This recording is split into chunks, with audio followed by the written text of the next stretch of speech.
Welcome back, everybody. It is day number 2 of Fragadelphia Blocktober. We are here again in the beautiful city of Philadelphia. I am Big D, and today I'm joined by a couple of new analysts.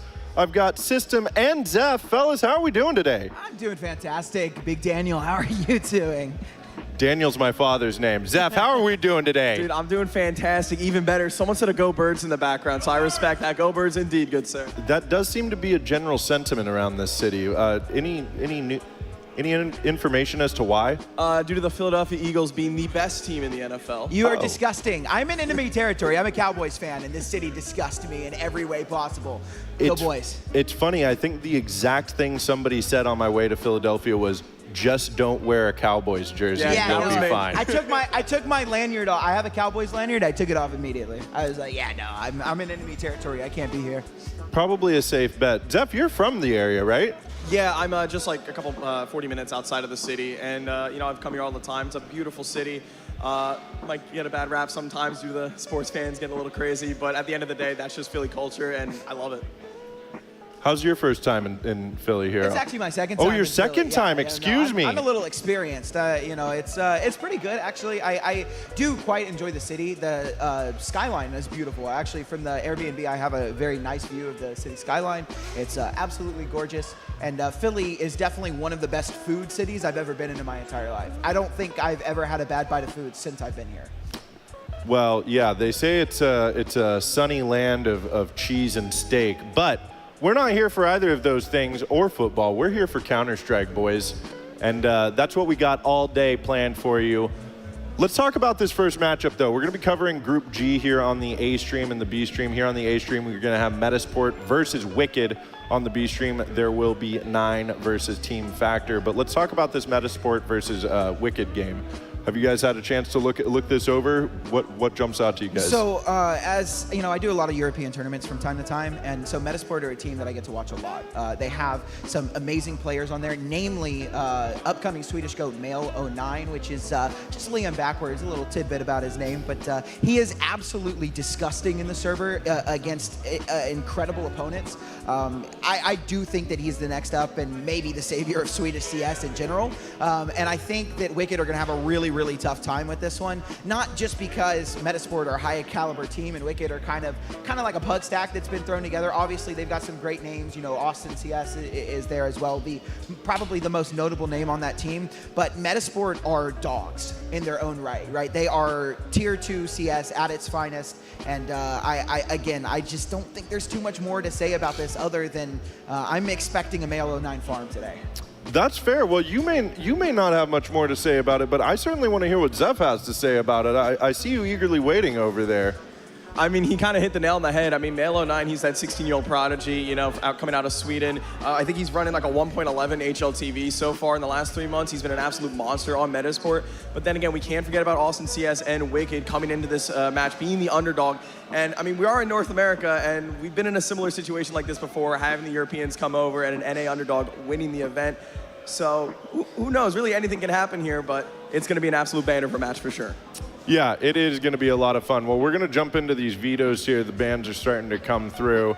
And just to speak on that fact as well, I wanted to mention that being a pug stack, it really doesn't matter. We saw Mythic show up in Knoxville, and Austin was a lot of fun to watch in that tournament. So I'm kind of expecting the same thing out here. But we got Nuke to start things out here.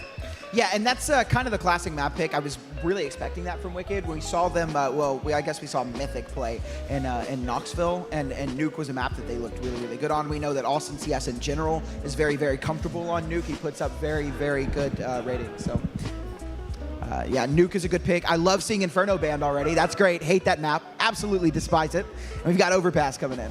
Yeah, and Overpass, that's one of Metasport's, I believe that's their second best map. So I think coming into this, they are going to be, the favorite, of course, for this. But again, once again, we can't count out that NACS. Overpass is one of those NA maps that, North Americans were pretty damn good on it. So really anything can happen, I think. Yeah, I'm excited for this. Like I said yesterday, I always get excited about any best of 3 that doesn't just have Mirage, Inferno, Dust as the 3 maps. We do get Mirage as a decider. I think any one of those maps makes for a great decider, but do either one of you guys think this is going to map 3 here? I'm going to be brutally honest. I don't think so. I'm gonna play bad cop here. I love NACS just as much as the next guy, but Metasport are dogs. Again, they are absolutely disgusting in their own respect, and I think Wicked can maybe put up a good showing on Nuke, but I think Overpass is going to be a slaughter, and I really only expect about 6 or 7 rounds out of Wicked on Nuke. So. I do think the Americans, they have a chance, but it's going to have to be on Nuke. I mean, this is Metasport's less favored maps. They're 3 for 10 on it. So while they do have some reps, again, that 30% not looking too great. So like I said, Overpass could be on the cards if Austin CS and the rest of his roster are able to get a very dominant showing. They really need to punch Metasport in the mouth very early on to make this a 3-mapper.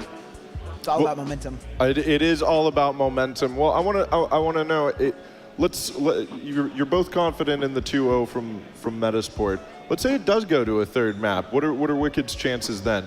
I think that there's a little bit of shock factor going on, right? If Metasport get pulled to a 3rd map, it's going to be one of those situations where it's kind of a coin toss, right? We could go into it and Metasport could be like, oh, we just lost, we lost Nuke to these guys and we were expecting this to be a 2-0. Why are we in map 3? And there could be a little tilt factor going on, but it also could be one of those situations where they turn it around and they're like, okay, we're done playing games, and then 13-0 on Mirage or something like that. So that's kind of my expectations if we end up in that 3rd map. If we get there.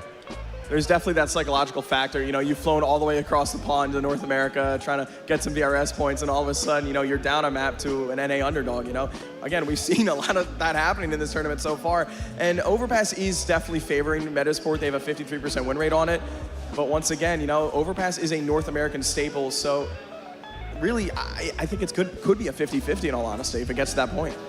It very well could be. Okay, I've got one last question here for you guys. We talked about Liam on Metasport, and we've talked a little bit about Austin. Who is your MVP? Who's the person who needs to show up next to Austin on Wicked? That's a really good question, actually. I don't know, man. I think it just.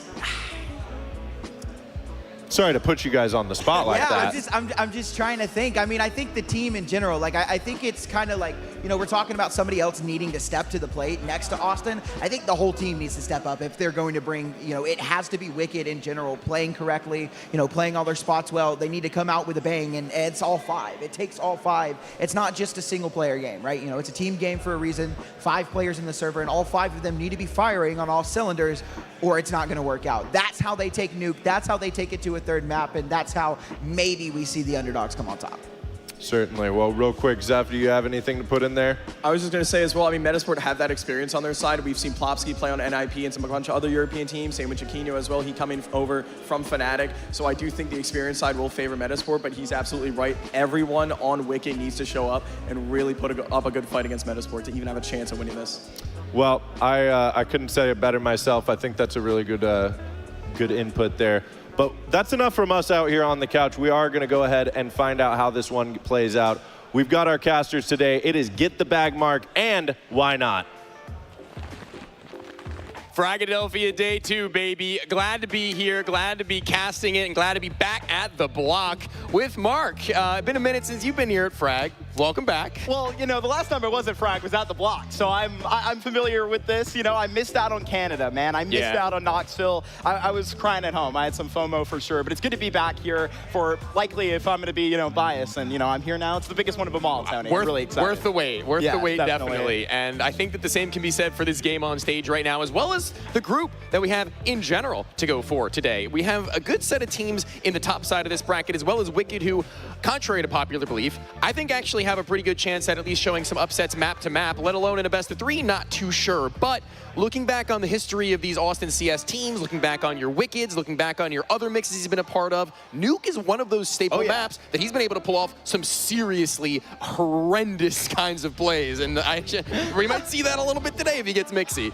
No, most definitely. I mean, you know, when I think of that Austin Nuke, it takes me right back to Knoxville. Thankfully, I actually was there in spirit. You were there. Doing some remote coverage. In heart. And I mean, that was just an absolute banger of a series. It was Take Flight going up against that Team Mythic team that I know Austin was trying to get to land for so long. Right. That series was honestly kind of honorable of them wanting to go further in the playoffs. It was a banger out there. But, you know, I think that with this Nuke potentially being that sort of surprise factor here, the roster has changed a little bit since we got to see who Wicked submitted to this. We're not going to be seeing FlyQuest Red to be beyond. She's back at home, I believe, competing in CCT. So you're going to be seeing Jacob, Injury, and Pretzel there in for Signal as well, who is also on the registered card there. And I think that's going to be a fun one to watch immediately. Tony, there was some shenanigans happening yesterday in that Zombler's Rising series versus Ecstatic. I think if you want to point to a bit of crazy upset on land, you can just say, hey, Luke 4K and the boys just pulled off a crazy one. They got crushed in the series after that, but it's possible. Yeah, no, absolutely. I think at the same time, you look at this team, and of any of the rosters here at this LAN, one thing that Wicked has going is that probably, in my opinion, one of the closest groups of friends that you'll get out of 100%. A five-man team. You know what I mean? Like, these are the kinds of teams that come together purely based on bond, right? Yes. A lot of these other rosters here, they're not only here because they want to make their VRS points, they want to make their money, but they're also a really good tight-knit group of guys. But when we're going to talk about teams like this, one thing is the mental that they will have going forwards, and we're jumping into it. It's Nuke. It's an absolute banger of a match if we can see Wicked kick it off quick, but seeing as it's their map pick, it's the T side. Yeah, Metasport is going to be loving to just see what Austin and co are going to be running up into the server with early. Here's Pretzel, the man himself. Former Cyberstorm player, came and really kind of refreshed Austin into the scene back in 2021, 22. Those were some of their first LANs out here together. I even lost to him a couple times, Tony, so I know it way too personally. I mean, we're already going swinging for it, finding a player at AC, but Plotsky is going to give it back to him way worse. It's going to seem like Pretzel's been given a lot of room here to work with the P250, the solo man on that mission, and while he finds success, everything else is going wrong, but Pretzel still holds on. We got to wrap our way around to get to the rest of the crew, and there are players on either end for Metasport, both looking to get active, both looking to figure out something to pull themselves towards a bomb site, but we're going to pause it for a quick second. It's going to be everybody on Recon. Logert a little bit disjointed, a little bit jolted, but reins it in, and all of a sudden it's a man advantage for the 3v2, and Plopsky's already gotten a pair. P250's going to have to do way more. Logert survives, but all of this attention turned towards Secret, and it will be Wicked reaching in, up on the stage, and upsetting Metasport early. T-side start, some money in the pockets, some energy for the boys to run with. Metasport likely not shaken by that one individual round. There's so much left to be played in this game, and they come into this, and they're knowing that maybe it will get a little bit weird on Nuke in particular, so they're going to rein themselves in. We'll see what Chiquinho is going to be able to cook up for them on a lower buy. A lower investment for an in-game leader who hasn't always been one. Very interesting has been the transition from the AWP role into IGLing, and we'll see if he can handle it with grace, because in this round, it will be going for a little bit deeper of an investment than maybe anticipated by Wicked. A scout for Lumi, the rest with pistols outside of Plopsky. He's the one who had gotten himself 3 kills in the last to afford it. Want to see maybe that scout get a little bit more active as far as popping some shots over top or through that smoke, even really enabling the Deagles and the 5-7 to deal some more damage later on.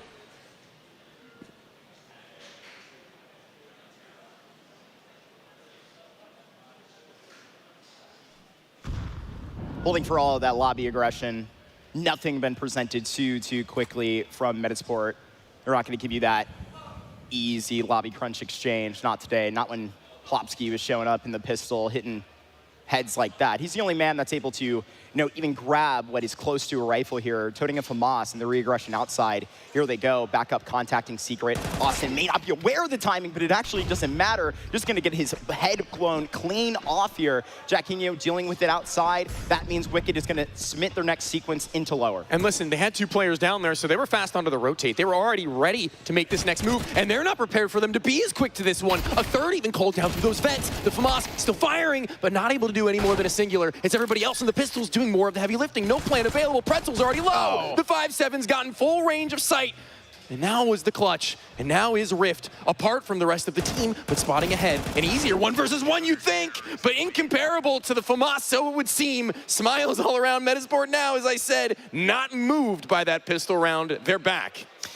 In action pretty quickly. That's going to be a nice temperature check on the stage to immediately say to Logert and the boys that they're not going to be getting anything too crazy like they did up in Kansas City this summer. The first time we were there, Tony, in 2024, it was Wicked that came out there and ran up a semifinal, lost to, it was Locks Kittens at the time. Classia and co were on that team, even Lamb Choppington, frag legend. Heard about that, heard about him. Curious now is what the singular Galil of Logert is going to be able to do. One of those once-in-a-while talents that really come out of the woodworks, hasn't really been all that influenced by a long history of team play, doesn't really have longevity as far as playing with high-level players in general, but Austin brings him around and he always seems to surprise. He always seems to put something on the board, and speaking of which, it's Rift, who will deliver a singular, the last alive in the last round, and power it up into this one. He may not have gotten the 1v3, but he's already popped 2 skulls. Rift amongst the rest of this team has been the most active in competition. He's ripping these heads off. Last with Daystar in 2025. Here approaching Pretzel. Well, with that A1S, they're just going to carry this forward and actually just sit with the space that they have. Not going to go and react to anything overzealous. Just got to get this bomb and make sure Wicked aren't going to fumble anything too easily. Lumi's positioning here could be deadly. He's going to literally set a line of scrimmage for the bomb to pass. They've got to get themselves in either through the lower ends towards B or ascending through heaven and train effectively. It's the latter. Tucked is Lumi. They're on 2 different avenues of approach to this bomb site, and rightfully so is the bomb kept in tandem with the numbers stacked. 3 now dwindled to 2. It's going to be recovery. In they'll go to Lumi on the line. Not able to do much after that fact, and we're back into this game, and it's a war of attrition. Who will bend first? Who will lead to the consecutive double, as once more the money put in by the CTs has been shut out. It's another interesting decision left to Jacquinho, as the last one seemed to work out in their favor, being able to have Lightning strike twice.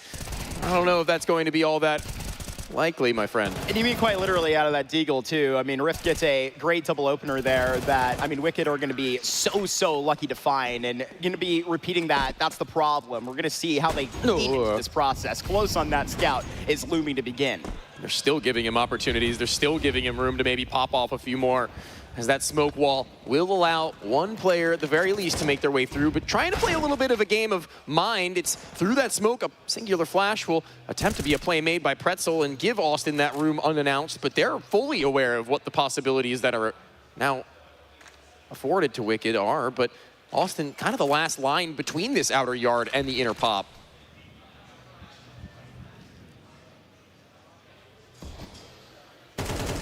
Logert gets his one, a good stare back at the scout at ramp, and Lumi may just reach a little bit too far for this. Nothing too close in the process. Oh, but just that red. Austin just going to be drained towards 30 health.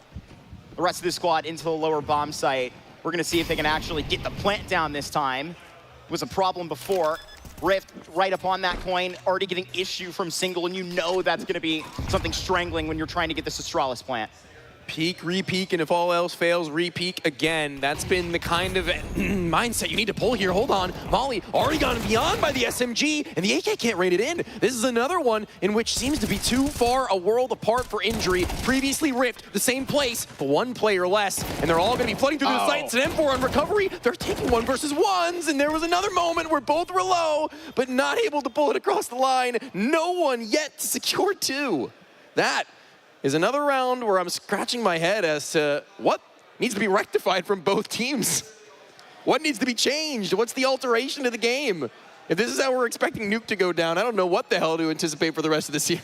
Metasport realized that they're just facing a maniac on the stage. Yeah. I mean, how do you play against a man that has nothing to lose? Fight fire with fire. Right. I mean, I got to talk to a couple of the Wicked guys walking in here. I mean, you know, honestly, we didn't have this conversation yesterday. It's kind of the classic call at Frag. Some of these day one, day twos, when we're getting through the groups, you'll have some of these matchups like this when a pug team, in air quotes, is going to be going up against, you know, one of our highest. I mean, out here with the 16th seed right away, our Metasport. So we're going to see if they can provide it without the blowout. They literally knew that there was a chance they could get farmed on the stage here. But Plotski, he's got another multi-kill, the first since the pistol round. First time we've seen them actually go for a smoke blow, and off the top side, a mini unheard, but Austin still managing to be evaded. Tucked in towards the site, the man advantage not only by 1 but by 2 allows them to stack that area of the map, and a distance played by the AK, it's much better than we've seen before. The economy difference is beginning to widen, and Plopski finishes it all out with a quad. That is exactly the kind of individual talent you need to put on display, the kind of magic that needs to be put on focus in order to pull and break through what could be pug magic in and of itself. It's kind of 2 different aspects of that. Plopsky pulling back from the NIP magic. Yeah, no kidding.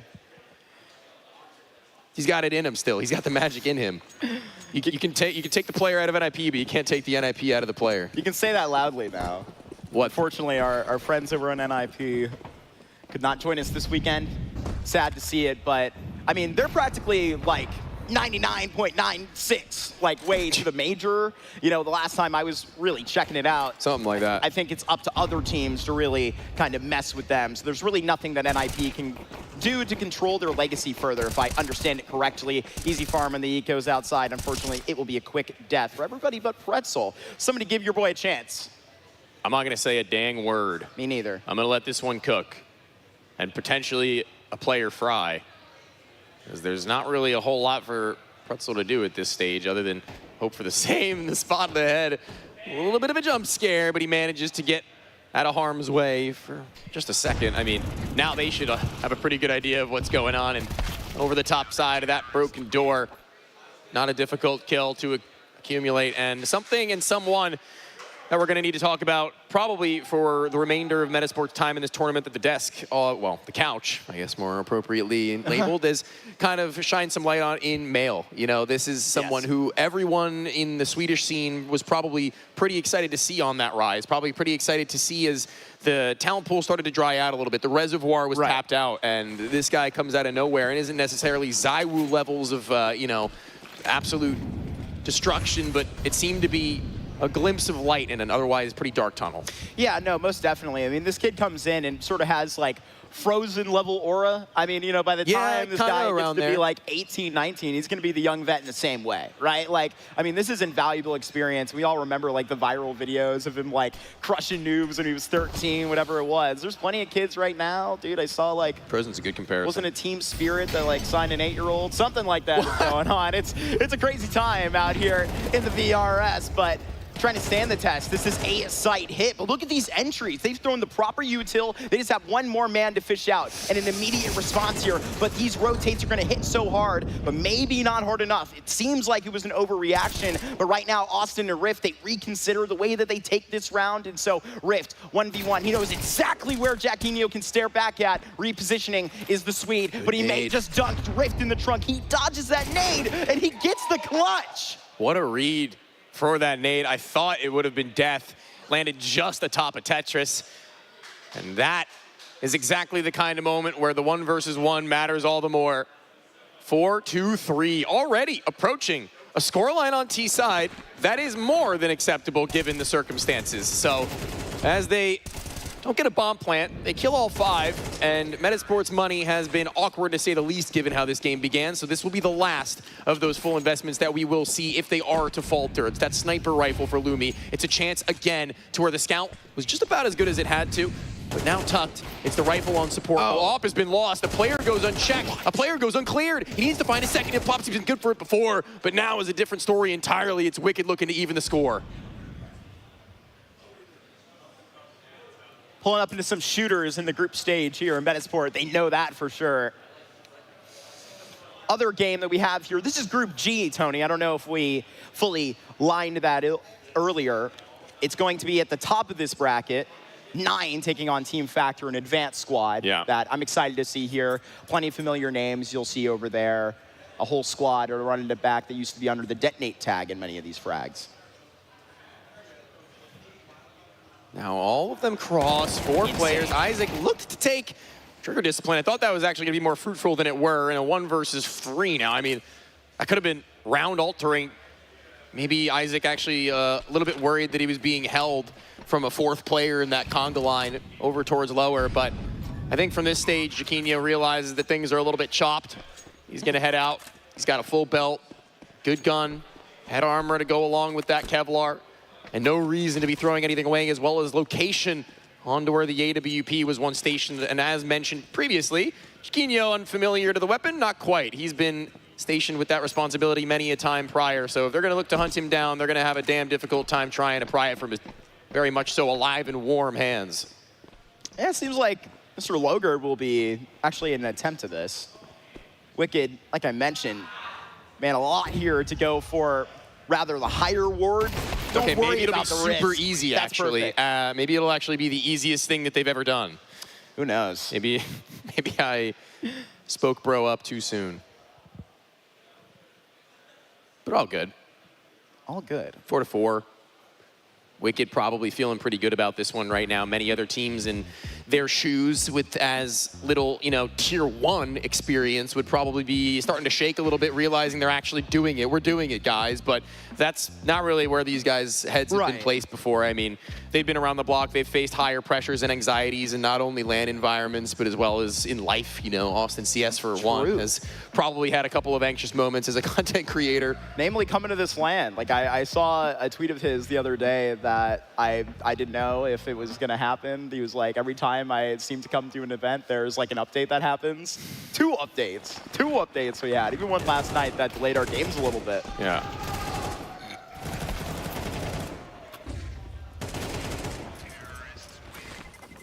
Afforded another sniper rifle, but Jaquinho is the one who will now take the hit as he was unable to save. He gets only a Desert Eagle.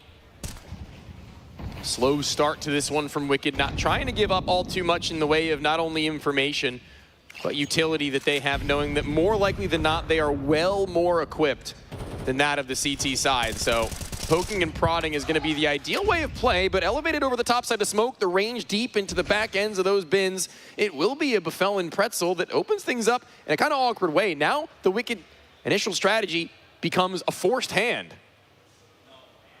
They've got to make a call. Cool. It's a great boost. It's almost the reverse Katie, and it's a boost from the left, not the right. No jump, all aim. Ooh. And Rift has opened one, a portal into B, a door that's been swung, and a rifle that will put down the entry player. And now it's even keel with 50 seconds left just above. They've got a lot to play with on the clock, Mark. Yeah, Male trying to keep foot with them at every single step. You're going to get a remix of the original thought of this round right away. I mean, 45 seconds left. Exactly like that. Austin and Co. are going to be looking to re-clear every single position that they just normally have. This guy is just the Reaper waiting in every single shadow that they're going to be spotting. Male here just sitting right inside of the door, and he is going to just pour on way more. It's a triple kill out of the young Swede, and now it will be Wicked that reach into the A bomb site.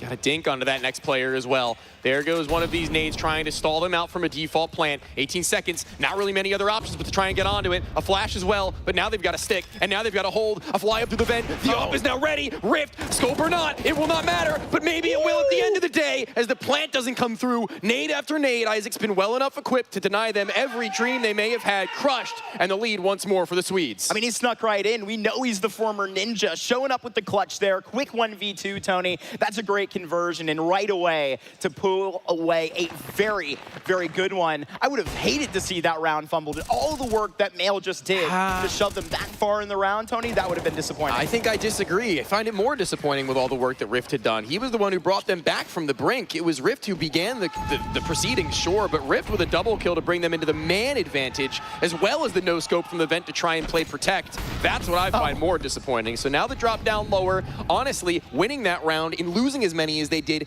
as them in a worse buy than they even had previous. Metasport turning down more utility in favor of getting whatever they can is the way of a Famosid at MP9 will go. Okay, though. They're going to be ready for it. Here, Plopsky comes with an MP9 to bear arms with the rest of the fray, dropping 2 out of it in totality. Needing that second kill. How did Pretzel get here, actually? It's a little bit awkward. Could have been worse for the CT side, to be frank. Always can be. Phew. Just right there. Example 1, bomb down. It's literally in a scope that you're not going to be walking alive out of. But the man himself, I literally already was proved wrong. I said, when can Rift get another double kill opener? He won't be getting this clutch, but I think Rift set aside the circumstances. That was a lot of pressure to be thrown back, 2 in a row for Metasport, and they're looking to put a capitalization on the end of the CT side. I miss Plopsky's poofy hair. Do you? Yeah, pretty bad. It was A pretty cool different era. look back in the day. When he was first coming around, I know we're probably going to have a couple of conversations like this throughout the tournament long, but when he was coming around as one of those same guys as, say, a male, you know, he was grinding his way through, what, Tier 3 and then Tier 2 Swedish roster, and then playing even at a LAN where I believe they achieved a grand final, and then NIP was like, hey, this kid's pretty good. I think we're going to take him from you, Draken. Appreciate it. It's the legendary Johnny Speeds. Yeah. My favorite Swedish team. Well, I mean, I can say it was Team out Ancient here. that I was referring to. Oh, but correct. Johnny Speeds is now where he's at. But now where we're at is relying on Rift once again to try and do something for the rest of the crew to get even down into a bomb site or up, because there is a vent, there is a way, but no longer do I really see that as a reasonable option. This is being zoned to this B site. Logard may have had a timing here, but everybody's down below. I'm not sure if I like Wicked's odds too much here, Tone. Clock 2v5. To even get a bomb plant. That's what I'm talking about. Stared back from ramp. Honestly. Wait, this guy plays Half-Life and is a speedrunner. He can just hit a little bunny hop out that doorway if he wanted to, but he doesn't want to show up these guys. He wants to let them have their chance. He does. Speaking of Logard, by the way, if you're unfamiliar with his game. Swag streamer. Plays the guitar. Very handsome as well. Rented me or lended me his Lamborghini last weekend. All 5 down, no casualties, and Mail and Plopsky get to share the full house between. There's the man himself, Logard, on our screen, who, I mean, I think did a lot of good stuff back in Kansas City when I watched him. I mean, he's actually a pretty talented Counter-Strike player out here. I think that he just prefers to do other things than compete, right? And when he does get in the server, it can be really exciting. But so far, it seems like the magic that Seaside has left the building.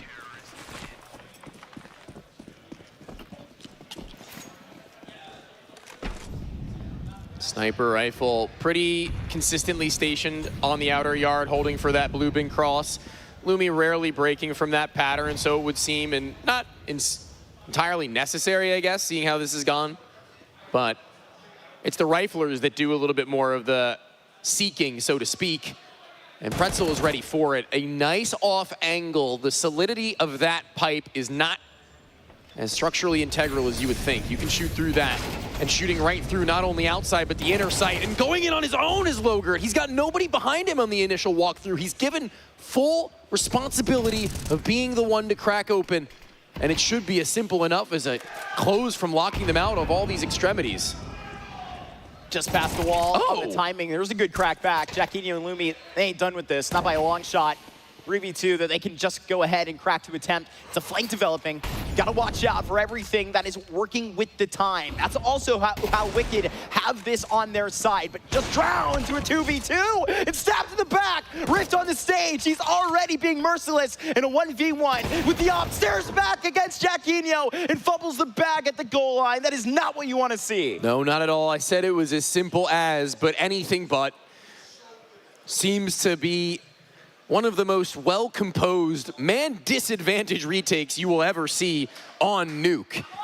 That is pure experience. And listen, when you're smoked out on Mini, when you've got a player in heaven, when you are completely separated from one another, all you have is A, your lines of communication onto when and where you're gonna peak, one or the other, and what utility you've got to make it the most optimal. And you can see that it's that first timing, the second in which catches the player off guard. And although Rift might have the height advantage, it's the bomb that is simply not planted for him. And he knows that he can't let that player cross. And that's why he takes his high risk high reward, but left with nothing. A commiseration trophy as they enter this next half with half the rounds of their opponent. They lose out on a body on outside, and they already find themselves with their backs up against the wall. Yeah, those same respects, those same commiserations out to Pretzel early, and while you can write that same will up for Austin, he goes down, one shot to take him clean, and right here is the wrap back into A, and they're just gonna get this with no problem. Wicked shots are just being struck out one after another. Austin right now, 2-13, and yikes. Unfortunately, he was and is the guy. He is the guy that needs to be putting up some form of number. He's not known for fragging, though. I don't think. As the round comes through. He's not known for fragging. He's setting up those flashes for Logert to go and get the entries. I'm trying here. Austin definitely a guy that was like, I mean, listen, we can criticize players, Mark. Dude, I don't know when if he you was know playing with Flom, he was carrying him. Yeah. Okay, like on those like later team mythic iterations, like he was really doing. Mark, I'm talking about right now, 2-13 We on the gotta stage. see that Austin show up. Yeah, I'm talking about that stage. He's not there. I see him, but I don't know where he's at. It's okay because Ripped has been giving him some hope, picking the boys up. Moments here and there scattered in by Logert just as well. So it's a best of 3. We got a whole nother map at least, Mark. Yeah, a little overpass, a little North American action. I know our desk was talking about that. Our very handsome desk. Analyst, I was about to say host. There's only one host in this damn building. His name is Big D. It's true. Yep. Oh, yeah. Okay, baby. We're getting interesting with it. No! He's too far off. It was actually a pretty hard read by that player as well, though, which I give them major props to. Nice pistol kill. That's all she wrote. There goes the 10th. Let's talk about what this next gun round will need. Are they going to try and give them respect? Are they going to try and use what might not be a full set of utility without the AWP and get a little bit interesting with their mid-round aggressions? That's something that I think we saw was really, really well done yesterday by the Bounty Hunters, actually, in particular. Their mid-round re-aggressions and aggressions. So if we're going to get more of that on land from the more well-put-together rosters, then let's see if the Pug stacks can get it just as well. Certainly so. Hope you like that. Little rebrand, baby. We're looking good. A new era of Fragadelphia, a new look, but it's more than that. More important than ever in the VRS system here, Tony. System. We see 19 teams come out internationally, or they were supposed to. Oh my God. Originally signed up. We still have to account for those teams because there's a lot of forfeits we have to mention. Down into the lower steps. We're getting a little bit curious right now as to what's going on. Who's home? A string of players, a line in which will not be cut for quite a moment now. I believe it were to be Isaac on the upper bomb site, just holding things on his own, ensuring that nobody's gone on the prowl for the side of Wicked. And I talked about the mid-round re-aggressions. We've seen really nothing, and that leaves this bomb site susceptible to just a straight-up hit and nothing really in between them and being able to do so. It'd have to be a shot in the dark right now by Injury, who looks to give them something to worry about, but instead just suffers damage of his own and down through the vent. Austin dead. Might be a save.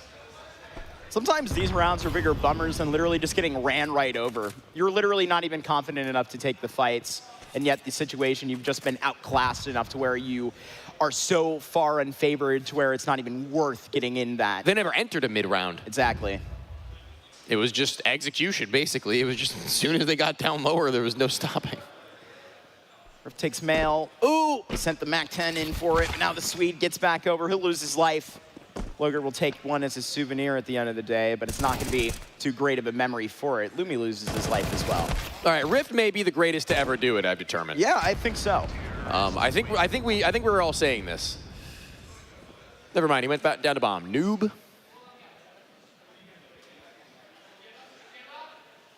That's what they say. 3 in a row here. Metasport are looking to get out of here, out of this nuke, into this overpass, out of this game, into one where they're likely going to be playing 9. I don't have an update over there on the Team Factor series, but I don't like their odds, guys. Just being real with you. 9 just won a nice land themselves, flung themselves further in the VRS rankings, Tony. They'll be really exciting to see on stream later when we go further with Group G. Oh, man. Putting it in drive towards ramp, and that is going to be just poised for a 12th round. Lumi wielding the AK-47 makes a mockery of them. And Loger can only do so much. He'll maybe get this one, or actually go undetected now to where he can make his next move. Oh, maybe it'll be Rip to do it for him, extending his hand for even another. And this is yet a third. In unexpectation comes Chiquinho to backstab only Rift, but Loger even then on the next point. It's both of the AWP players at Nature pulling out the rifles and making them look masterful. What can you do now if you are Austin? Low HP onto one, another a little bit softened, the first of which at the highest of them is going to be left lonesome. And down through the ladder, surprise, another, and smiles on the faces. That was a and real reaction by me. As I said, the mental game is something that they're gonna have pretty down pat. Yeah, but you take a look at the body language, and I think we're all good. We're not going to be too upset. Yeah. Anything going like this because you knew there was a chance. What I'm saying. Heard them say literally the words, "We know we could get farmed." Look, man, it's that attitude you have to accept, and then you know that you can play with any circle about it. 12 rounds here on Nuke, and Metasport, they're about to just get out of here like a couple of criminals. Could very well be. They've got money enough to where that sniper rifle is not that far out of reach, but they'd rather stick to what is working. Speaking on Metasport, that is, and Pretzel getting interested is jumped over the top side of the blue box. It seems that they've got a sixth sense about them as to every little gimmick that Wicked want to pull. Metasport did it first. They've got the luxury of understanding of how they'd like to play up against these potentially ratty positions and losing Pretzel.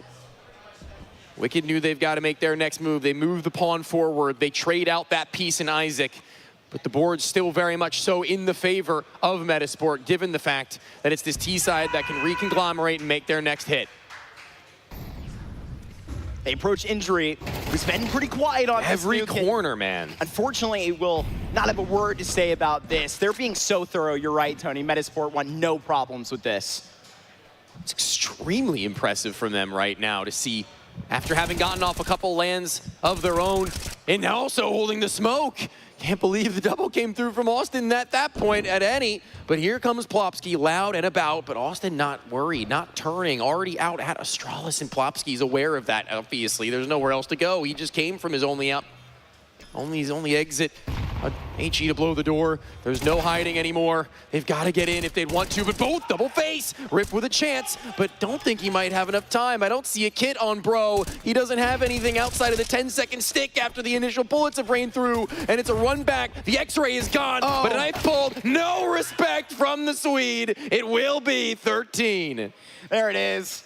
He wanted his knife back, ripped at the end. It's not happening for you. Male learns young to close out the damn game. Exactly. He knows that there's no room for chicanery out here. Metasport, they cap off in that first Nuke versus Wicked here. They get to run up on their overpass right next door to this, Tony. Group G looks exciting. Yeah, absolutely. With 9 on the other side, too. Only can imagine what they're putting up to as a factor or going to be stacked up against in the similar fashion that Wicked are here, with a little bit more stability as far as their chemistry is concerned. They've played together for longer, the factor roster. Yeah. But going up against 9 in and of itself, as you mentioned, is a titanic opponent to face off against. So if they're going to have anything to say about maybe this third player or in the tournament, I guess, in Wicked, we'll see. Yeah, most definitely. I would like to see, you know, where you can get Wicked probably in that next one, you know, likely versus factor if you do end up losing this overpass, which is probably more than likely. Obviously, this is one of Metasport's, you know, finest when you roll it up in here. So I'm really excited to get back into it, but we got to take a step back, Tony. Fragadelphia will be back in just a couple of moments, and we're going to hear from a couple of our friends supporting our weekend in Philly.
bad as your mom, I would have hit you a long time ago.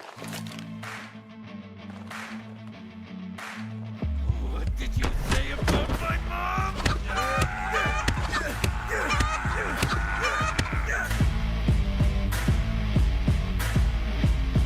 Daddy skins gunfights.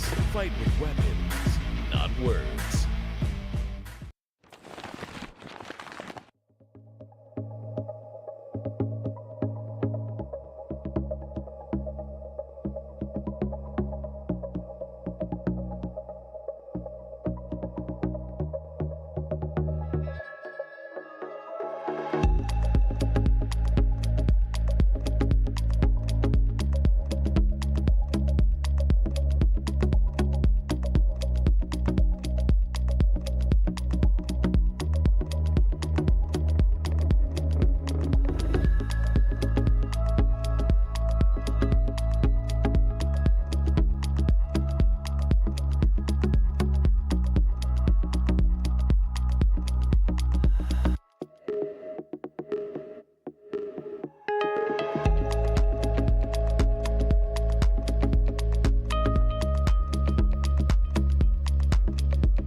Well, we are back yet again, gentlemen. I hoped for a bit of a showing out there on the stage from Wicked, but seemed like a pretty one-sided affair, did it not? It was definitely a one-sided affair, and I think you mentioned it while we were watching the game. It was kind of there was a little bit of a showing there at the beginning from Wicked. They had a nice opening into the match, and then we got to, what was it, round 9, and then they ended up losing, I believe, to like an eco or something like that, and it just completely destroyed the mental there for Wicked. They had no hope of coming back after that. They tried, but you know what? I will say for Wicked, it was nice to still see some smiles on the face. Even as bad as they had lost right there at the end, they had the smiles on the face the whole time. They were going for knives. You know, there were moments that actually Wicked were really, really surprising me. We were talking about this, but you know, Pretzel was absolutely fragging out. But we got to address the elephant in the room, which is going to be a big key. If Wicked want to do anything on Overpass, Austin needs more than 2 kills. Yeah, absolutely. I'm a little disappointed with how Austin actually kind of performed on this map. We were going into this kind of expecting a lot from him. He is a very notable person in the North American scene. We've seen a lot of his clips, you know, most famously that Scout Ace with Mythic, and we didn't really get to see that version of him today. And again, I mean, like you said, it was very back and forth. I think while Wicked won the pistol, they lost the second round, then they won the third. It was just all back and forth. But then after round 8, and especially round 9, that 2v1 that they lost against Isaac, that really swung momentum in the way of Metasport, and it was really just Metasport all the way. Yeah, it was, again, very one-sided affair there. But I want to bring it back to what you said here, System. There were all smiles. Even at the end there, you saw Rift pulling the knife out, going for that peak, just kind of accepting fate. And they're all getting up and they're smiling and laughing. Do you think that that's the kind of attitude that can help them do better in map number 2, or is Metasport on a mission right now? I think it could be a little bit of both, right? Like, I do think Metasport are on track to just go ahead and close this one out. Overpass is a better map for them anyways. And we have, you know, Wicked, I don't think we have a lot of stats on them for Overpass. Again, they are just kind of a pug team that just kind of go at it. But that attitude is nice to see. I don't know if it's going to have much of an effect here in map number 2, but what it could be is it might have an effect on them going into their next matchup, right? It could be, you know, they're keeping the smiles. They know that Metasport aren't a team that they're supposed to beat, and you know, being able to keep your mental up, be like, hey guys, you know, we're just here to have fun, right? That could really, really help you stay in the game, at least in your next matchups. But I'm not really hopeful for Overpass, but maybe Wicked will surprise us. They surprised me in the first half of Nuke, so maybe they'll have something to show here in Overpass. Yeah, absolutely. I think they're coming into this next map. You know, this isn't an elimination series, so, you know, they're having fun. They know that they're underdog in this scenario. We know Metasport should win. They know Metasport should probably win this series as well. They got all the time in the world. Again, you know, they got another BO3 after this against the loser of 9 and Factor, if I'm not mistaken. Yes. And I'm pretty confident in the fact I think Wicked could potentially beat, well, they should beat Team Factor.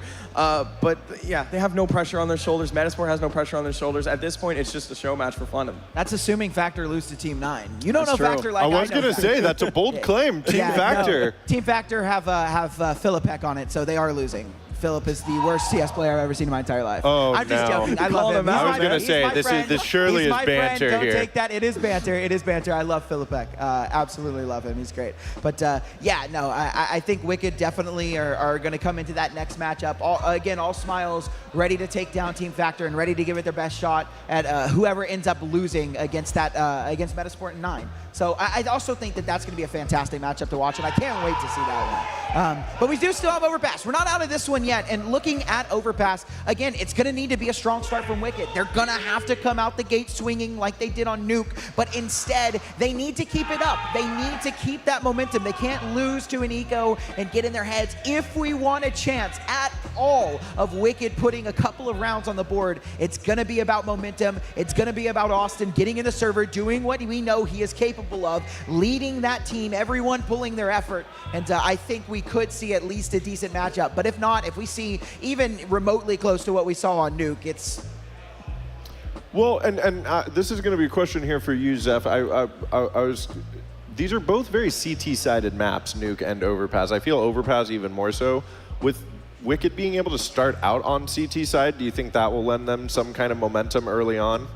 I think there's definitely a chance. You know, we saw some flashes of brilliance, from Rift and Loger as well. Pretzel even chiming in with a couple nice kills there in the early rounds on that T side. So I do think there is a chance maybe for Wicked to build up quite a very strong CT side here against Metasport. But I think after, you know, Metasport switching onto that CT side of Nuke, getting the rounds going, I think they're coming into this map very warmed up, and unfortunately, I don't really think it's going to matter what side Wicked's on. I think it just might be an easy 2-0 for Metasport. It very well could be, but we're going to find out right here, right now. So let's get back to why not and get the bag mark. I know you've been waiting for it. We got this map too, Tony. We are back on this overpass. And look, man, I kind of got to agree with exactly how Zeph put that. It doesn't matter where Wicked are going to be getting off to this. Good start, bad start. It would take some really incredible work for them to steal this overpass. And listen, I love overpass. Like, one of my favorite maps to play. Me too. One of my favorite maps to watch. Historically, not even now in current Counter-Strike, in all time. So going into this one, I only hope that we get to see a good kind of display from Wicked. If that's something that we can witness, that's going to be enough for me. Yeah. If not that, at the very least, I can expect Metasport to come into this one with something, because this is their map pick. They're going to have things prepped. They're going to have things ready. They're probably also going to be expecting things to be a little bit less structured than they may be used to, right? Because that's one thing on Overpass that can either come to help or hurt you. If you get too explosive as an unknown entity, you might catch your opponent off guard. If you get too explosive against an unknown entity, you also very well might get shut down. So yeah, it's very well a question as to whether or not it's going to be coordinated chaos, calculated chaos, or if it's going to be a little bit too scattered and spread for Wicked for them to actually maintain. 100%, and here we are. We get that kickoff into Overpass, and we can catch it on their CT side, Tony. I think they're going to return this for a good one here. You might think so. Smoke and a flash. Chiquinho. Staying as a unit. Senior setup. Lumi, the one on the lurk, on the loom, if you will. And looking to hang him to dry will be injuries. He's just periodically checking as to what goes on up atop the site of A, and that could be one, could be two, could be any number of Metasport players in that area of the map right now. They just don't know. But Lumi, an ever-lingering threat, still fighting on, but eventually dealt with. But they've got B. They've absolutely bamboozled them. They got the backup here, too. Everybody going to be funneling in through short right now. As far as the eye can tell, you may have a lurk up through Monster here, and they're going to take this momentarily. Metasport, I mean, they funnel into the bunker themselves. They're going to be just closing every hatch. Here's a smoke that's going to give them just a tad of wiggle room here. Jaquinho takes a very hard fight. Austin hops onto the bomb, 2 seconds, quickly turns into 1, but they remove him, wipe him clean. Pretzel here would have to hit some acrobatic shots, and that's what I'm talking about, but he can't finish it. Metasport, they get their ticket into Overpass, and they run inside with it. Great idea, I think, from the CTs there to waste no time in talking about that coordinated chaos. Everybody knew what they were doing in that. Austin knew he was getting onto the bomb after the smoke. His teammates knew that they were going to be the ones who had to fight for his life. And unfortunately for them, there's a smoke. On the other side, there are T's, and they just can't get a sight line onto them as they spam Austin down. So close, but no cigar. We will see another round with nothing for Wicked outside of a couple curious little gizmos and gadgets. You know, Pretzel has been always with his gizmo. Pretty big, with his gadget. Pretty big proponent of that Zeus, I must say. Yeah, man. Feeding the Galil here, or so it seems. Giving the young man some work. He's going to get 3 there through Monster.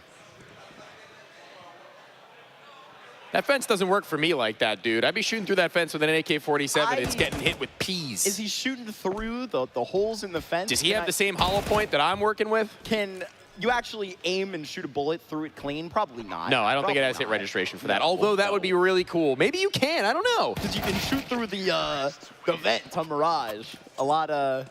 Yeah, you can. That's way different. Also, you can shoot at the literal metal part of the vent and it won't break. So where are we now, Val? What are we doing? That is true. Why does my vent break when I don't shoot at it, but it...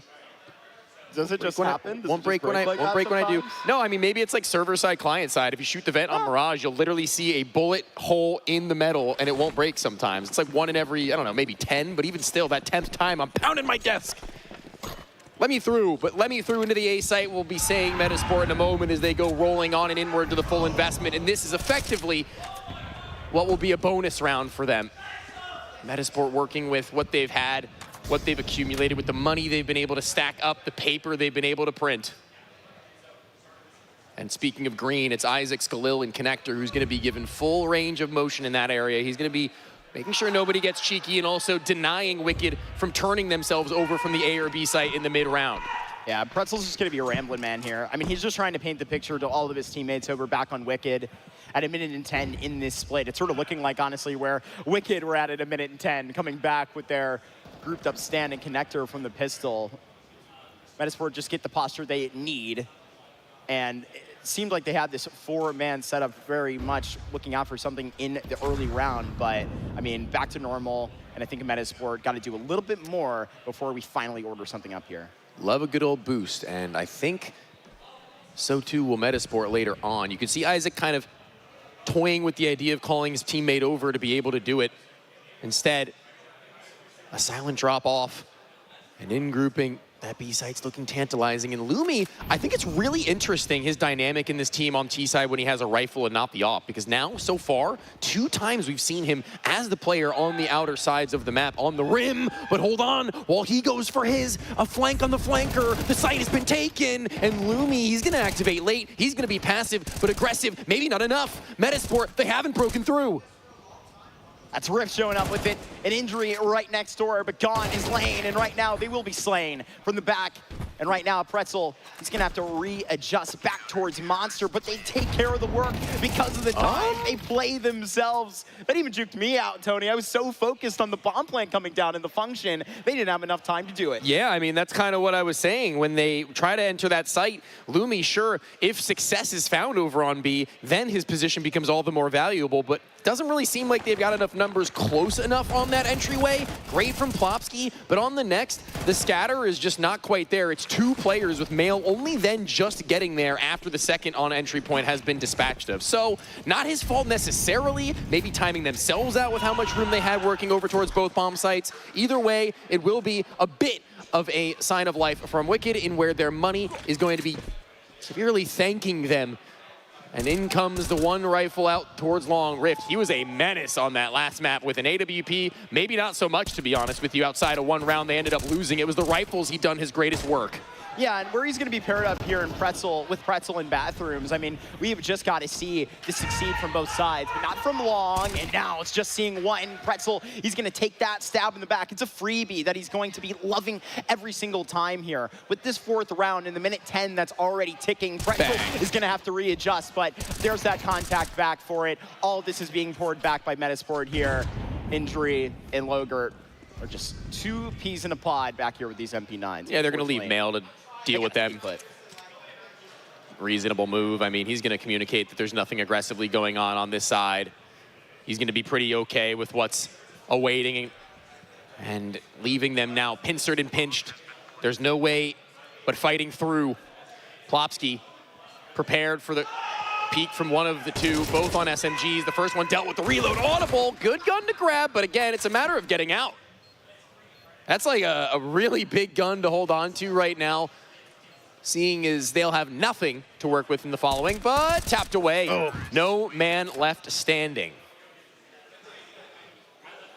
I'm gonna take a sip of my very cool, they have a grape energy drink. Non-specific beverage. No, I wasn't gonna name a specific one, but they have a grape energy drink, like grape juice. Ah, I see that. Like the brand I used to drink when I was a kid. That's actually really good. Dude, I used to crush grape juice, man. I be crushing grape juice. I stay crushing grape juice. White grape, purple grape, green grape, which is a white grape. I just said that twice, technically, but you know, for the people at home who don't know that. Good. I think I learned something from red grapes spiel just then. Yeah. You ever have a champagne grape? Is it no? Yeah, they're like really small. You ever have a cotton candy grape? You're asking the wrong guy. Wrong guy for that. 3-man boost, funny enough, as far as I remember seeing it for the first time, was a Swedish boost that Wicked are using. A 3-man boost that was the first time ever used by I've seen Lekro. Pretty cool, pretty interesting. I believe no it was wonder it sniffed out so easily. on either NIP or Fnatic. So there comes a useless pool of knowledge being given a fun fact that will never be used or important again. A Zeus running up, Pretzel finally. Let's go. We got one. Guys, keep a tally up back at home. And DM me on Twitter if you are correct in how many Zeuses appear on the main stream, and you'll get absolutely nothing. Fair enough. Fair enough. I'll shake your hand at the next LAN. That's worth a lot. For a small price. That's worth a lot nowadays, man. After you do that, make sure you lather on the hand sanitizer. We got a nice bottle on the other side of this table here, in case we get a little dirty on the desk. But We'll see what happens. Got a lot of freaky casters coming up here this weekend. Yeah. We even had Darth Mike with the cameo. True. Exner cameo. Paladin cameo? It was great. It's like an MCU movie. It really is, essentially. It will be on the B stream today. This is the Avengers of Fragadelphia events. Like, this is the Avengers. This might be the end game. I would certainly agree. Nate Guy could be a bit of a captain. Out of the whole year, we'll see that this one will culminate in very important implications for the lot. Metasport gearing up for 2026 more than anything else. I guess more accurately, it would be the turn of the end into the winter of 2025. But this win here, not inconsequential, not unimportant. This is the kind of game that they need to say that they can take over if they are going to be getting any VRS points in any capacity once we do hit that HLTV stage. We are far a ways away from that. The group only just beginning, Mark. Right, and obviously Metasport, one of the couple teams that's joining us this weekend that was joined us in America earlier in the year, right? In June, they were one of the teams attending down in Austin. Obviously with OG in that conversation here. Gives a nice flash into an injury. It takes him a little long to whip out from that short pipe angle, adjust and make it work. And Wicked, it seems like they're going to strangle this round straight out of the pockets of Metasport. That's so unfortunate for Mail. He's had so many times of success to where once he's met with a little bit of adversity, he isn't able to come over the line in this one where it was almost a necessity from that stage. And Plopsky a little bit frustrated maybe actually there. It didn't look like he was all too happy with how that one had ended up. But even still, this Wicked CT side, given the luxury of starting off on that defense, only just now catching Rift on the sniper rifle. And it's at a juncture of the game where if they are able to overturn one more gun round, it's going to be a little bit of a question mark of saving for Metasport at a tie game. Then we have a question mark as to the remainder of the map on our hands as well. Correct. Big question marks all around.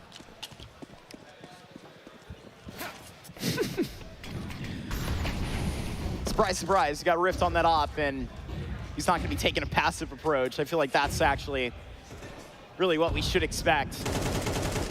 But it's a bit of a pace change. Metasport here are just going to try and warm every single line and, I mean, get this T side. Will they expect it? Back into the cusp this weekend. I mean, they've got to. At least a second line of some kind, but not the op. Now they know, and Jackinho paid the price. Rift is a momentum player. If there is any player in this map right now, in my opinion, that feeds off of the energy of playing well once, having one good round, it will be Rift. And seeing him on that last map, that was true. Giving him even one opportunity now, maybe that ball beginning to roll, not able to quickly adjust under the cross to the tree, and when that chaos emits, it's going to be the cross into the toilets that's much more favorable for Metasport. They walk right in for it. Oh, a little bit of Y-frag, a little bit of refrag going on there. Yeah, no problems. Now Logert, he's going to have to help out Austin here momentarily. The rest of this B site will be filled. I mean, Lumi's on quite a hike before he gets here. Easy kill onto the young Swede. Austin will dunk that. You know he's the nade guy. So it's a 2v2 now. Lumi and Plopsky, they have a decision to make, to stand on business here and let it clock to Wicked that they're still going to go into this B-bomb site. I think that flash is actually going to be great for Logert to go through. He's going to phase to the left, held by Plopsky, ever so blind for only a second. But once he regains, he loses no fights. And it's, even before the bomb is planted, an easy and smooth sail. But I want to talk more about Rift. I mean, this guy has always been, you know, pretty exciting in the NA scene. What if I don't want to?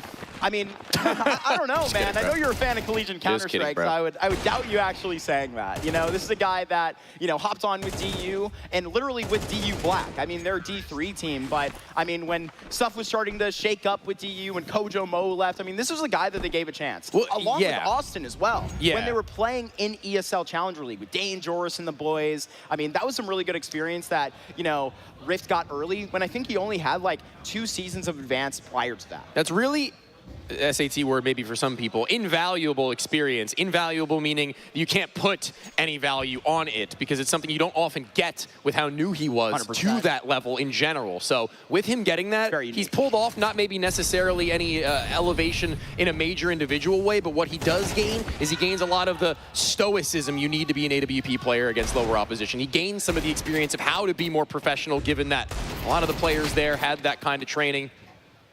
And now looking at this round, it might be a little bit of a wash. Yeah. I mean, Pretzel's got another Zeus, so you can never count them out. And there is players that surround him.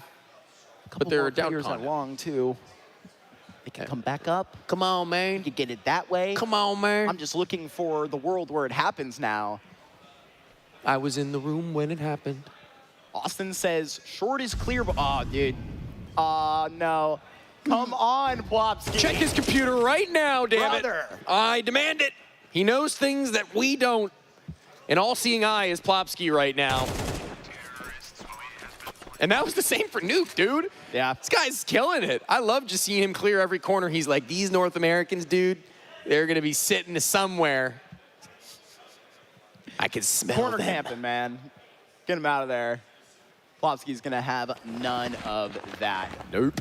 Only 2 on this CT side so far. We're through 8.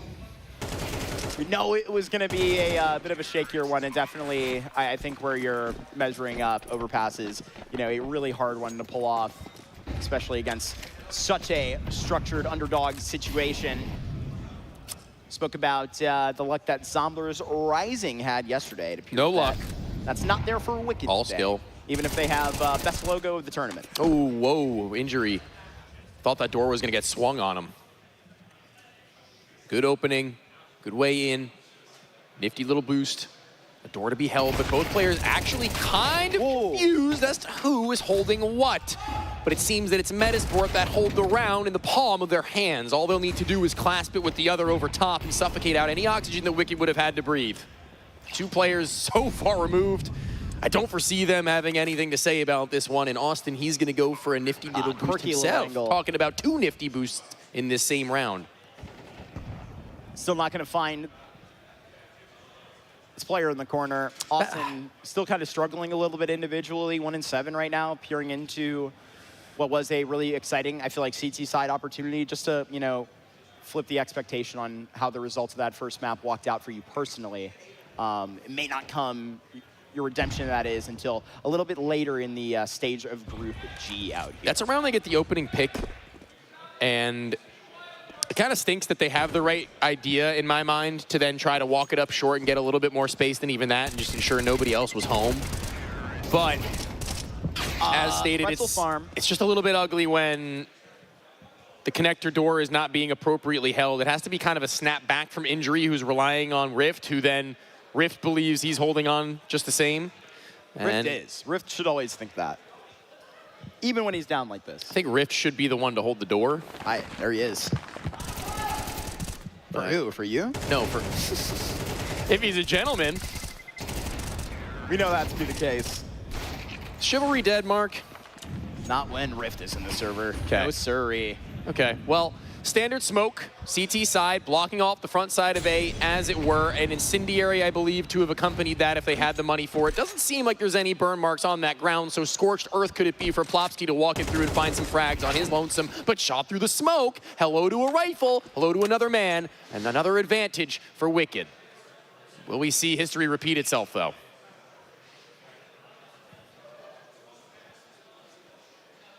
The Great Swedish-American War. Remember that? Of Overpass. Of Overpass. Whipping it out, and really good turnout. This is perfection. I'm starting to put a lot of respect on the name of our boy Pretzel here, who is looking like the most dangerous player for Team Wicked at the moment. You got to talk about his role and a lot of the responsibility that he's going to have back on the safe site. This guy is playing very much above my expectation for him, Tony. I think so as well. It's pretty fun to see these guys getting their multis, even in instances that might not be round altering necessarily. True. It's got to be pretty feel good to just hit land. You want to come to land to play. Like, these guys didn't come to Fragadelphia to blow them out the water. You know, you said that earlier. I mean, they came to play, man. Land is about energy. Frag is about coming and having a good time. American, South American, European, alien, ancient, prehistoric, golem. Yo. Anything. Come on down. Have a good time. Some Dark Age affairs here. Hang around at the karaoke after the fact. There's so much to do here, as well as at any other stop we look to make this year. We're next. Going back to Miami. If you want a place to party, baby, that's where it is. seeming like short is the next invitation. 3 frags put up here by Wicked, but all of a sudden, these tables are turning. Big shots just like that. Lumi responsible for the bomb going down, and likely Metasport up to bat for an 8th here, seriously.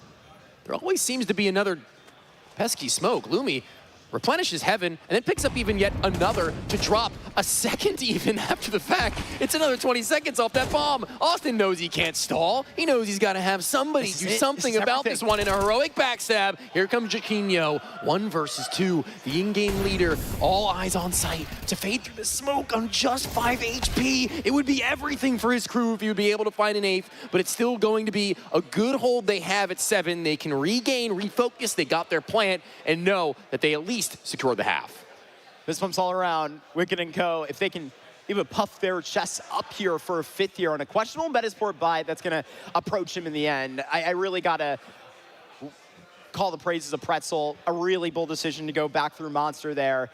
Wicked are pulling together all the odds from the early days, 3 years ago, all the success that Austin and Pretzel, even Rift, or excuse me, rather Injury played on one of those Cyberstorm teams back at one of those 2022 frag. You're a big Cyberstorm fan, huh? I feel like I've heard you. It's more of I feel like you know a lot about them. hater because they beat me 3 times on land. Oh, so you're just like a cursed knower is what it is. Yeah, that's how Austin and I became friends. Oh. He absolutely destroyed me. Okay, they're talking about destruction, man. Blowing him away with the Deagle. Pretzel gone, bye-bye. Now Rift knowing activation may be required, but just how many players lie on the other side of this is the next that he needs to ask himself, as he's gonna pull himself a little bit deeper in towards toilets, back towards the A site, a back and forth affair, a swing in towards the fighter, and patience pays off. Another on the other end, close up, he deals with it, and the op scope almost for a 3rd, but he's done more than he needed to. I'm a fan of that, Rift. I'm a fan, but there's got to be this next man up mentality. The second layer here for Wicked is about to show out. But when? That's the question. As Plopsky, Isaac, and Jaquinho, they just get called to a halt. But look at these shots that get put through this very cracked inside of bathrooms. They're waiting for this so patiently. Injury's going to give it to him. What a setup. Here he comes. Periodically checking the flank, but Injury's interested in connector, and he's walked past all 3 players here. Isaac is known that something is up. He's about to clip you in the back. You may just walk into short and not even let him get the chance. 30 seconds left here. That's what Metasport can't forget. Isaac smelt a rat in the sewer. Gets that player, and keep in mind that more likely than not, with him walking that far, he's saying to his team, guys, we're clear. A's looking good. I'm hearing nothing. A plant has been put down, and it's the last of the half to where once again, Austin in this clutch, this time accompanied by Logert.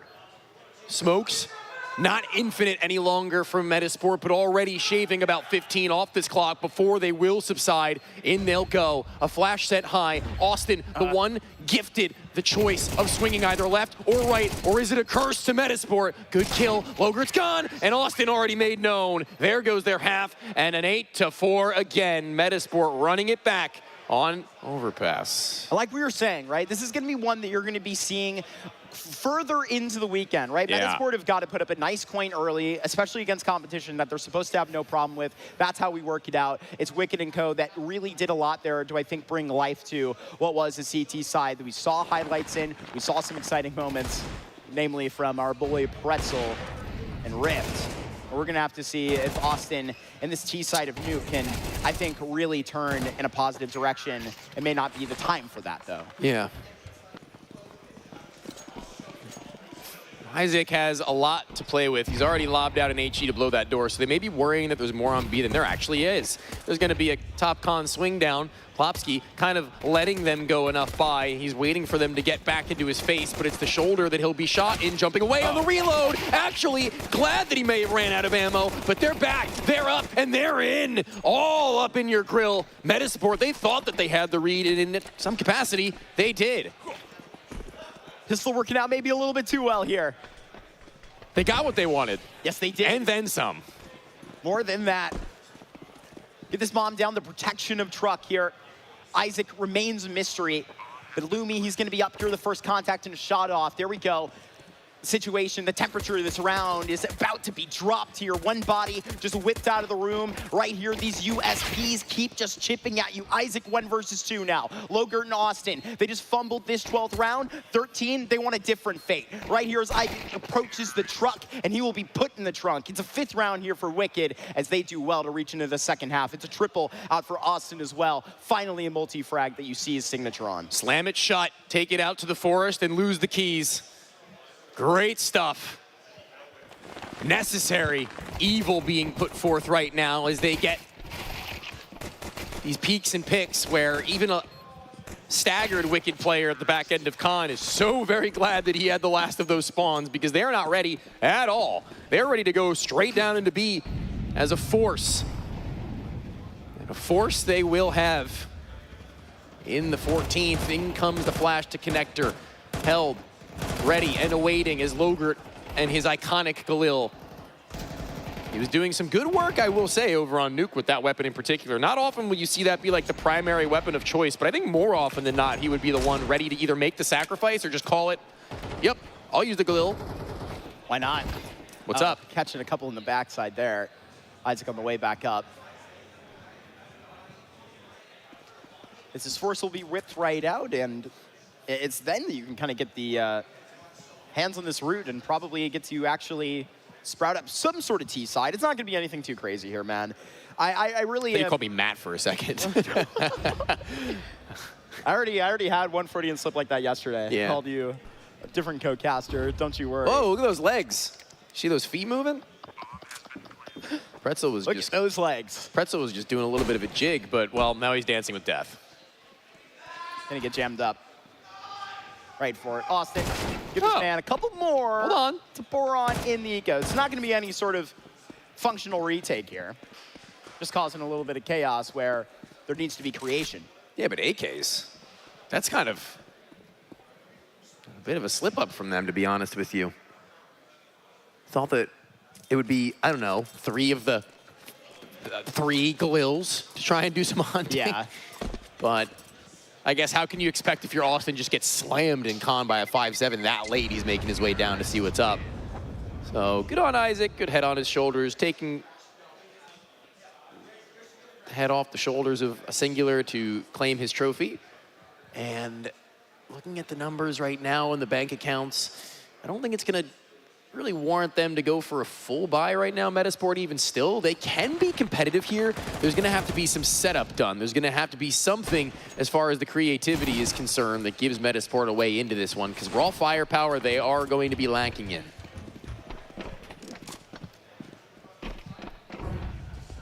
Their artillery, their arsenal. Okay, high-low, not bad. Oh, there's 2 high-lows? coming here. Hell yeah. Oh. I'm loving this. They're going to try and look at the monster potentially, but feels like so much of this function is already figured out. Big altercation and connector. Lumi, he's waiting for it oh so patiently. He paints one onto the wall. There's an entire, I mean, the rest of the entire team of Wicked is here. Right at the top of connector, just getting the rest of this back with the tail end of it inside of Monster. They have all the real estate needed to just hit W and go for the rest of this play. Off angle for the 5-7. Could be lethal. There's a smoke thrown that enables him to see over top of it, but there's already been a crawl, there's already been a creep, a crouched player over at ramp, now into jail. There goes Austin, leaving his teammate dead for only a moment, but doubling down will Pretzel make up for that loss. HE deepening just over top beside the planter. Shouldn't be anything really here for Mail, I can't imagine. He would have to do something spectacular, and that's that. But no assassin, great stuff there. And a 1-round difference that we have baked into this overpass now. 8-7. This is where we were, you calm down. You calm down. Dude, Exner hit me with the worst of that on a CCT desk a week ago. Really? Yeah, I lost composure fully. It was actually lethal. I don't think there's going to be that was a freebie, but if it ever comes to 6-7, I will not waste a second. I don't think you should. I won't hesitate. I don't think you should. Not ever. Gotta take the meme where it matters. I'm trying to, you know, appeal to a younger audience, trying to pull in the Counter-Strike players of tomorrow. Yeah, man, like I said earlier. Team Spirit getting in that business. Was it Team Spirit? I heard about that. I didn't know who. I didn't know who it was. As well as their 4 academy teams. Yeah, as one does. EG tried that. To be honest. Maybe they should try it again. Please don't. It's crazy, like half of the players from that project, that 15-team project, They're here. They're here, most of them. Yeah. A lot of them gone on to have fruitful careers as well. Obviously, we know Hexed gone on to do great things, was a part of that freaky function in Seattle. I'm going to list them later on, maybe, if we ever do have like a desk segment with one of those players featured, because it's interesting. Yeah. A lot of long-time player bonds have been forged from that time as well as just before, but right now looking to bond themselves together on this B site to hold back what would just be one player on either of the entry points, trying to make a mockery of the Swedes' positions. Good on the AWP of Austin, actually, recovered.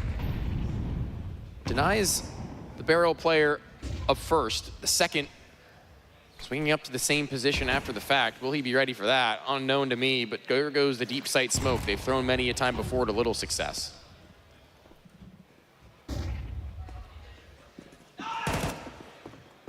Our Metasport just about to hit resume on this game. Mail pulls one free, actually goes down, and it's just a complete control of what's going to be coming up short here. No worry about it. I think I'm going to repeat my statement. I think they hit resume on this destruction right here on the CT side. There's their win to light the fuse.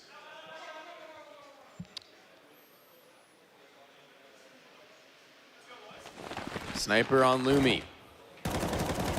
He had it in that last round, but only ever just getting softened up by his opposition, never actually reaming out a kill, as far as I had seen. So maybe now, as they look to change their tune, he'll be gifted chances. The chances need to be capitalized upon, and he will actually get into the meat and potatoes of this push pretty early on. Over at long, hugging that wall. In goes the AK-47, not letting a bullet leave the chamber, and that could be a problem, seeing as Rift doesn't have a weapon in this round, and they can grab that one whenever they so please. Oh, yeah. A nice freebie for our boy Rift. Here's the prize. He doesn't take the backstab. A little less trolling here on this second map, and a little bit more of this type of treatment. No mercy shown on that A-bomb site. That's a legitimate round win. They're not going to be retaking this, Tony. They're too far away, and they got to deal with it. Rift is just leaving no man unknown. Dude, his rifling right now is kind of star-studded. It really is. Like, that is a majority of their success stories being written with him all over the page. Title character, Austin, coming to life a little later on in this series than maybe he would have hoped for, but again, the term is better late than never. That one-round game you discussed a moment ago doesn't seem to be leaving us all that easily. It seems to get richer for it. Each round win that I see the grin of Austin grow, right? And I see this glow. Oh my goodness, look at that. I mean, look, Tony, these guys are happy to be up there in the function and feeling like they can really just squeeze out a couple more of these really awkward buys like that. Man, all it just takes is one little mistake that Rift to rip off two heads equally, and they just get to carry it forward. Dude, I don't even know if I can call it a mistake, man. He found a quite literal, I believe, 2.5 to 3 second timing on the Bathrooms player, and it's not even a mistake, dude. He just swings up to the site and the guy's holding him, but just gets blown away. I mean, yep. Like, the mistake was not hitting your shots, but I don't know.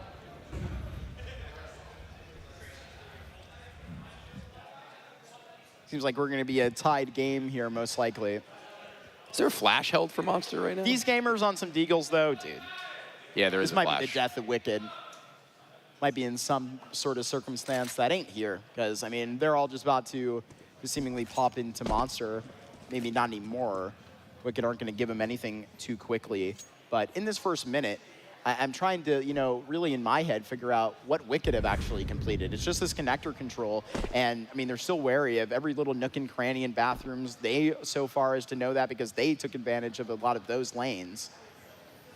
This next 49 seconds is going to be a long one. A lot of jump spotting going on right now for Metasport. Player at short already communicating over that there's some level of information that Metasport think that they have, but actually don't.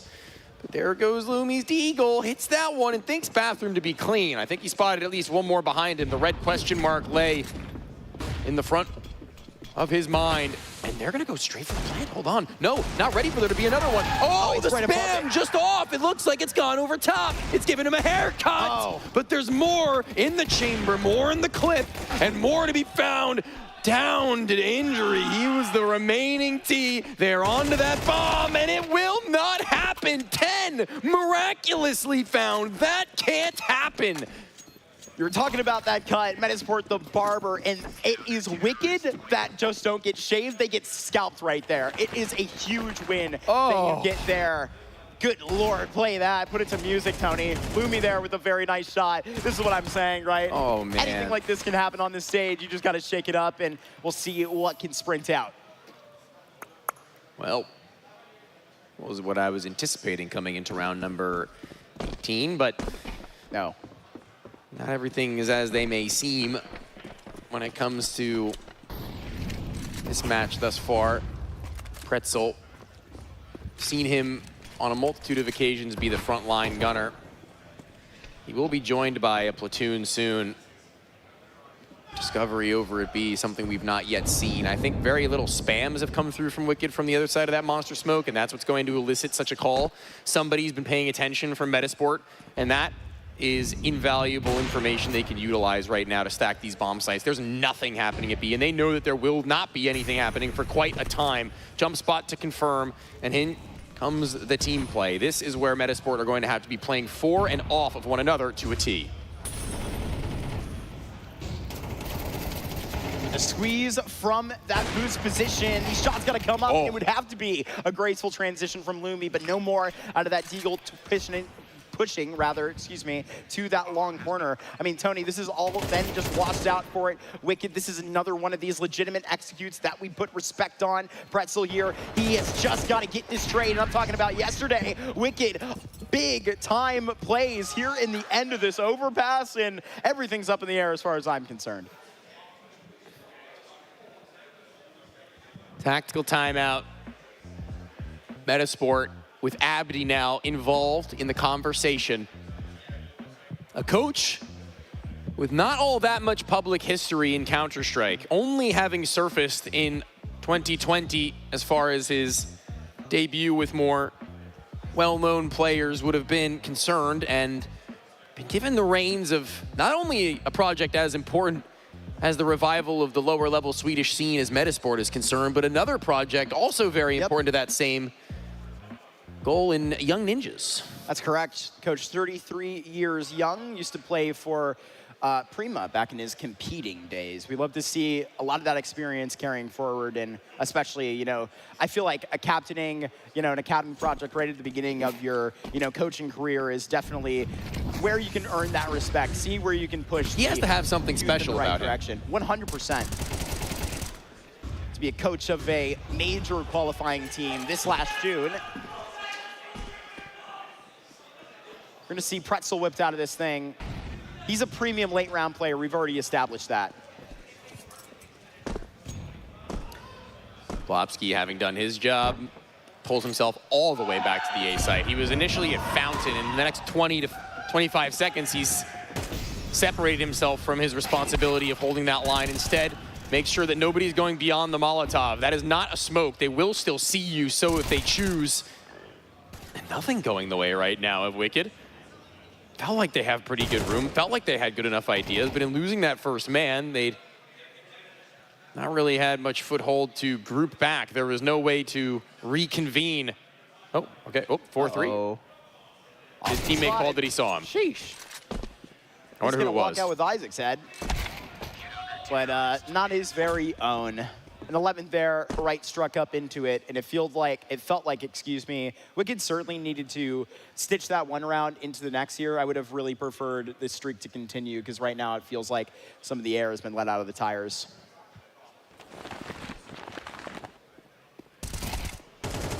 Solid enough from Metasport to where they haven't let up enough bodies, given up enough cash. A afforded Wicked a bomb plant.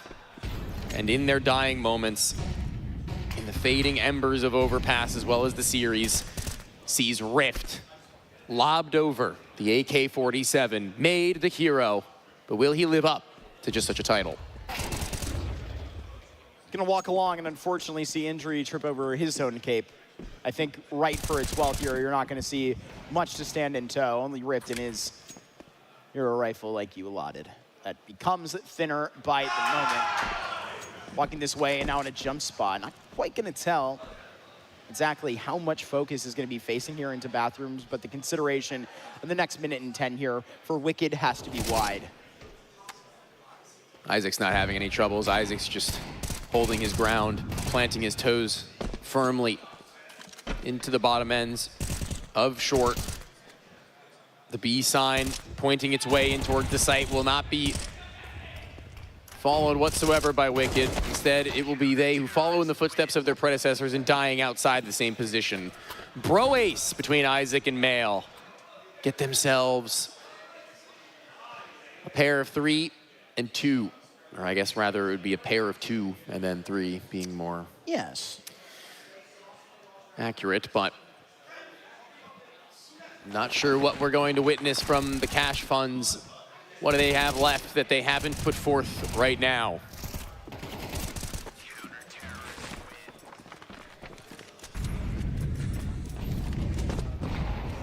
Oh, hell yeah. This is what we're bringing to the stage, the last round for Loger to Legend. And you gotta respect that. We'll see if he can hit a lick. It's Lumi that will get caught in the back, racing up to grab this with the op right in front of him. He's gonna be the perfect bait. But will they bite the bullet? It seems like Pretzel will try and manage a quick scope. Can't quite put that on. They're gonna be looking for a boost too here in Divider. Man, I'm a big fan of that sawed off. You can usually only get a kill if you're chasing somebody down in the first 30 seconds at a spot, Tony. Just to be frank with you. Blinded on that boost. The op that they look to get a little bit spicy with now. Surely having an idea of what they wanted to get done with that do Metasport. Not letting them do anything in the ranges, instead closing said ranges, but the same could be said about Logert, who decimates the player on the lower ends, who had given them hell in the last round. He wants that shotgun pretty bad. He's gonna give over the rifle to a teammate. Oh yeah, I'm loving this. He's gonna continue to line it up. He knows what he's about.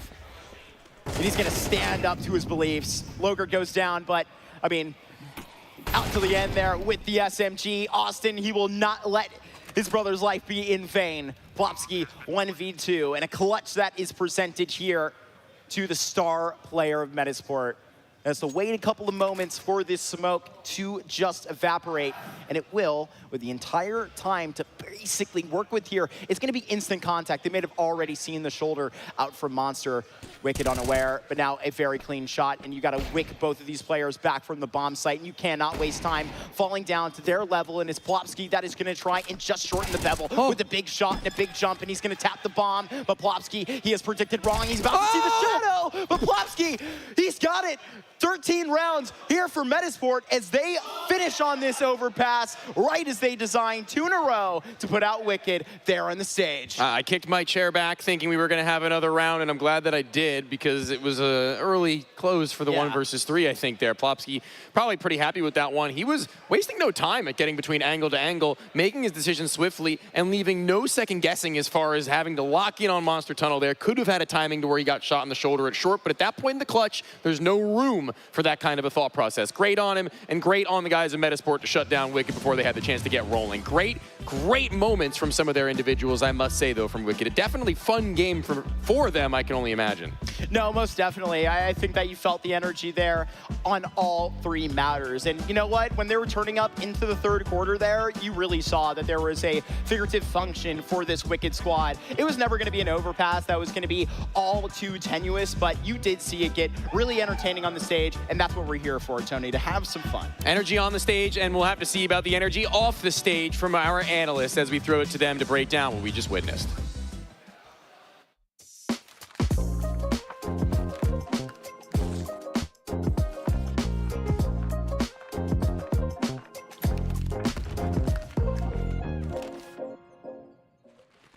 Fragadelphia fans, if you play Counter-Strike, you're gonna want to hear this. The 1v1me app is launching their Counter-Strike League. Get paid to play in the 1v1me Counter-Strike League. You earn a guaranteed minimum on every match and earn more when you win. Play late nights, weekends, weekdays. It's flexible and fits your schedule. You want in? Drop a follow and a DM to apply. Counter-Strike hits 1v1me Season 3.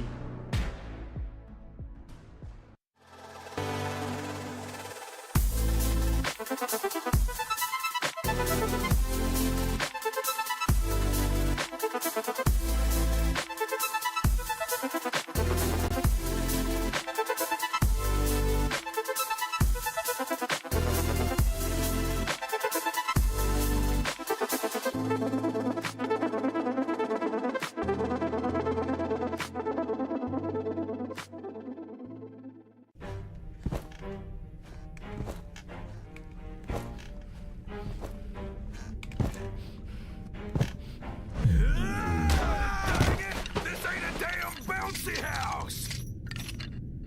Dude, you just messed up my gun! Oh, what an ugly ass skin. Thought shit wasn't supposed to sink. But no worries, Daddy's awake, which means no more gun problems. Let's see what we got in here. Big update on Daddy's skins right now. This ain't it. Oh, you can finally play updated case battles. Try out the new game modes, or maybe... Oh, this isn't mine. Dude, I just need a gun. Yeah, here you go. Fresh from the factory. Still smells like paint. Take positions!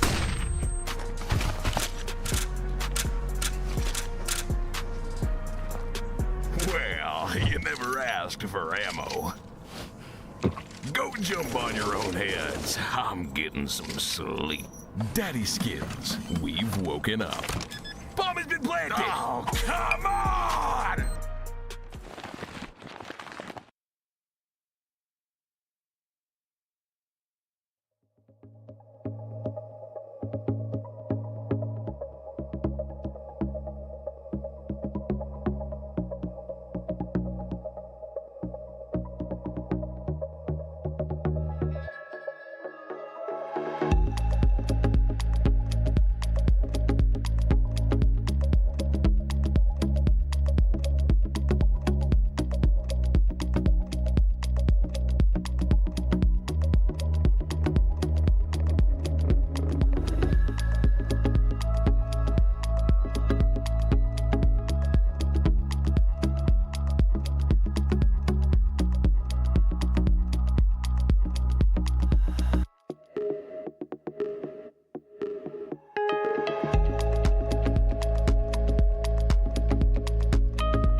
All right, folks, I am joined here by Metasport winner Plopsky. Plopsky, how are you doing today?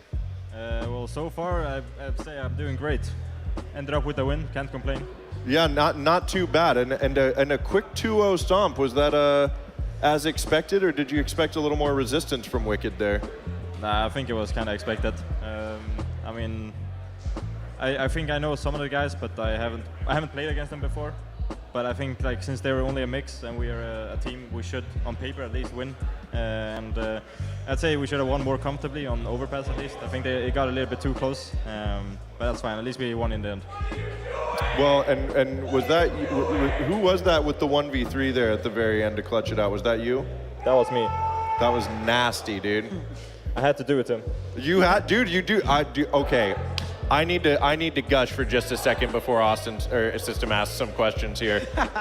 Your movement from jumping out of heaven up onto the railing and getting over that box was, I've got goosebumps right now that I just need to tell you, that was one of the sickest moves I've ever seen, dude. Thank you. Appreciate it. Yes. Austin, system, excuse So me. We're on a first name basis, guys, sorry.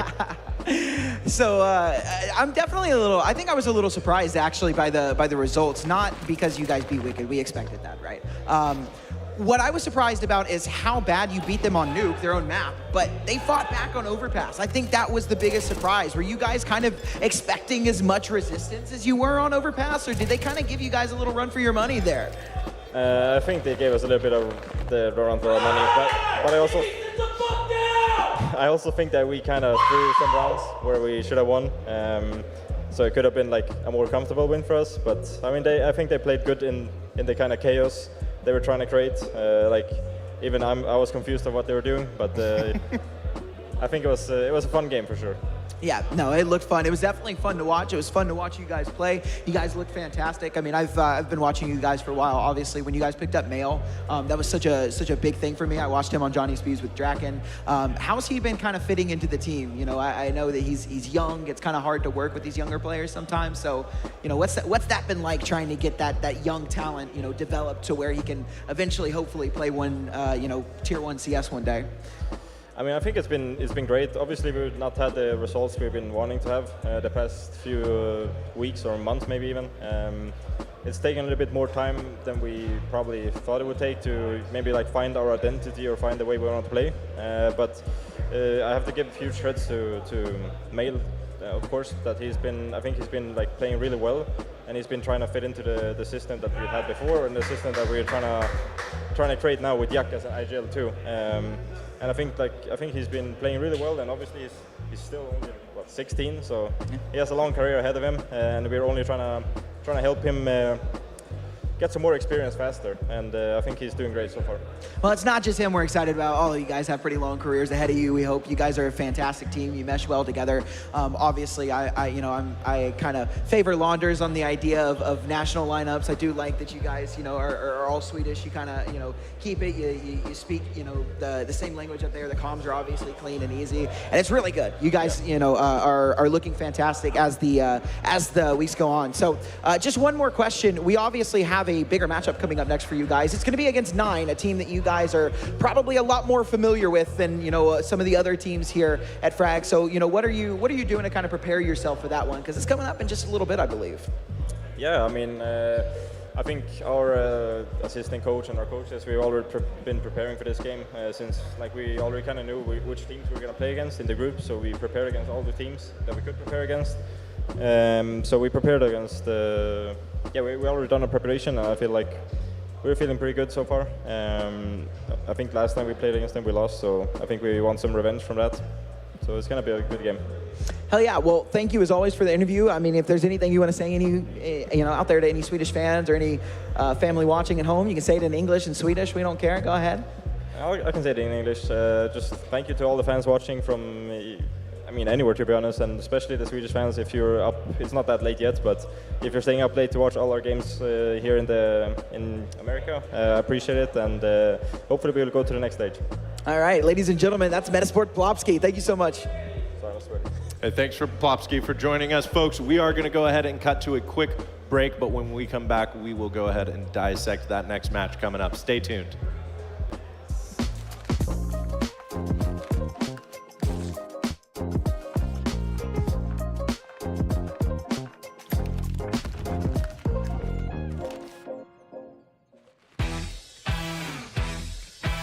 Introducing OBSBot Tail 2, a powerful new camera that enhances your live production with AI power.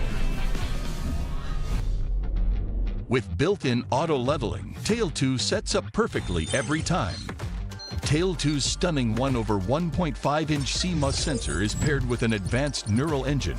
Together, they let Tail 2 capture breathtaking 4K at 60 frames per second. With the upgraded AI Tracking 2.0, human tracking is now more intelligent and responsive to rapid movements. Experience Tail 2's 5x optical zoom, expandable up to 12 times, delivering remarkable clarity from close-up to long range. Thanks to Tail's new integrated pan-tilt zoom rotate structure, enjoy seamless vertical 4K video shooting. Control OBSBot Tail 2 wirelessly with exclusive apps right from your mobile device. With PDF technology, every movement stays perfectly focused.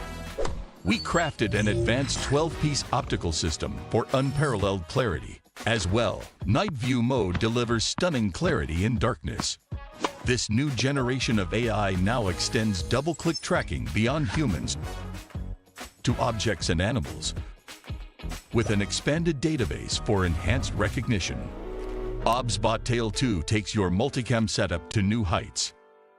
The smart remote controller brings seamless switching between cameras, while tally lights provide instant visual feedback for your production. Use OBSBot Talent for comprehensive monitoring and seamless switching between OBSBot devices.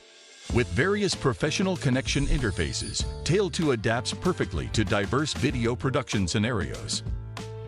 Tail 2's 3D and NDI compatibility enables seamless integration into virtual production, while AI features expand your creative possibilities in the virtual realm. Tail 2 supports up to 5 hours video shooting. For group settings, Tail 2 expertly manages multiple subjects, maintaining all participants within the tracking frame. Supporting NDI connection, multiple video sources can be integrated seamlessly.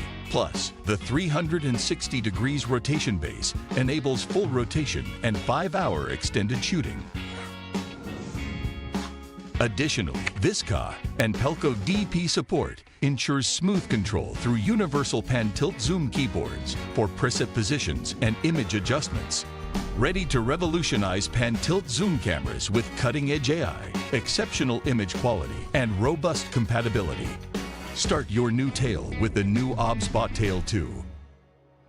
Created by OBSBot.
We are back once again. Yeah, it's a little bright in here, so we decided to put on our Be Quiet shades while we're out here on the desk. Once again, I am Big D, joined here by System and Zeph. Gentlemen, we watched a pretty quick series there between Wicked and Metasport, but now we got Metasport versus 9, and we were just having a little brief discussion before we came on broadcast here about how we think this is going to go down. Gentlemen, care to share your thoughts? So if there's a 3-map series in this group, it's going to be this game right here, right? You know, these two teams, they're a lot more familiar with each other. They play with each other all the time. And it's not just in games. They probably scrim each other a lot, right? These are two teams very familiar with each other. We've got Metasport, a Swedish team, and then 9, who's an international team. They've got some Germans. They've got a couple of Danish players. Their coach, Barry, I believe we were talking about it, the same Barry that coached SK back in the day. So there's a lot of experience on that side of the server. There's a lot of experience on the other side of the server. These two map pools line up pretty well. You know, we're expecting to see maps that these two teams play quite a lot. It's going to be a brawl on both sides of the server. You could say that again, Zeph. Absolutely, I have to agree with System there. I think it is going to be an absolute brawl. Those map pools are very close together. I have actually the map stats there, and I think they both have the exact same win percentage as well on Overpass. So I think this is either going to be a full slugfest between all 3 maps, or I think, you know, maybe 9 come into this, you know, they had a warm up against Team Factor. Maybe they're just going to roll Metasport. I don't want to say that they are, obviously, because, you know, both these teams are pretty high up in the VRS ones together. But I think when you have the experience of Barry behind that roster, I do think 9 are probably going to be the favorite coming into this matchup. Well, we're going to get some map vetoes as well here. Yeah, strong. We're not quite to the elimination stage yet for either of these teams, but strong VRS implications as time goes on, and obviously maybe a little preview of what we see later on in the tournament. But we got some map bans coming up here, guys. Yeah, and actually I am surprised by that Mirage ban. And I think I don't know that Train was very surprising, but we were expecting this Overpass pick. We know that both of these teams play Overpass, and there's another one that we expected as well. Just looking at the map lineup, both of these teams like to play Inferno. I despise this, and I'm very glad I'm not casting this match because I hate that map with a passion. It needs to be gone immediately. Let's put anything else in. Cash, Cobble, back in the map pool. Somebody give me something other than Inferno, please. Yeah, and I imagine up here next, it's probably going to be Ancient being map 3. That is both of their respective. Wow. Hold on just a moment. We've actually got Nuke. That's actually kind of a surprise there. Actually, we were not really expecting that. I mean, Metasport do have some experience on Nuke, but they only have a 30% win rate on it. They have the reps, but I mean, against higher tier opponents, they haven't been that great.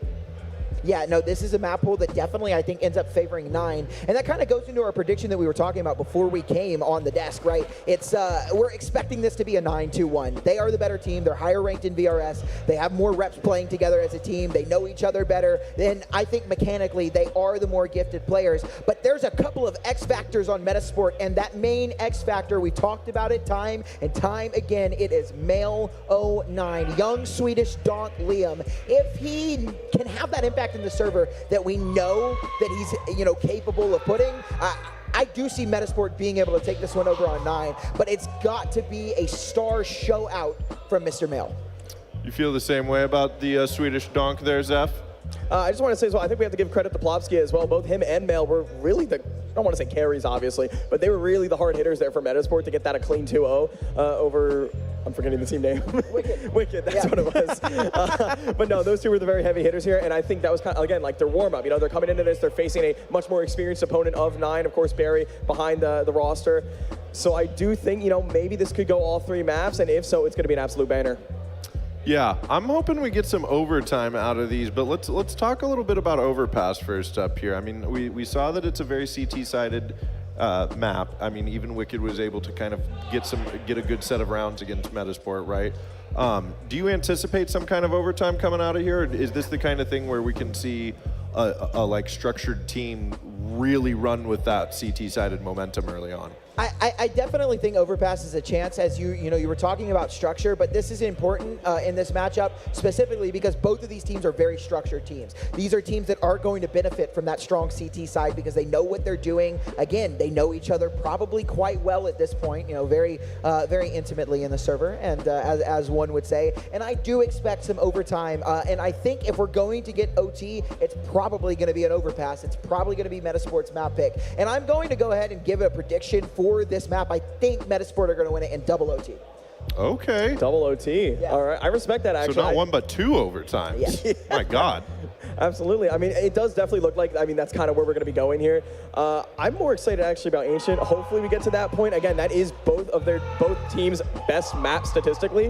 The one thing I do want to point out as well, I think on the CT side, I think 9 is probably going to run away with it there. I think overall they are individual player by player have that better stats overall according to HLTV. Not to count out Metasport, of course. You know, maybe they could show us what they got. We know we saw, again, a dominant performance from Plopsky and Mail on the first series against Wicked. So it's going to be really interesting to see how Overpass goes out. It is going to be very interesting indeed. Yeah, it really will. And just as a quick note as well, I think all 3 of these maps personally lend themselves to potential overtime. So just for the casters' sakes, and for everybody at home, I hope that we get a solid triple overtime in every single one of these maps. Don't you guys? I love it. Yeah, that would be good. Well, okay. Well, that's gonna do it for us up here on the desk. It's gonna be an exciting showdown no matter what. Maybe one of the best we've seen on stream thus far at the tournament. But to take us there, it's gonna be why not and get the bag mark.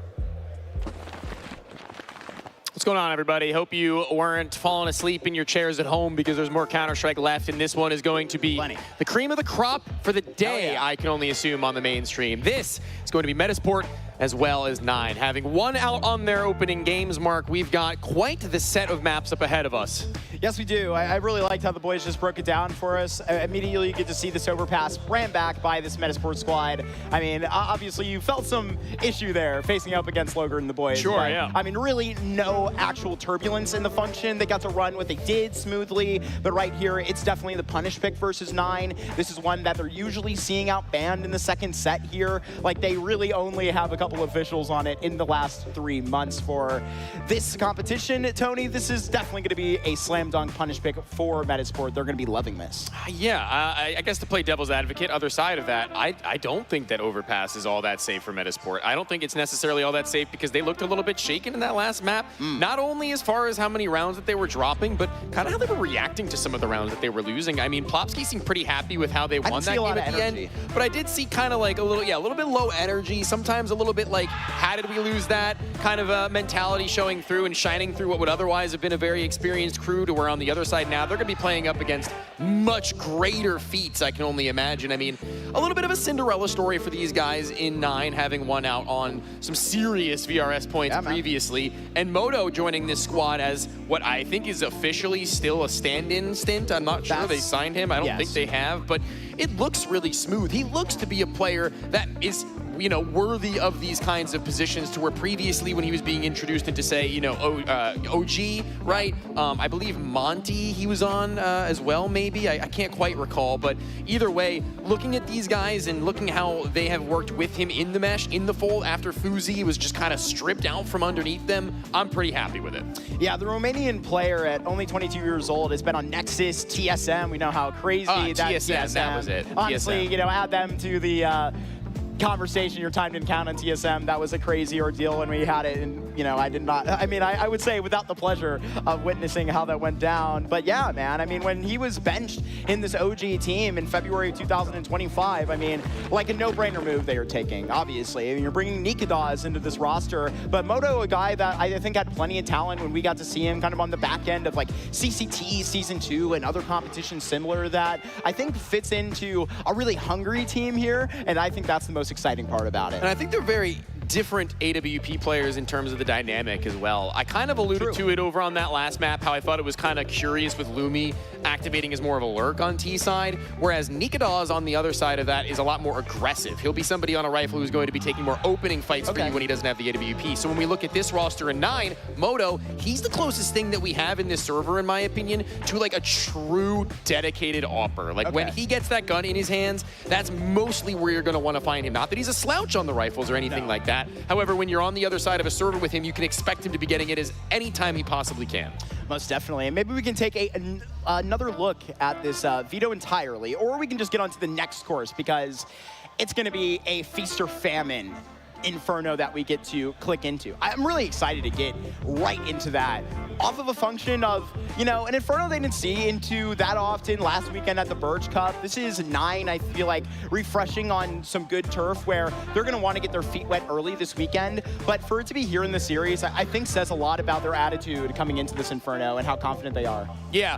A seasoned in-game leader who has had a very long career as a natural rifler in Rawls. He's had some serious tutelage. He's had a lot of players all around him from the time that he had began playing at the very first Counter-Strike Major, I believe it was, if not the second, to where he found himself kind of not fading away from the tier 1 scene in virtue of him not being as good, but just the explosion of how good the scene got around him, right?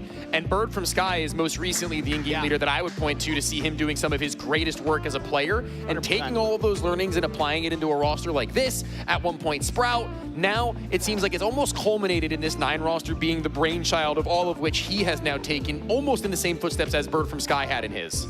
Yeah, 100%. I mean, there's a lot there to be inspired by. Bird of Sky, I know a guy that honestly you've been. I interviewed him. You kind of put me on. I interviewed Bird of Sky. I'm not gonna lie. Like I saw the interview. You did a great job with that. But also like following in the steps that he's taken in a lot of these tier 2, tier 3 teams. Yeah. That namely that's a guy that you're gonna have to look out for in international competition. But I actually got the chance to catch up with Team Factor's Nova between games here when we briefly got off of the desk. I got to ask him, GOAT. How it went for our GOAT Nova. I'll never Nova's been hopping in this scene for a while, man. He's shown his face at plenty of these frags and has done some great work. He might have played at the first Counter-Strike Major too. Played some great pistol rounds there versus Team Factor. We just got told by production as well that this is like kind of a pretty unique stat where they didn't win a single pistol versus them. And when I was talking to Nova, it was quite funny because he was, putting this to kind of either side of the positivity. Are we, happy that we're winning our pistols clean, but then are we disappointed that we're literally not winning any rifle rounds kind of to convert, like maybe 1 or 2 around them, Tony? So it was a tough one for Team Factor there. I know they're confident going up against Wicked. That should be happening at the same time. And you know what? Looking at this 9 roster a little bit deeper, it's kind of a Frankenstein's monster as far as talent in the tier 2 scene would go. I really never would have even guessed any of these players would have been roofed under the same house. And seeing them, it kind of looks like it fits pretty well right about now. I mean, you can see the fruits of their labor being realized just the same. You can see these guys really crushing it as far as what was been a little bit of a fall off maybe for some guys. Namely, I think Favin is somebody who I've been really excited to see come back into the conversation, the forefront of them, because he was a front runner in a team who is here in Big. He was one of those guys, as far as the numbers are concerned, where he was expected to do something. He was expected to be in the front lines in terms of the numbers being posted at the top ends of the board. Mr. Trade Frag, Mr. Clutch. And right now, I have to say, I'm very happy with what I've seen from him in 9. I'm very proud to say that I've been following in his footsteps in his journey back to what will be potentially the major. And if this is one of those tournaments and where he makes it happen, a statement against Metasport would be something I think he can be pretty happy about, a smile on his face, and we'll see how he stacks up against Big in terms of placements at this event as well. Yeah, 100%, man. I mean, this guy, it was really exciting to, see some of that face. I think it's a, similar scene for, another, addition to this 9 squad where, was Kraken on Ecstatic? I believe Kraken at some point was on Ecstatic, yes, in August of 22. He was. April of 2024. He had a nice career over there, but obviously, Fozy was playing with 9 for some time, and then right before Knoxville, obviously, was just rang up, called back, said, hey man, come back over to your America. You're not done with your responsibilities over here on Wildcard. You need to fulfill the VRS. North America drafted Fozy, bro. It's crazy. Essentially. Oh my gosh. As did M80 with a couple of drones. He answered the call graciously, Yes. So thanks for bringing some faith back to America once more. Smiles across the boys of the Swedish squad. Hell yeah. Metasport ready to get things rolling soon enough, so it would seem the guys now locked back into their screens. I was tentatively excited about what we had seen on Nuke. Really? Little bit of a worry over on the next of Overpass. Sure. Gonna need to see them hopefully rectifying some of the issues that they had addressed on their team talks in being able to close out on that one as they had by the finish line. Well, Tony, as I gaze to the stage, I see that 9 side exchange some fist bumps. It seems like we are going to be getting into this thing. We got Metasport, we got 9 here on land in Philadelphia. We got this going. It's this Overpass. We're running back right away. Get the energy going. Pistol rounds make for some interesting calls on most maps, but on the T side of this one, we'll see a snapshot over at the front side of A. It was one player spotted and one player to find a kill along with that. It was Lumi in the last map who had done similarly. It took him a little longer, but he'll wait no time to getting back to some form of forward space on A. It's his teammates who are going to need to do better at B. In this, dual Berettas invested in 2 guns, 1 kill. It's still vision, it's still room to plant, but it's forward footing for Metasport. Big fights right here. And right now, Mail, if he can take a triple here, well, he's going to ask for some help, and he gets it. Good shots put back up. Just down to the young Pole, up to attempt to clutch. And he's making this contact when so necessary. They're giving Forcer a peek to heaven. Right now, I think he's realizing how little opportunity he's actually going to be presented within the bomb site. Metasport, they're going to be just stealing another pistol round from 9 into a new series, and they still can't win the pistols, ladies and gentlemen. Old habits die hard. Yep. And Sajat will be given a quick and painless death if he is going to be encountering any of these players, but doesn't look like they're gonna really look all too farther onward into giving over an extra $50 per player killed. CT side economy shift now, something maybe these players are a little bit more in tune with. I hope they heard that. I hope so too. Oh, yeah.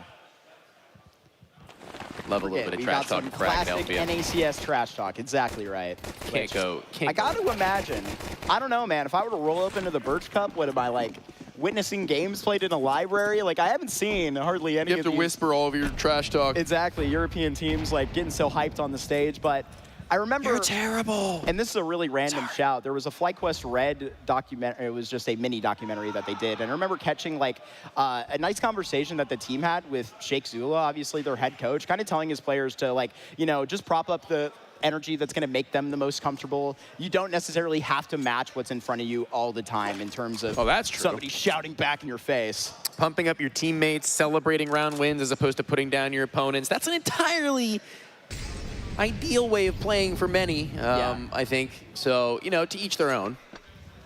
My cup of tea may be too hot for you, but Rawls setting up the Desert Eagle to get a little bit of info, maybe even a shot to the head, but nobody blinded, at least not the target that he would have liked as he gets shut down in his endeavors. Seeing a few more seconds before all these smokes are to fade. They've wasted a good enough time off this clock to where 9 needed to make a decision, a man down, and they've gone on full scouting in through A. Plopsky, he's not letting this one get uncleared and unheld. He was a mastermind as far as what he needed to hold on that last map, and this time around, it's not going to change. Big altercation here in T-Spawn. Isaac has got that right on the drop, but so will the young Polish player once again. And unfortunately, Moto straight up dotted on the line. Metasport 2, and they just disappoint the Force right back. Plopsky leaves nothing to the imagination, dude. 9 not yet arrived into this game, not giving themselves the room to purchase just yet, not being able to stack up to their opponents. Somebody is going to need to toss over an AWP for Moto, I believe, in that next round, if you'd like one. He might actually have just broken through the threshold of it, even with their loss bonus now hitting 3, so we'll see. But for the time being, I think this might actually be a mirrored play to what Metasport wanted to do in that last map on their USP Eco round there. Looking to scout out B, it was actually at Monster where they wanted to go, but flipping that over, turning it on its side, it's the other entry space, which is given room to walk. USPs could go for trades, could go for look-ins on a player more exposed. That tunnel only so wide, but Jaquinho not leaving a single thing. And interesting tidbit, actually, that I never really thought of. Please. When these players add suffixes to the end of their name, like Zera and Ino and things like that. Yes. Plopsky referred to him as Yakin, not Yo. So I wonder. Is that what they call him all the time? Is his name Jack? Is his real name Jack by chance? It is. It's, I'm not going to attempt to, Jack Matson. Yak. On the stage. And they probably call him Yak. Hey, Yak. Absolutely. Isaac's name is actually Isaac as well. Love that. These Swedes, very, very creative. original and creative. But he is one of one. Certainly. ISAK. This T side now spots out a good amount of room to work with at short. No hyper aggressions or extensions over at Monster Tunnel. However, how will they ever have expected them to run it back in the same space in the gun round? Favin falls early on the execute, and they are flaming them up. Male 09 with a double entry. Big stuff here. In this altercation, Lumi will put the bomb down and end probably what is the quick conversation, unless here's a big flank. And just to say the test, it's ugly. It's ugly Counter-Strike right back down, but it's looking a lot prettier for this T side as they're putting the foot down. The entire boot. They even get to chase Moto down. You ain't going anywhere. Out in a body bag. That's what we can guarantee. Metasport up to 4 rounds early. I think Sajjad is starting to feel it a little bit, not in a good way. That seemed a little bit panicked the nerves, to me. maybe. Had the player fully back turned. Kill is a kill, but a round is a round. And that's what Metasport are going to be looking at now to force out the tactical timeout. And Abdi, ooh, I thought he was taking off his headset out of disrespect, but I think he's just not got sound coming out of it or something along those lines. Or Certainly. But yeah, Tone, gotta understand that it's been a little bit of an active one here. Obviously, you're going to be seeing a quick tech pause dealt with. That's what we gotta. And having Barry there, having Barry to speak on. Yeah, no, we got 2 great coaches on the stage, man. It's really exciting. I mean, just immediately here on a Friday afternoon in Philadelphia, we got a full European Counter-Strike game here. So I'm really a fan of Barry. Barry's a coach that I kind of have wondered for a while will ever get the look on by one of the higher level organizations for a lot of the work that he's done, not only in talent scouting, development, in-game leading as well, in the transition into coaching, having been regarded highly by a lot of the teammates that he's had, former president, past. True. Former and past are the same, by the way. You just wanted to. I understand. You're sounding a little bit comes in threes here with it. No, I feel you. I feel you. It's been, I think, really interesting. Where I don't know, man. If you want to like stay on a coin like that, dude, just follow the saw path. You know. That's kind of where I was going with it. Bring this 9 squad up with you in the same way that ENCE was, and. I mean, obviously, those are, you know, very high peaks that we're suggesting you find, but a Birch Cup victory, multiple of those included versus, you know, tier 1 opposition that we would consider, right? 2 wins over Team Liquid that 9 managed to rustle out of that tournament. And I think we put a lot of, you know, respect on that, especially for maybe, you know, fans that aren't too familiar with the scene that just watch the Americas. They'll put a lot of respect on a win versus Team Liquid. That's a big result. For sure. I heard that Ethan G's Gabagool 2-0 Team Liquid. Yeah, man. It's pretty impressive stuff. They're pretty intimidating out there. Yeah. Got weakness in the playoffs due to some forfeits. Got Texas Rebels in the playoffs, too. Curious that they take their tactical timeout in their off round. I mean, obviously, they can discuss how they want to buy up into this one to afford themselves room to buy into the next, just the same with 5 rounds of loss. But, you know, usually you want to get your idea of what the gun round is going to shape up to look like, and I wonder if they've kind of prematurely set that plan in motion for that, which is entirely fine, but this round, not unwinnable. Desert Eagles can be a serious issue. It needs to be, if that is to be the case, however, because there's not going to be any gimmicks as far as utility are concerned. No late pops. A mid-round execution into B without any smokes to actually take off vision. They want full range of motion up against what will be close range weapons of anything. So imagine they threw smokes on a normal execute in sight. Imagine if they actually tried to force these players into them. That might hurt them more than it would help. Not going to be too clean for you in short. 1 leg at a time will be pulled out from under you. Moto catching it right at the end, and Metasport are certainly looking like this thing may come true in terms of a punish pick, Tony, because right now there doesn't seem to be much pushing back here for 9. I think for every team similarly, it's taken them a moment to get going on the stage, right? Even kind of continuing on with that, right?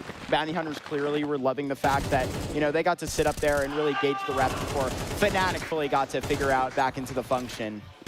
And I don't know how that turned out. I can't see on the bracket if that game actually finished or not to see if LAG or Bounty Hunters ended up shaking out of that group. You ask me, it's probably the Bounty Hunters. Probably, but this is everything right now for 9. Like, this is all that they've been able to put together in the map thus far. They haven't had this AWP as well as 5 rifles and utility. So here comes the lockdown of the monster tunnel. Falvin is there. The wood wall is unsuccessful from Rawls, and there is another one on site. There's another one quickly able to make his way back and maybe stall out Metasport for a little while longer. Nobody from short, and they never would have known. So now as they go stalling out for 1:20, they've got a lot to play with as far as the time is concerned, but their HP has been whittled down to near nothing.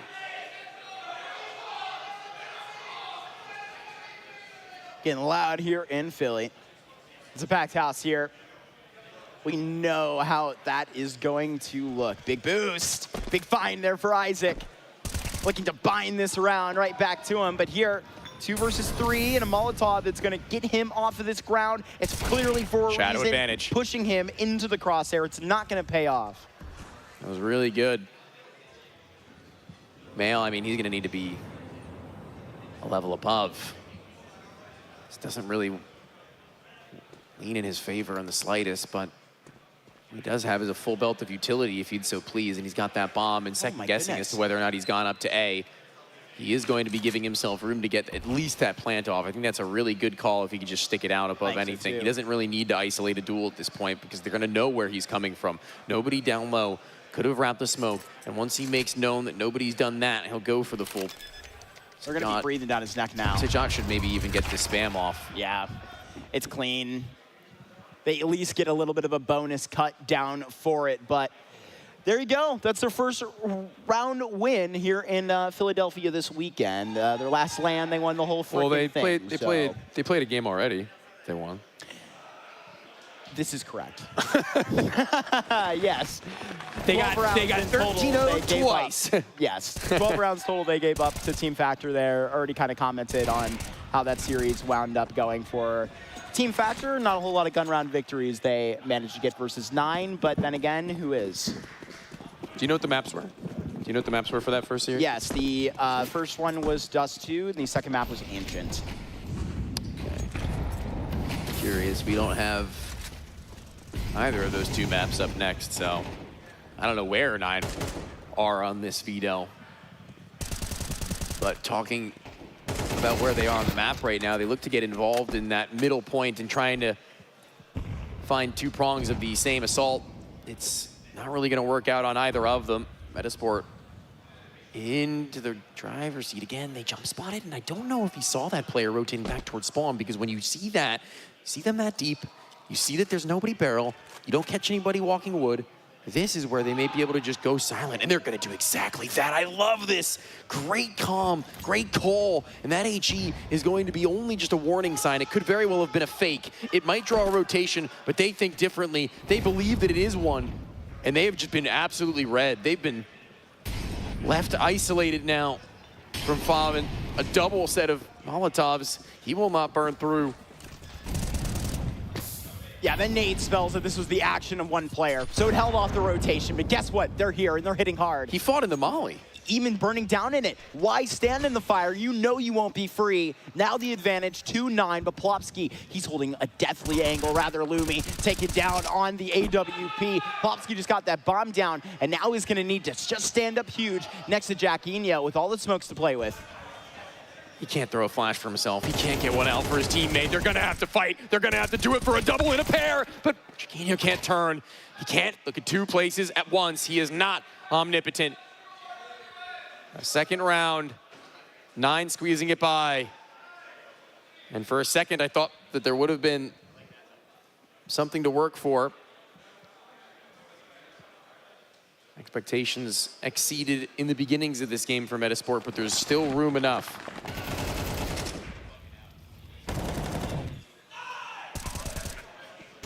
Two retakes in a row.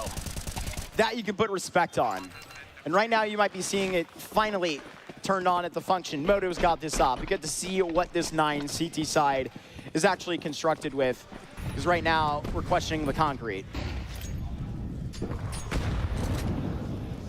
A boost met with no resistance from 9.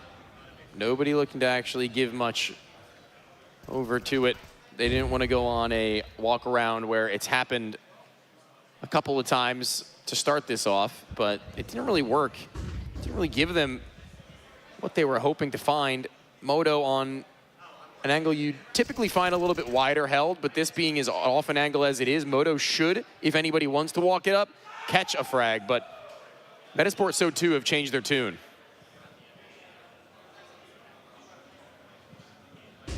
Off of this flash. And getting one kill. I mean, the Polish player, even information off the back of it, and he's going to continue to wrestle here. The mats right now are yet to be settled. Krogan up to this corner, and they just own every inch along. Sinking feeling settling in right now for the attack.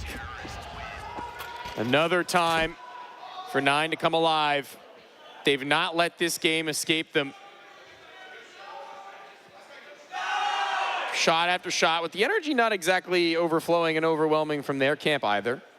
They're both looking pretty down to earth as far as these rounds are concerned. Nothing absolutely insane has gone down yet, I guess, so. Makes sense. The stage unaffected by it. Sajat starting to reacclimate to what had been kind of awkward for a little while there. And no smoke towards frontside A. It was a full flash. Like this time, in stark contrast to what we'd witnessed, they did want to go for a duel. But now that they didn't see anything, will Metasport start to do their crawl? Seems they will.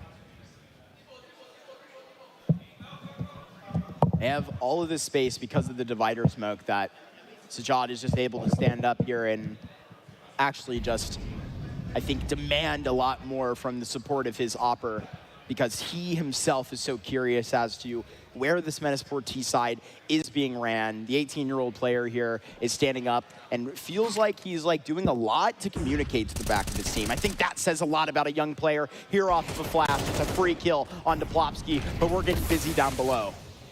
What a play! Through the smoke, they're setting up nades! Oh my God! Favin has taken a major risk and one that has paid off in spades. The last two from Monster, and he's communicated that over. Dude. He and Kragan, man, they double up and double down, and he says to himself, yeah, of course. That play needs to happen so bang that they can't react. He spams that smoke into the ground, spikes it right into the Molotov so that he can just sprint through and start process cutting up. All of a sudden, it's 4 rounds in a row here for 9, and we are going to be just awaiting a moment for this. We got to get Abdi on the mic to make sure that this thing isn't going to fall out of the function. This is really worrying right here when, to be honest with you, everything that they're working with, they can just sort of support. I mean, these are momentary plays that Favin takes advantage of. Everybody at the same time, and the rest of the Danes, well, they're loving the way that this is walking. And that's the kind of stuff that you can really only get away with on LAN. It feels like so many times, too. It's just that one split second of being so caught off that there's just no time to react. You know, maybe a little bit more planted and holding and, you know, reserved for there to be something spicy to be done online, to where sound gets a little janky on LAN. Obviously, you're not expecting there to be playmakers with the confidence levels built up to do something of that stature. And frankly, I mean, nobody on this team of 9 have given us much reason to believe that they've built that level up. But that round right there is an incentivizer.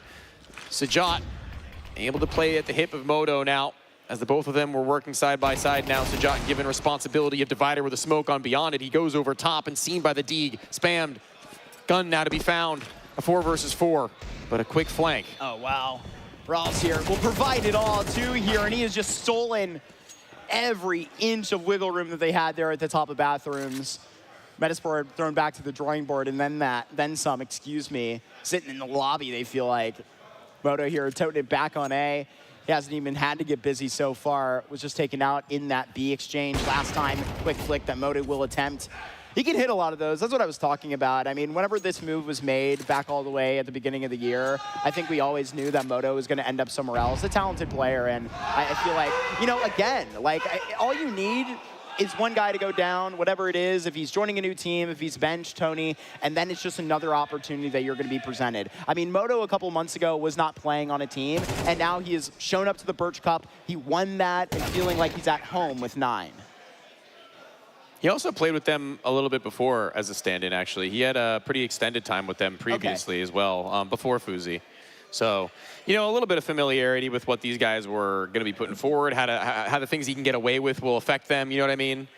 So that's pretty good. That's got to be a nice feeling to have when bringing in a quote-unquote stand-in, is having a historic stand-in that's been relatively successful with you. Not something that a lot of teams actually have, like, on hand at the ready. Like, I guess, like, kind of in the same vein, but, like, obviously to another grand level would be like FaZe having Olaf for so long as they had. What is he doing on the HLTV page there? Is he in contract jail? What's going on? He's a streamer, I think, right? Okay. Yeah. And, I guess if he ever needs to sub, he could. It doesn't necessarily mean... He could sub. I wouldn't be mad. I feel like people may get upset with me for having an issue with this. What? In the first place. With what?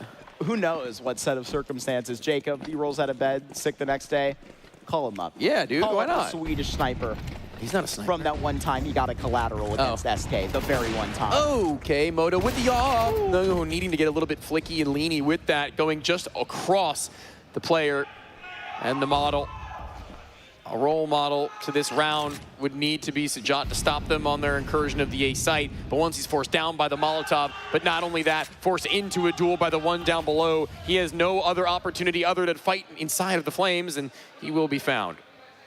Rawls taking more of this aggression into his own hands, reaches further up towards Long. The in-game leader is going to try and add a little bit more information to his own itinerary. It's not just his play, it's also Fobin's. They're looking to just grace what's at the top of the grounds here.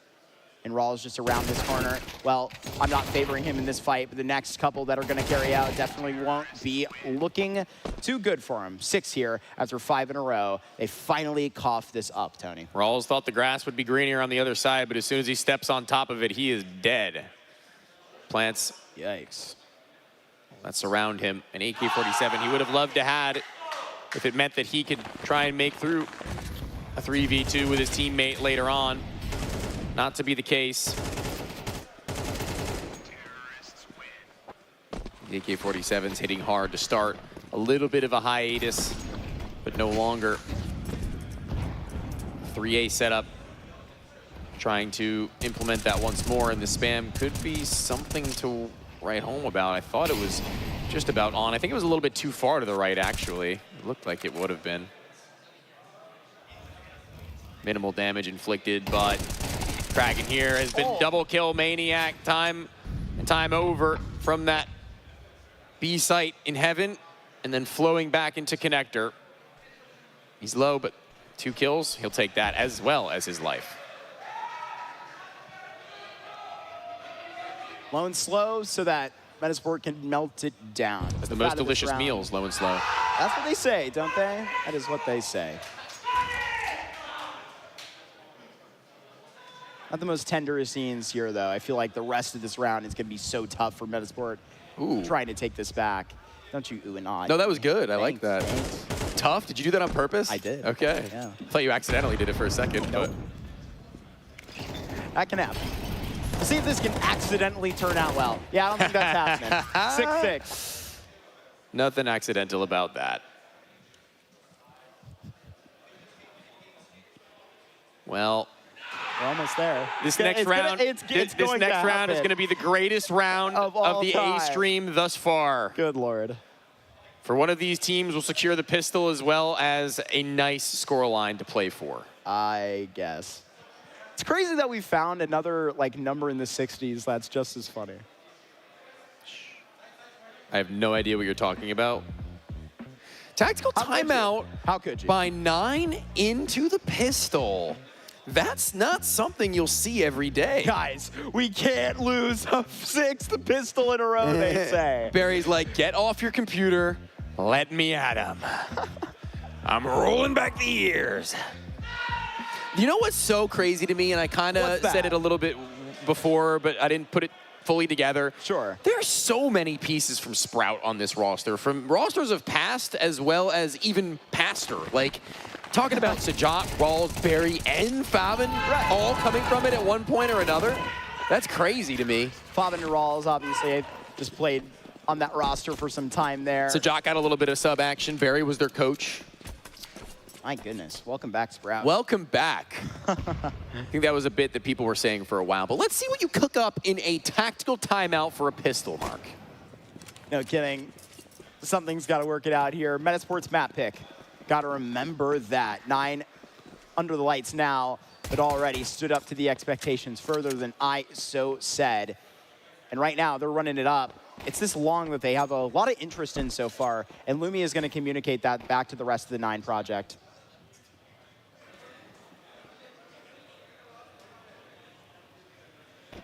Smoke and flashbang still very much in their hands. Plopsky able to drop a little bit more body weight in leading the charge now up towards this bomb site in through long. It's Lumi who's gone undiscovered and undetected, but shot in the spine as soon as he makes a sound. He makes a step. Balls gets this bomb down, and all of a sudden, Isaac about to stand up in this process themselves, but when?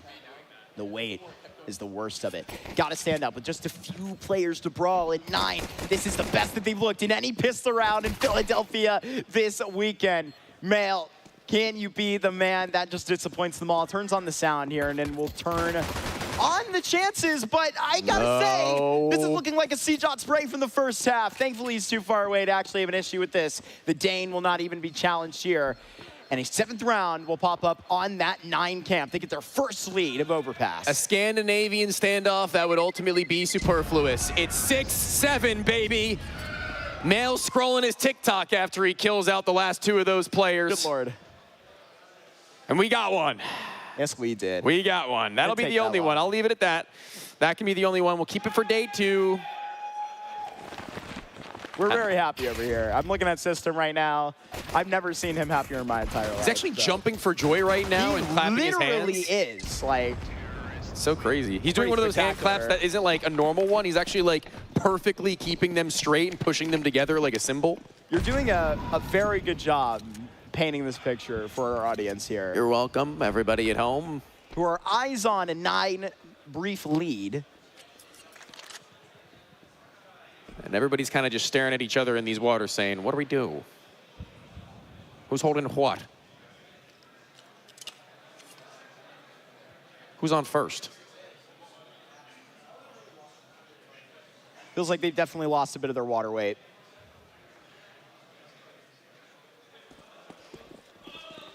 Maybe because of the fact that they're starting to sweat as their lead is diminished. I like that. 9. Going to be given a little bit of pushback sooner rather than later, seeing as this is the first map and as well as, I mean, we said it a million times over, it's just adding context, their choice.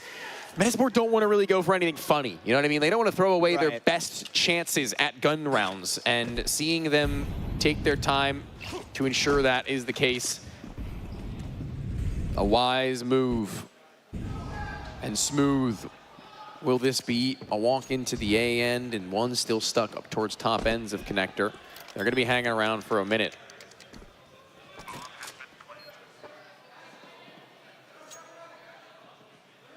I guess more accurately, like 45 seconds or so. Yep, and here we are in this journey.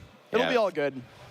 It's a long way home for Metasport from the bottom ends of B to where the T's reside.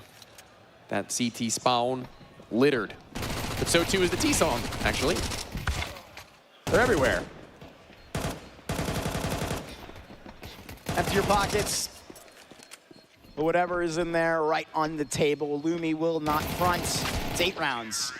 And it seems like this overpass has been punted in a completely different direction from where I saw it sail originally.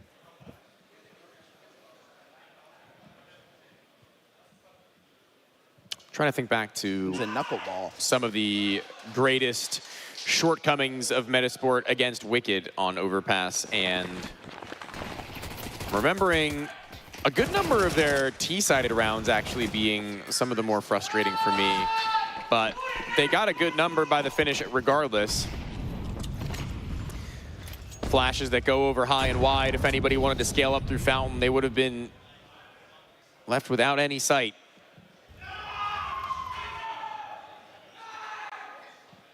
And Lumi is stuck. Now it's going to be shattered. Next possibility into the front of bathrooms while they wipe that Curiosity clean. Plenty of it over in, I mean, a pretty pristine setup that Metasport are going to be putting up. they're going to be able to bring it out again because they've completely had it avoided and not seen. 9 here at likely all this time allotted are just going to not waste any of it. It's a B hit that they don't want to be patient for. They need it right now. The slate might be clean, Mark, but the writing is on the wall. They've drenched this B site in the blood of Metasport as they look to fall out and away. They've tried their damnedest on this A site to maintain any space that could have been doubled back on by 9 if they'd so pleased, but they didn't really do any sort of redirection from their primary target once they'd gotten there. So, and it worked out. And Mark, we're now entering the second funniest pair of numbers that could be put together. That's what I mean. Like, it's...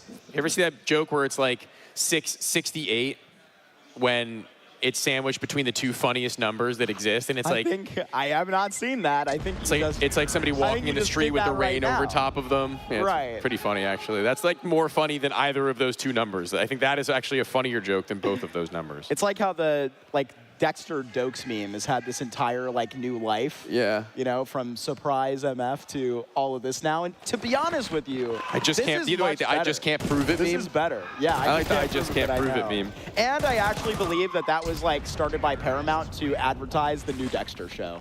That's my own conspiracy. So cool. You guys aren't slick. Just saying. Well, actually, they are. That would be very slick of them. Wait, you should tweet that. You should say that'd be a Dexter Dokes tweet, that you can't prove it. That the conspiracy is that, but you just can't prove it. You should do that, actually. That would be really funny. But I'm running to the patent office. Nobody's stealing that. The Swedish 3-man. Yes, we got a sir. rifle this time. Jaquinho slipping up against that wall. Complete accuracy based on the fact that when he slides into it, his movement will be negated to a 0. But they've gone quiet, your monster. It's the other way around. Well, those Wascally Wabbits, it's hunting season, and they have only the one to maybe sack. This smoke, it'll only cover them for so long, and it'll only give the CTs so much information because they're already in. But here they are. They know it's a patch of players, and they got to be careful. What? Swinging out. It's a double that he gets on that premium rifle, but washed away. Moto says, nah, I got this. Remaining into the site is going to make him rage. And right now it's 10 rounds on a rampage that they continue to go ahead and disappoint Metasport. Their hopes on Overpass, were they shattered before we even waltz in here? Did Wicked do too much damage to them? Right now they're not walking straight. Initially, 9 had gone actually kind of more curious to the walk than I had expected. I mean, they get that kill, 3-man boost. Maybe he didn't know where he died from because his teammate's pulling like a nade in the middle of no man's land and he goes down. But I mean, thankfully Moto can hit the quad because if he isn't able to make mincemeat of the remainder, then I don't know where that one were to go. It's sniper rifle given over to the champion of that last round thanks to his efforts, and what a spray from Isaac. He's been previously stationed in this space of the map for other teams to great success. One of the reasons so many teams have wanted to talk to this man in particular, although he may not find himself international any longer, doing the damage on the Swedish squad, even still gets his 2. About to just catch these heels hopping up. Moto gotten back down, quiet for it. These next couple of minutes will be, seconds rather, will be, I mean, momentarily needing a peep like this to give them a signal, to give them a sense. They're needing a sensation. There is that shot back up from it. Rawls, team game leader. He's going to collect his 3rd on this, Tony. A little bit just unbelievable disillusion for where this round fades back. Multifaceted, multi-talented, the highest scoring player on his team right now, Mark. Not only that, the highest scoring player in the server, which is something that I don't think many people had in their bingo card. No, sir. For this best of 3, but on Overpass, he's continuing to do work, and he's continuing his way onwards and inwards. They thought he might have subsided, given that it was already kind of curious that he was the one to wield the weapon. It might indicate that he's low on HP. He goes clearing and just over the shoulder. Plopsky, will he give a second chance at life? No. 1v2 for Lumi now.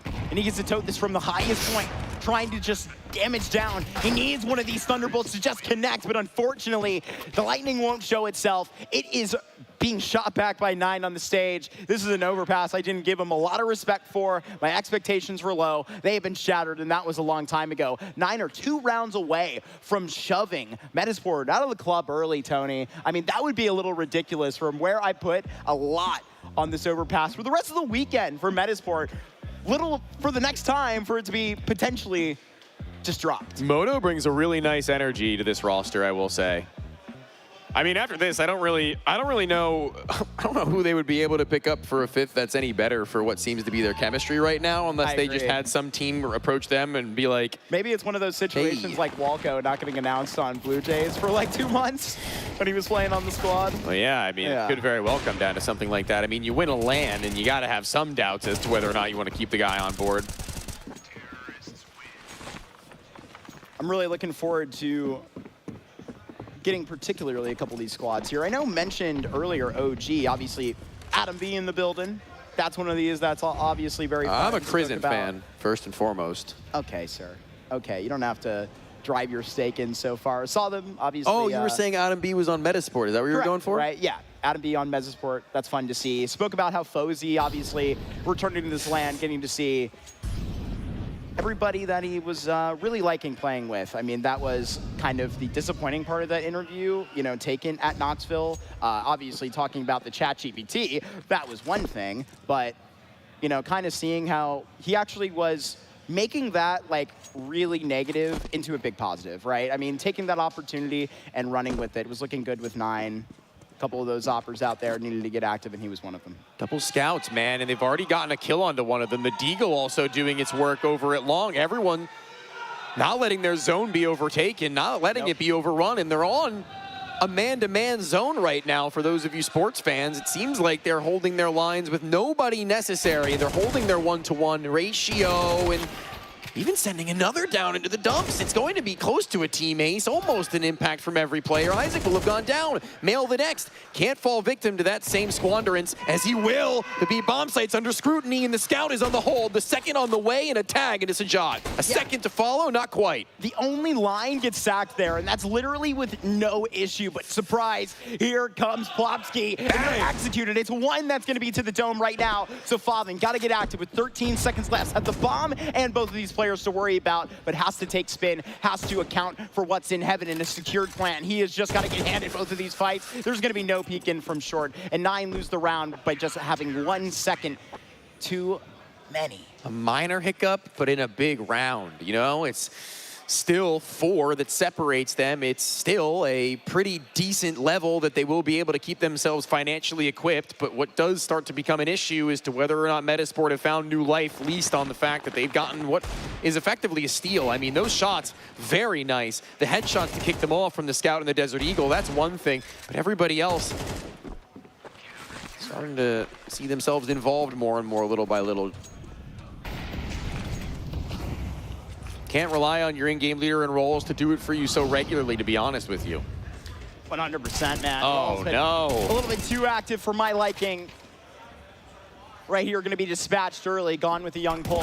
Flashed into it. That's going to be a slam dunk for Mail. Wow, Good dude. Lord. Yeah, that flash had to come from somewhere. Grogan going to be back here with the entire minute and 90 seconds, excuse me, to work with and chase back down the end of this play. Metasport, I think they got this last little bit to give here in this overpass before we're fully figured out. See, if I was in like a stupid pug or like a matchmaking or something, and I saw that smoke in front of me right there, I'd be like, come on, man. Let me have some fun, dude. Even then he gets killed over top of it.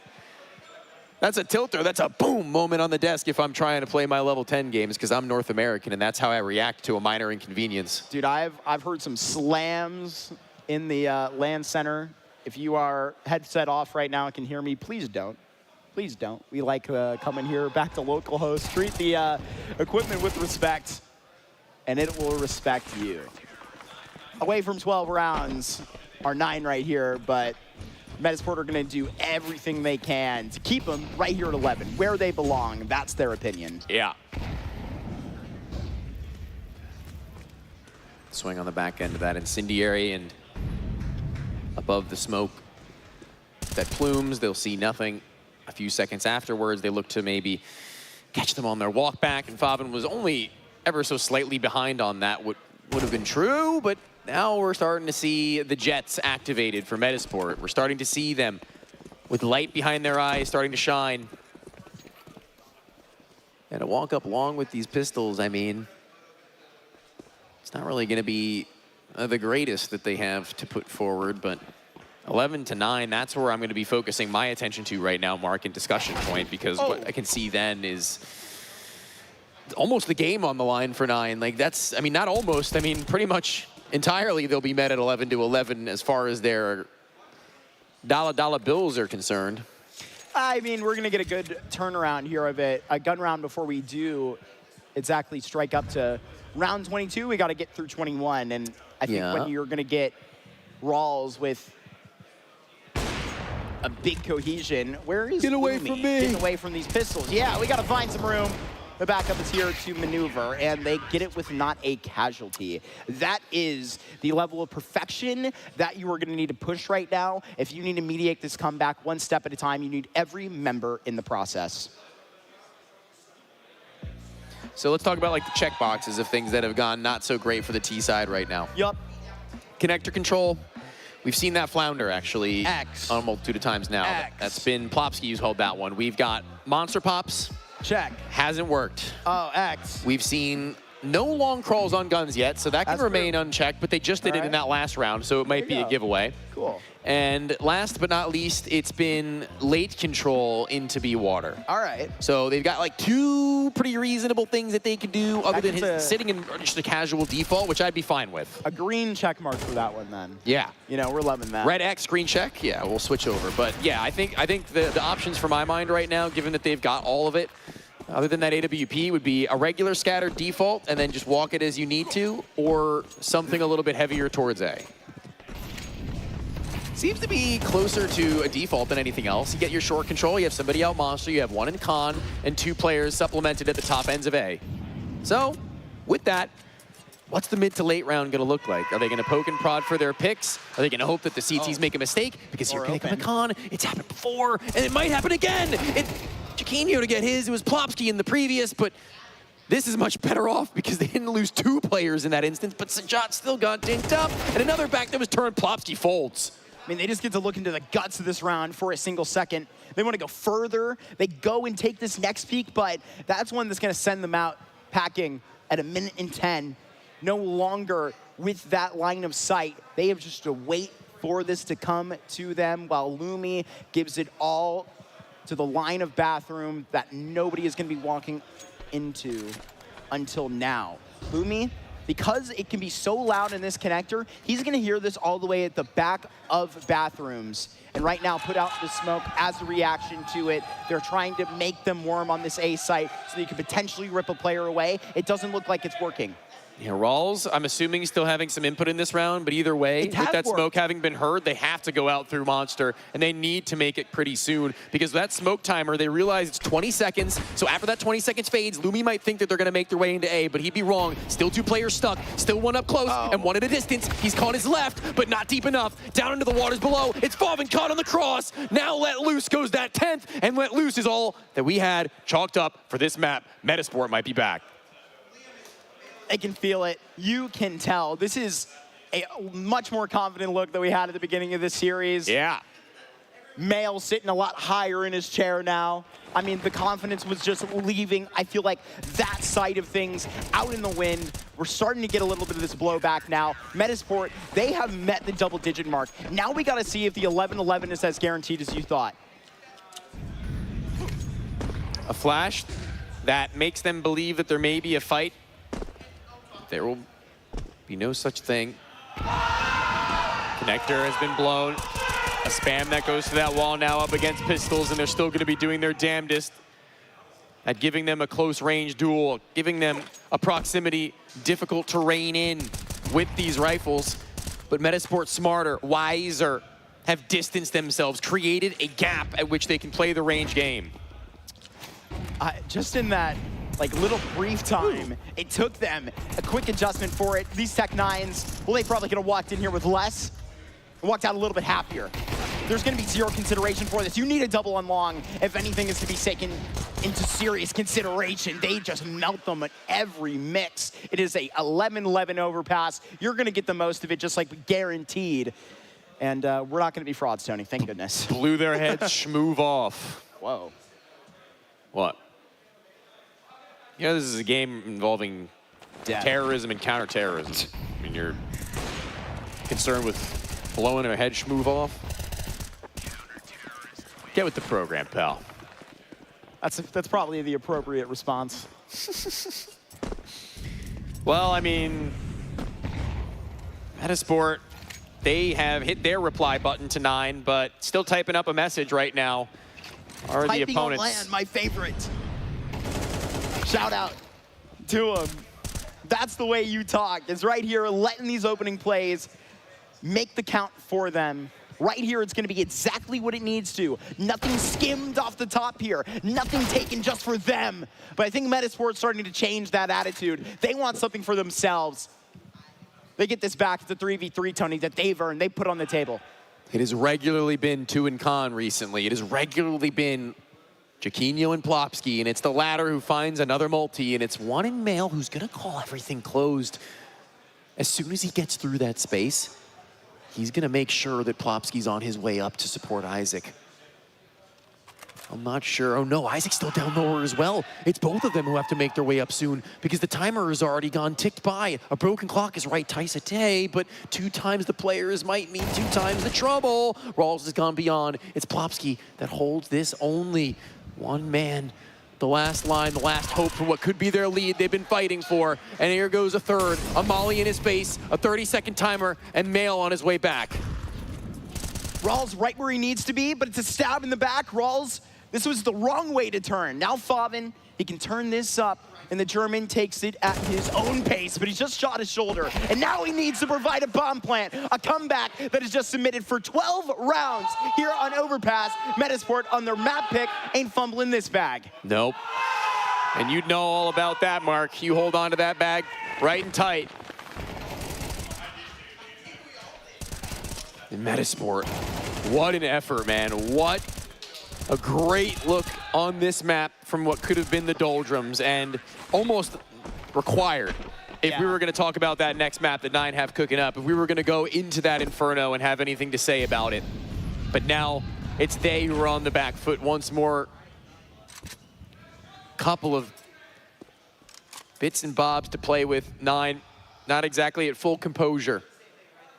Will 7 send us out here to this Inferno? That's what I want to know. Metasport with a sensational comeback on this stage.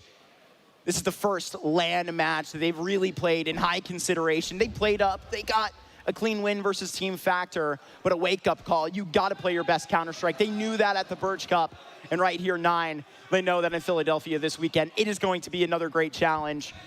A-side approached. Rawls here, what's the call? He's got a MAC-10. It's not everything that 9 want, but it's everything 9 need. Zoomed up, ready for the action. Plopsky, so too.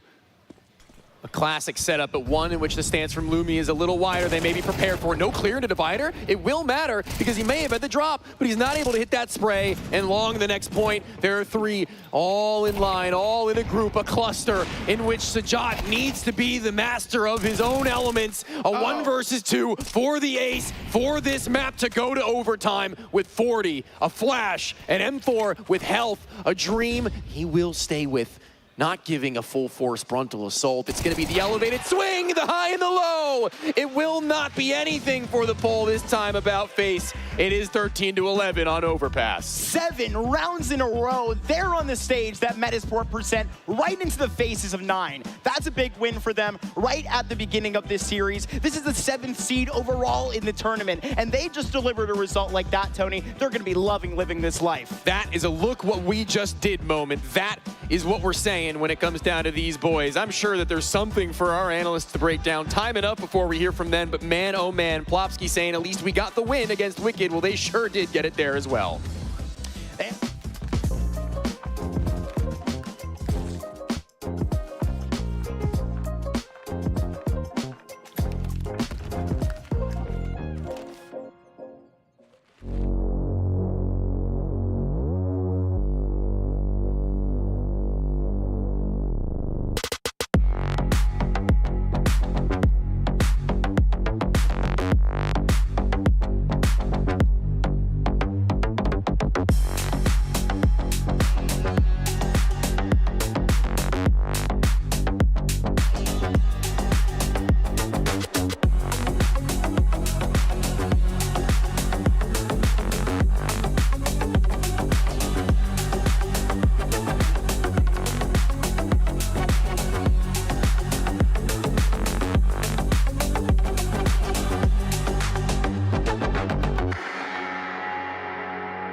kid. Thought shit wasn't supposed to sink. But no worries, Daddy's awake, which means no more gun problems. Let's see what we got in here. Big update on Daddy's skins right now. This ain't it, oh, you can finally play updated case battles. Try out the new game modes, or maybe... Oh, this isn't mine. Dude, I just need a gun. Yeah, here you go. Fresh from the factory, still smells like paint. Take positions!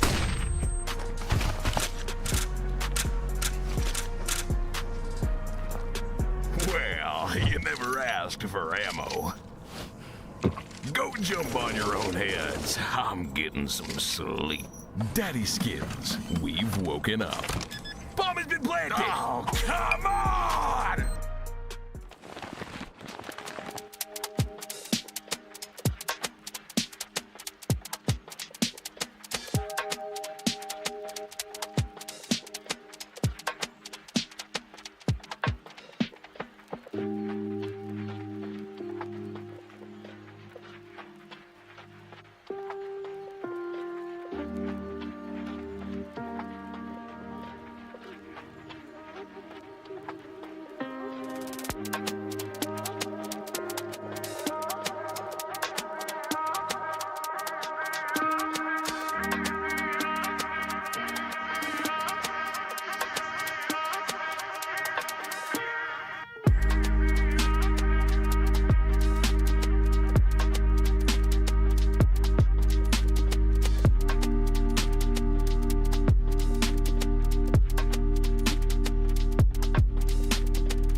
Wow.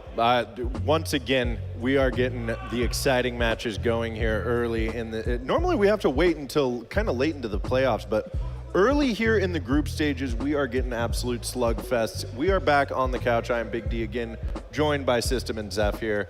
Guys, we didn't get overtime. No, we didn't. But we were speculating that that was going to be a 9 closeout there pretty quickly. What was the shift there? I can just tell you who the shift was specifically. It's Mr. Mail. He was in the server, and there was no one stopping him. We're getting to see some of his work here as well as the rest of Metasport. But I mean, Mail was an instrumental piece in that comeback. We see him right now. He's 12-6. I think he ended up like 24-10 or something close to that. I mean, it was absolutely ridiculous how much impact he had in that Metasport comeback. As we're seeing here, it was 11-6. 11-6. It was 7 rounds in a row required for Metasport to take that, and they put it together. But we can't we can't just put all of it onto Mail, right? A lot of it was Jaquinho as well, calling and fragging at the same time. Plopsky having some big moments. So it is definitely a team effort. Again, we touched on this earlier. It's a team game, but man, oh man, was Mail just absolutely legendary. We're seeing it come together right now. He did end 24-12, and he's my MVP for that map, for sure. I don't think you can give it to anyone else. He had a 2 KD over 24 rounds. I mean, absolutely disgusting. That's a 1 KR. Every single round of that game, he got a kill. So, I mean, I just don't think you can give it to anybody else. Yeah, I think we have to give credit to Plopsky as well. I think, he started off a bit slow into that map, but once he started getting it rolling on that CT side, it was the Metasport show, it really was. And I got to give credit to 9 as well. Rousey called a very good T side at the start. They started building up those rounds, but once they hit 11, I mean, it was kind of a little bit of a collapse, I would say there, if I'm being quite honest. 9 guys are being very loud, very happy. But yeah, I'm a little disappointed with 9. I'm not gonna lie, I thought it was gonna be, they only needed like 2 more rounds there to win that game. But I mean, you gotta give credit where credit is due. Metasport really showed up when it mattered the most. They won this map, and they're in a very comfortable spot here going into Inferno. I do think Inferno is going to be kind of a struggle for them. I cannot lie. I think 9 are a lot more comfortable on this map. But I think if there is a case for Metasport to take Inferno, it was going to be off of an electric win on Overpass. And what is more electric than an 11-6 comeback? That is a huge comeback to pull off. I mean, we were literally sitting up here talking on the couch about, okay, what we thought this was a very CT-sided map. What is going wrong here for Metasport? And then we see them pick up the momentum. Do you think that that is there's a couple of things that could have gone into that, but do you think that that's more leaning towards the map just being a CT-sided map and we're seeing a pretty even matchup, or is this Metasport displaying a better resolve here on LAN right now? I think there's a lot that goes into it. We definitely see that Overpass is a CT-sided map. It was in CSGO. It still is in CS2. Train, the other CT-sided map. So, we're starting to see, we touched on it a little bit before this, that economy coming back has really, really boosted that CT side. But I think there's another factor that people tend to forget about. When you play on that CT side, you have to figure out your opponent's T side first, right? So sometimes it takes a little bit, and we could see the shift as soon as Metasport, you could see that Jaquinho was kind of locked in there. He was like, you know what? I've got this. I've got the read on what they're doing, the rotates. I know where they're going, what's going on at all times. And the positioning from everyone on Metasport in almost every round was absolutely beautiful after that shift. I think it was just a case, again, of Jaquinho figuring out exactly what 9 were doing. And once they had that on lock, it was done and dusted. Yeah, no doubt about it. Well, and the series is far from over here. That was just map 1. Zeph, I know you've been analyzing some of this Inferno matchup here. It's gonna be a big op battle, I feel like. The op needs to really come in clutch at top mid. What are some of your notes you've got for this? I think once we're going into Inferno here, I mean, both teams do have the reps on it. I think Metasport is a little bit below, in terms of going up against 9 here on Inferno. 9 have a lot more reps against those higher level teams. I think their most notable loss is an 8-13 to Na'Vi, and that's a respectable loss, honestly, if you're 9. Na'Vi are obviously that tier 1 team. 9's getting into that point where they are a tier 1 team. And obviously, riding off that first place at Birch Cup over in Europe, I believe it was, they're going to be riding that high. Okay, a little bit of a bump in the road losing map 1 to Metasport, but I think they're going to bounce back here on Inferno. I think they're going to take it. Yeah, well, real quick, gentlemen, do we get map 3 here, or is this a 2-0 for Metasport? We get a map 3. Absolutely. We get a map 3, absolutely. Okay, well, you heard it here first, folks. We are going to find out about that map 3, but first we got to play through Inferno first, where Metasport should be starting out on that CT side. So to take us there, we've got Why Not and Get the Bag Mark. After a 7-round comeback in a little bit of a wait, we got this Inferno right up on the plate for you, and I did not think we would be getting into this mess. This probably a 3-mapper, Tony. Am I lying to anybody? Oh, probably. I'd say, yeah. In terms of how we saw that last game go, the momentum is there, dude. I mean, that's something I'm saying, guys, look what we just did. Yeah. I mean, Metasport can even go down on this map and then at some point just say to themselves very simply, look what we did on last map again. Certainly. You know what I mean? Like, it's something you could say in the beginning and end of a game whenever you need be. And now going into Inferno, I mean, it's not like this map is a hidden gem. It's not like this map is undiscovered, untapped potential. These teams have been playing this map since the beginning of time. Inferno, one that our desk may not have liked all that much, and I might not be a fan either. But it even still is something that, as far as professional play goes, it's been a little bit of a mainstay staple, and I don't really foresee it leaving anytime soon. Definitely, to be honest with you, I've actually become, I know that it's not like massive changes, but when are you ever going to see a massive change, you know, come to, especially a map like Inferno? What is it, like, you know, the railing getting put back up? That one's whatever. Honestly, that one's a little bit annoying. Stupid but, railing. like, the retake utility and, like, the possibilities that they added back to the B site, you know, lengthening banana a little bit. Oh, yeah, kind of with the little windows in backhaul. Yeah, making it wider, adding those windows in backhaul. I think that that's become a little bit more interesting for these teams wanting to play. And we watch it a lot here in North America, and that's also what I kind of want to mention, right? If you're going to be going into a Blue Jays, if you're going to be, excuse me, I'm going to say that likely as they recently did transition to Skin Rave, obviously with that being one of their best, but actually with Wildcard being a better Inferno team, right? This is one that you're going to have to see further into the function against some of those Americas teams, likely.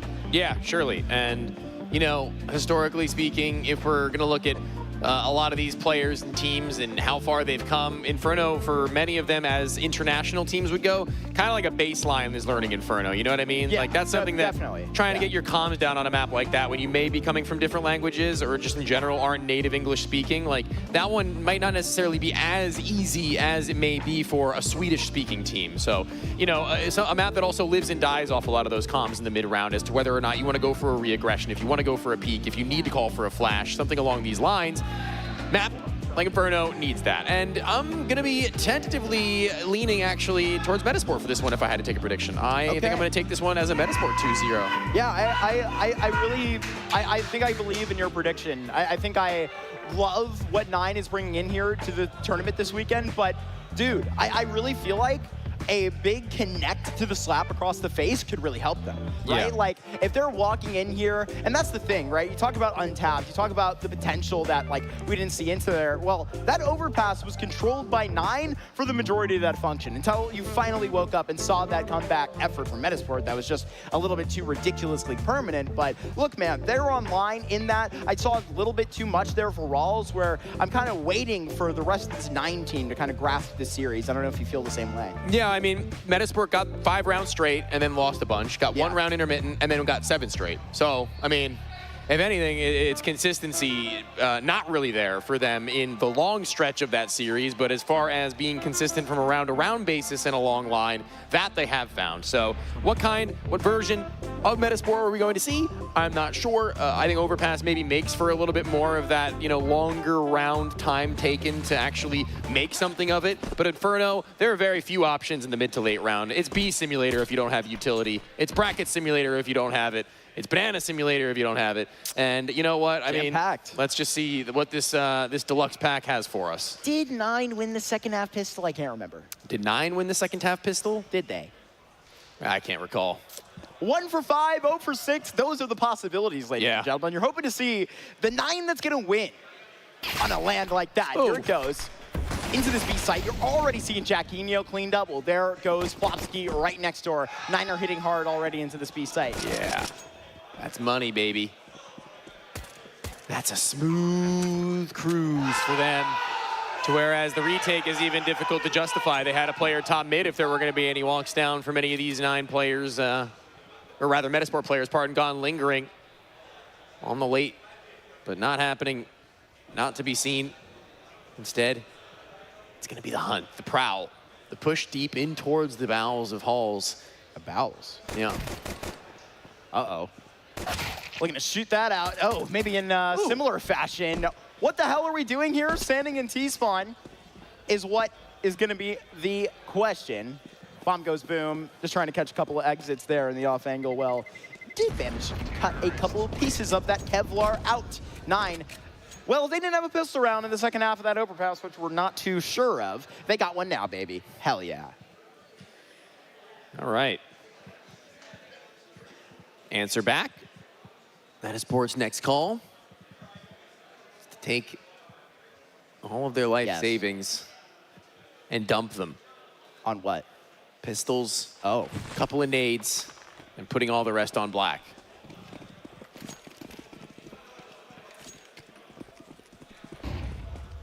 No HEs instantly at Banana. They've got 2 they still hold on Isaac and Mail. Looks to be a late activation at Banana, if anything. And as they do just a little bit of stuffing, as Banana retakes on full gun rounds would go. It's not going to be exactly everything that Nine may be expecting on the other side. So I just wonder, are they going to fully dedicate to a bracket stake before they head back towards Banana? That would likely be the case. I mean, that's how this map is intended to be played.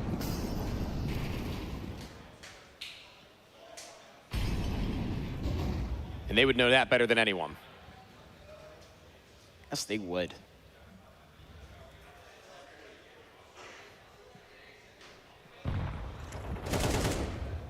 This round creeping up on us. 50 seconds have already just seen in front of our eyes, rather 50 remaining, excuse me. And a bit of drama yet to shake out. I mean, here I think we're about to get a good look at it. Bobbin, you go out of halls on those pistols. You deserve to get caught, to be honest with you. He's never going to be taking that irresponsible step. But let the investigation catch up with him, and you know, the rest of the forces here. Now they got the cuffs to throw back down on Metasport if they so choose. A little bit greasy in the lines there. Rawls loses his life to the team kill, but they're going to get the bomb down. So I think we're all going to be fine with it. They're going to keep a pretty good chunk of what they had bought into this round for the next. It's going to be just about as competitive as it would have been anyway, and the gun round is where they're going to look to aim their sights. That's still a minute away, but, you know, 3 rounds to 9 is very little in the grand scheme of the best of 3, as they have their map. They have more leeway to make some crazier decisions. Yes. Which is some benefits a best of 3 offers to teams that best of 1s might not. You can get a little bit crazy, you know? Having a lifeline, God forbid, like, it's not like, well, I lost the match by doing that stupid play. Maybe you lose a round, maybe you win a round, which in turn might win you a map outright. These things have layers. Always do. Peeling this series back, I don't know, what would the cliche be? Like an onion? Is there any other things you bananas? Well, there's only like one there, right? One big thick layer. No, but you peel it multiple times. Yeah, but you don't expose the whole banana until you peeled it all the way. There's an entire other debate to be had here with the verbiage you just used. Regarding what? Regarding it's one peel. Yeah, it is one entire peel. Correct. But you peel it multiple times. Okay. Have you ever, dude, I gotta ask this guy if he's ever diced. Thank you. Yes, you peel it once just in section as production. So it came in my ear and told me, I agree. So yeah, I'm gonna shaking my head out here in my co-caster. Don't listen to him. Don't you worry. We have a proper equation to figure out here, but it seems like the math is showing up right in front of our face. Right here for a 3-0 start that 9 will find. What would you call the act of peeling the peel? Is it peeling? Like, to peel something is to do the whole action one time? Once it's been peeled, it's peeled. Oh, I guess, yeah. You know? I guess, yeah. Have you ever diced an onion in your life, Tony? I need to diced an onion? What does that have to do with peeling? Dude. That's a completely different action. Judging your culinary knowledge. That's a self-report on a no. I agree with production. I've peeled onions and diced onions. Okay. I've cried more than you can. Didn't you ever help out your mom making the family sauce, man? I made the family sauce. I make bolognese. Now, not too many onions. I love onions. We do a lot. We do a good amount of onions. That's true. Oh, no. And the prison sauce in Goodfellas. Then again, we do a good amount of garlic, too. As you should. Thinly sliced, so they instantly... So we liquefy in the pan. And 9 currently having liquefied Metasport 3 rounds straight. I mean, like, there's not really much debate to be had there either. But in this round, this is where we can start to pull up our Q points. Smoke deepened into mid for the tees that they could go on to either side of, and that's the fear that Metasport have to have. That's them now needing to be aware on both ends. What might be going on? Attack to the wall, to shot with the smoke, straight to the head. Goodbye, Falvin. Hello to a man advantage, turn 2. Oh, that is not how you wanted your first gun round to go. Really feeling a force back there. It's a blood sport effort back at the top of bracket. Gun v gun round. Oh, taking that same sort of notion. Challenge here has got to stand on top of the balcony and make things work. Blinded, and now the audio cue. We've got to fish this man out of the hole. That's the attitude, and they don't take long to do so. Sniper rifle quickly, not letting them get into the church, and on a wing and a prayer, hoping that somebody will give him some space on his team as the rifle does just that. One of them had to be the planter. The other one likely holding a more uncommon angle. It's such a crossfire, and where Sajjad is just exposed from his lower end, relying on his reactions. Good on them, his instincts prevail. And Lumi, he was the one who was leaning on his teammates, and when they gave him exactly what he'd asked for, he yet is to deliver. And I think that he's going to be delivering himself on a silver platter. Great stuff right here, man. 9 are coming to play on this Inferno and are wiping away any of the... It's a 3v5 recovery. That's insane, right? You go into brackets, you get shut out like that, you know, the next move should be oh so predictable, and then you lose a guy kind of, you know, sticking out a little bit too far in CT, right? It's only a couple pixels of a mistake that you can count for, and obviously kind of just wash out with the rest of this site. Always got to make sure you're on time with the wrist, and they do well. It's 4 up now, Tony, and this is where we could definitely get this thing clean. If you want to see a 3-map series, this may be probably the best time to get this up, in our opinion. I know what we had finishing out the broadcast last night on the A stream was a lot of fun between Fnatic and Bounty Hunters. 5-7 in range. They've just gone back, but going even further beyond the rest of these pistols. Met with resistance, met with shot after shot from firing squad from 9. They had so many players here. None of them pulling utility haphazardly. Utility. That's the name of the game. What in gosh's name? What, oh, that's Zeph. Man, what the hell? Zeph, you're on camera. Smile. Oh, there you go. What do you say F me for? He knew the job. You got to see them pearly whites. That's Zeph, man, one of the newer faces that we've been getting up here into Frag. He did some remote coverage of Knoxville. I got to pass him by in the virtual Discord hallway there. That's where we met. And then I passed by him on the sidewalk, walking to the venue yesterday. I saw just a dude I thought wearing an ESL shirt, you know, some gaming merch, right? And then I go, oh, you're coming to Frag this weekend. And then I look him in the face, and I know it's one of my co-casters for the event. Metasport timeout. We hear from Abdi. Do you remember? Okay, the first guys, time you we met need me, to kill Tony? them all. Who's that an impression of? We're not doing a very Abdi? good job. I don't know, dude. You better watch out. I don't know how to do a Swedish accent. How do you do a Swedish accent? When you were, can't you ask Alex? What does Alex sound like? When you were a coach of Fisher College. Alex sounded like. You got to be careful here. Why? For what purpose? Can't offend the Swedes, dude. The Swedes come to my country and start saying things like, we're American, like, we're drink beer. Like, they could say that to me, but I can't do a harmless Swedish accent. Like, I'm not going to start saying crazy. I wasn't going to start saying anything wicked. It was just an accent, dude. Don't you worry. Good Lord. Every time okay. I remember telling you in passing that we see a lot here from the caster desk that we like. And I just got to, last map, witness Urbano like clutch just from the corner of my eye. And it seems like a similar thing has happened. 90 win their game, it looks like. That happening on another stream. Here we have another altercation at the top of brackets, but it looks like the only 5 versus 3 that's going to be presented is the way of Metasport. I actually realized I was doing an Alex impression. That was what Alex sounded like. Maybe that's not what every Swede sounds like, but it certainly is what he sounds like. And sounding like a good round to crack open into A, already having done their work and clearing out pit and clearing out the site player that would have been, and leaving once more a retake undesirable for Metasport. But at what point does it get to be too much to stack up? At what point does it start to become a problem? Well, the answer is now. At the turn of the half at 6-6 at minimum for them. I just got a troubling notification. Already problems in Group J, and those problems coming the way of Wildcard. What I was just told by our co-caster Zeph was that the reaction you just heard was the reaction to a 13-1 win in the second map versus Wildcard. For 9Z to earn, and Group J, they push their spot through to the playoffs. But right here, it's gonna require Wildcard likely running it back versus NXG. Should be fine. Should be fine. But a 13-1, hot damn. Told you, 9Z, dude. 9Z. Told baby. you. Yes, sir. And Wildcard was our, one of our favorites for that bracket of North American teams. 9Z are my dark horse, baby. I think Wildcard have the most redemption to make up storyline wise, excuse me, right? I mean, with all of the crazy off-season affairs, not aligning through the actual moves of the organization versus what the players wanted to make.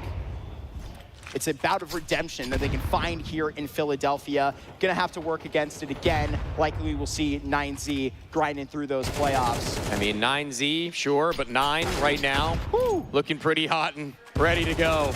I mean, not much better than Overpass, because Overpass was still good, but noticeably elevated to a stage in where, sure, they could cool off, but that would be okay at this stage. They could lose out on every round from here on out in this half, and I would still be convinced that they're ready to keep it pushing along. But that doesn't seem to be at least all that far off from the truth for this round. A tap onto that bomb gone full stick, lower on HP, lower on utility for Metasport to throw any HEs or mollies onto his position, so they'll have to use their gunfire, and they'll have no problem doing that. Only Sajat stuck in the smoke, 4 players that surround him, and a first round for Metasport inevitable. Can't imagine he does anything too crazy right now unless he just goes barreling through into a plethora of shots. Can't even land the first of them as it gets crazy. Even when he taps the bomb, gets a kind of wrist reaction shot back. Tony, I got other bracket updates. Don't you worry. I'm going to get this clean out. 2-win, 2-0, dude. I said I was. 2-0 win. Just fumbled the next word. Bestia are going to be having over Skinrave. That's Whoa, the top 2-1 you said, or 2-0? 2-0. That's the obvious 1 and 2 seeds of that group. That's over in Group K. That's a very interesting addition to it. Who Sharks gone against? In Group I, Sharks got 2-0'd by Big. They're going to be playing against Maverick there in the lowers, formerly known as Rebel at a lot of these competitions. Oh, shot from Lumi. Starts the proceedings out with the offer on the other end dispatched up, dealt with. Kragan 2 tagged. Lumi very much so willing to play for this site without calling over a rotation from the third. And that's going to be big to their setups for the remainder of this round. It's going to give them options.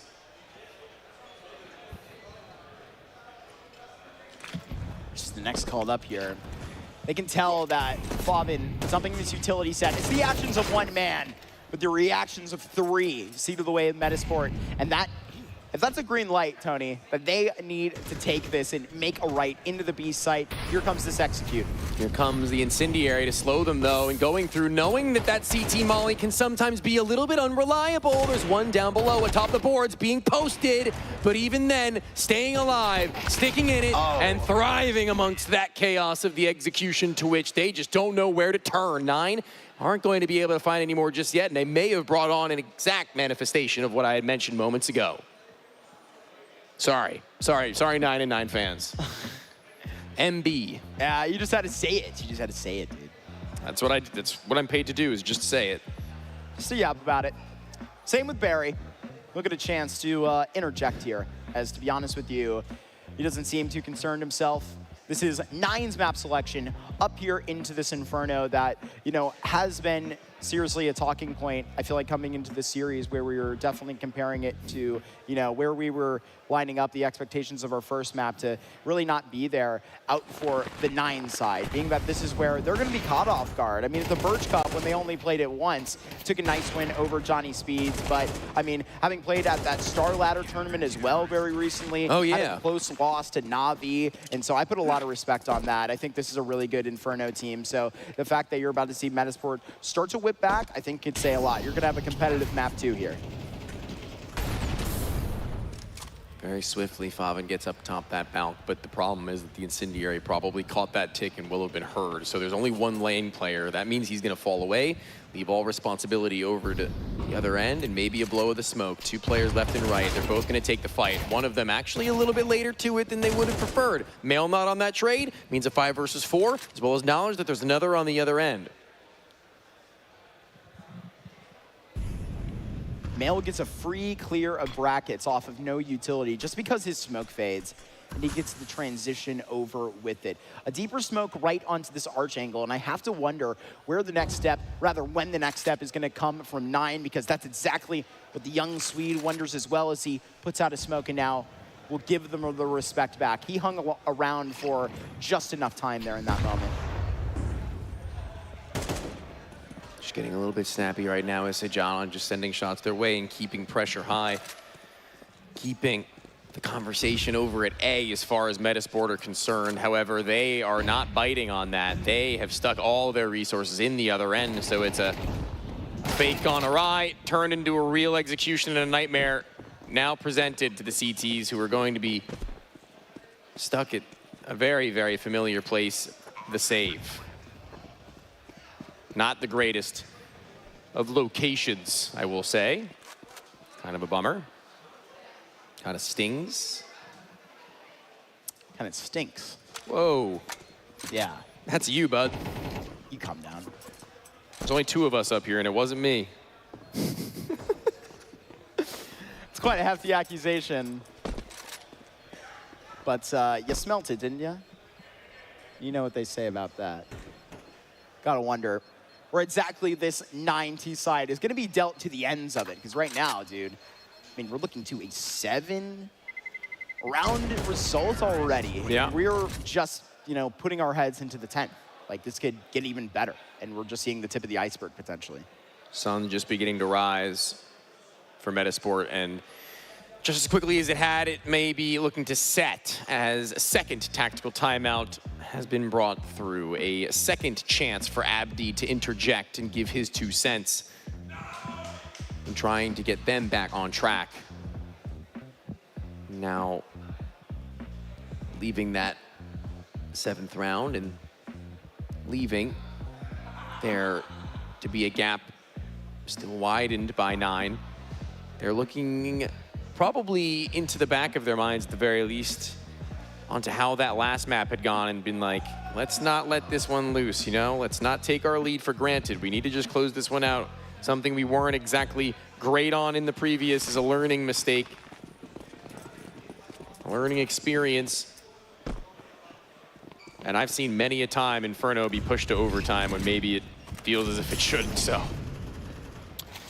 But usually that's on the T side, I will say, actually. Usually that's a T side crumble, not a CT side crumble. Gotcha. As of recently. Certainly would lay the test, but it's been like 2 months now since that CT buff came out for Valve, and you have seen, obviously, the stretch about it. Hear a signal, and I mean, awkward timing. As that smoke pops, you're not able to follow it up, and actually, I mean, even bark for a bite right there at that trade. So 9 are going to be walking out with nothing off of that. 9 and 9Z playing in the same tournament, huh? Yeah. Caster's worst nightmare.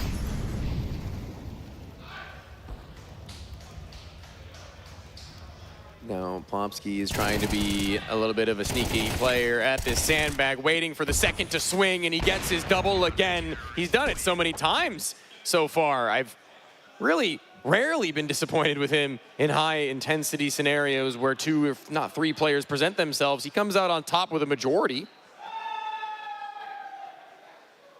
Overpass connector. Over against Wicked on Nuke. Ah, yes. Regularly killing them. That could have been really bad, actually. That was a great timing for that first lurk out through halls. It's just so unfortunate that the AWP was about to focus on lane and was about a half second off from the scope.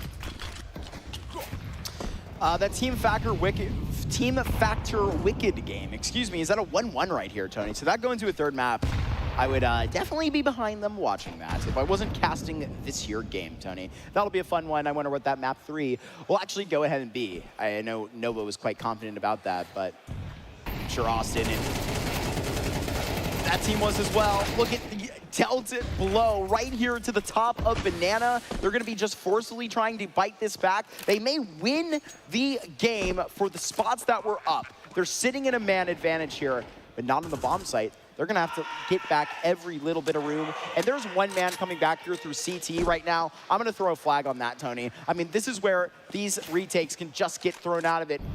But you can't lose your life, Lumi. He has to stand and keep it alive. But he goes down with nothing to provide, and it's a deck back from this tree position. The 16-year-old Swedish players up for the clutch now. And Metasport, can't they get their hands on it? Hell no, they cannot. This is Nine's first half, and they aren't letting them take it away. After Jaquinho was due for a double with all that Plopsky has done for him, he gets that, and you think it might have been enough. You think he might have just brought in that for them.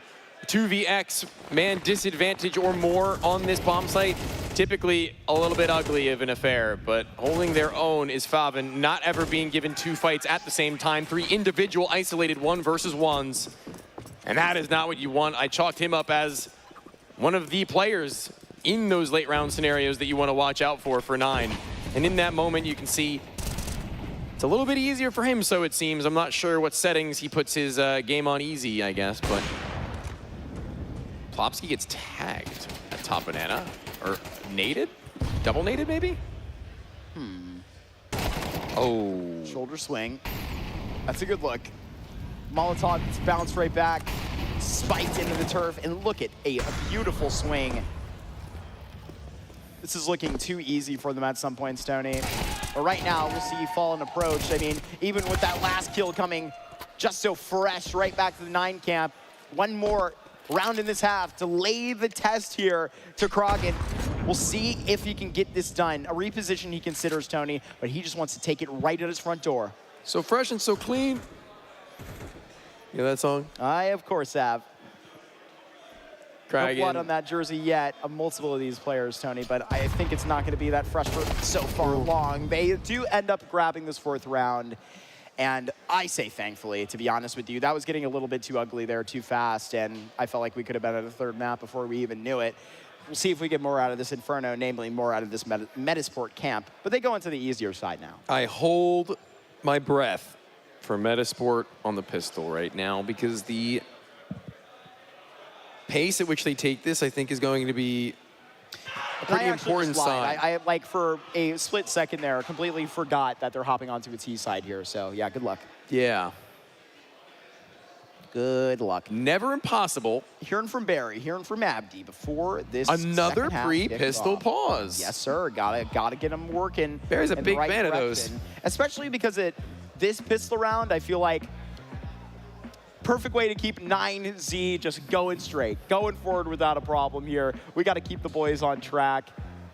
I think a little bit too loopy in some of those early games. Yeah, you'll miss some of the pistols, but here on day 2, you're back into the function. It's technically your day 1, and you're punching your card in. You know you're on time, and it's a nice pistol round that we're going to hop right into.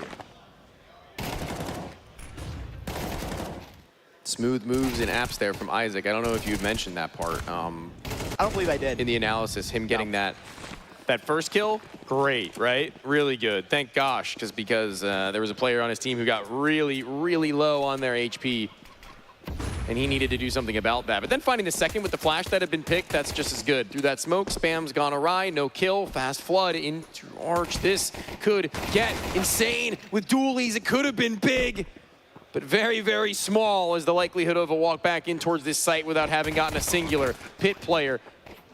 For the T side, trying to bait out what he can alongside the site holders with just a single man on a mission, but actually dipping from that corner. Good Not choice. looking to do a whole lot from that, as Mail is making a great call and not keeping himself on an island. Yeah, he needs to make sure that these fights are going to be guaranteed. The Polish player is just rotated into the back lines and just pops one of these heads. There's nothing about this round that is going to see in the way forward in these next 7 seconds. They're looking for another kill here. That's why they hold so solidly. And now we're going to hold on to the Kevlar, quite literally. A 2-man setup, and you're able to pop one of these heads flying across your screen. But Plopsky is going to be just wrecking you all. Jaquinho even hopping into the function there to figure it out. It's a 5th round here for Metasport. And like I said, this is definitely going to be throwing 9 off of their line. Here we are, and I think the Swedish side can start to begin. Hello, crowd. Great to see you with us. This is probably going to be the banger of the day. So fighting for that third map and having as many here with eyes on it is going to be ideal. And 9 look to get us there, but have a bump in the road. They have an obstruction in the way, and that would be Metasport now having something to say. SMGs? Desert Eagle, I believe? No, 5.7, still certainly a grand weapon to have, but nades go over top. Flying forward, Flash well moved as 3 players spotted on death cam. They still want to give into this. They still want to look forward, and as they then find themselves on the tuck back, it's Metasport who have time to decide. Where to next?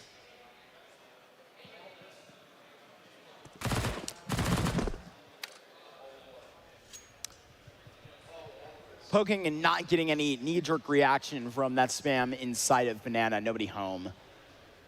Metasport just trying to get red here, and right now they're not presenting them any sentence. Reclearing brackets, and it's not just the reclear. I mean, they're going to stare down middle here, which is going to be grounds for a free kill. Ooh. Isaac with a 2-piece in that manner, hitting some great shots there. Kragen's 5.7 had been waiting for them to try and push through those halls for so long and got tired of waiting. So took matters into their own hands, and now on 2 different prongs of this. No one looking at the back, one setting up a nade, and after the nade gets out of their hands, the round looks just about secured. I have to say, Isaac with some sixth sense about him for where these players are gonna pull from, getting his triple kill thanks to it. Very, very, brain scratching probably for him there, that every read he makes as far as his tosses and turns from left to right and back to forth seem to be aptly equipped for the job. Bink, bonk, bow. Perfect sound pack to describe exactly how that thing muscled up. And could be that same motion coming to their chin for this round, the way that 9 will be swinging in off of these pistols. Sensing a pattern. They certainly are curious about what lies here in Banana. What's that pattern, Tony? That the rounds strung together consecutively for Metasport bring me fear. 2. I can see you shaking in your boots right now. Soon to turn 3. I'm not wearing boots, but I am definitely shaking in whatever lies on my toesy woesies. Oh. These old white Vans for an old white man. Good shot through that smoke. Dealing with the first of the defenders as they continue their way forward. Not really being eyed up for any more kills. Those Deagles certainly looking in early, but only just barely giving them a scare. A quick bat of the eye. Bobbin's the last that's in hand.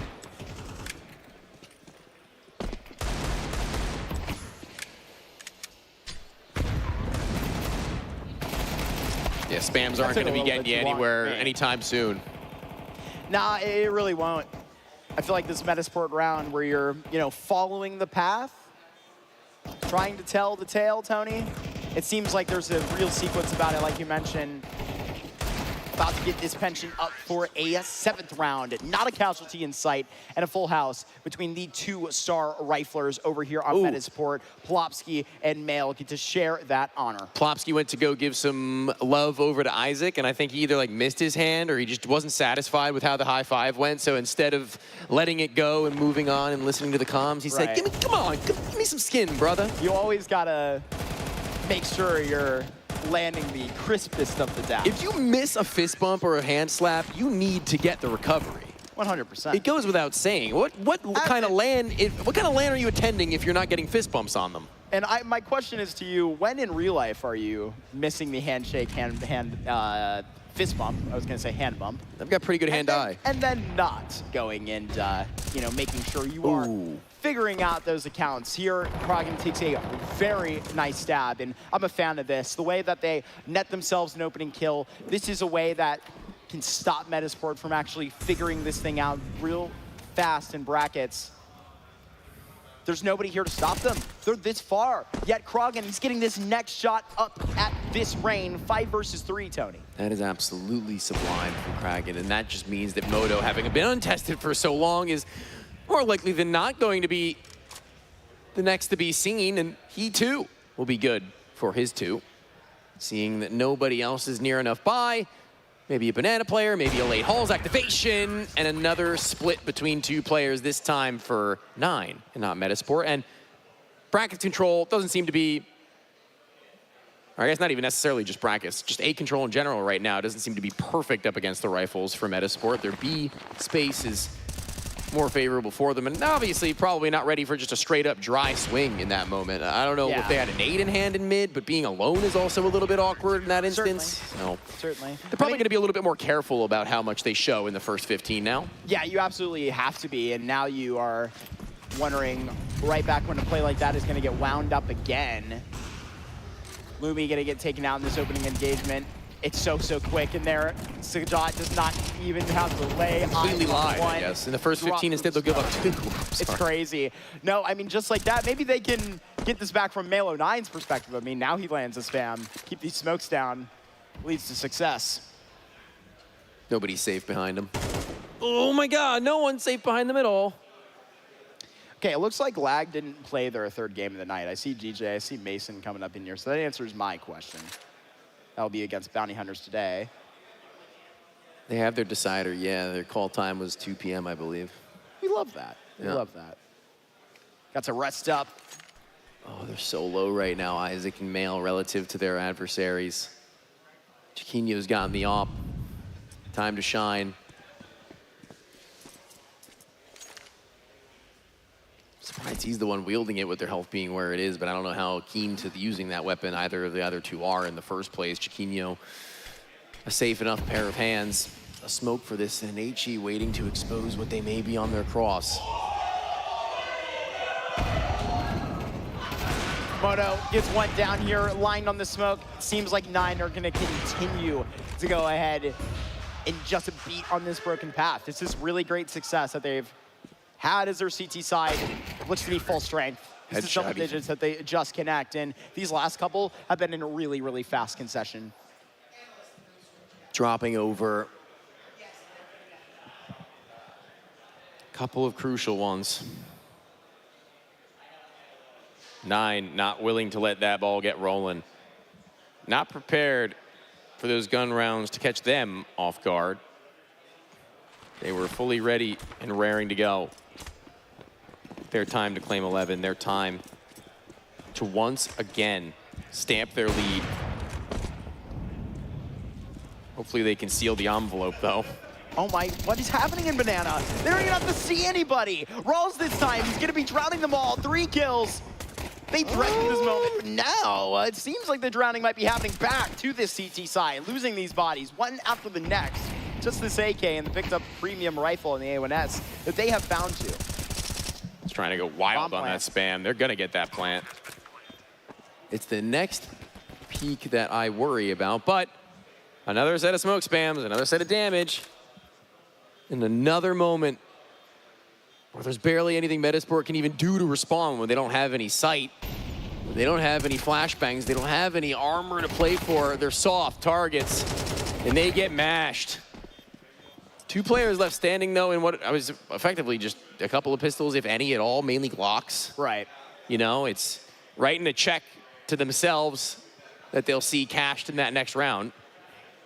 No, I mean, they endorsed that round fully. I mean, back and front, they weren't even told to. I mean, right now, this is 11 rounds here, and you may just see into another furious finish from one of either 2 of these squads. I mean, Metasport would need to put up something like where they were at here. I mean, particularly, it would be that 6 in a row that they would need to find out of the function, but something clearly wrong with this debate, and I think I figured it out. I mean, right here where it's 9 just looking to make deal and get out of here maybe a little bit quicker than they thought, rather probably took a little bit more of the function here. I thought that they would find themselves probably clean walking into an Inferno. They quickly dealt with the momentum that was carried around, obviously, but now they waltz in with a very good stamp to take momentum onto a 3rd map, and that nuke there I think would be, oh, just so exciting, Tony. You know I'm a fan. Fighting the good fight right now. Certainly. Metasport slouching down ever so slightly in this map in comparison to that previous now. Shoe on the other foot. They may be the ones to lose out on their choice, and this Banana has just not gone their way whatsoever. Just spam after spam, nade after nade, and kill after kill. It's man advantage galore with Sajat and Rawls on the field for it. It doesn't matter which of the two of them are the ones sending spams. Both of them will get all they need. And 2 versus 5 in the first 35 to 40. I mean, dude. It's just never even really being given a chance in these rounds, our Metasport. Never really even having an analytical conversation to be brought up beyond getting hit with nobody in vision. Like, so far, the biggest point we can make is, like, dude, avoid a banana for the first 30 seconds at a bare minimum. That's where all these rounds have finished. It's just been crazy. Slow it down is, I think, a very potent point to bring up at the end there. Oh, there's a potent shot out of Mail's rifle. He's still got that in the 7.62. I was a little bit concerned with the fact that they were going on lookout into alt mid in a 4 versus 2.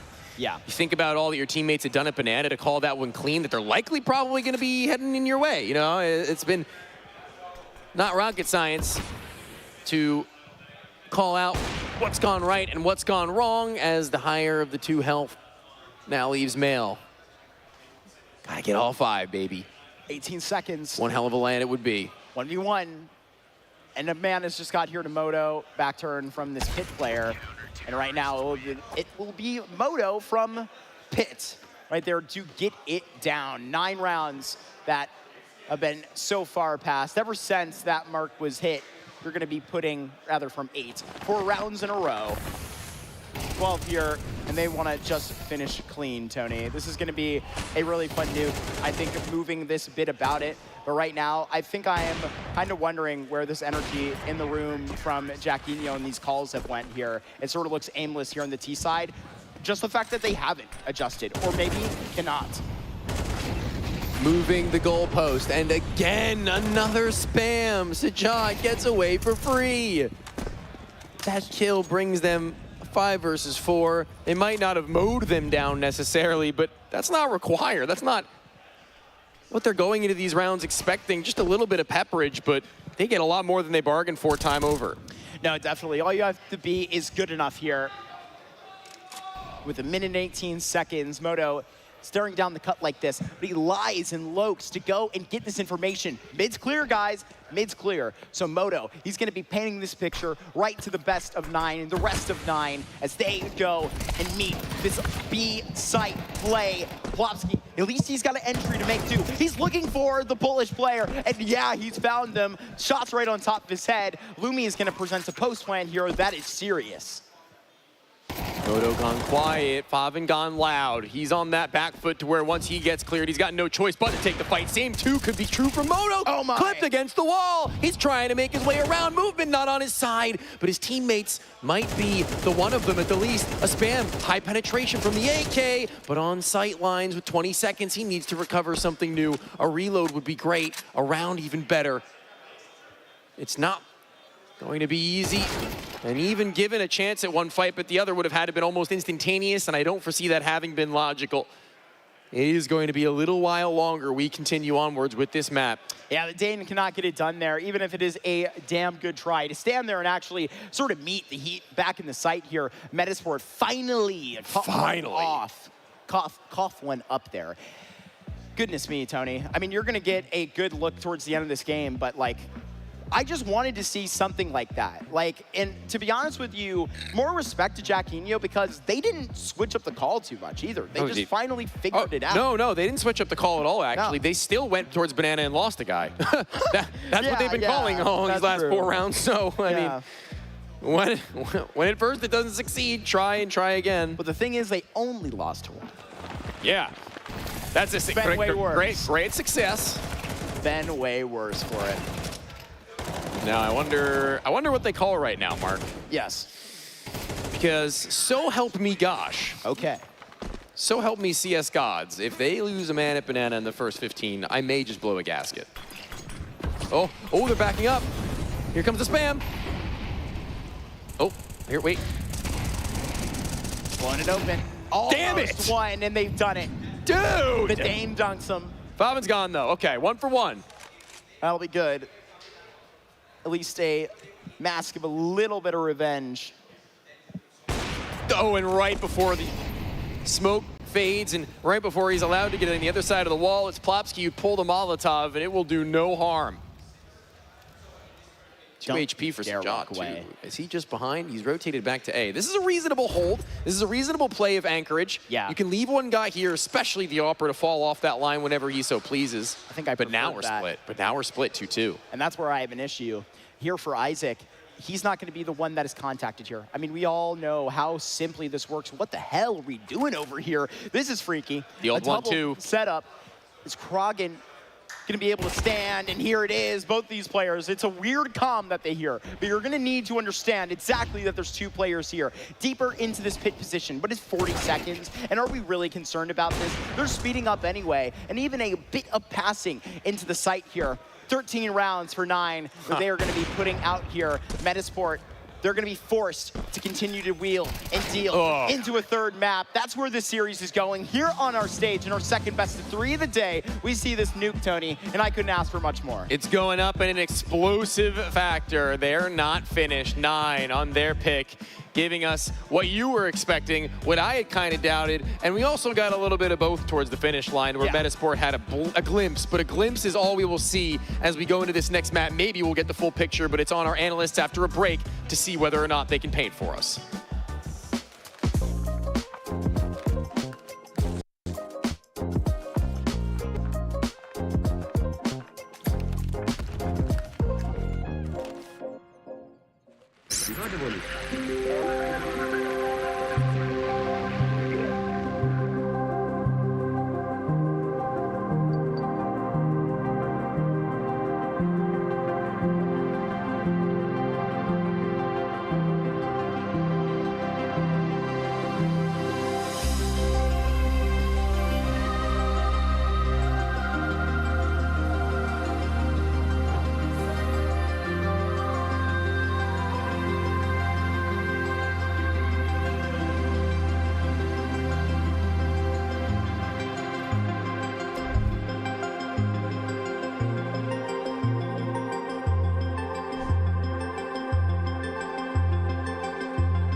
shoots better. If you were as fat as your mom, I would have hit you a long time ago. What did you say about my mom?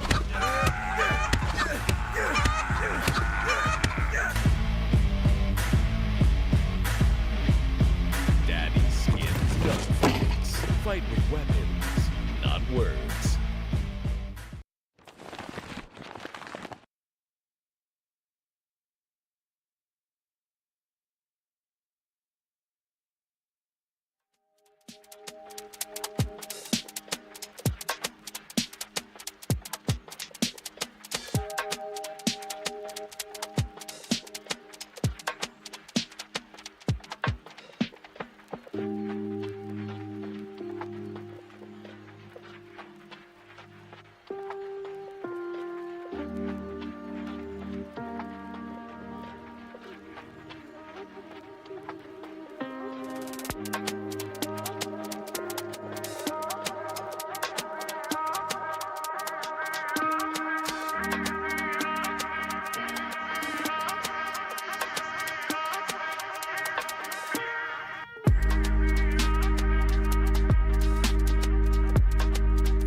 Welcome back yet again. We are here on the couch, and the fun just doesn't stop, folks.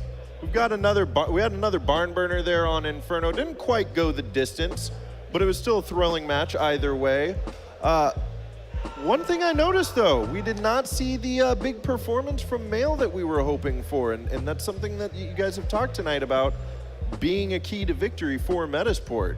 Yeah, he's kind of come in. He's expected to be that star player. We know that he is mechanically gifted. We know that he has the capability by himself to win Metasport games, and that's like a big key to their success. And the fact that he was almost completely absent in the entire game on Inferno is a big reason to why they fell as hard as they did. And it looked a little interesting there for a moment. Obviously, we closed out that half 8-4. Then Metasport climbed all the way back to 7. It looked like it was going to be a good game. And then once 9 figured out, again, we talked about this last map, you know, it's kind of one of those things where once you're on the CT side long enough, you figure out the T side and you're able to put it together, right? Once 9 had figured out what Metasport were doing and what tricks they were up to, they started to run away with it there with the end.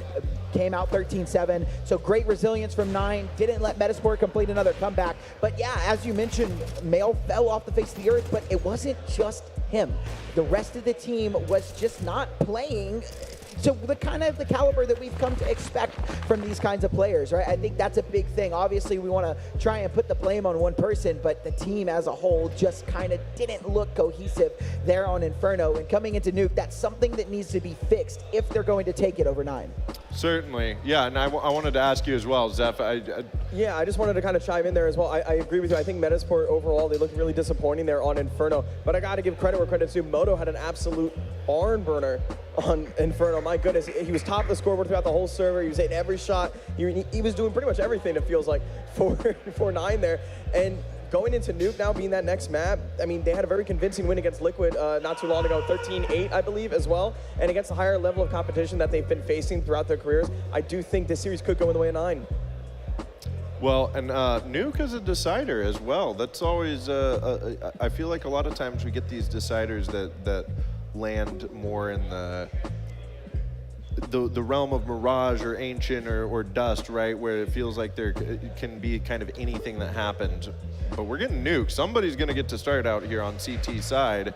What have you noticed from Metasport's CT side this series that they're going to have to lock in for if they get that start? It's going to have to be the op of Loom that's going to be locking down some of these angles on Nuke, right? You know, that outside fight is going to be super important. Again, we need to see something from Male. He can't fall off the face of the earth. He can't be non-existent. We need the rest of the team to step up beside him as well. It's going to be go big or go home here for Metasport, right? They're going to have to come out electric. And if they start on the T side, even more so, they're going to need to come. They're going to need to win that pistol round. They're going to need to hit them hard. This is just another day in the office for 9, as we talked about. They beat Liquid 13 to what, 8? 13 to 8. 13-8. And Liquid are a big caliber team, much higher than I would place Metasport. So for 9, this is just like, hey, we're just going to work. It's our 9 to 5 for Metasport. This is guys, we have a huge mountain to climb. We know we have the gear to climb it, but we need to take it step by step. We need to start moving up that mountain. And if we slip, we fall all the way down the slope. And 9 take it 2-1. Yeah, no doubt. And Zeph, what do you think some of those pieces of equipment for that climb that Metasport is going to need? Obviously, the op surely comes in clutch. Yeah, I do think obviously we're gonna have to see Male once again hitting the ground running, getting that early start to the game as we saw on map 1. I do need to see more out of Loom though. I'm very disappointed in him. I think he barely had 10 kills on map 1. Not really a better start on map 2, but I think if there is gonna be a time for him to step up, it's gonna have to be Nuke. Again, this isn't an elimination series, so that's a good thing, of course. But obviously, if you're both 9 and Metasport, you know, getting these VRS points, you want to win this series. Get as soon as you can to the playoffs here at Philadelphia Blocktober. And it's definitely going to be an uphill battle regardless, though, for Metasport. I think it's as good as an elimination match, right? Because, you know, Metasport, if they end up winning this, 9 have to go play the winner of what? Team Factor and Wicked. Team Factor. Who Wicked. are going to map 3, by the way. Yeah, I think it was like a trade of 13-7 on both maps. So I definitely believe in those teams. I think they can beat the loser of this matchup. All jokes aside, I think we're in for a killer map 3. I'm genuinely very excited to watch this again. It could be one of those situations where Metasport just fall off the face of the earth and we don't see anything. I don't think we're going to get that. I think they've had time to sit and think about this one. They know that Nuke is a weaker map, but they are prepared for this. They are ready. And if Mail comes out and shows that star skill that we know he is very, very capable of, Metasport are going to give 9 a run for their money, and maybe not just a run for their money. Maybe they rob the entire bank and take it 2-1. It is possible. Well, give us your final predictions here. There's plenty of speculation. System. Or excuse me, yeah, Zeph, give us your first prediction. Let's start on the outside here. I think it's probably going to have to be like a 13-10 in favor of 9 here. Again, I think just they had the higher level opponents going into this series, and they just they look better in the server than they have been previously earlier on in this series. I'm playing bad cop, and I'm giving it to Metasport. I'm giving it to Metasport 13-11. I think 9 are going to go up, and I think Metasport are going to complete a comeback all the way back and knock 9 down to that lower bracket. Give it to Metasport. Give me the Swedes all the way, baby. Well, we will find out in map 3 here. We are going to go to Nuke. We've got one more time for you guys. Why not? And get the bag mark. A perfect split down the middle from our analysts, so it would seem, as you and I think, have also been a little bit more in agreement than anything else. And at this final turn, I actually don't know what to think. I'm actually kind of out on what my expectations are to be on this one. A warm-up on Nuke that you and I had visibly seen from this team in Metasport up against Wicked. One that looked pretty good, you know, very little holes, but also wasn't extraordinarily out of the regular, I would say. No, most definitely. In my opinion, I think I see 9 likely finishing the reverse sweep here. 7th seed in our tournament altogether, Tony. They're going to make sure that they come in here and demand respect early, right? That's one of the main points that we have to see, because to be honest with you, I'm not necessarily out on Metasport. I'm kind of out on Jacquinho's calling a little bit. Not out. I think that's a big word to use here, but I have to put a little bit of question into it. You get a live knife round, baby. Yeah. And that's what we're here for. How often do you get to see this as stabbing on the stage? It looks like the young Swede is going to be all alone. What a cruel world this is, but you better not mess with the bull. You're going to get the horns out of the vent. He is taunting you to come inside of this. Back up. I've got a knife. I'm not afraid to use it. Oh, he gets the high ground. Oh, you know what they say about that. Oh, hell yeah. Whoa, yes, sir. Hold on, he got another. away from danger. Well, yeah, look at you peons beneath me. 16-year-old stands above, but ultimately I think this is just puffing up his chest a little bit, but maybe he can isolate a singular one for the slash and stab, and then maybe just get into the right of the 50-50 between Kragan or Favin, but no, the 1 of 3 shot he had catches Rawls amidst them, the triangle of death and doom. It is going to be they who get to choose the CT side, or the T side, you know? I mean, listen, I don't judge. I'll just do it silently. You can make your own opinions at home. You're on the desk. You, the viewer. We'll tell you ours. You can keep them. Put them in our Kick chat. Put them in our Twitter chat. Our Kick chat. I know we got this live streaming over on Kick. Moved Fragadelphia over there. That's our new home. Obviously, live streaming on Twitter as well. True fans are there. On foe. And them. Some would say. This is big time. This is the big time. For 9, especially now having gotten that knife on the most prominent map to have that start. As a decider, it's usually one of those where you're saying to yourself, well, at least that knife round can go our way. You know what I mean? Yes. Obviously comfortable in the map on both sides to an extent, but going into that one with that smooth start onto the defense could be something to work for. Isaac sending a shot, gets one in response, non-lethal. I need Isaac, I need Mail, and I need Plopsky to make their caller look good. That's what I want to see. But Moto looking baller right here. A direct merger and a huge murder right out from it. It's a triple out of the Romanian player as he looks to fit like a glove on this 9 roster. He's saying, give me that. I know what I just did. You better know it too, because I know for absolute certainty the Metasport are feeling the waves. Leading into this next, with $0.00 in addition to what is their loss bonus. I mean, it's a hard call. It's a hard world to live in. One where you just gotta sit back on your hands.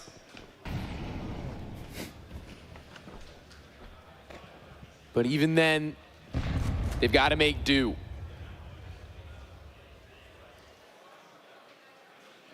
I mean, I don't even see any flashbangs or smokes or nothing, so. Yeah, this ain't a... Are we going for an overwhelm? Yeah, drop 5 Glocks on him. See if we can get further enough for a bomb plant. The Metasport into this third map. Well,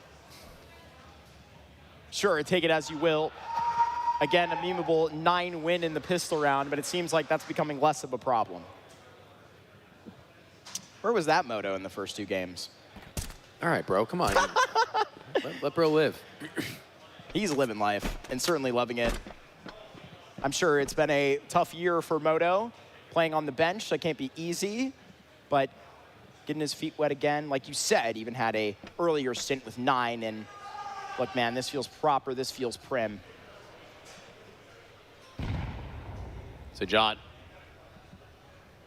set up top a red box. And the red outlines of these T's are going to be getting onto him soon.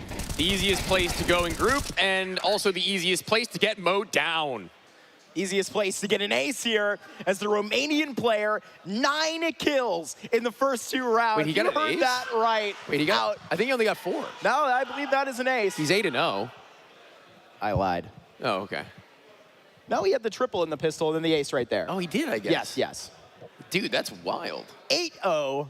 That's how you heard it correctly, baby. Yes, sir. thought Thanks there- that he shuts down the anti-eco tone. Oh, because he got 2 with the HE. Yes, sir. Holy moly. Dunk him, put him in the trunk. What is with you and putting, that's the second person you put in a trunk this series so far. You better relax, it's getting full.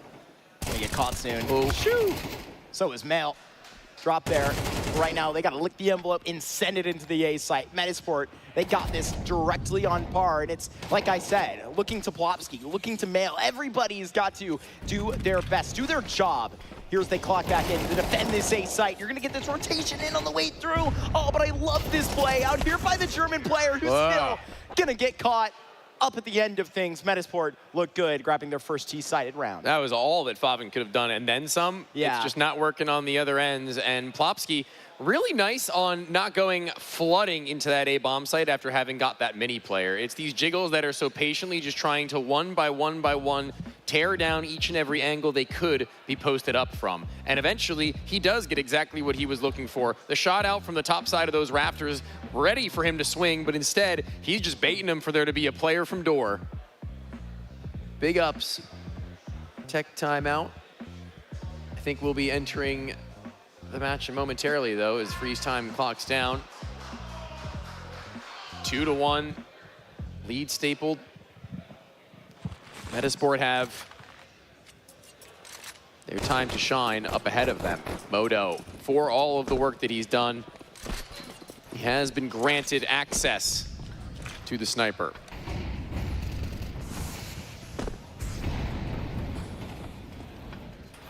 They do this thing where they throw a smoke wall and they also throw the vent dive smoke on top of it. So now, in one way, shape, or form, it's either going to be a late A pop, they imagine, or the walk down, with that vent being an unknown entity. Somebody could have gone by it.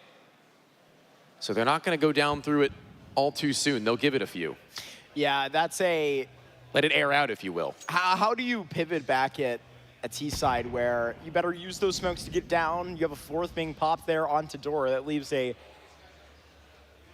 less amount of wiggle room than necessary there for a late round if you need to get dynamic.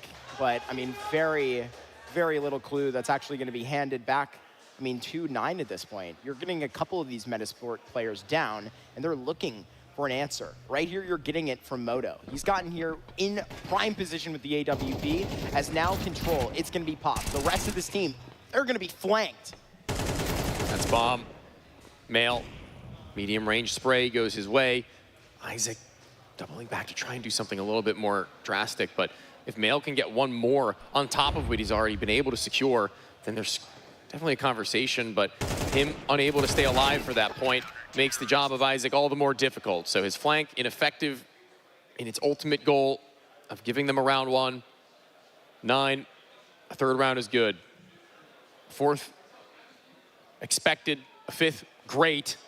And at that stage in the game, Metasport may be entering timeout central once we've seen on both Overpass as well as on Inferno.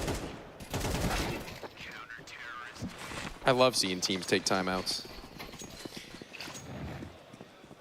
There are some people that are probably going to think that's like almost just a brush-off comment from you, but No. guys, we got to be able to exactly change into the rest of this map before, dude, it's even gotten started. I mean, we're in round 5. We have got to make sure we're taking our time in things. Because right now, if you let 9 get into a little too much space, they run away with a lot of these. That's what happened in the Birch Cup last weekend. You know that they're out here for blood in Philly this week. More than capable of taking a championship here. And you learn something from teams' timeouts in when they take them. I mean, I think already in the series, we've seen that they take timeouts before pistol rounds even. I mean, what a weird time to do it. And it's happened 2 times over for 9. And it's worked out pretty well considering that they haven't been very affluent in pistol round wins up until that point. That's true. And I think that that's been where most of our like conversation has been around, like why they've taken that pause. But do you feel like that's more of a pause, like, you know, for a halftime temperature check, like to get everybody's vibes back on the same page, either, you know, lining in from a lot of worries, whether it's, you know, kind of what's been striking them up emotionally. I think less here when you get into a third map, that's going to be a factor, and that's more of a fluff for the beginning of a series. But I wonder what your thoughts are on that. Is there Maybe. a key that you maybe in your former coaching days like can see to that? I'll say maybe because it seems pretty apparent to me right now that Moto is a driving factor in the mentality of the roster when things are going well for both him and for the team. So when they aren't going as well as they would have liked otherwise, it may be on the coach's shoulders to inject some levity into that, to remind them of who they are.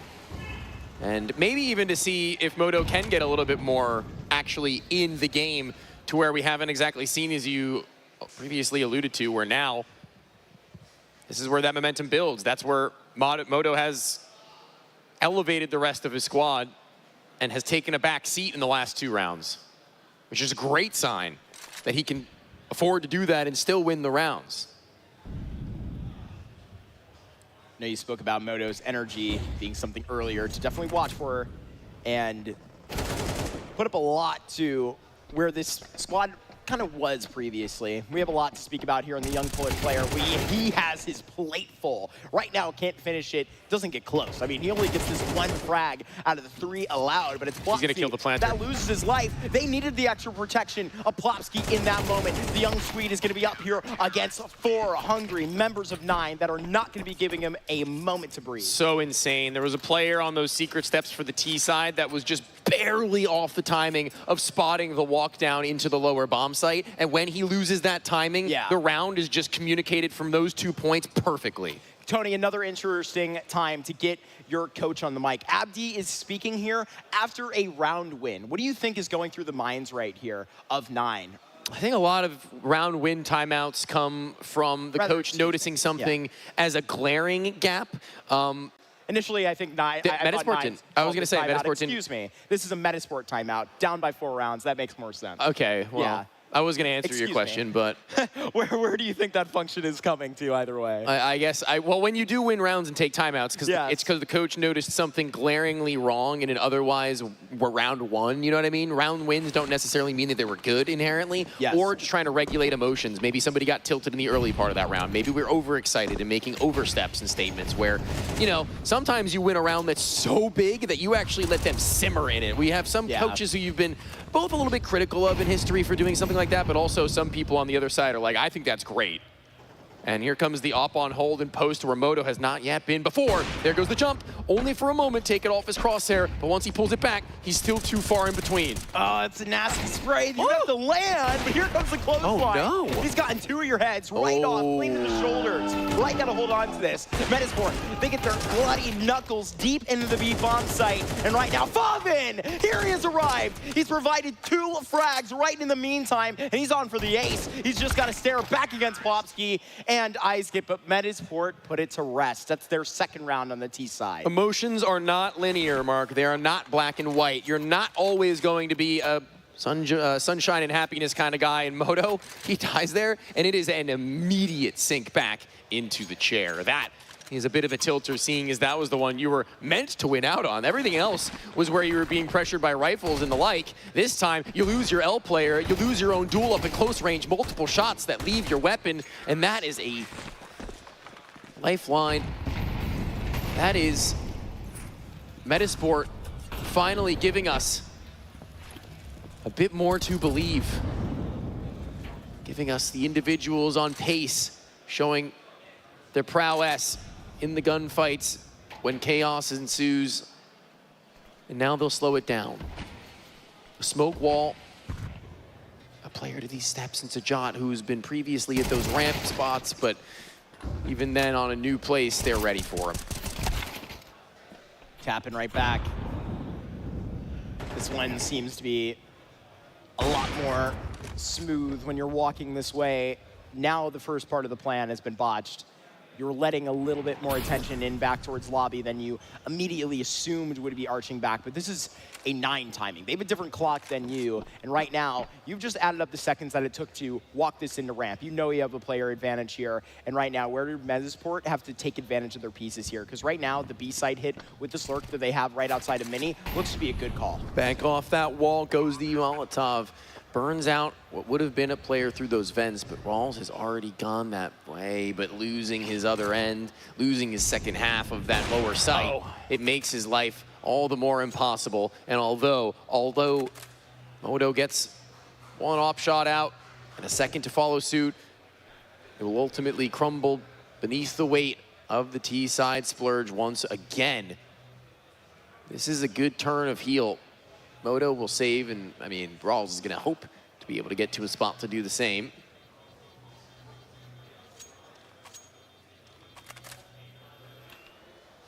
Should be all right. Yeah. All's well and good in the Metasport camp right now. And they inflict a taste of Nine's own medicine, a dosage too high in volume, perhaps, for them now to have to take a little bit of 30-second break to, I guess, Here's tolerate. finally that 9 timeout I was talking about. What's up? I said, here's finally that 9 timeout I was... You predicted. Yeah. Prophesized. There you go. Call it that. I'll definitely appreciate that more. It's nice here, but you know, where we are able to get Barry on the mic, I gotta understand that they're likely addressing this temperature of the rhythm that's being thrown back by Metasport, excuse me. Because to be honest with you, to get back into the middle of this first half and like throw a little bit of attention to a point at which I spent so much time speaking about where I was gonna put a lot of the attention back onto Jacquinho, obviously. I've actually really liked what Metasport have been running through their camp so far, and it wasn't as sort of one note that I, described in that initial look to the, vent smoke down with the rest of the triple play that you're gonna see repeated here. So Metasport reaching for a default. This isn't anything to get too excited about here in round 9. Isaac wants to see if anybody's going on the aggression in towards Hut. He's got a teammate by his side, and very quickly they've determined that they'd like to go in. And with a pick like that, I can't blame you. Isaac making his move, making his name known, but a second needs to be there soon enough because it's been stacked. The site looking good with the up on the silo. Another to his left, and just over the shoulder, Moto can do no more. And we've gone a flipped script down for a B site plant. Okay, now it's on. So Jock can definitely go for this one. Absolutely must. 18-year-old Polish player sets up with a lot of respect. Yeah, I was gonna say. He's got so much on his belt, I guess. A man in the vent too, right? You're dead immediately as you take that next step. It'll be okay. The young Polish player, well, he's got some thoughts. He's got more for you. He's got to protect here in the vent. And Metasport, they give him maybe a give or that kill in lobby. They give everything back, but they take it as soon as he steps down that vent. You should have just saved that up, my friend. I think it's all right. I don't know, 3 in a row here. I would. They were saving anyway this next round. That's true. So I mean, you do more damage, you get $50 extra per player, you force a rebuy onto the tees. I think it makes sense, personally. Yeah, I think you figure that one out a little better financially than I do. I'm trying to get every single chance for Moto to see onto that scope. He's been spectacular. True. But right now, I think this has got legs to it. A lobby crunch, and they're popped for it. Hold on, I don't know how this has gone so awry, but right now, Plopsky's still nearby to burn out one deep into the smoke. He could still fall. He's got more players that can take the brunt of it if he so pleases. There goes the first swing, lower on Elf. Plopsky still with more to do, with no way out and no support. A man coming at the back of the Graces here. It seems like 9 have gotten into a point where Metasport are too scared to go ahead and tear. Right now, here goes that page Another one. anyway. And a Molotov just square into that door, down on the blacktop. It was the eyes turned for it, and they're just emptying the clips for it. The in-game leader here Another one. is just facing right alongside him. I don't know where the hell they keep getting these Molotovs from, but hopefully in these details, you can shake out and forget about Rawls. They work at the Molotov He's factory. working one step ahead of them, Tony. He might be able to stop a bomb plant and secure a 1 versus 1. Might be, but hell, it's going to be a matter of my God. timing. Hold on. Quiet goes the player beneath him, tapping away, still patient despite his health. And now we enter a weird place. Now we enter Rawls on 20. On He's just Rawls get to him down tap to his 1. head, and for Rawls to maybe find them around amidst pistols invested. It's so scary for the Metasport members watching on bated breath as Lumi plays a ring around and loses it as it's 6 for 9. You can lead by example, and you can light this place up. Those are two different things, but he's going to do them at the same time. Stone cold. That's the best you're going to get from him. It's a big clutch there, Tony, at a big moment. You never really knew where that one was going to end up, to be honest. You never felt as if it was closed from one way or another. It was a hairy beginning, but always pulled back as those T's with those AKs. Making good off of everything that they've got. This is, I think, one of the only instances I've seen them go hyper-aggressive on outer yard, to be honest with you, lately, Yeah. 9. At least not from the secret steps, but actually to red, okay, a warning shot. Krogan somehow is just weaving in between. The bits of utility bursted. Lopsky's walking this way back. Metasport, this is going to be one A hit that they haven't gone for since the beginning of this half. It was really a good sign for it. Plopsky did not expect to go there. He even flew back in his chair like he didn't expect it to happen. You can tell that the body language right here of Metasport is changing. They're starting to get bothered by this comeback. Here is 9 attempts to reverse sweep. In between the smoke, you were just going to get decked there. Don't challenge that again. 9 on Oh their my God. hunt for 8 are going to lose chances rapidly on yard. Their early round maneuver falling victim to the later peaks, if anything, and the sight unattainable. Moto refraining from doing anything more than saving on to that as the last line that they'll have going into the last of the half. Metasport, a monumental 5th, a great half turn to what could have been utter annihilation. I do love a good success story, and T-side sometimes gets to be too much, but right now it seems to be just fine.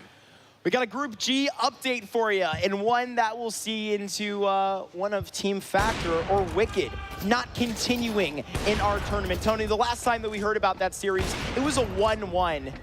As Moto gets chased down here, he'll lose the op at the end of it. But ladies and gentlemen, it is Team Factor that will be beating Wicked there to go on and play the loser here of 9 versus Metasport at the top of Group G. It is Wicked that face out of the last spot of their group. I know that is not the result that Austin and co wanted this weekend. Yeah, I mean, I don't know. Like I said, you come to these events primarily to have fun. They're not a team. Definitely not. They didn't have weeks upon weeks to dry run and iron out a strat book. You know, I hope it was at least a fun game. I mean, a 3-map affair. They, You know? when we got to watch them earlier, they were having a blast. Friggin' Loveland. Bang! Oh, what? I thought that was on. At least it looked like it were to be, but the second is. He gets another chance. And you don't want to give that over to Moto, but Lumi wasn't all that far off, so he'll get some of the same action, and so too will the speed of the SMG. Okay, Sajat regulating what could have been chaos. Found the regulators. You just got to find out where you're hiding right in the grades. Figured it out. There's a Plopsky showing the G. And a 2v2 for that Molotov presented. They're cutting off a certain line that they can walk the way up. But this bomb has got to be out there somewhere. And they have just cut out the in-game leader.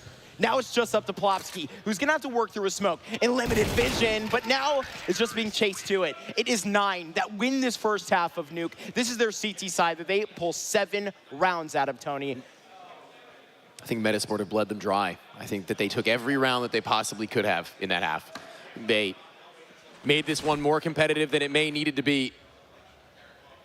In 9, I think you were mentioning a big part of this game on land, body language. You can see it from both teams, but more so from that of 9. And dude, that's 3 for 3. Yeah, you know, I mean, you can always tell that, right? I gotta ask at some point what these pistol timeouts are about. They're really interesting. Yeah, and like, is it, you know, setting this tone for the second half? Like, what's actually the deal here? We can go ahead and find out after this game if we want to, Tony. Have a conversation with Barry ourselves, and I think we should. That would be great to actually hear what the response is, because this is clearly a Barry-dominated timeout. You can check out the way that he's speaking to the rest of the squad here. It looks good. I have a prediction. I have a prediction. Primarily due to the fact that we're going onto the T side now of Nuke. You're up. You have a lot on the line for the series in general now that we are on the third map. Yeah. I think that this pistol round, he knows how important it is in isolation to anything. And going now up against a Metasport that seemed to be ever so slightly powered up, they got to have their plan. They need to make sure that every step along the way is being followed, and he's the one who sets the reminder and sets the example beyond that of the captain. He's the one, the father figure, if you will, who has to keep them in line. The modern Sonic of our time. So we approach through. What is this? At the bottom of hell, we're already getting into it. It's a very nice shot that is put back up in response. And that was just a tease of what's to come here. Little do you know that there is actually the second side to this. Are they going to provide anything back to the clock? Well, thankfully, it's only one to the worst there, and it's all back through ramp now. Lumi is the tip of this spear, and will be the sharpest. He could only get a third here if he wanted.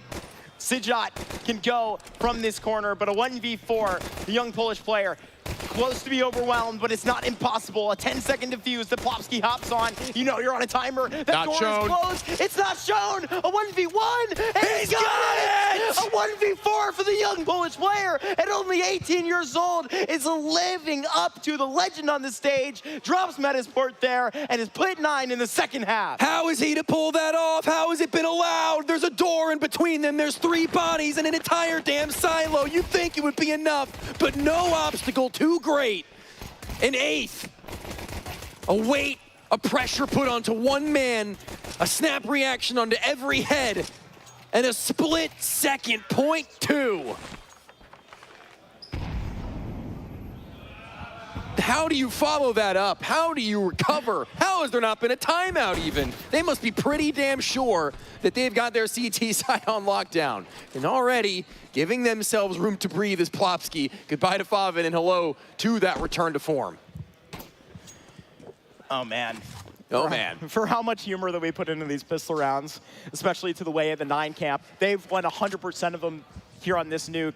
Nothing funny but about it. But in that fashion, in that 1v4, Tony, not today. And that is a tally that you're not going to be able to recover from. An entire second half that you're really going to feel emotionally decided by that pistol. We got plenty of Counter-Strike to play. Oh, my. Gotta recover a little bit myself as the drop off the top side of Vinny isn't looking that great, and a softened player on defense will find himself still another kill. Sijat, got more? Entering, and yeah, maybe another 1 versus 4 Sijat, because that's like you're gonna have to go even one above that, but neither is not a single kill. Okay, I guess that pistol round isn't exactly as tumultuous a task as we thought it may have been for the long term. Nope.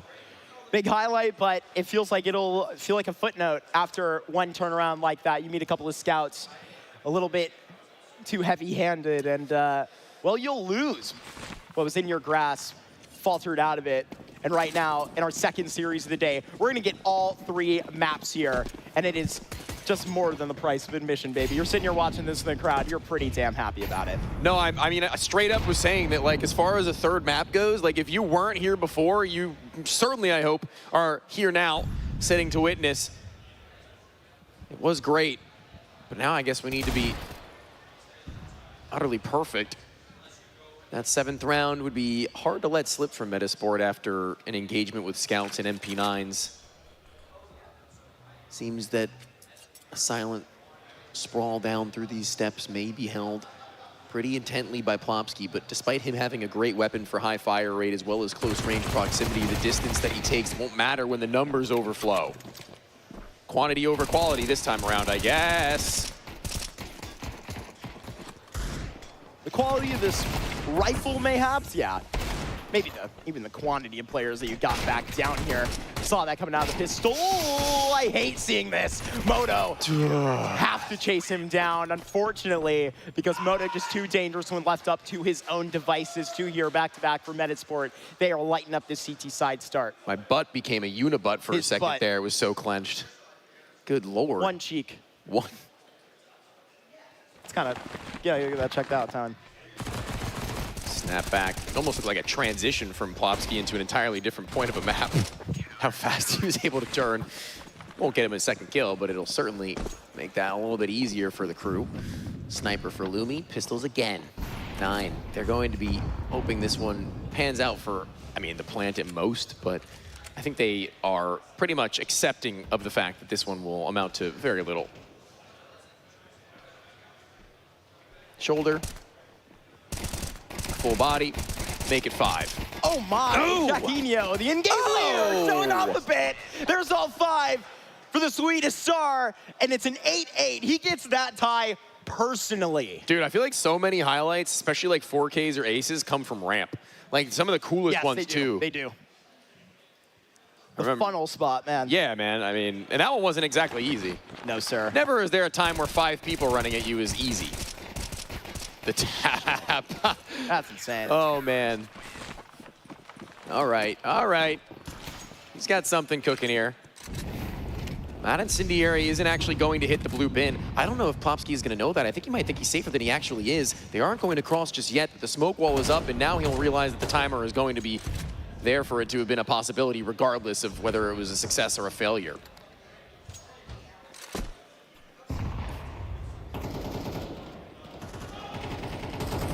Success is measured by the successor. And first of which comes Sajant flying over top to give them the 4 versus 4 to play with. A smoke on a tight angle from Jaquinho, just ensuring they can't make their way down any further, likely to force them into his other teammates, which seem to be handling it with grace.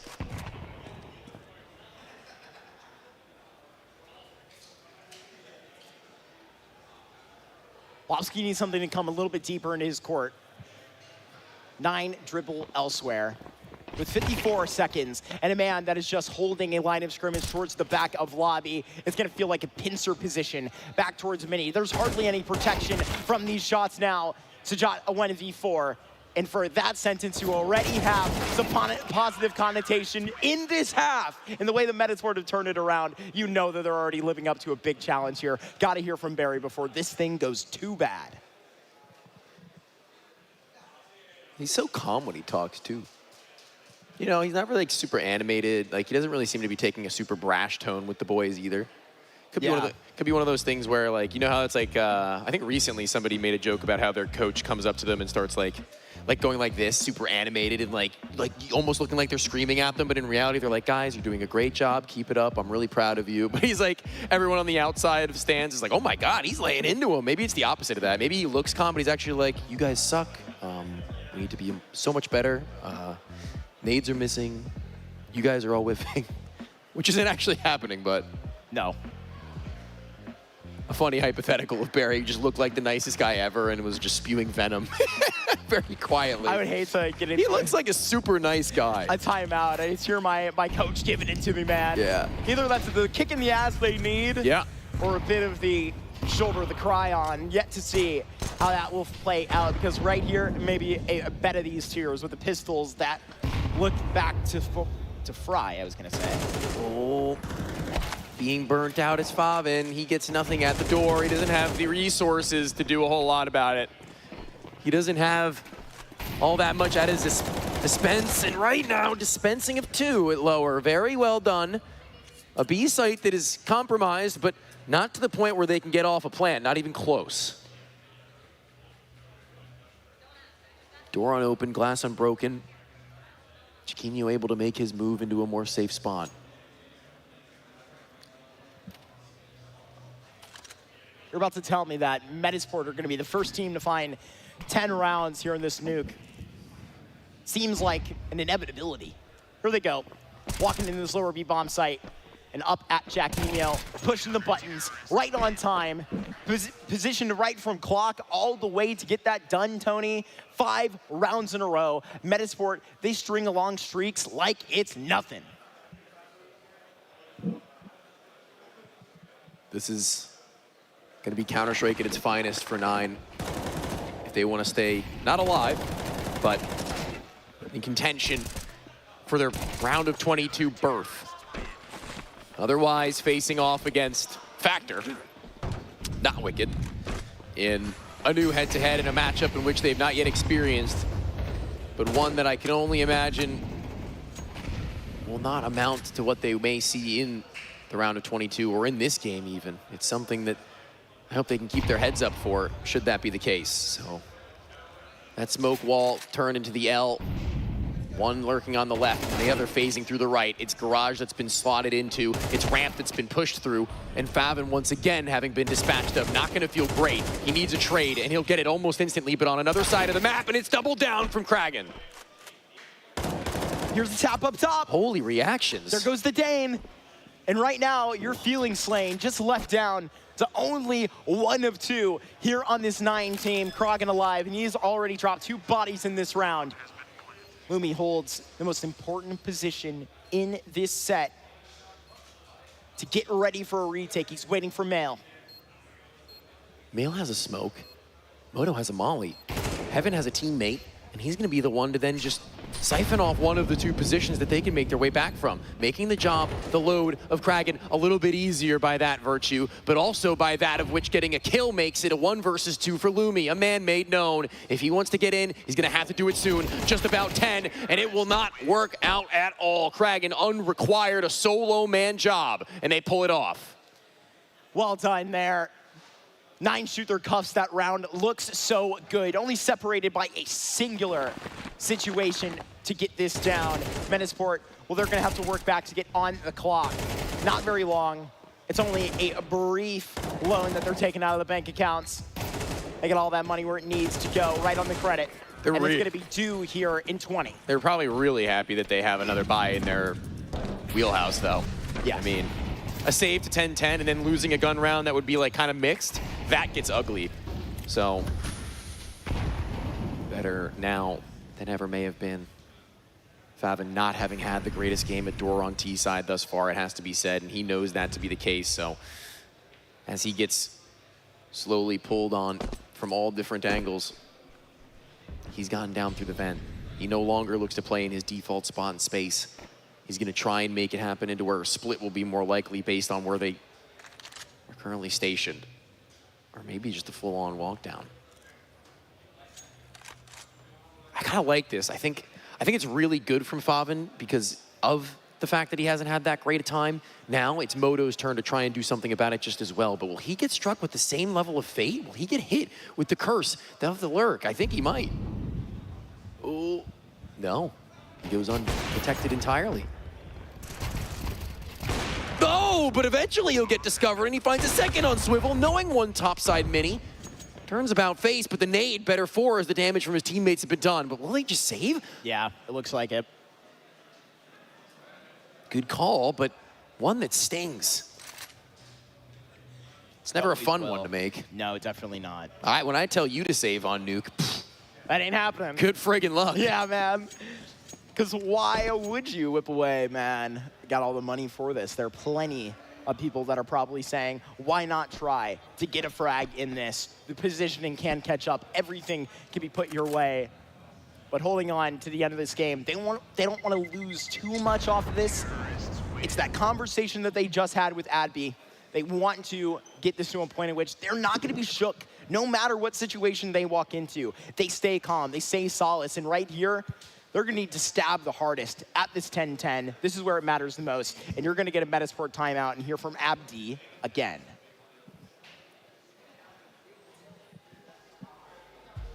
That one working out.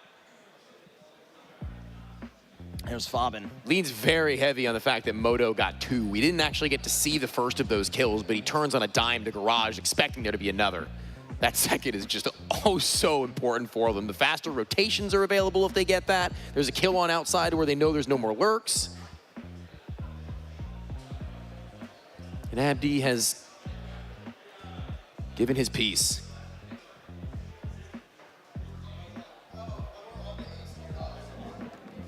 9R 7 seed here.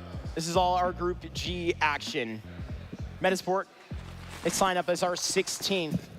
And obviously we knew, out from Windsor particularly, it was personal for a couple of Polish teams, right? Who came in as an underdog for sure. We're on an unsigned organization. They come back into Philly today wearing quite literally a different jersey, Team Venom. They managed to overcome their underdog status and push it very far, wondering if Metasport can do the end here at Group G themselves. A new life given to Favin with a new play style. Love to see that. The alteration, although small, is ever so large when it comes to getting rounds, when it comes to getting involved. I'm getting invested in this. Have to Metasport, honestly, I don't know about a save again. They need to see if they can at least pull away with another kill and a straggler for Plopsky. That'd be a start, and off to the door. The first going well, the second not so much. It's Isaac to have been befallen, and Lumi on that hold, but they're ready for it. They're leaving no stone unturned. They've got nades, may as well use them. Yeah, and they're gonna be loving now that they have taken down Plopsky. That's basically the round win. Metasport, they've found the lead here on Nuke. Into the fourth quarter, they do not want to lose, and this is where they're going to be providing the best of their Counter-Strike. You look at their reactions, Tony. Each walk of the way, you see Moto go down there. I mean, I see them get tilted. This is so hard on the line for 9 right here, right? They're reacting like they know their life is on the line. Metasport get kicked out of another rain, and this is where 9 will come to slay. Excuse me, I think I said Metasport won this round before. Very much the opposite. It is 9 that are rocking in and leaving no prisoners out here. They feel no mercy through the 3 rounds they put up in a row. Not sure what to think, unsure what to feel, numbed perhaps are some of the players. And I can understand that, Metasport. Hopefully not entirely stun-locked. No. Doesn't seem to be the case. We've seen them in these positions before. We've seen them farther down before. We've seen them pull it through. We've seen them figure it out. Thank the Lord that they've got all this money established. On the edge of this smoke, it's been riflers previously. This time an off, this time a shot, and this time a trade. Not just one, but all pairs. Leaving outside a question mark as to how many remain. Have they gone down? Have they gone back? Have they pulled through into mini? And frankly, Metasport, they can't answer any of those questions. They simply don't have the numbers to. 9 managed to take this nuke against Liquid there in their best of 3. That's the map that they managed to collect the reverse sweep on. Lost it in overtime to X Inner Circle. Would like to see them here this weekend. He goes down with 1 shot. It's a big kill that's bolstered up into this site. There is no protecting this. It's 12 stamped right in your face. And we talk about the possibility of the underdog coming up huge here.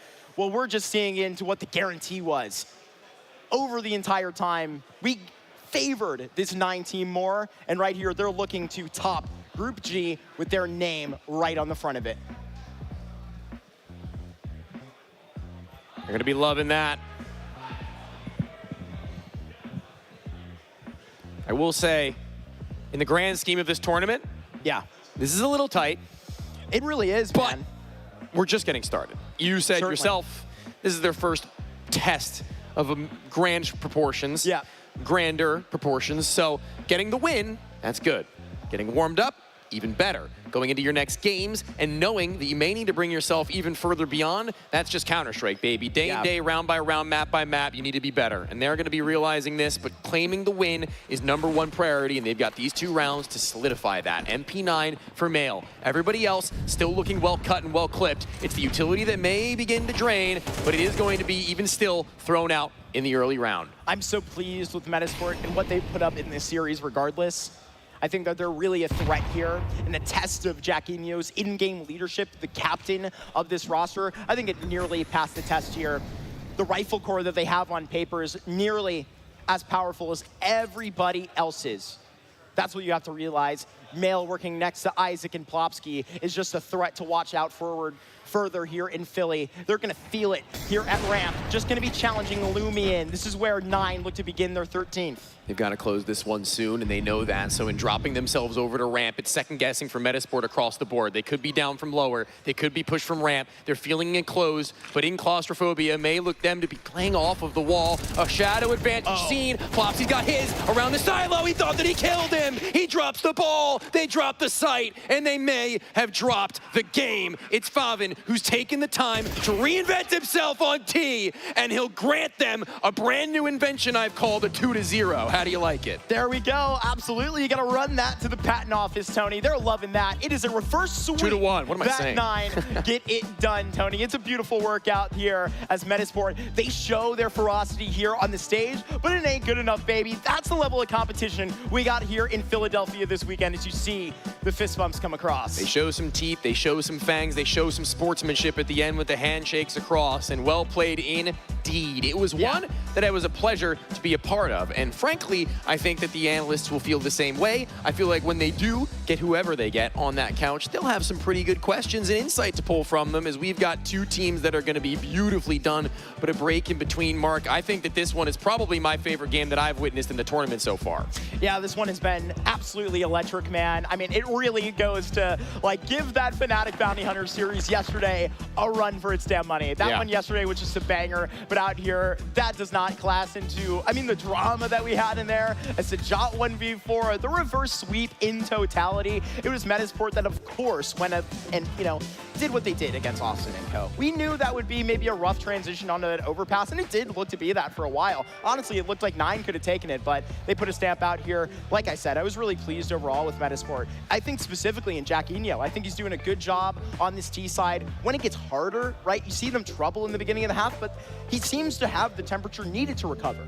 Yeah, I think Metasport knew that they were going to have some shaping up to do across the board with a couple of these guys. We're talking about the fact that they're trying to get as much experience under Mail's belt as they can, as quickly as they can, right? Yeah. We're talking about how the in-game leadership of Jacquinho, no longer a traditional primary op, is going to be a case as well. And talking about now how Lumi and Jacquinho might have a bit of a chemistry between one another with that communication line opening up. So there are some things that still need to be ironed out over time. But I think at a bottom level, at a floor, definitely on the same boat as you. Really happy with how that looked. Progression seemed to be showing. And frankly, I mean, maybe I haven't really been paying attention to the numbers as much as I should have, but I actually think Mail not being an X factor for this game might be a little bit of a thumbs up for me moving forwards where he can be.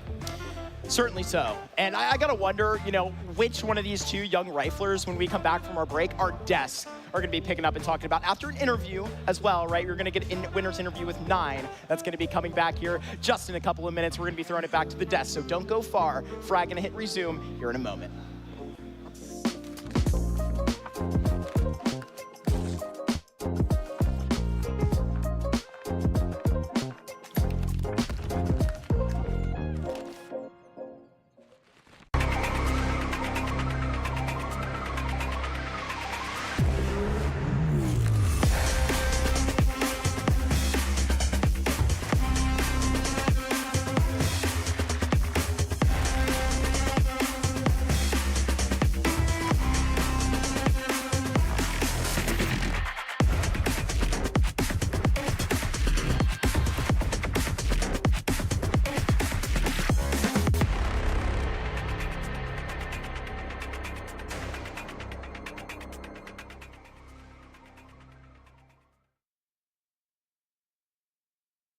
Fragadelphia fans, if you play Counter-Strike, you're gonna want to hear this. The 1v1me app is launching their Counter-Strike League. Get paid to play in the 1v1me Counter-Strike League. You earn a guaranteed minimum on every match and earn more when you win. Play late nights, weekends, weekdays. It's flexible and fits your schedule. You want in?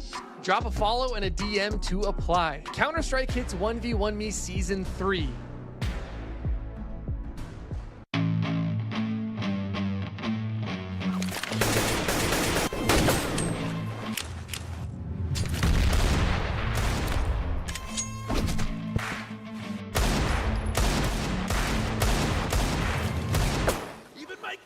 Shoots better. If you were as fat as your mom, I would have hit you a long time ago. What did you say about my mom?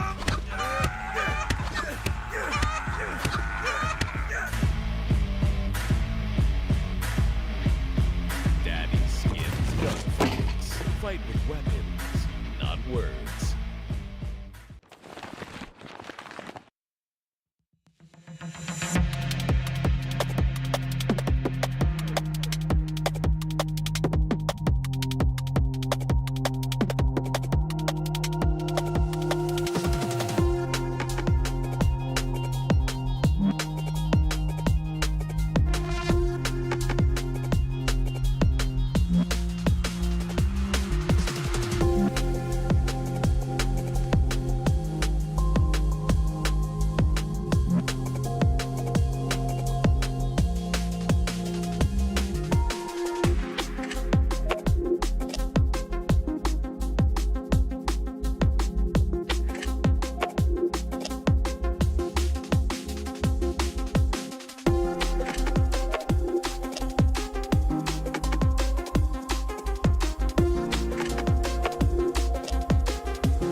What's up, everybody? We are back once again. I'm Big D. What a thrilling series we just got to watch there on stage between Metasport and 9-9. Happy to close it out in 3 maps. No overtime, as I might have speculated early on. But now we're sitting here on the couch with Cragen here. Cragen, how are you feeling after that victory? I mean, I feel good. Obviously, now we win this game, so we avoid the third game. So I think that's also going to be good for our day tomorrow. Yeah, it's a long. Did you guys travel in yesterday, or did you get here to? No, we traveled. We were here 3 days ago, I think. So we had some days to settle down and stuff like this. So you've had plenty of time for many different cheesesteaks in the last few days. It's actually funny, we didn't do cheesesteaks yet. Like, we talked about it, and we will do it, but we haven't done it yet. I mean, yesterday we went to, I'm not sure what it's called, but like a Brazilian barbecue. Okay. And it was really cool. It was an experience, so we got some good food so far. Well, I know I'm excited for my cheesesteak. Maybe you save that cheesesteak for once you guys win the whole thing, right? It's a heavy meal to eat right before a game. But either way, you guys look good out there. I know Zeph had a few questions for you, as a matter of fact. Yeah, absolutely. Did the veto really go the way you guys were expecting? Yeah, I would say. I mean, we expected them to pick Overpass. They've been picking Overpass a lot lately. And so, yeah, we went with Inferno. Maybe it was a bit obvious for them also. And then, I don't know, I was a bit surprised with Nuke Decider. But I think the guys went through the veto, but I didn't follow along so much with the expectations, right? We just knew the two first maps would probably be Overpass and Inferno, and it did. Okay. And then, I imagine you guys did demo review of Metasport. You had that feeling they were in the same group, of course. Was there anything maybe you saw in the demos from Metasport that translated over into the series that you guys were able to punish? I'm not sure if we punished it as well as we wanted to, but we saw that they, in general, like to play a lot default. Like, they don't do so many heavy set strats, and this was on many of the maps. But this was like our main takeaway, I would say. And some rounds we exploited it, and others we tried to, but failed, I would say. And I think that's also why the match became so close. All right. And then my final question for you is you're on the very high end of Tier 1 Counter-Strike, I would like to say, and you guys are traveling all over the world, competing in all these tournaments. How do you deal with the potential risk of getting burnout? Yeah, I mean, it's hard. I think it's something that we are also figuring out right now. I think it's something we 100% don't have the answer for yet. I mean, we came from the LAN in Poland, we won, I would say 6 days ago or something. We go straight to here without even going home. But I guess the possibility of the major, with the new circuit of we need to grind these points and these lanes in order to have a chance to make the major, I think is what's pushing us right now. And then, we gotta see. I do hope that they make some changes to the VI system. So, yeah. Fair enough. And I guess my final question is, I mean, you've been in Philadelphia, you mentioned it for a few days now. Has anyone ever said go Birds to you at all, or? I mean, there was a lot going on in our hotel today with some green shirts and some hats. I think we thought they were playing today, but I think I checked that they were playing on Sunday. Yeah, they're playing on Sunday against the Broncos. But also we saw a lot of cars going around with who supports the different teams, and it's just a vibe here in Philly, especially with the sports supporters, I would say. Yeah, absolutely. Well, I appreciate you coming up here. Are you going to do anything else fun here in Philadelphia besides eat some cheese? Are you going to try to catch a game here before you leave to head back to the EU? Can you repeat? Oh, sorry. Yeah. Are you going to catch any games while you're here in Philadelphia, or see any sights before you guys leave? I think, today we don't have anything on the plan. We knew it was possible to play a third match, I mean. So maybe we'll be picking around, looking at people, maybe getting to see some NACS. Well, there's plenty of CS happening all around here. We don't want to keep you from your team too long, but we really appreciate you coming up here. We're going to take it to a quick break here, folks. If you guys stay tuned, we'll be right back with more of the show.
Well, hi, everybody. It's me. I'm Bonamont.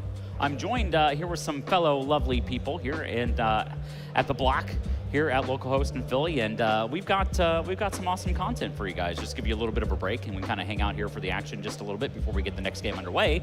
But gentlemen, how are we feeling today? I have to personally say thanks, Daddy, because this is always one of my favorite bits of the tournament. We get to sit here and watch the wheels spin and just. It's a nice little break from the hullabaloo of the chaos of the Absolutely. tournament. Not like we're not having fun out here. We're having a thrilling time. But you know, I love to get to sit down with Casey and do some daddy skins. That's good. I appreciate that. Yeah, this is my first time sitting down with you, seeing the lay of the land, and I'm looking forward to it. Yeah, absolutely.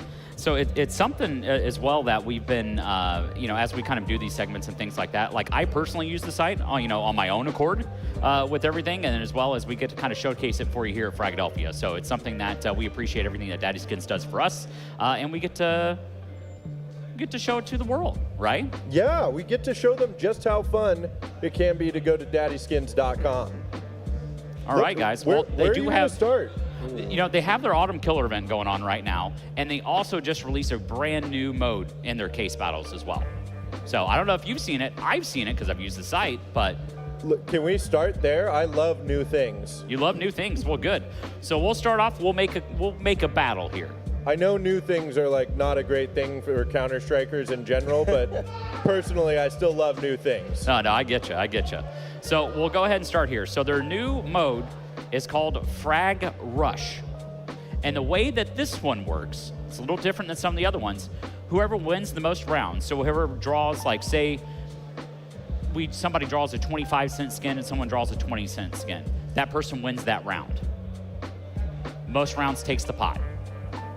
So you'll kind of see how this works So here. it's like a game of Counter-Strike. It is kind of a game of Counter-Strike. Okay, whoever now. wins the most rounds takes home the prize. Hold on now. I like where you're going with this, Daddy. I have 2 kids. I'm talking to Daddy Skins, by the way. Oh, yeah, I gotcha. So my favorite one to do, will start with the Fragadelphia cases because, they are, $1.05. $1.05, baby. And Freedom also costs $1.05. As we all know. But yeah, so we'll start off with a few of these Fragadelphia cases, and then Production's favorite one as well is the Labubu case. There's a Labubu case? There's a Labubu case. Is there a Dubai Zep, chocolate did you know case? there's a Labubu case on here? I did not know there was a Labubu case. No, not at all. Man. We'll do 3 Labubu cases as well for you guys. So we'll do it also on the Frag Rush mode. So we'll start there as well. We'll do 4 seats. Zep, since it's your first time here, I want you to pick seat 1, 2, 3, or 4. I'll take seat 4. Seat number 4. All right. So we'll see if we can win this one here. We'll call in the bots as well to get the pot rolling. So we'll see what we can do here. We are number 4 on the right-hand side. Fragadelphia cases, kind of cool. There are, you can pull some knives in there. I think we pulled one at Knoxville as well, Big D, when we were there. Which one did we pull? We pulled a knife out of the Fragadelphia case. It's the Gut Knife Autotronic. That's right, we did. Yes, so that is available in the Fragadelphia case. You kind of see how it works here. So you see who's winning the rounds here will come up with points as well. So you can kind of see how those are. We're not off to a hot start here, Bonamont. Not the bots yet, are my destroying friend. us. Not yet, my friend. Oh, we lost connection. Oh, yeah, we're back. And we're back. We're back. Oh, see, look. Someone pulled a Neon Revolution as well. So Voldemort, of course. Oh. We lost connection again. There she blows. Bot Hans is farming, or Voldemort is farming us. Okay. That's All what right. they want you to think. We're going to come up clutch in this final Labubu case with the gloves. No, okay. Actually, hold on it's now. a 4-way tie. Oh, we didn't win. Okay. Ah, man. No, see, that's how that one works. So whoever wins the most rounds, and if you tie, it's just a roll-off between everybody. So that's kind of how that works. So that one, ironically enough, I've never had that happen before, but everybody won 2 rounds. And so it was just a roll-off between everybody at that point. So Dr. Evil won. Dr. Evil. How did Dr. Evil win? You guys want to do another one? Same thing? Yeah, absolutely. Grip it and You rip saw it. the first one. Now we get to see it again. So let's try that out. That was the warm-up for us. That's a warm-up. It's a warm-up, right? That's the warm-up game. That's the warm-up game round. of Premier before you go play your pug. Yeah, Yes. absolutely. Yeah, that's how that works. So obviously, like on a $1.05 case, someone pulled a $20 AK out of it, right? So anything can happen here. Ooh. So once again, we have no rounds. Okay, so and if they tie on the skin as well, they each get a point. Correct. Okay. Yes, you are 100% correct, Big D. Which is keeping bot T1000 in the running here. The good old T1000 Terminator. Dr. No, Evil. that's not going to do it for us, man. man. We need these Labubu's to hit, baby. Good old Labubu. Time for the Labubu We need to magic. win 3 of these in a row. I didn't think we got it. Nope. Oh, hold on now. John Doe is coming in hot. John Doe's trying to bring it home. I think we're out of the running of this one. Oh, yeah, Casey. we are out of the running. We are way out of this. Well, we could get a knife still potentially get us in the lead here. No, that's not going to do it for us. We are going to fall to Dr. Evil and T1000, and they are going to roll off as they both have 4 points each. No way. How did... Dang. Dr. Evil wins. Dude, Dr. Evil. This is unfortunate. He's 2 for 2 now. Can you believe this? Someone needs to call Austin Powers. That's what I'm saying. I know. Yeah, baby. Yeah, baby. Austin Powers That's for a dating win. us a little bit as well with the Austin Powers reference. I'm sure some of the viewers have not watched Austin Powers. That's true. I might be dating myself with these references. All right. So I want to showcase some of the higher end skins. So did you know you can actually open an OG weapon case? Can you? You can. So you can just search weapon. It'll pull up some of the weapon cases here. So you can open up 2 of these little bad boys, the OG weapon cases. Ooh. So we can open up a couple of those. Do you want to do frag rush? We could do a team battle as well, which is pretty common. What do you think, it's up? Let's go to a team battle. Let's go to team battle. Yeah. All right. So we can do a couple things here. We can do 2-on-2. We can do 3-on-3, or we can do 2-on-2-on-2. I think 2v2v2 is gonna. Okay. Be All really right. So we're gonna entertaining, go team blue, red, or yellow.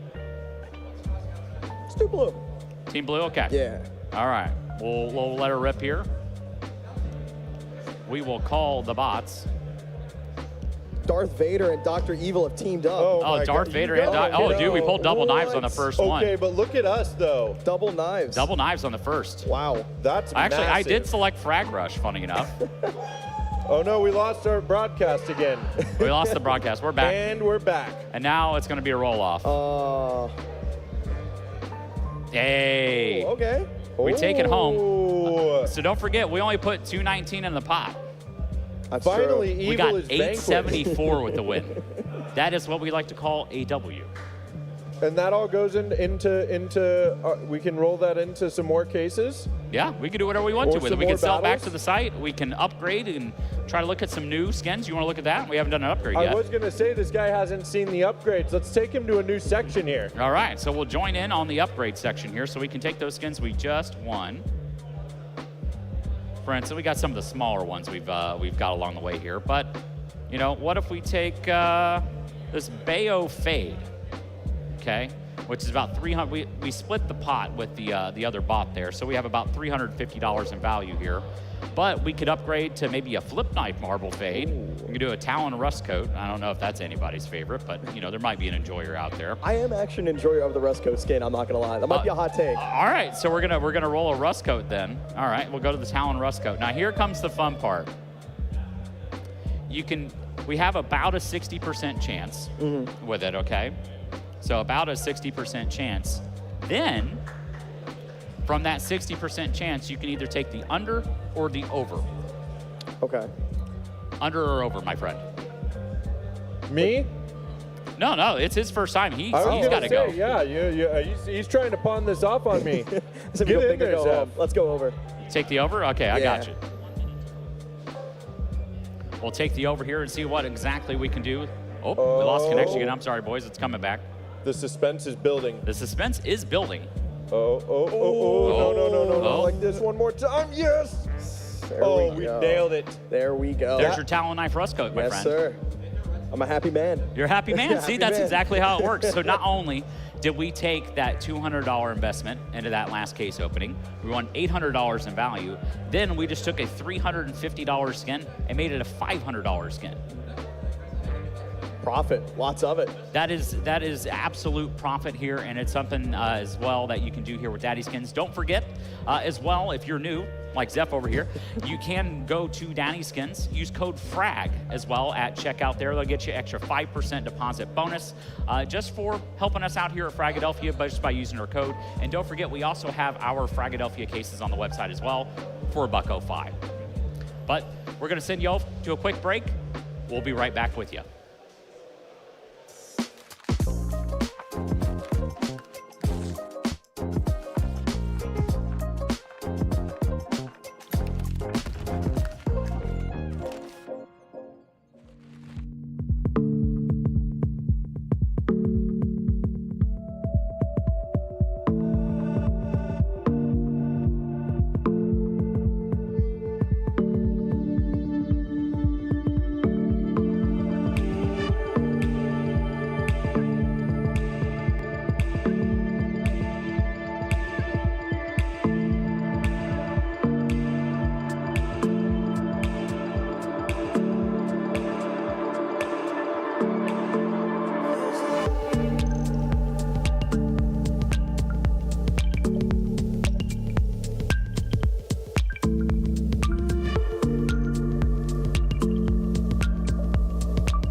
We are back yet again. I was just sitting on one side of the couch, but back to my rightful spot here, and we are here to talk more about that high-flying Counter-Strike action that we have already been seeing in the group stage here. Of course, I am Big D, once again joined here by my lovely analyst, Zeph. Zeph, we've got one more matchup here in Group G.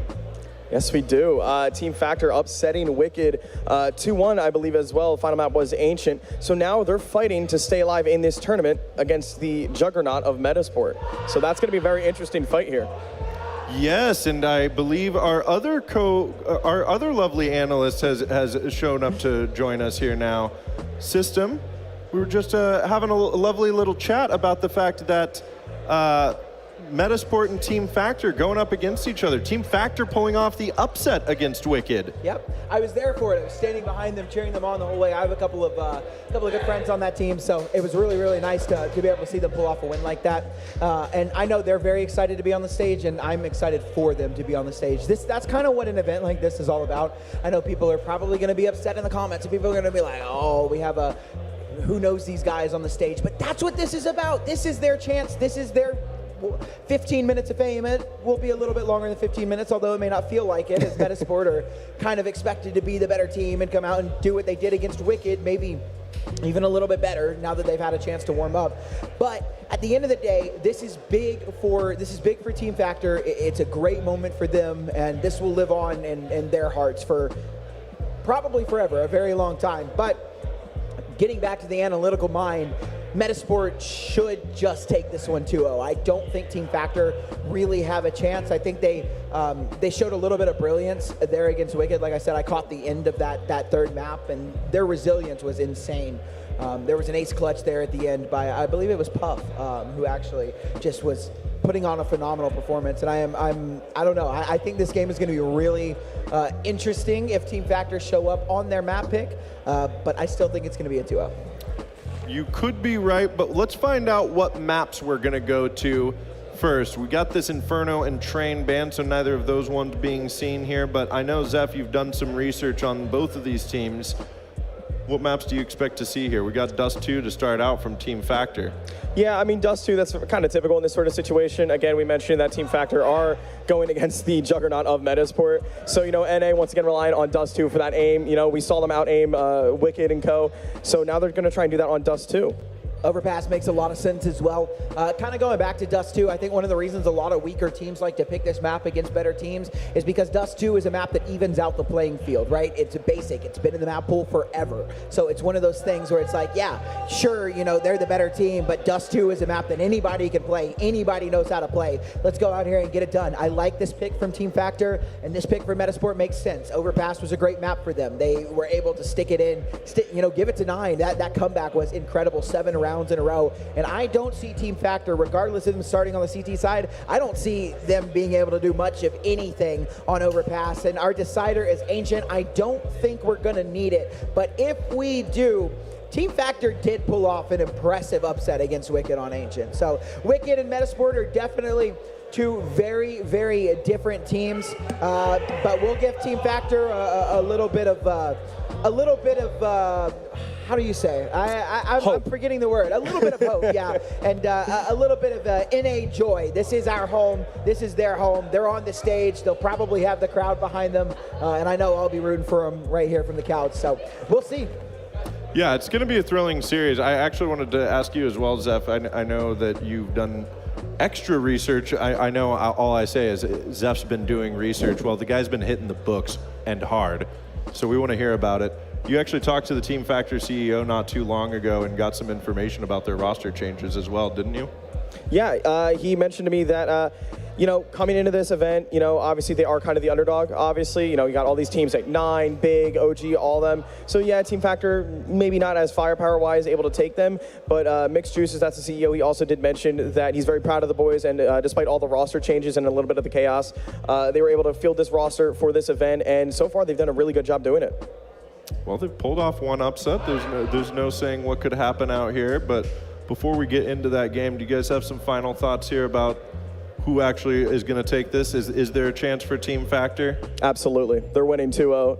No, I can't even begin to entertain that idea. Again, I love them. I think that this is just such a good experience for them. Being able to play on that stage is such a, it's just such an eye-opening moment, even if it's not in front of a crazy crowd. For a team like Team Factor, this is their moment, right? This is what could propel some of these guys forward to the next level, realizing, this is kind of that fire under their feet, like, hey, I want this, right? Like, I want to be able to do this consistently, so let me play to the best of my ability here. I think that they might come out with a little bit of magic, but at the end of the day, Metasport are top dogs in this game. It will be 2-0. I don't even think it's going to be close.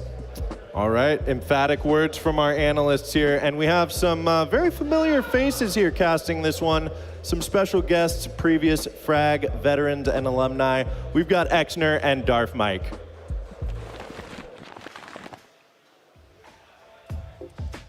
go. There we go. Right back to him. He thought he was tossing it. He's actually sticking around. He's going to be casting the whole thing. Shout out to Big D in the desk. Big D, and the D stands for desk. That's what it was the whole time. I was always wondering what the Big D and Big what D else could it stand for, Cole? And I guess it means desk, yeah. That's the only word that comes to mind. Holding That's it 4 down. letters and starts with a D. Yeah, just make sure you don't duck down. Just don't duck down. You've heard of the Titan Desk concerts. Have you heard of the giant desks? Desk? Anyways, we've got a fun match here. We've got the chance for a Nova team, a guy who's been around a lot of Fragadelphias in his day, to knock out some Swedish tourists here in North America, chase them all out of a Fragadelphia. For Metasport, I mean, this should definitely be a pretty one-sided affair if you look with your logical brain, if you look on paper. But if you go with the heart, Cole, if you go with the heart, then just some scrappy guys from North America here on Factor with the chance to gatekeep a frag. Dude, I just watched them play their heart out as well. Yeah, so you know what? I'm with you, right? It's all I was about trying to do an interview. They kept shouting in the middle of my question. Yeah, they were getting loud during your interview. I'm so sorry about that, but hey. Oh, I appreciate it. They got the energy built up, and it was cool to see what they were able to work with. I think they took down Wicked, Austin's team there. So that's how they're kind of surviving, moving forward here into this matchup versus Metasport. And I'm looking forward to seeing how things roll with this squad. I used to play with Puff as well in Maine, so I got a little bit of connection there. Me and Puff, I got the inside details. Absolute baller, big chiller, very good at the game as well. So excited to see him play as well. What's your inside detail about Puff? Do you think he has what it takes to take down Metasport? Yeah, dude. I mean, I have a little bit of faith that he can rock up. He got an ace clutch in the last game that they played, so just has to keep it up. Nova dropped 130 ADR, I believe, with the op, so they're playing confident Counter-Strike. Ooh. It'd be interesting, right? It's one of those situations where technically both teams have a lot to lose.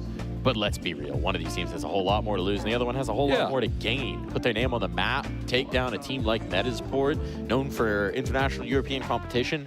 I'm not actually sure what the Metasport situation is, VRS-wise. Were you guys chatting about the VRS implications here for, we're getting, somebody's looking at his notes. System 1, 2, I don't know what that means. 102. Oh, okay. All right, so they're not going to the major. They're not going to the major one way or another.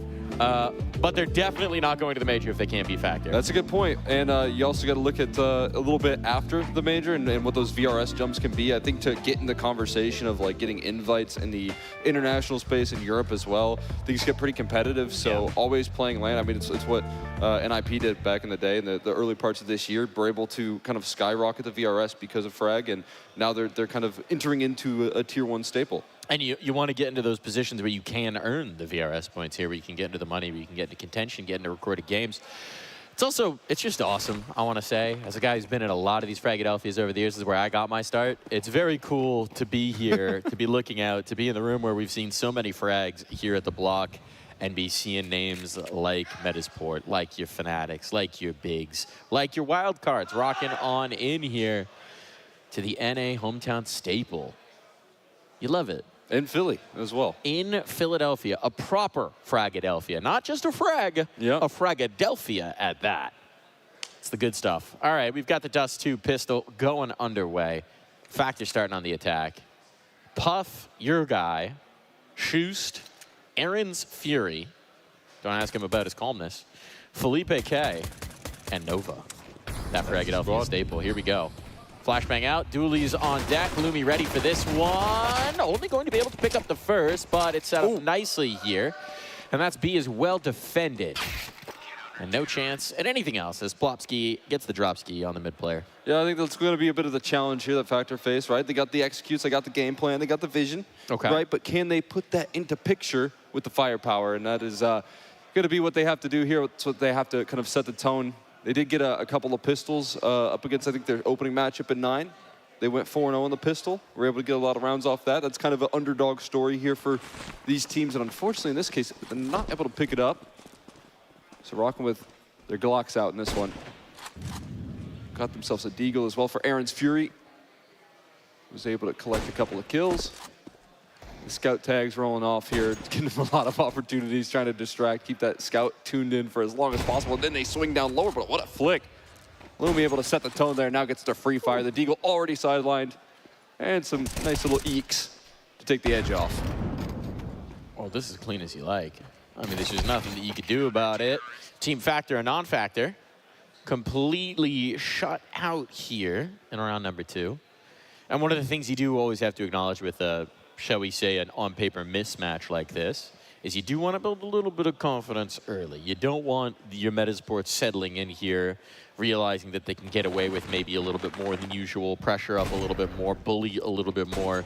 You want to get your own juices flowing early if you're Factor, and you want to make them doubt. You want to put that thought in their mind that this might be a tougher challenge than they were thinking. And at least through the first 2 rounds, you have not done that. Trying on the rifle here. Fast flashes out towards long with the counter utility looking deadly here, but the spray down offered up. Plopsky knocking down 2 off the back of the flashes. And Team Factor thwarted at the first punch. Now need a recovery effort. Aaron's Fury really gonna have to get a headshot here. Dinked up in turn. Now there's reinforcements. Player looking through the doors. Good flashbang again. Great use of the utility here from Metasport. They're just giving themselves easy advantages in a lot of these fights. Blind opponents, the best opponents to shoot at. That's for sure. Able to keep things contained towards the long side. That was kind of what you mentioned, though. You want to gain some confidence. Go for a quick long fight with the long spawn. Not going to be able to get too much going, though. Containing those off angles, knock down the final kill. Metasport keep it clean, nice and tidy. And a quick 3-0. This is their opportunity, like you said, to make playoffs, to try and get into the conversation for those sweet, sweet VRS points. Rise to the occasion. We lost to 9 in a very close matchup. Almost got to do it the easy way. Couldn't quite finish off that last map of Nuke. So what they're able to put in the picture here, a little bit of a half buy. Again, setting up for a nice little execution. Lots of utility.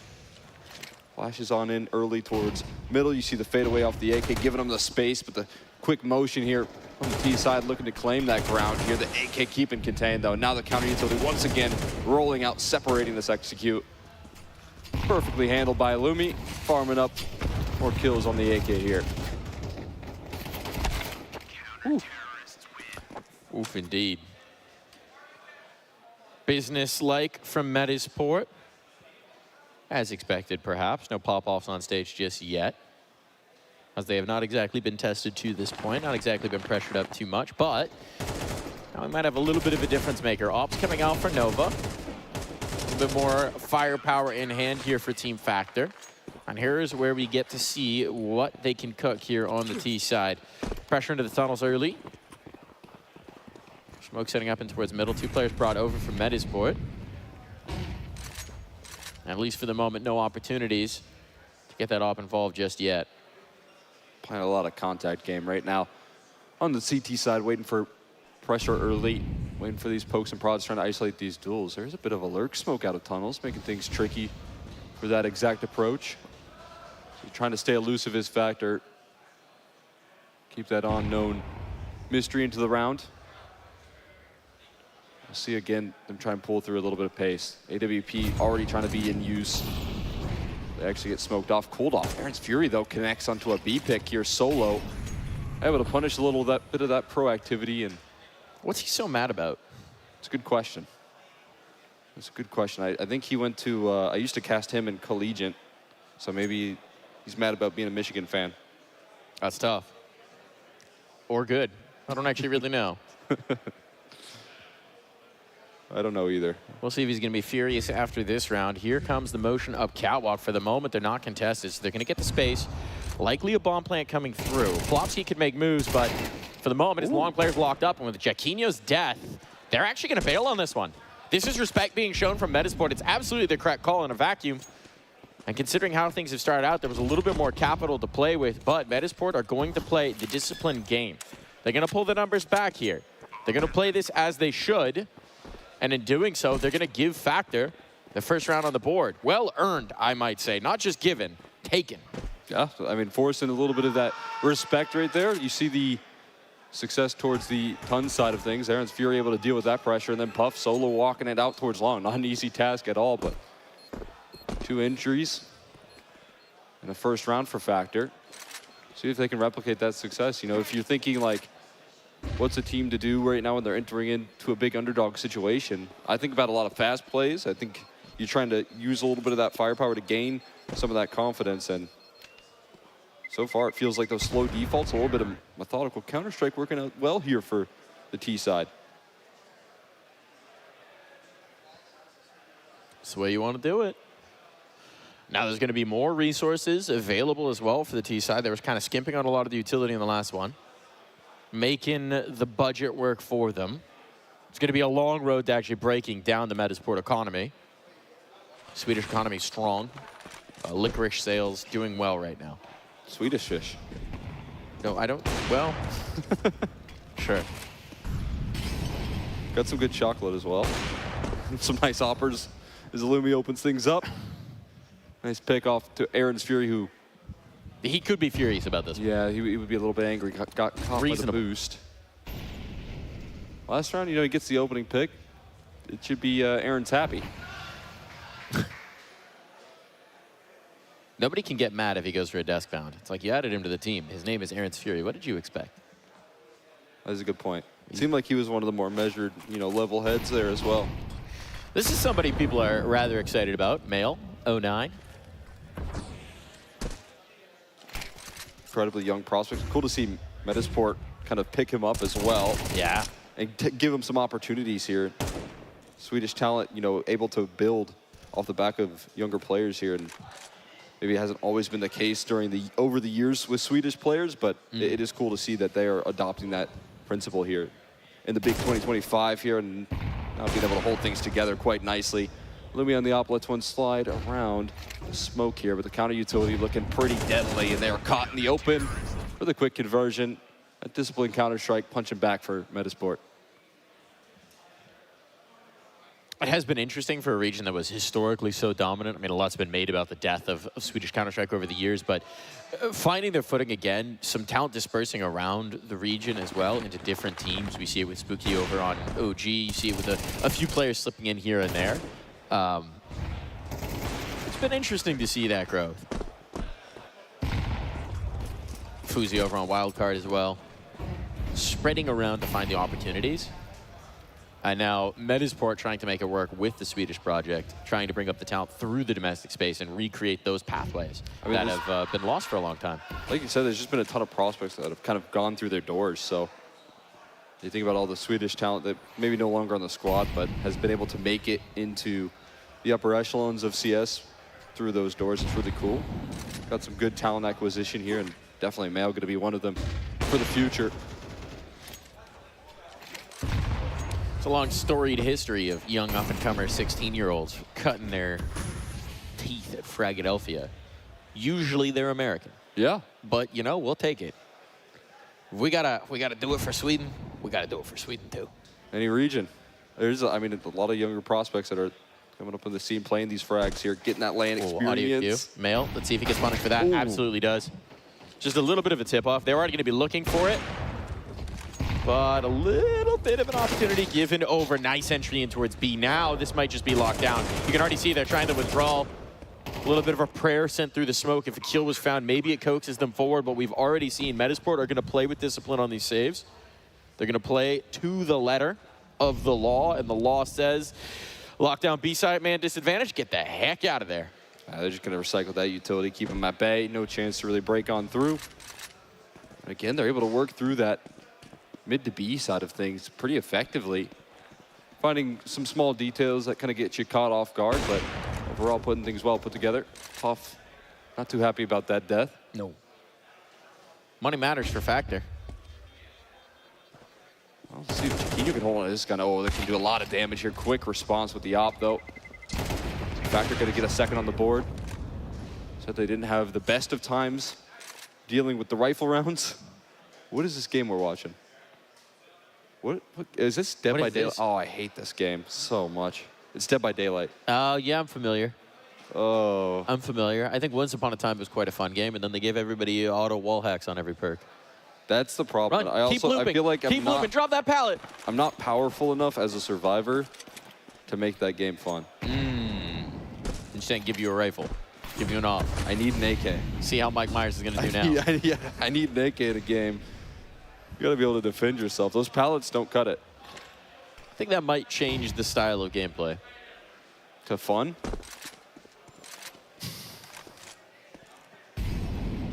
It is spooky season. Yeah. We are in October now. You got a Halloween costume prepped? Thinking about Firefighter.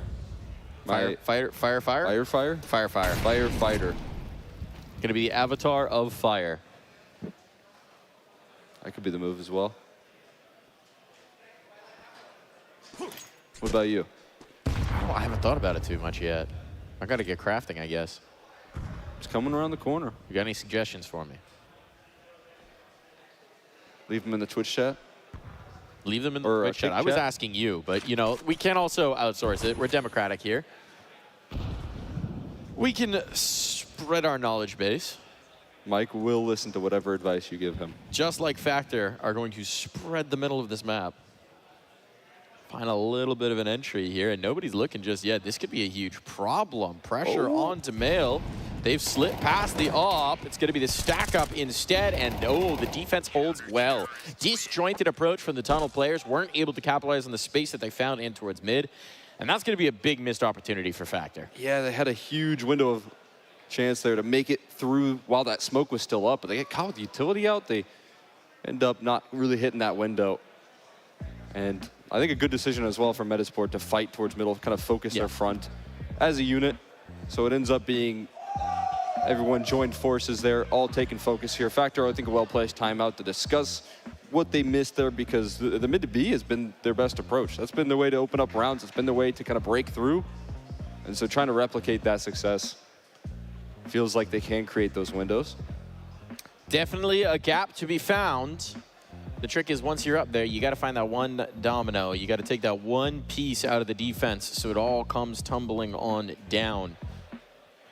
They didn't quite do that time. No, I mean, I definitely see the vision right there. They get past, but they also trying to molly and be very careful. I think it's a smart move from Metasport. There's a reaction. We got the op, though, from Nova. Able to get out towards long, forcing the issue. You're playing some confident Counter-Strike, and mission accomplished here and at least taking that space. Reaction is to get up catwalk, though, and caught surprised. Good decision here from Metasport. Nicely done from Plopsky. Having some substantial impact as an individual. Going right back to the well. Swinging on out. One-man wrecking crew on catwalk. I know Team Factor have been limited to a one-note maneuver out towards long. They got to find something very quick, or this one's going to be all she wrote. I got to hope for some overextensions, and Metasport don't really have to give that. They've got full control of this round, but there's an opportunity. A little gift wrap offered up by Lumi. And a kill fully capitalized on. Nova going very aggressive with that hero op.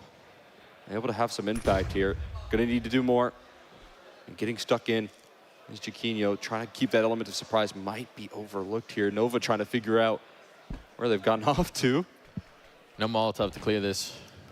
You would love to have it right now, but with the lack of the utility here, Factor limited in their options. They are going to check. It looks like Diligent as well. A flick away, anticipating a flash, but it's Plopsky who makes the play. Full ace on for Plopsky, flying into every fight.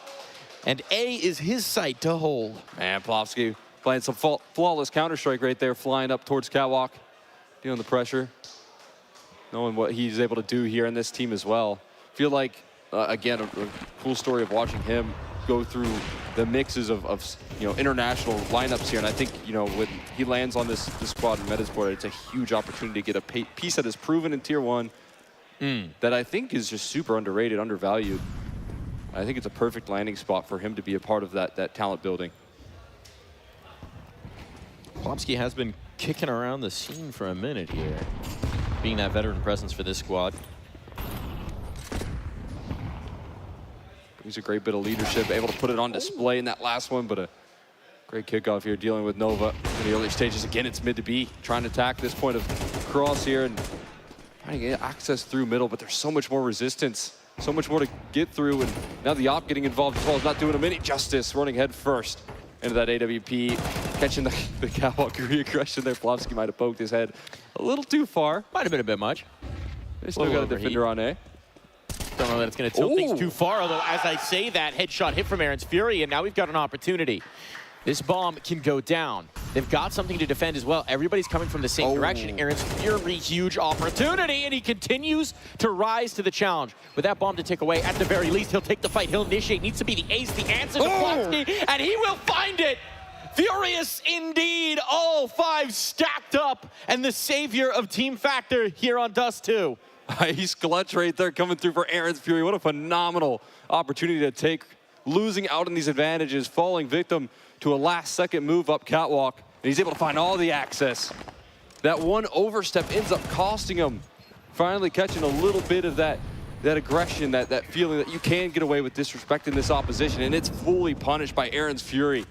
It's a little bit disappointing as well, considering how disciplined Metasport have been to this point, how buttoned up they've been at the one moment where it feels like they let loose. Cost them. Let's see if there's a chance to build here for Factor. A lot of spam damage right there, and they still haven't checked lower. Great aggression coming through from Mail, catches them by surprise. The amount of resources they spend on fighting for middle, Team Factor can't account for. I like this adjustment, right? You're saying the mistake wasn't the choice that we made to get a little more aggressive last time. It's that we didn't go with enough. Yeah. Go with more. An advantage on, but space again gained. These kills off catwalk could be huge. Aaron's Fury's low here. But it was all headshots in the last. And a few more found could be a difference maker. They're gonna get the bomb down. That's a degree of consistency they haven't had yet this half already.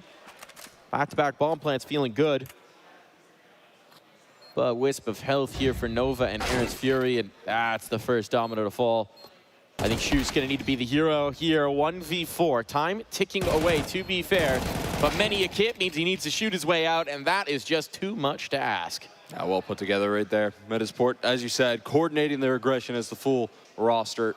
Complete collapse towards middle, catch them by surprise, give them the advantage, and then this time a little more cohesive in that retake. Making sure to not let those clutches flare up again. That cohesion going a long way. This is the exact reaction, right? You get it punished for maybe small miscues. They're able to collapse as a full team. Not give them the chance to bring home those multi-kills that Aaron's Fury brought in the last. Last round of the half, 4 would be very nice to be able to walk away from. Give yourselves a chance here. It is Factor's map pick. Don't know how much of a difference that one's going to make, but they'd like to have a chance to show what they want in the second half at least. Show us what they can do. Puff with an opportunity here. Setup designed to punish him. Oh boy, incendiary to force him forward, but the headshot still lands.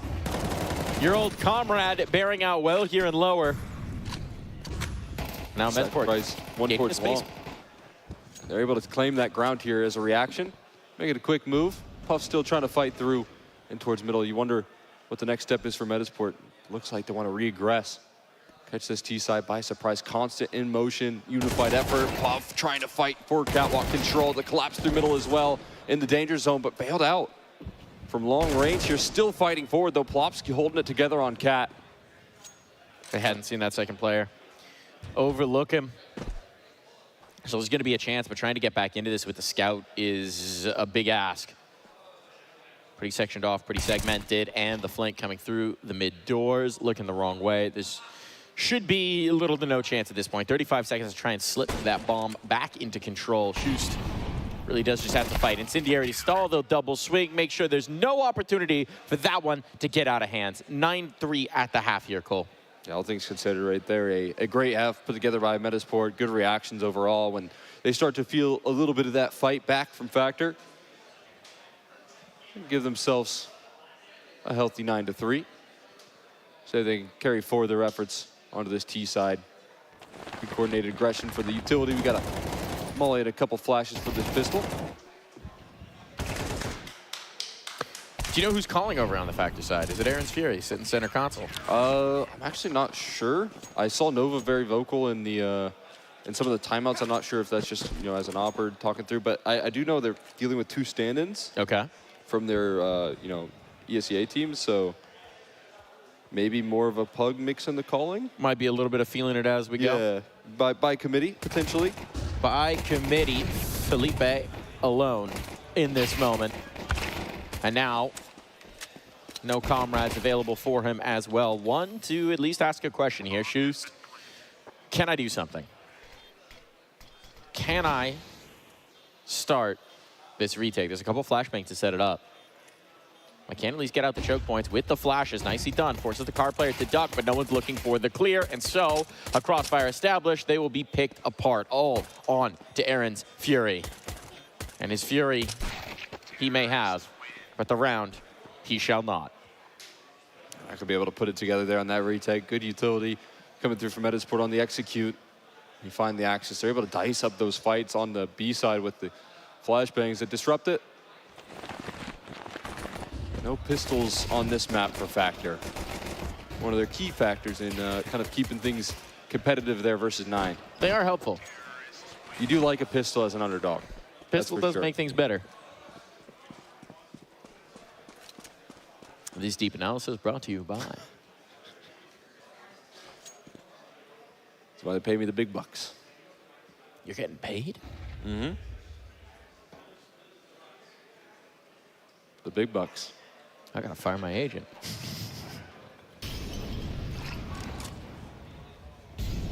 4 stacked up towards long. A little bit of a surprise here. A little bit of a trap, potentially, to trip into if you're Metasport. But, at least for the moment, it looks like they're going to go the opposite direction. So, no stepping on that mousetrap. Just the one man here. Special Agent K. And he is Special Agent very dead right now. Is that the French pronunciation? Bien sûr. It's kind of like a graffiti sort of situation here. It's important to keep learning out here, Cole. Always stay reinventing. I like it. The expertise right there. Unfortunately, not mattering too much with just a USP. Those guns do fire back. Feeling pretty deadly. And it's getting down to the wire here for Factor. Got themselves a scrappy buy to try and fight up against. MP9's in the mix. They do get the rifles here, prioritizing the gun rounds, and they're prioritizing a little bit of aggro in the opening stages. Maybe a crunch of sorts going on here. And it works out with the accidental death. To the flames of the Molly. Now the chase down rolling up, but reactions coming through from Mail. Going to contain this into a nice 3v3. Not able to fully link up. Gives Metasport all the time in the world to work off of here. Can they continue to punish this aggression? They will. A slow walk up the catwalk. Gets sidelined, and that creates space. And they know that opening opportunity can be taken full advantage of. Gonna need a hero. And with this control already towards the ramp, I mean, you can see it. Chiquinho's just looking for the fight, looking for the brawls. Lightning fast on the trigger. And it falls to one man to try and keep Metasport off of map points. Boss the first opportunity available here, creeping up top mid, but the MP9, not the gun for the job. And so it will be map point. 9 of them, in fact, locked in here for Metasport as they get many, many, many swings at this particular pinata to try and crack it and get all the delicious candy out. You pinata guy? I love pinatas, yeah. Who doesn't love a pinata? Yeah, that's a good point. Actually, I'm not a big fan of turning around, though. I'll just take the blindfold. I get a little bit motion sickness, so you can't spin me around too much. We got a whole lot of candy in this round. 4 scouts. All right. One of them already finding the opening pick. Yum, yum, yum. Scouts on dust, too. It's a nice, sweet treat. This nade could be a sweet treat indeed. A little rocky, not as much as you might ideally like. And now space has been gained from Metasport, pelting the site with utility. There is no safe quarter here among the flames and the nades. And so this bomb makes its way over. And with the cross, the best chance for Factor to impact this round has now been plucked away, and bit by bit, they are falling with it. It all falls to Felipe once more. Gotta make his way through. Big moves up the catwalk into many. As a hail of bullets mark the end of Dust 2, and Metasport on top. Yeah, fantastic closer coming through there from the side of Metasport, making light work of that opening map. Not too many troubles. We did see the cool Aaron's Fury Ace. That rolls out there. There's some moments of brilliance. Put that in the highlight reel, man. Factor. But unfortunately for them, can't hold up to the muster on the Dust 2. Well, you got a memory. And hopefully you'll have a little bit more than that for Team Factor, as we are going to be on Overpass after this.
Welcome back, everybody. Big D here on the big desk, joined once again with System and Zeph.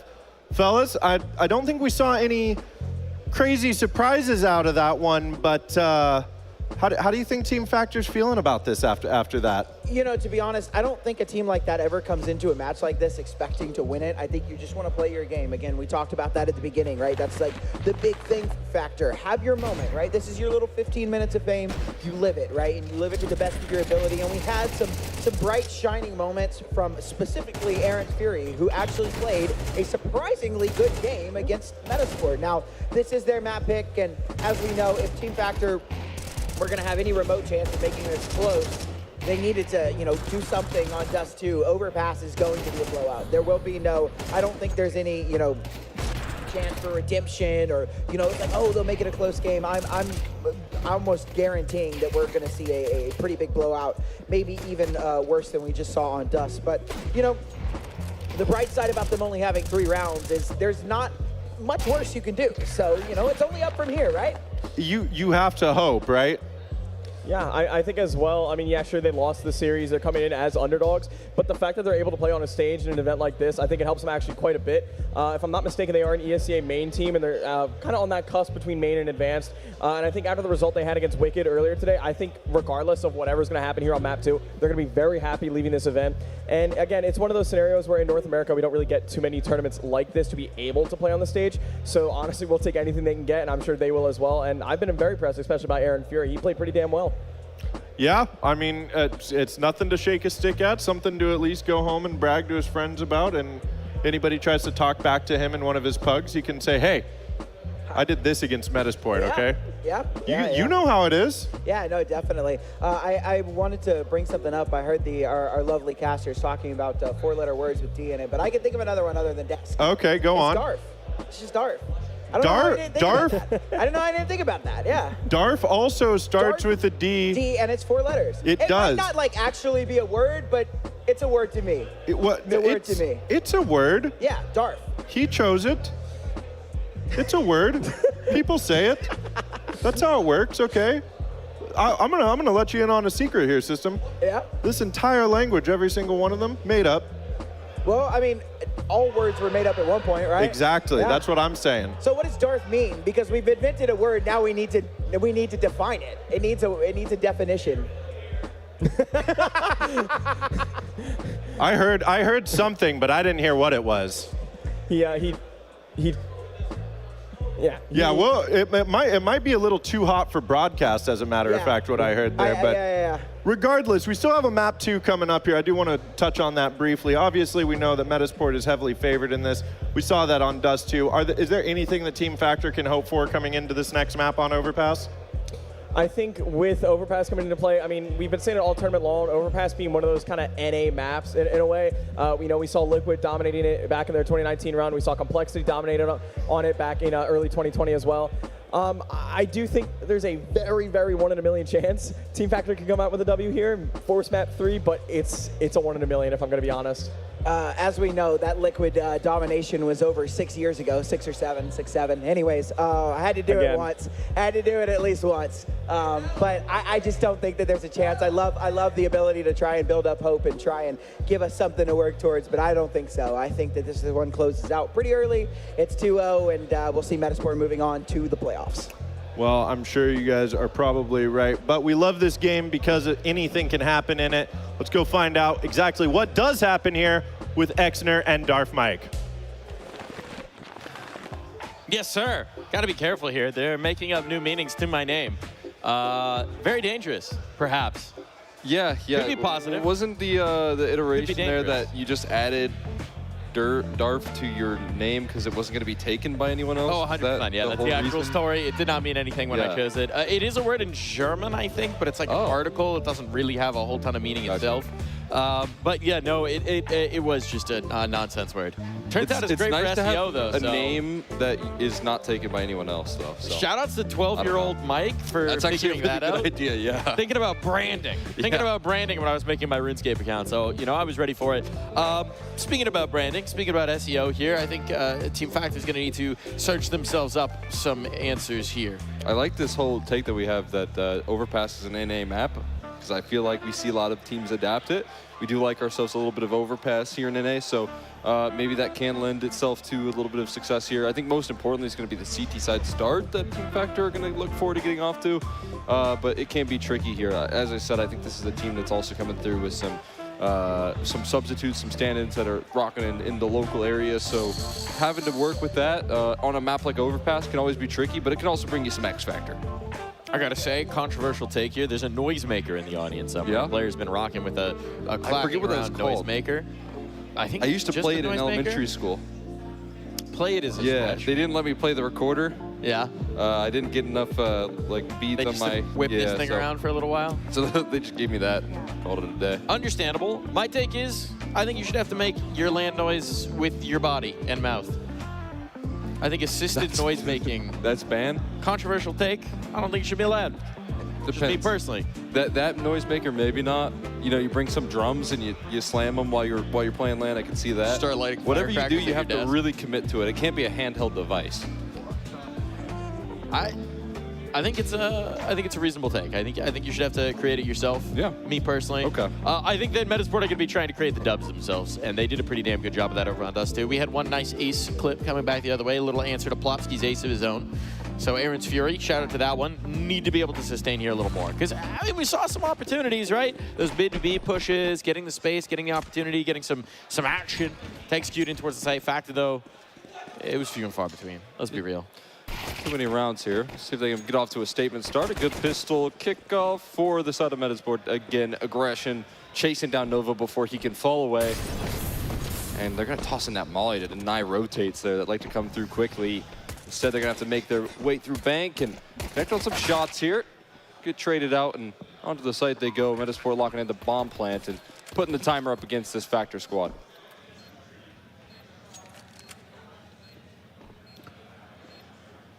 Bomb's taken away. And with every second that passes, Factor's hopes diminish.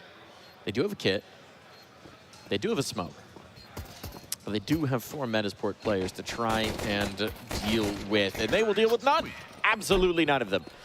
Nicely done here from Lumi and Plopsky on the kills. Well held from Metasport. Business as usual. And they keep doing this thing where they keep winning the pistols here, Cole. It's so dang pesky as an underdog, you know? They can't just get these pistols going and try and get off to what would be their own game. You're trying to get those rifles out into the mix, trying to stabilize the economy. Just don't get that luxury. Even when you're talking about ops being brought into the server, you're just not going to have that for a third round. So it is quite the tricky task to deal with. Aaron's Fury double flashes. And they got a whole lot of presence here towards the A side. Maybe a little present for the T squad, getting those flashes tossed on. We'll see how effective. Right over the head, though, of the MAC-10. Jaquinho gonna have himself some fun or just get put down by his teammate. Hey, either way. goes for you. You hit your allotment. Time to share. Plopsky not only taking his teammate down, but then rocking with the ace. That's the 6-man ace? That's a 6-man ace, I think. I don't know who team killed, but... That's rare technology here. Last time that happened, it was also a round. Swedish player, right? Was it Rez that got the last 6-man ace? I believe you. It was on Vertigo, I remember. 6-man ace for Plopsky. It was the TK as well. It was a TK. Yeah, he got the 6-man. Full-on 6-man ace. All right, 6K around. Above and beyond. The rarest. And now 2 aces in the series as well. Plopsky overheating, perhaps. Too hot to contain here for Team Factor. 7-0 start here. I think he was 8-0 before he finally died over on Dust 2. He's been having a field day in this particular matchup. Yeah, but taking that initiative. Does love to get stuck in. And when it turns out, up against USP, he's going to have himself a good old time. Was just an eco, but still a 6-man ace. 6-man ace is sweet. He just had to one-up Aaron's Fury. He couldn't let him have the number 1. Instead, he goes for 6 here. Had to sacrifice that MAC-10. See how these passive defenses hold together. It can be tricky when you're not rocking with the AWP. I like the reaction from Factor. Trying to ease up and relax these A players. They go for information elsewhere.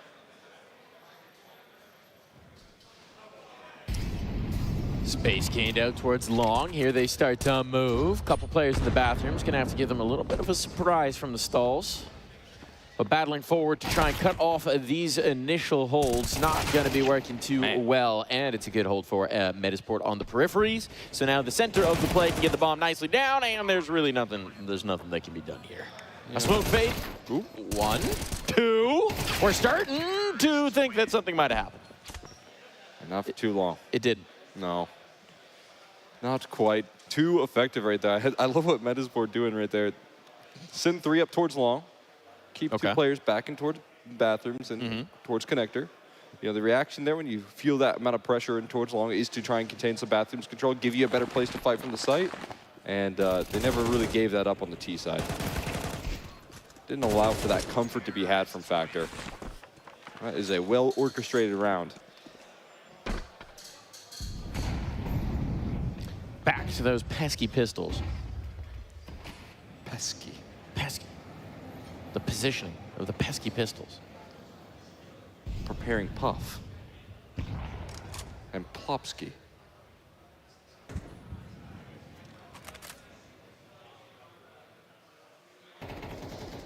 Pesky pistols. Pause. Pop. A shot into the head. I ran out of piece. I ran out of piece. But it is a kill for Aaron's Fury. We've got something brewing here for Team Factor. Unfortunately, they do not have a lot of potency to this particular brew. There are some serious limitations to the ingredients they were working with, but this Molotov, I was going to say it might give a false sense of security, but Plopsky is aware. Gotta keep up the reaction. Try and take some ground here as they're losing space in connector. That is still being held for, though. No relief in this round with that re-aggression. Leaves this lonely B defender trying to hold things together. Nice tap out onto Isaac, though. Sidelines him. Anything extra out of this 5-7, trying to turn his attention every which way. He'll topple over eventually. Puffs sticking around with the MP9, seeing how much damage he can do. That's not going to make things easier. Oh, my God. Unarmored nade damage. That does not feel grand. A lot of pain there for Puff. And Puff's pain may put an end to his reign of holding that MP9, rather. Not a MAC-10. Pac-10? Call it that. MP9? We're sticking with the P game. I think we have to give up the P game. I think it's for the best, even though we do have a pop filter. I guess we're testing how good that one is. Really putting some challenges forward for the audio mixing on this one. Games in the pit. One of the true joys of Fragadelphia as well is that for every game that's not on the stage, we have the pits. And you can wander around, stand behind teams, look over their shoulders, check out what's going on. It's the everyman's way to watch a game. Hear the pop-offs in pit. Yeah, learn how to play a little bit. See how others work their setup. Some interesting setups here for sure. It's the old way. Little boost up here in towards B. Trying to get a bit of vision is Metasport. Not spotting anything up just yet. As Factor being very cautious not to give it this initial pick. There, it's going to be for Nova. Up, out, big effect on it. Yeah, trying to throw in a little bit of aggression there before that smoke in front bathrooms land. So full capitalization, but a little bit off guard there on the B side. Flash is looking good to scale on up. They are able to hold it together for a single kill. But now the site being claimed slowly but surely. Puff on the resistance, looking to transfer his aim, can't find more. And missed op shot. Not gonna do him too many justice. Repeat going in from Nova though, the second op rolling out and doing some damage. A 1v3 ahead of Lumi. The isolate spotted him out towards Graffiti. So a chance to take these duels. HE not gonna cut it for the kill. Problem's gonna be to the tap. This construction smoke fade. There it is, out the smoke and into the win. That's the first round of the board here for Factor. This is reminiscent of what we saw in Dust 2 as well, right? Once the guns come out, we have a little bit more chance to impact. That op for Nova being a bit of a difference maker here on Overpass. I mean, I think it's so necessary for the A side, having that A to BP as much as possible. That's why when you look at the full eco on the second round, you get a little concerned, but how you work this map here with the A to BP is completely different. You can play a little bit more aggressive. You can have more of a forward-facing stance, and with a double op even, I mean, you can take even more initiative, so. Do do like that decision here. Team Factor trying to throw some chaos into the mix. Some aggression in early, though. Great flashes coming through from both sides. Everyone blinded up, but no trades available. So it leaves Male sidelined early. 4v5 advantage taken care of by the Riflers here, Factor. Oh boy. A boost to build. Run this back. Check it again. This time. Oh, this time there's going to be a spot. Quick headshot here, equalizer. So if at first you don't succeed, try the same thing again in a different round. Just a good way to do it. Sage wisdom. Keep running into that brick wall. This time they break through to a 4v4. It's kind of about seeing over the brick wall, no? That's a good point, yeah. In this case, jumping over the brick wall. Or running into another AWP. Still having to deal with this. Not able to connect, looking for more. Spots another around the corner. Takes a shot, has the availability to fall off. Has to get in a position in time. And now there's another Opera on the scene. It's huge to stay alive there. Shu's gonna have that crack at another. Goes for a little bit of a re-peek, but that does buy the time, at least for Nova to get on the angle. They're gonna try and slow play it, and then Nade distracts at just the wrong moment, so Lumi able to punish into the 2-on-2 here as the bomb goes down. Numbers punched in. A fight forward perhaps to give them a little bit of a bulwark, but for the moment at least they don't want to move their way off of sight, and this does create a bit of an opportunity. Aaron's Fury creeping through as Puff makes a presence in the bank. A chance to find a player looking the wrong way, but they're going to make that first initiated contact here off of the bank, and Nade perhaps to distract off the fans. Feet spotted, and now it falls just to the offer of Lumi, overwhelmed on the swing. A defuse on, and 2 rounds back to back as Factor are playing into this one. Sad double op setup there, doing a lot in the early stages. Puff turn in the corner, able to close it out. Only able to recover a single one in this round. We'll see if they keep that trend rolling. And now Nova going to pick that one up instead. But great collapse here, setting the tone early for Factor. And even though there's a trade back by that boost, keeping things contained.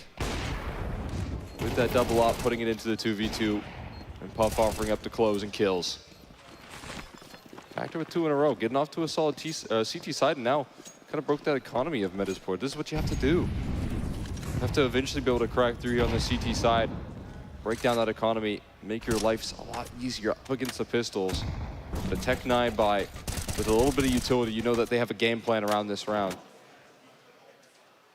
Gonna look to put it into picture. First things first, though, is getting this early space towards bathroom without having to expend all that utility. Nice find. Farron's Fury, but the op isolated here, run down by the techies. And now it's big pressure on. Good double swing, even if that had been a trade. Would have been effective, and they're already further forward than expected.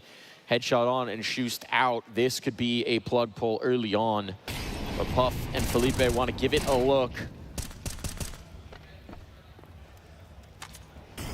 Bomb to be planted. Very tough scenario here into the retake. Not a lot to light their way. Players completely isolated on the fights that they're going to take. And now with that nade tossed out, if there was any doubt about where they're coming from, it's not anymore. Still a kill. Starts things off here. Time's going to be a pressure. Both players have kits, but now it is just the one. Felipe. Oh. Swapping to the sidearm. Not going to be able to get anything done here. Metasport, they find their answer. They find their 5th. Yeah, that was the big challenge here. How are you going to get past that AWP, that rifle setup in front bathrooms early on? And they just bypass it. A silent walk-up connector. They're able to escape the crosshair this time around. And you can see that Nova got completely stunned. Didn't expect that sort of scaling. And then the double swing, just a little bit of patience paying off.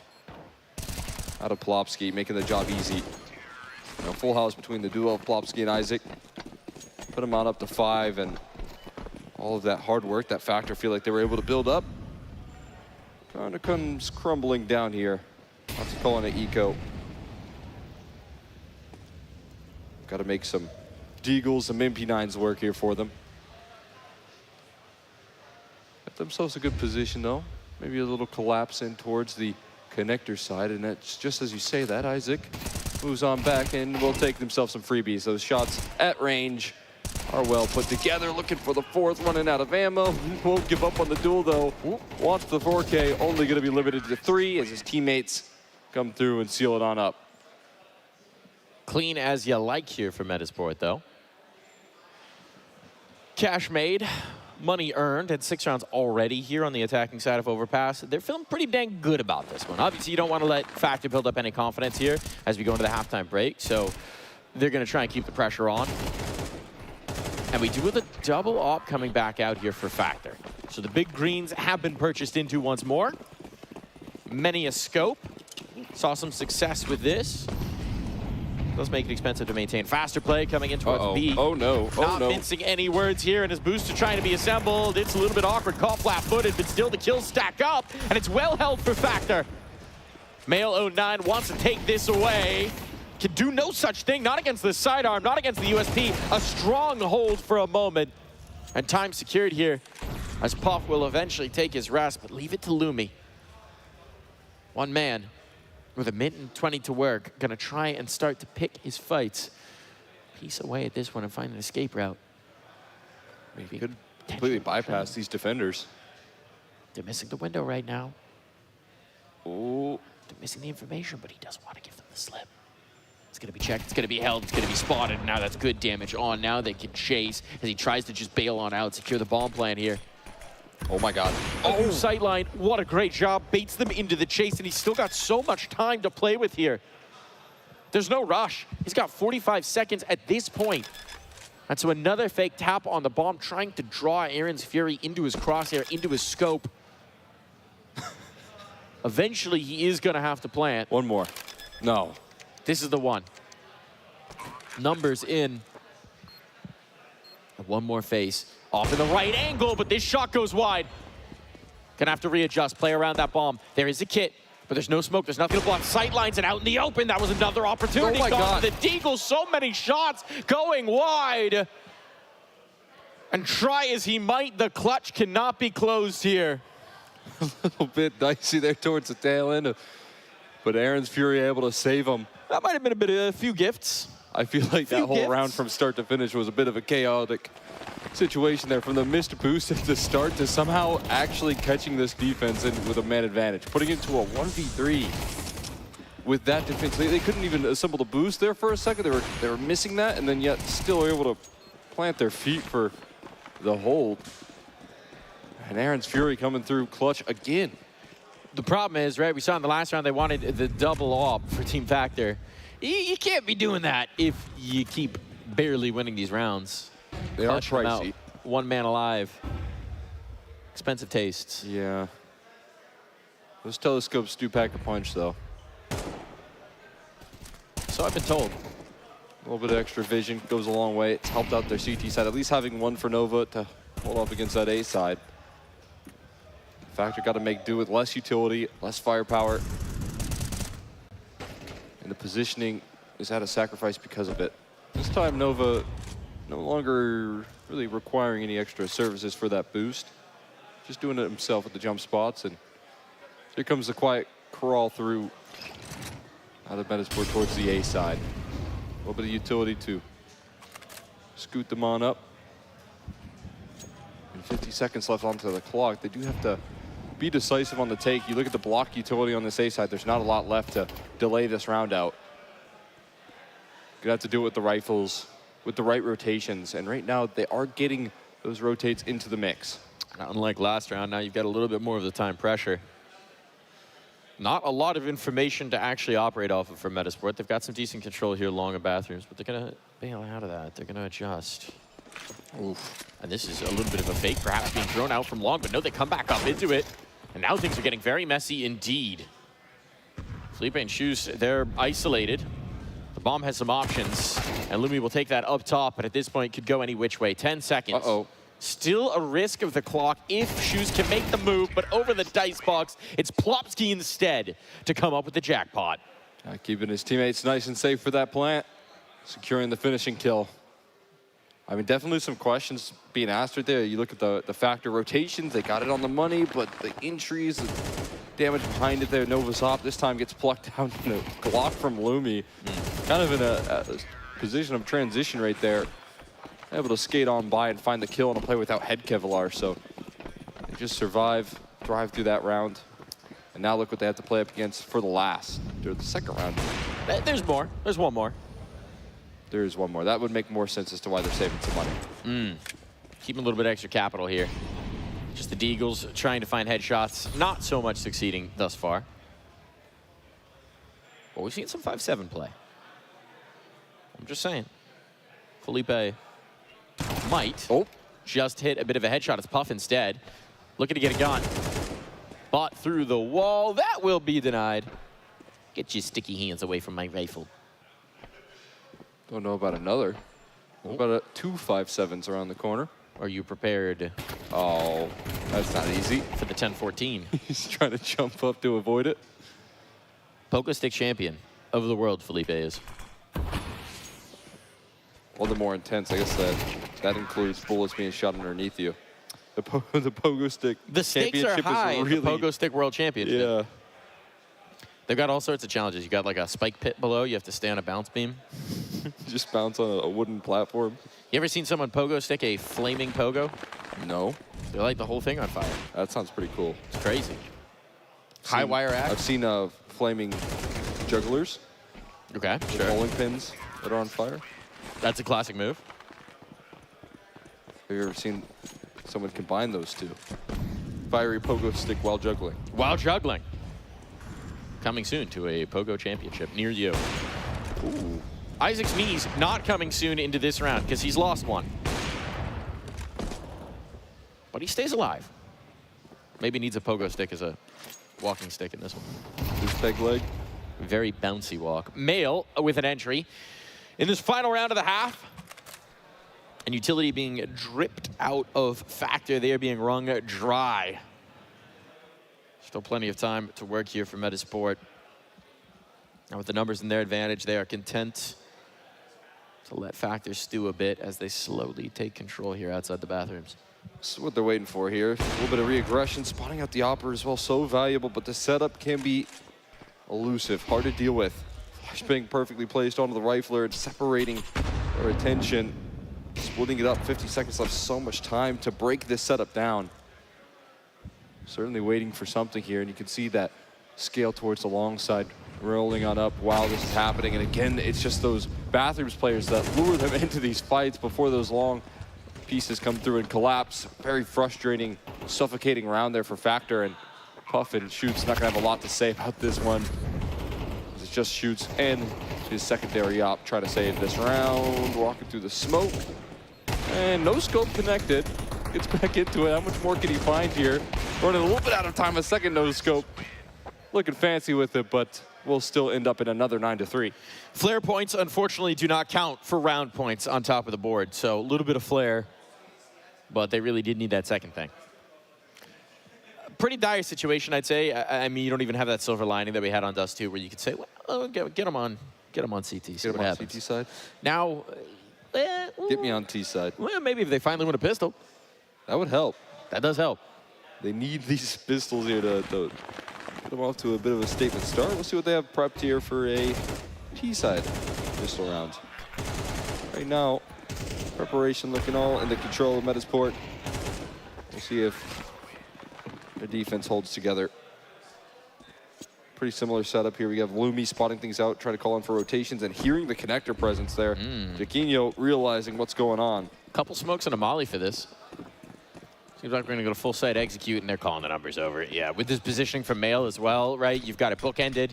You have the door stop in. There's everybody here ready to receive you, all the information in the world, but they still need the kills. And right now they're stacking up for Factor, but by the sign, overlook goes one, but not for long. What a response here from Factor, their first pistol of the series on the board, and now they might just have a chance to make a game of this. Shots were just incredibly deadly there.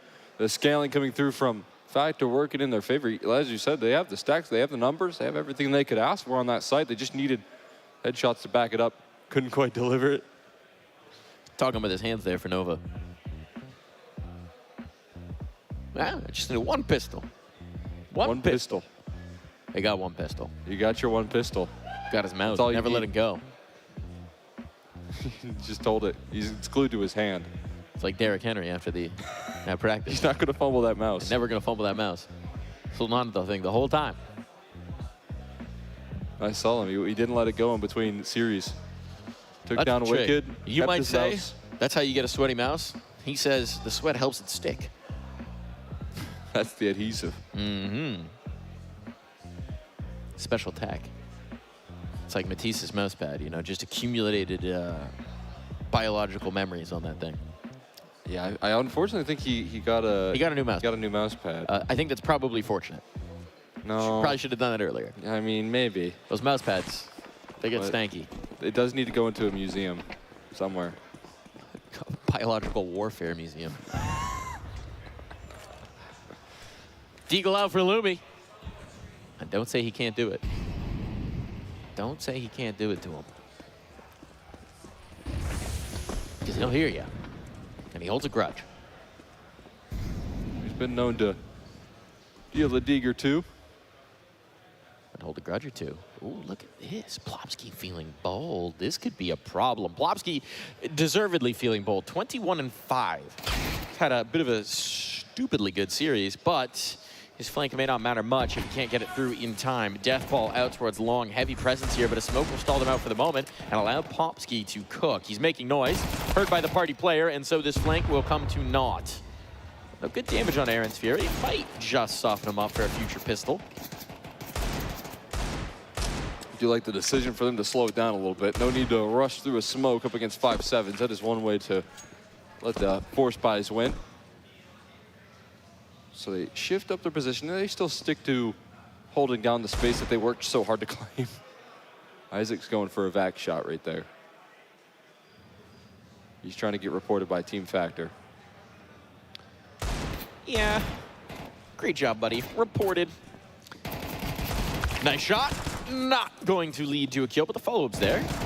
And now, hold on, a little bit of a crossfire. Jaquinho has a chance, making noise out of this one. 18 seconds down to just the one. Still only the 5-7, but jumping over the box to try and spot this player. He has bomb in his control. He has to be challenged. There's only 10 seconds and a dive out the right, and that is double digits. That is the death blow. That's the dagger to Team Factor's chances here. Yeah, couldn't sustain that right there. Jaquinho bringing it on home there with that crossfire, a little bit of elusiveness. Staying alive there towards long, creating a new opening and somehow managing to deal with all of the pressure with this frag coming through from Mail and then the unity off the back of Jaquinho and Mail, finding all 5 kills in such quick succession. As you said, that definitely does feel like the dagger here. As soon as you wanted to revive for Factor, you get shut out on the force buy. Yeah, you know what's worse than losing every pistol? Winning one finally, getting force spot. That'll do it. Yeah. Gut punch. Knocked the wind right out of their sails. Good way to put wind back in as a Tech 9. Going quick with it. Understanding that they don't really have the luxury of playing with the saves at this point. Kind of have to find a bit of magic of your own. It'd be nice to have some utility, some flashes to back up this purchase. Let's not get greedy. Yeah, but a smoke grenade might be able to cut it. Gonna have to close the distance on these players, and it's not easy. Already down a man at the moment, and well put together there with the rifle. The A1S chewing through them all. Lumi having no trouble knocking these pins down. And it's just the one and only Puff.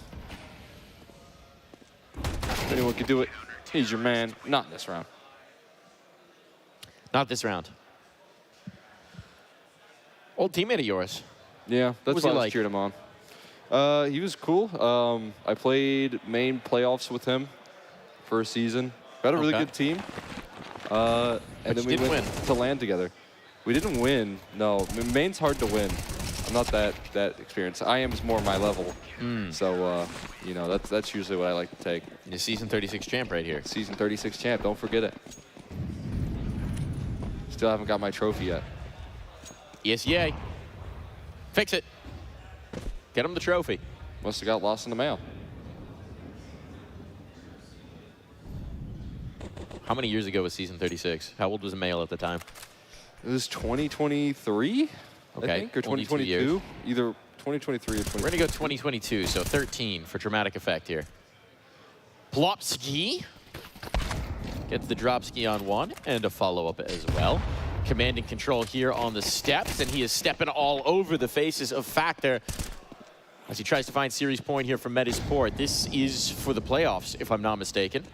That match checks out. As we said, this was a chance to make a bit of a stand here for Factor.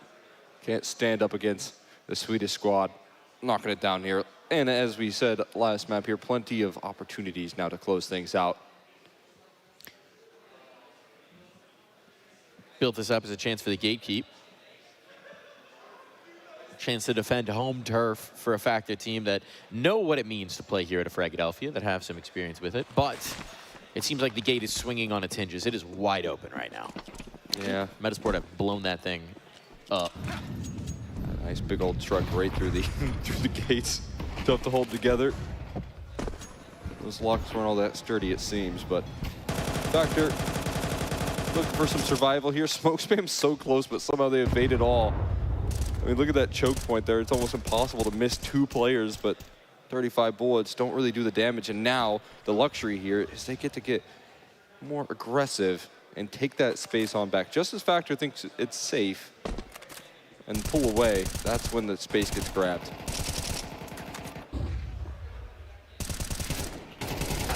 Blobski. Eliminated. Here we go. Second entry. As space now seized by Factor, they're gobbling up room towards the site, but Jaquinho charges a high price for this real estate. Call him the landlord. The way he be coming for those bills and settling those debts. And now suddenly what was looking like a golden moment is slipping away. It falls to Felipe. 2 players still to find. Manages to take the first, but at the cost of much health. 45 seconds. There's time to cook here. No reason to rush it. And choosing the right side of the dice box. It's that youngster in Mail that he's got to contend with. 35 seconds to swing around. Mail has crept all that much closer. Just on the edge of this planter, a chance to crater their hopes. 25 and 1 shot required from the rifle of Mail 09 to put Metasport through to the playoffs here at Philadelphia. Yeah, exciting future for them here, looking to again try and use this as a big springboard for this opportunity to gain in the scene here, and that's exactly what they do. Make a statement. Couldn't quite finish it off there in that last series, but able to really come into this one and speedrun it into the playoffs, which is a cool story here. This is a team that we'd expect to make it deep into the run. There, you know, a potential contender if they continue at this form, and for Metasport, trying to step forward and rise in the VRS is of the utmost importance. Really trying to build their case, get some experience with the travel, with the young guns, right?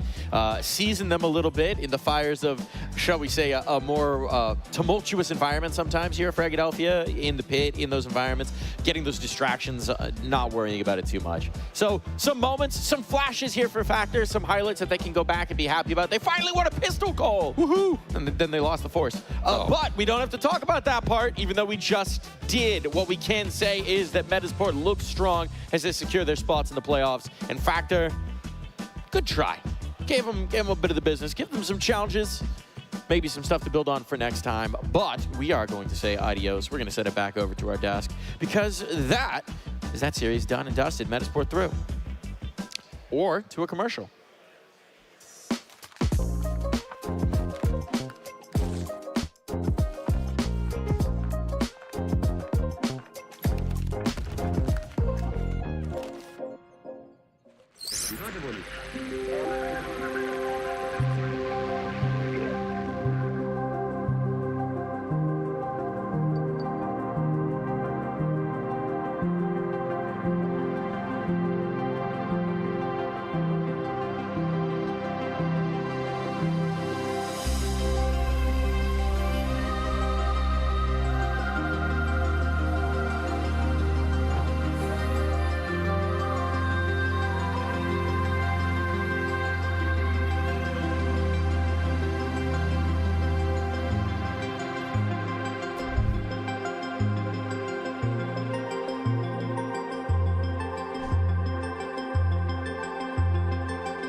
Shoots better. If you were as fat as your mom, I would have hit you a long time ago. What did you say about my mom?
What's up, everybody? Back one more time. It's me, Big D, on the big desk here after another best of 3. This one a little bit faster, but we are sitting here with one of the victors of said best of 3 from Metasport. I've got Jack and O here. How are you doing today, Jack?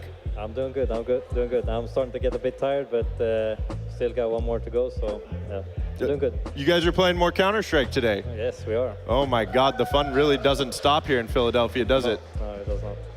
I actually was going to ask you, how has it been playing at this LAN compared to some of the other LANs that you play over in the EU?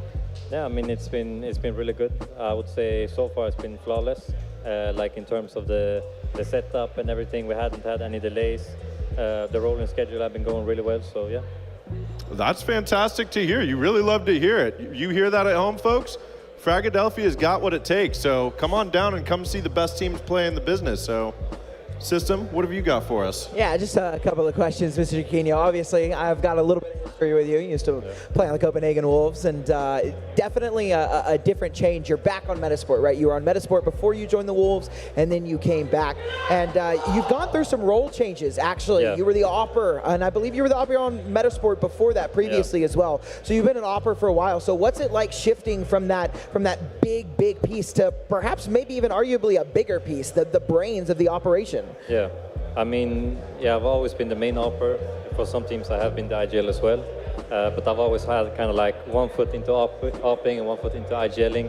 So now I decided to take like the full step into becoming the leader. And so far, I mean, I've been really happy. It's a very natural role for me, and it's really nice to not worry about having to op as well as calling. It's a lot easier that I can focus on the entire team and the leading side. Yeah. Yeah, awesome. Okay. Is there anybody you guys are looking forward to playing or anything like that coming up? I know you guys have made it into playoffs. You know, I'm not too familiar with your side of the bracket, but I'm sure you are. You know who you're going up against. Is there anybody that you're looking forward to facing, or you know maybe that you think you need to prep a little bit more for? I haven't looked at the full bracket yet, so I don't know actually who we're playing yet. But I would like to play like all the teams that can qualify to the major, you know? Yeah. Like we don't have a chance to qualify for the major, but it would be fun to be like the major dream killers, you know? So that's my goal right now.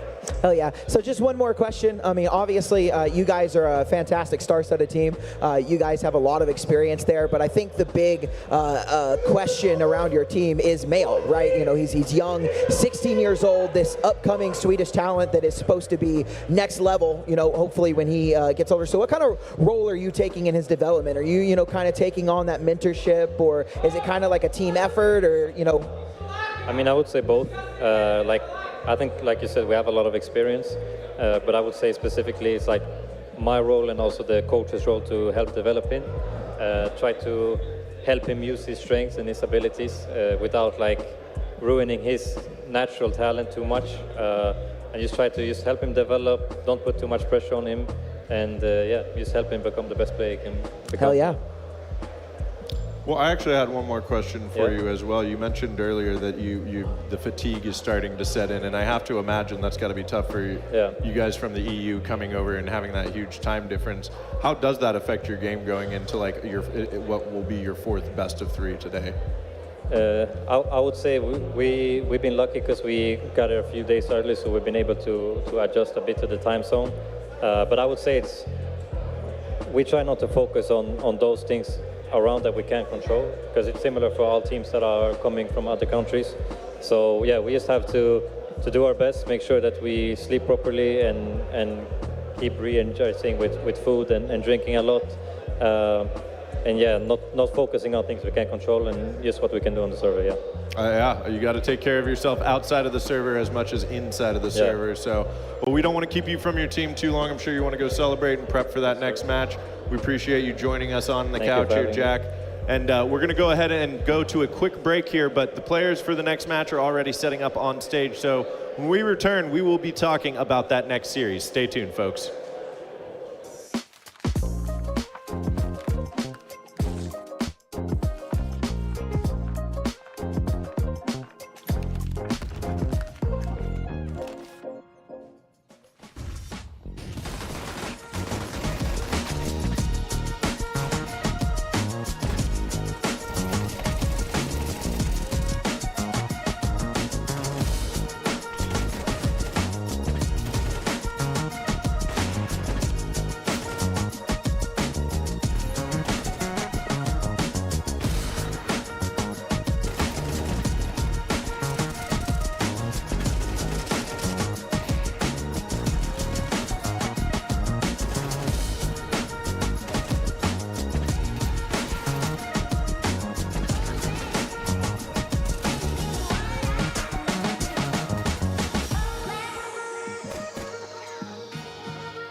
Fragadelphia fans, if you play Counter-Strike, you're gonna want to hear this. The 1v1me app is launching their Counter-Strike League. Get paid to play in the 1v1me Counter-Strike League. You earn a guaranteed minimum on every match and earn more when you win. Play late nights, weekends, weekdays. It's flexible and fits your schedule. You want in? Drop a follow and a DM to apply. Counter-Strike hits 1v1me Season 3.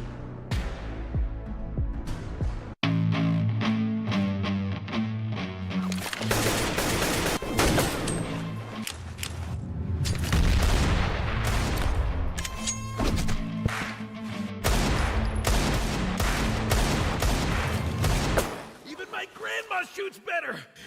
If you were as fat as your mom, I would have hit you a long time ago. What did you say about my mom?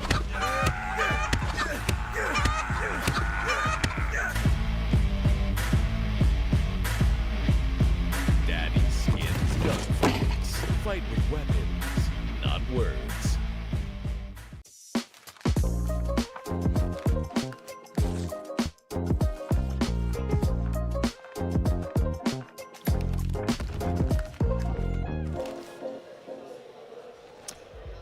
We are back one more time, everybody. I, of course, am Big D, but this time I've got some new faces on the couch, very familiar to you Fragadelphia fans, of course. I've got Buckethead and All In Gaming 23. Gentlemen, how was the B-Stream today?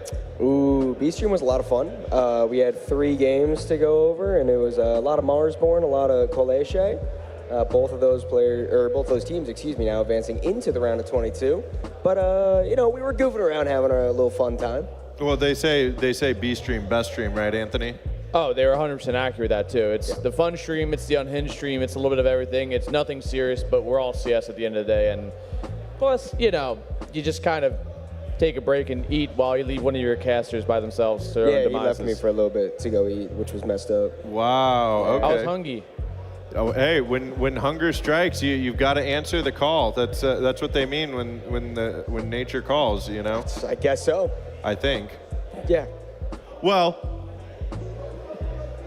hunger jokes aside, hunger games aside, if you will, we've got a different kind of game to play up here, and we are getting into some pretty serious business here, gentlemen.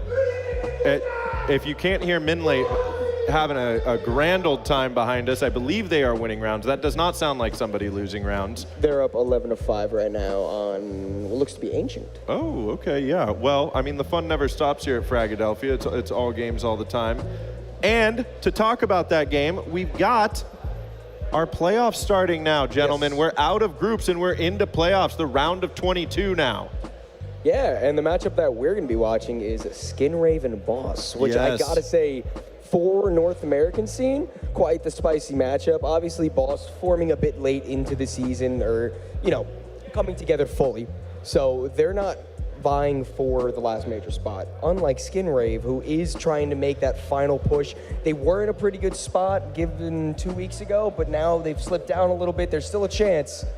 It's looking a little rough, though. It is looking a little rough, but we've got some map vetoes coming up here as well. So we'll take a look at these.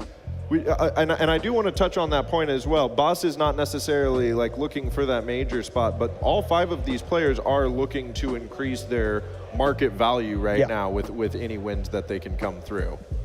Yeah, I mean, Boss has always been a team that's stuck around a lot together in different iterations, and no surprise I see Mirage pop up on here for Boss with, kind of an opera slight, versatile in every which way, pretty much for the most part. I haven't watched any of his games, but if he's feeling like his shots are hitting, then it's going to be dangerous, especially going into Dust as well. For Skin Raven's pick, that gives the op a lot of movement. Yeah, I mean, Junior is going to be able to have a field day over on Dust, too. I think that this is going to be a really important matchup between those two. You think of Skinrave, obviously that's a team that's been up and coming in North America, and they've definitely made their name known. But Boss, all these players have played in different iterations with each other. They're very comfortable with each other. You look at players like Fruit Cup, someone who has so much impact. Boss, even though they're not in the running that we're trying to push for right now, are still such a highly impactful team. And Inferno as the decider, I mean, it's the classic CS. Yeah, I mean, it feels weird because I've been knocking this original holy trinity of best of threes kind of all tournament, like, oh, anytime we get another map besides these three, it's great. But I think in the case of a matchup like this, where so much is on the line for a team like Skinrave, that this is kind of the most exciting 3 maps that you can have in a pool. Like you said, you're going to get an Opper's Paradise from Junior and Slight. Yeah, thank you. I apologize. I knew who I was talking about, I promise. Yeah, I mean, starting off with Mirage, Mirage is a very, like, I would say it feels like at this level it tends to be a little more puggy, a little not as obvious with a lot of these executes. You don't see too many real fakes when it comes to Mirage. Everything's pretty predetermined, and it really just comes down to the gunfights at the end of the day on this map. I feel like in a way this is going to feel like I'm watching a NAFPO. You know what I mean? Not in a disrespectful way to the actual tactical level of the teams, but just in a way of all these players have played against each other for so long. They all know each other and their tendencies. They know each other's team tendencies. I think this is really going to be a banger, and I think that this is maybe one of the hardest matchups that we can try to predict which way it swings. Yeah, but guess what? I'm going to make you guess anyway. Starting with you on the outside, Anthony. Let's start with map 1. Well, let's not get ahead of ourselves. Map 3 is a long way away. We've got 3 maps to play, but let's start on map 1 here. We've got Mirage, Boss's pick. It's going to be very likely a Skinrave CT side. Where do you stand on this one? I mean, I'm going to go Boss. It's their map pick. They're a strong team. Again, very seasoned with each other, and I think if Slight, Fruit Cup also as well. Big. He's a star rifler almost in a sense in a lot of times. So you see that role pop into him a lot, and if he's kind of like, when Fruit Cup is on, he is just unstoppable, and he's the kind of guy who easily drops 25 plus kills. Slight the same way. When Slight's hitting his shots, he has impact across the map, and I think that's where we're going to see Boss thrive. Map 2 though, that's map 2. Well, we'll get there when we get there. Donnie, real quick. I'm going to say something crazy. Skinrave wins Mirage. Boss wins Dust 2. We go to Inferno.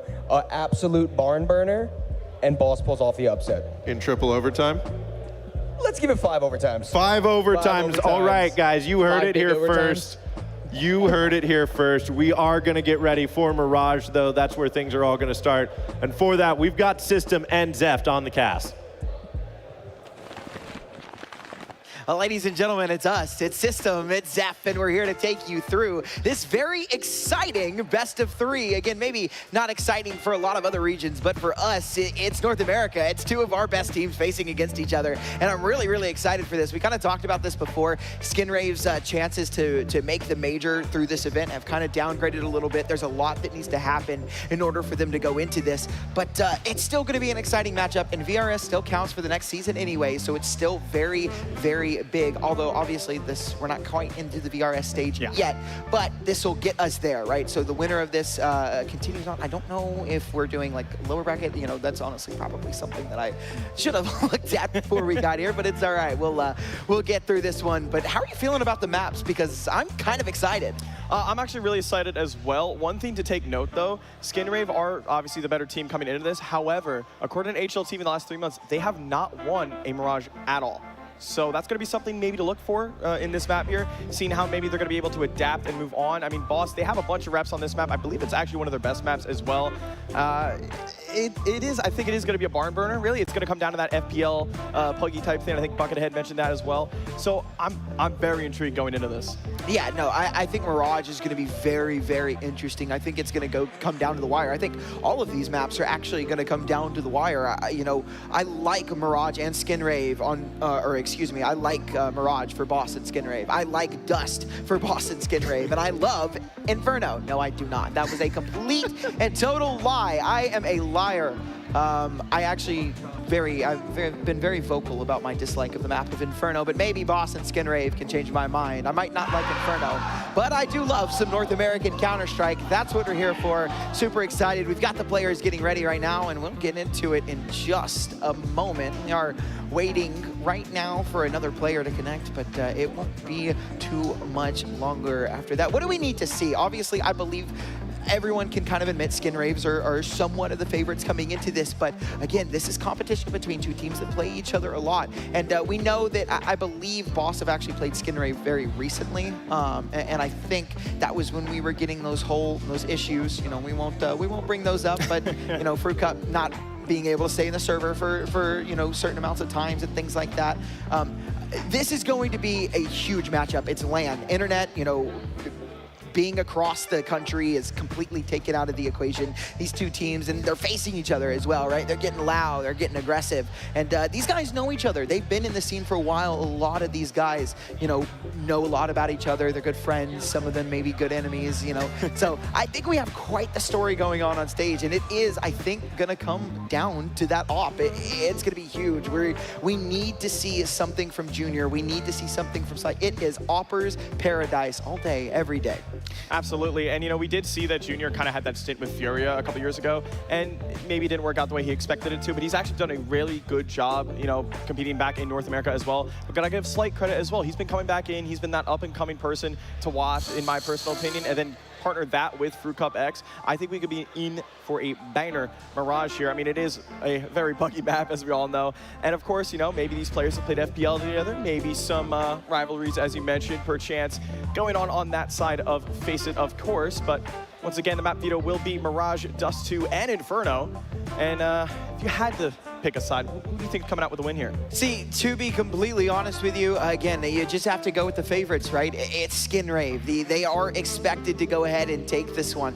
But I do really favor Boss's chances in here. You know, again, that internet is taken out of the equation. We've got Fruit Cup, who puts up staggering ratings against every team that he plays. He's such an X factor. And if Fruit Cup, like the last letter in his name, X factor, and if he comes in here and it is banging just left and right, then I don't know. So I think Skin Rave have got their work cut out for them. But I am going to edge this out. I'm going to say 2-1 Skin Rave. 2-1 Skin Rave. Okay, so I think we are both in agreement. I do think it is going to go for the full 3 maps. But I'm going to rely on the numbers here. I think Boss is actually going to upset them here and take it 2-1. Again, I'm a little worried about Skin Rave coming into this. You know, in the last 3 months, they've played Mirage and Dust 2, but they haven't won either one of them, really. And I think actually one of them was a 10-13 loss to Wildcard, who was also here at Philadelphia. So, again, it's going to have to come down to those aimers. I really want to see what Junior's going to be able to do here on the AWP, and I believe, I could be wrong, I think this is the debut of Marque on the Skin Rave roster. I believe it is. I believe it is, and I'm very excited to be here. I think he's a really good fit. I think he joins this team and brings a little something, and we'll see what that something is when we get into the match. It should just be a short few moments. We've got everybody in the server, so right now we are just waiting for the players to ready up, and then as soon as we've got that, we'll bring all the action to you. I just can't overstate how excited I am for this. It really is. It's kind of cool that we're getting into the playoffs now, and the first match that we get on the stage is an American, rival matchup. It's not, it's not a European team with an American team, or one of those teams that kind of skip through the playoffs because of the dropouts or something like that. It's a big matchup for our region. So this is about as cool as it gets. Absolutely, all full red-blooded Americans, excuse me, there in the server tonight, and I'm just as excited as you are. I've been waiting for this day for a long time for both these rosters, and I know you did mention it as well. The VRS kind of not really in the factor here. I know Skin Rave, we were looking at the VRS from @MischiefCS2 on Twitter. Shout out to him. He was able to give us a pretty good explanation of what the rankings are currently looking like. I believe on the 30th of September, so just before this tournament started, Skin Rave had, I think, somewhere around a 20-23% chance of qualifying for the major, depending on how they do here. But unfortunately, due to results outside of the tournament, I believe, it dropped down to a nearly 3%. Yeah, and that is a very big drop off. Now, obviously, a chance is a chance, right? Even a 1%. 1% to land sometime. So, gotta take it. Counter-Strike is a gamble just like anything else. It's it's a game of skill, but it's also a game of chance, and that chance portion is really coming into effect here. Obviously, it's one of those. It's definitely a scary situation for Skinrave. It kind of sucks. You were favoring your chances here a lot. I wouldn't say maybe favorites to win the entire event, but favorites. Maybe for a lot of people to make at least a deeper run, especially with so much on the line. We know that a lot of these teams they play with some fire under their feet when they have something like a major sticker on the line. Like, that is so big for both of these teams. But we've got a couple of issues right now. I think there is a small little minor tech issue, so we are going to throw it to a little bit of a break. When we come back, it'll be Zeph and I leading you through this Mirage. So go grab some water, grab a snack, use the bathroom, do what you got to do, but be right back here for the start of this series. You are not going to want to miss it.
And ladies and gentlemen, we're back. I believe we have some things figured out, so it should just be a short moment before we get into this game. I'm gonna take a minute and kind of, bring up what we went over before we went into that little tech pause, just to remind everybody, we've got our 3 maps on the screen, Mirage, Dust 2, and Inferno, and we've got this first pick of Boss. And now, like you said, Skinrave, they have not had a win on it in the last 3 months, and that's gonna kind of come into play here potentially. But the one upside to it being Boss's map pick is they get to start on that CT side. And ladies and gentlemen, they do indeed. We're off to the races. It's Skinrave, it's Boss, and it's Mirage to start us off. Mr. Zeph, how are you feeling? I'm feeling pretty damn excited, let me tell you. This is the first game here of playoffs in Philadelphia, Pennsylvania, of course. And well, Boss gonna start on that T side, Skinrave on the CT, and that's a great early pick from Laxley. Gonna try and get the flank there from Darty back towards Underpass, but it's not gonna be given that opportunity whatsoever, as Laxley's gonna rain death from above, able to find a second one. It's actually gonna be Walco finding a double there instead, and one by one, Boss, they're all gonna get picked apart by this defense of Skinrave, and that's a great start for them, but winning the pistol here. Yeah, we talk about Fruit Cup. He is the X factor for this team 90% of the time, and he was the last man alive there, but in a 1v5, ain't nothing he could do there, especially against the pistols, right? The Glock has an opportunity to go crazy from time to time, but right there, I mean, absolute decimation there from Skinrave. No chance at all. These shots were just so clean. A nice double there from Walco. It was a little labored, but he got it at the end of the day. It really doesn't matter how, labored your kills are. You get the kills and you win the round, and that's what it is. It's flawless, by the way, as well, so all 5 still alive. Not too shabby. Yeah, absolutely, and not getting the bomb plant either there. That will force Boss to just remain on these Glocks here, and actually Fruit Cup's gonna force up a Deagle. We've seen some incredible Deagle kills so far in this tournament, but it's actually a start there for him. He's able to find one. B-Willow's able to find another one, though, but it's now Fruit Cup into a 1-on-3. It's gonna have to be an absolute miracle clutch here for him to even get a chance, but it's ripped away from Marque. And now Skinrave 2-0.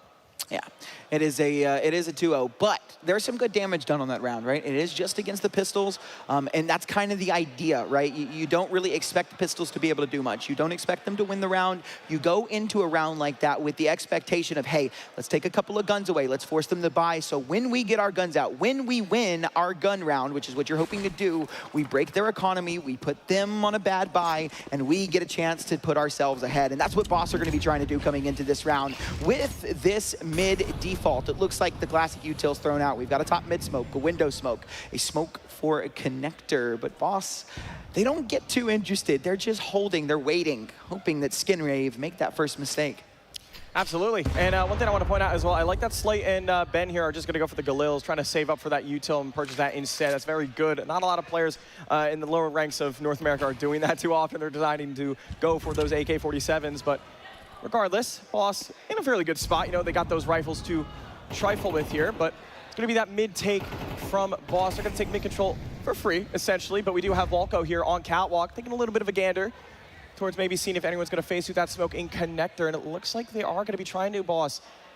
Ben Lead and Darty are here, and Markey is going to be over close towards Random. The boost in the window is going to be good. B-Will's going to be taking a first frag into the round, but the kills are going into the favor of Boss. A double kill for them, and now double man advantage as well. Walco's trying to get that long range kill with the A1S, but it's not going to work out well. Darty, get that bomb down now, good sir. Get that round going, and now Laxi, well, trying to maybe find a frag here, but B-Will's not going to allow her to go through the vent. And with Fruit Cup getting that kill, that should just be a save. Yeah, this is a pretty star-studded game. I don't know if we touched on that, but there are players in here that have been in the scene for a while. And one of those players that may not be as, prominent, as well known is Laxi, but Laxi's got plenty of experience himself. Obviously now on Skinrave, previously playing on that Akimbo roster with Cameron and Obi Leet and Neo. So Laxi's been around for a while too. Maybe, again, not as well known as some of these other players like Junior and Walco, when Ben Lee, who is just absolutely, I mean, it's crazy actually how long Ben Lee has been in the game. He's been playing since what, 1.6 Source maybe? Oh my goodness, that might be older than me. Yeah, he's definitely up there. But it's good to see old heads like him still playing. That old EG roster, everyone, not everyone from the game still playing, but him and DJ still somewhat in the scene. Pone alone, doing his thing over on the Twitch side of things, Pug hopping. Absolutely. But yeah, since Skinrave did lose that round, they are actually going to force up those rifles once again, but that's going to mean Laxley and Markey are going to be forced back onto those pistols, but they do have smokes. You know, if they want to play that anchor roll there, that could potentially cause some drama there for Boss if they do decide to take that site. Well, now we're at kind of a little bit of a standstill here. It looks like Boss want to try and go towards middle, another smoke towards window to deny any sort of information whatsoever, but Cryptic's been moved over towards jungle. Yeah, and this is just pretty much a default setup for both of these teams, right? It's kind of what we see out of Mirage. This is another one of those maps. We talked about this earlier, you know, when we were on the desk for one of our earlier matchups. But Dust 2 is kind of one of those maps where it evens out the playing field, and Mirage is another map. Everyone knows Mirage. It's an even playing field, I feel like, for both of these teams. And speaking of even, it's no longer an even playing field. We've got Walco that's able to get that opening frag on a Darty, and now with a man disadvantage, make it a double as Junior finds another, and now Boss are going to be trying to work their way up connector, but it's Junior. Destroys any chance they have, and now B-Wills and Fruit Cup in a 2-on-4, but we saw an incredible game from B-Wills on the B-Stream the other day, but won't see anything here. Down they go. It's Skinrave to find another, and I want to point out that was a lower buy. We saw a couple of pistols there, only a couple of rifles scattered throughout the map, and they get the job done. What a good round from Skinrave. Absolutely. You put those pistols in the right spot at all.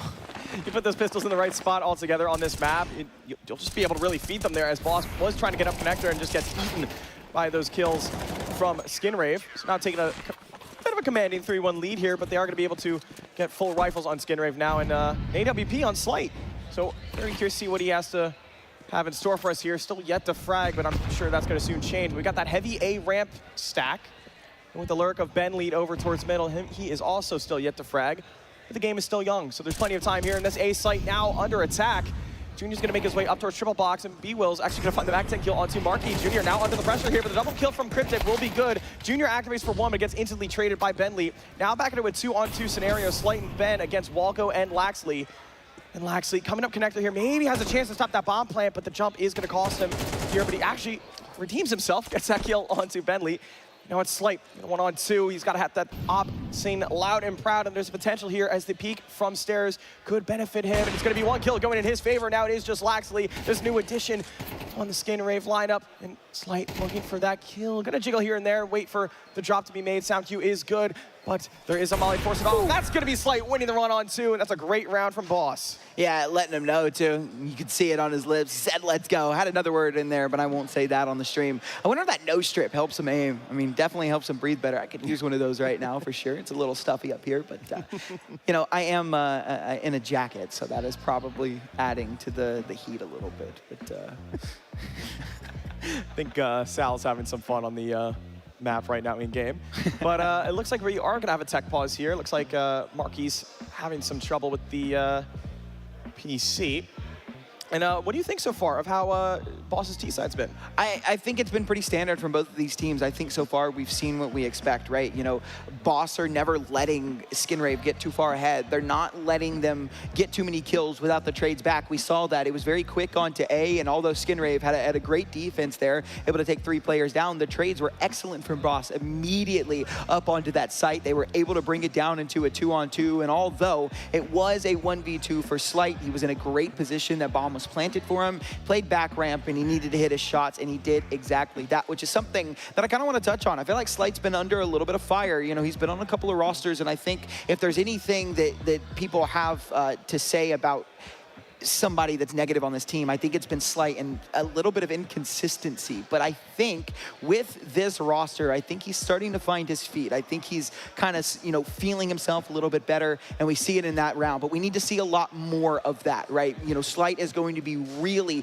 really crucial for Boss, and especially these first 2 maps. Again, we talked about it before, and we're going to keep bringing it up because it is that important. Your op on Mirage and your op on Dust, specifically on the T side, are going to be super impactful, because that's where a lot of people struggle. A lot of oppers kind of at this level struggle to get that T-side op activated. That's why you see a lot of oppers kind of opt for the AK instead of the AWP. But if Slight is firing on all cylinders and is able to utilize that AWP on this T-side, yeah, I favor Boss's chances heavy. Absolutely, and that 1v2 we're seeing on the screen right now from Slight will give him some confidence moving forward in this series. But you're right, he's absolutely got to keep the consistency here against Skinrave on Mirage. And early on, you know, we've got, once again, a random pistol there from Walco. No money, unfortunately, able to force it, but the aggressive push onto Catwalk from Bentley will be costed by Junior. Now it's back to a 4-on. Well, it's actually a 5-on-3, excuse me, as Skinrave going to take the double man advantage. And once again, this 5-7 to Walco could get activated, but the Scout's going to do even better. Junior tagging one, trying to look for another kill here. Spots out one, gets the headshot onto Slight, takes him out of the round, but he finally gets eliminated here. But my goodness, Cryptic from Catwalk makes his presence known, takes down Darty. We're now into a B-Wills 1v2. And with 22 HP, I just don't really favor his chances here. I mean, obviously, he's got the bomb. He's got a little bit of time to work with. But this is, you know, it's starting to become an issue, right? You know, time is going to run out. He's going to take a lot of time to clear out where Cryptic and Marky are, and it's a 2v1. They've got the numbers. Now, he does hear one drop out Van. He knows that there's one player on the site. He knows that there's another in Cat. Maybe he can book it to the A site and get the bomb plant, but he's going to stick around and try and get this kill. He's done a lot of damage onto Marky, but the low HP of B-Wills catches up with him, and Marky has no problem putting him down. It will be another round on the board for Skinrave, 4-2, and Boss kind of on a half investment. Actually, no, it's a force, and it's a bad one. Oof. Yeah, this is it's going to be a very interesting situation here to see how they're going to play this round, what the strat is going to be called here by Bentley. It's going to be very difficult. I mean, they've been struggling really, not even really against the rifles per se, but against these CT pistols from Skinrave. We saw Walco in that previous round be an absolute demon on that B anchor position. But now we've got the Fruit Cup Hero AK, America's last hope here for him. He's going to be taking that fight over towards mid, but Junior and Cryptic are going to chime in. But hold on, there it is. Found two, and a third as well. This Hero AK is working out damn well for Boss. But now back into a 2-on-2. The round is not done just yet. Walco and Marky could potentially swing this back into the favor of Skinrave. And just a deagle on Darty could make things very interesting. Walco going through this vent, maybe trying to sniff out if someone's been boosted into window, but that's not going to be the case. And this might be a bold peek here, but no one's going to be peeking it. And actually, look at Marky there for a second. He's going to be deep in ramp. He's going to call that this A site is going to be fully clear. Well, he knows that the ramp is clear, right? You know, there's no indication of Palace, but there's an idea here, right? We know that Fruit Cup is top mid, and we probably know that Darty's not far behind him. So as they find Darty, now they know that Fruit Cup is top mid. So that A is officially clear for now, and we see that in the implication that Marky is wrapping around. They know that they've got Fruit Cup kind of locked into a certain position here. He can go B, and he can get the bomb down, and they can't stop him, and that's where things get a little difficult. He will plant this bomb for Cat, and we'll see where he tries to play this from. Is he going to go back and take Cat, or is he going to elect to play this from the back of sight? And it looks like we're going to get that bench play. A smoke dropped for Market, that entryway, and Walco and Marky have kind of split up. This actually gets a little interesting. If there was a way for Fruit Cup to win this, it was with this one. Needs to isolate the fights and win the 2 1v1s. He's got the first up for the ace clutch. My goodness. And it's the tap from Fruit Cup. The X Factor is what gets it done. That is disgusting. One rifle is all it takes. All 5 kills. And Fruit Cup brings Boss a third. That is an absolutely beautiful ace there from Fruit Cup, saving the round for Boss and giving them another chance here to get the lead here on this CT side. Absolutely outstanding from him, and that beautiful one-tap there at the end. Oh my goodness, we saw them from the stage. They were ecstatic with that. Absolutely ecstatic. I mean, there's no reason not to be. Your hero rifle just won the round for you. That one tap there at the end, too, was just disgusting. It was so gross. You know, they gave him what he needed, right? They split up. He was able to isolate those 1v1s. And when you give a player like Fruit Cup that chance, he's going to take it. You give him an inch. He takes a mile. Yes, I said mile. This is America. We use freedom units here, European viewers. Get used to it. Inches, miles, no kilometers. Kilometers is a joke. Yeah. But well, hold on just a moment. We do see that Skinrave, they're going to be on those 3 pistols actually instead. And Boss, so far this map, they've been struggling very much so against these pistols. But we do have the Scout once again on Junior. He was an absolute demon with it earlier. And there's an opener. That's going to be very happy in the case of Skinrave. And the Scout once again trying to do some damage, but not able to connect though. B-Wills, and oh my goodness, the double deagle kills from Skinrave are going to bode very well. And once again, these pistols are farming, but that's going to be the whiff. Oh my goodness, Cryptic, there was a chance he could have got that there, but now it's just Junior in the 1v2 Scout, but they're going to put pressure on him. They're going to allow him to take this fight, and that might cost them. His Slight goes down, and Junior, 14 HP to his name. Darty has to get this bomb down now, and he's going to play the time. He's going to play the man. Taps it down. Junior's rotated back towards his jungle area, and I don't know if Darty's going to be aware of this. Darty is zoned in towards CT, and that might cost him, but it's not going to. Darty saves the round for Boss, and we're all tied up at 4-4. Yeah, it's all tied up. But again, the economy for Skinrave is in a bad spot. That was their force buy, right? You know, they had to invest into that. That's a testament to how close this game has been, right? No team is able to really get the jump on each other. So this is going to be Boss, not confirmed for a 5th. We've seen a couple of crazy rounds, but this should be a 5th round. This should be Boss taking the lead as we get into the latter part of this second half. Absolutely. Skinrave do taking this time out here to talk things over, and they're actually not doing too well economically after that round loss. So now, Boss, you know, farm these rounds, don't lose too many of these pistols, build that economy up, and, you know, we could maybe even see Boss taking the lead here in this first half. I think we are going to as well, but it comes down to these pistols again. I'm so scared to say, you know, the big S word, the should, right? Because it's like, yeah, they should win this round, but I feel like since CS2 has come out, there have been so many of these eco rounds that has just gone the other way, and especially recently. I mean, it's been absolutely crazy. Now, I feel like it's a lot more likely to happen on a map like Overpass or Nuke. For some odd reason, that's where I see it the most. But in a game like this, anyone can take it, and you know, if there's a team that can do it, I think it's Skinrave. The individual talent is so strong. I mean, Junior's got a deagle in his hands. We know what he's capable of. Absolutely, and I think there with the overpass comment, I think it's because there's so many angles to clear an overpass, you're not going to be able to clear them all, so you kind of have to gamble and try and use your intuition to see where these pistol players are, and right now, majority of them are going to be in jungle, rotating towards CT and Boss. All right, looks like they're going to do the high-low position here on the trash can in CT, and well, Skinrave might just walk right into this. They're going to be stacking up here, all 5 of them in CT. This is about to be an absolute bloodbath here. Bentley with this AK, they're actually going to go for the swing, but all 5 of them are here for these frags. But it's not going to matter. It's 3 of them, 4 all go in the favor of Boss. And now Marky. Now, well, let's see what you can do here, man. Not much, though. Boss taking the lead here at 5-4. Yeah, nothing at all there, unfortunately. Just that 1 kill there coming through from Skinrave. And, you know, again, we like to kind of bring up how important kills are there, but you generally on a round like that want 2 or 3. So 1 kind of not going to be enough. It's not really going to affect them. He can be dropped. He's got plenty of money to buy if he wants. Like it's really not that big of a deal. And again, from Skinrave, while you know they've got a better round here than just pistols, we do still see that MP9, right? It's in favor of that kit. We've got some head armor only on Cryptic. It's not really going to matter as there's 5 AKs on the board, but plenty of util as well from Skinrave. I think this is a very, very smart buy, the MP9, so we can at least have 1 kit on the board. Absolutely, and I have to give a shout out to Cryptic there. He's leading the scoreboard there for Skinrave, but he's on the weakest weapon, arguably. So, respect for that, honestly. So they're going to be rushing up Con here. Oh, and it looks like Bentley did spot out Laxi there. Gets that opening frag, trying to take another duel towards Catwalk, but Walco gets that before he gets taken down by Slight. And hold on just a minute. Cryptic through the smoke, able to find that kill though. And actually found a second one as well. Junior chimes in with 1-2. And well, Skinrave with a very strong answer back there. Yeah, Boss had a really good idea that round. They wanted to come up connector. They wanted to try that A-split there, but they froze. They got stopped. That defense from Skinrave was absolutely beautiful. We saw a couple of great kills there from I believe it was Junior. I think it was Junior. I think Marky chimed in with 1 there as well. Nice little taps there. Cryptic was kind of the big dog there inside a connector, though. Just holding it down. Marky able to get 1 as well. So very, very good round there from Skinrave. And they tie it up at 5 apiece. And once again, just a testament to how close this game actually is. Ben Leet on a Tech 9. We've got a Galil on the board as well. And not the best of utility. No, not really. I mean, Ben Leet has that smoke and only a molly on Darty, electing to go for that AK-47 in the head armor instead.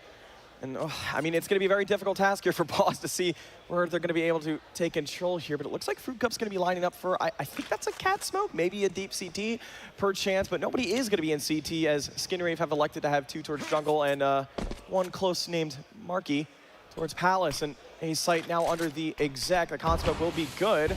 And actually, they're going to elect to go towards middle here. They think it's going to be the stack. Marky with that MP9, but everyone's back is turned away from him, but he's going to get costed by that flashbang. So Darty is going to go for this swing, able to find 1 of his own, and another one through the smoke as well. These smoke kills are going back and forth for both teams, and now Cryptic and Walco in a 2-on-3 to try and retake this bomb site against Boss. And well, Boss, I like this. They're faking that plant, waiting for any sort of aggression here from Skinrave. But the volley into default will potentially cost him, though. But Cryptic able to find 1, though, and bring it back into a 1-on-2. Darty's going to burn down in that Molotov. Trying to tap 1 over the head, able to get the wall bang. It is just B-Wills in a 1-on-1, and he's going to close out the round as well. Boss reclaimed the lead.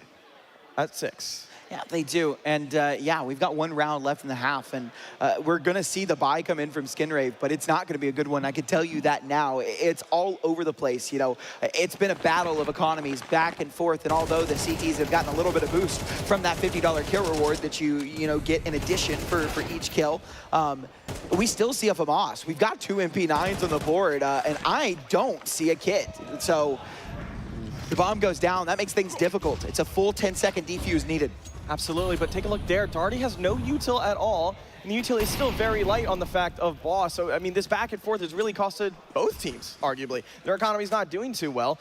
And, you know, now we are seeing, of course, those 2 MP9s coming back out into FAMAS, actually. And it looks like they are going to be going right into this bomb site. B-Will's going to be running right on through and gets that entry onto Walco Jr. with a trade, though. He's actually going to get a lot of action here. The double kill before he goes down to Slight. Now into a 3-on-3. Slight with that bomb going down.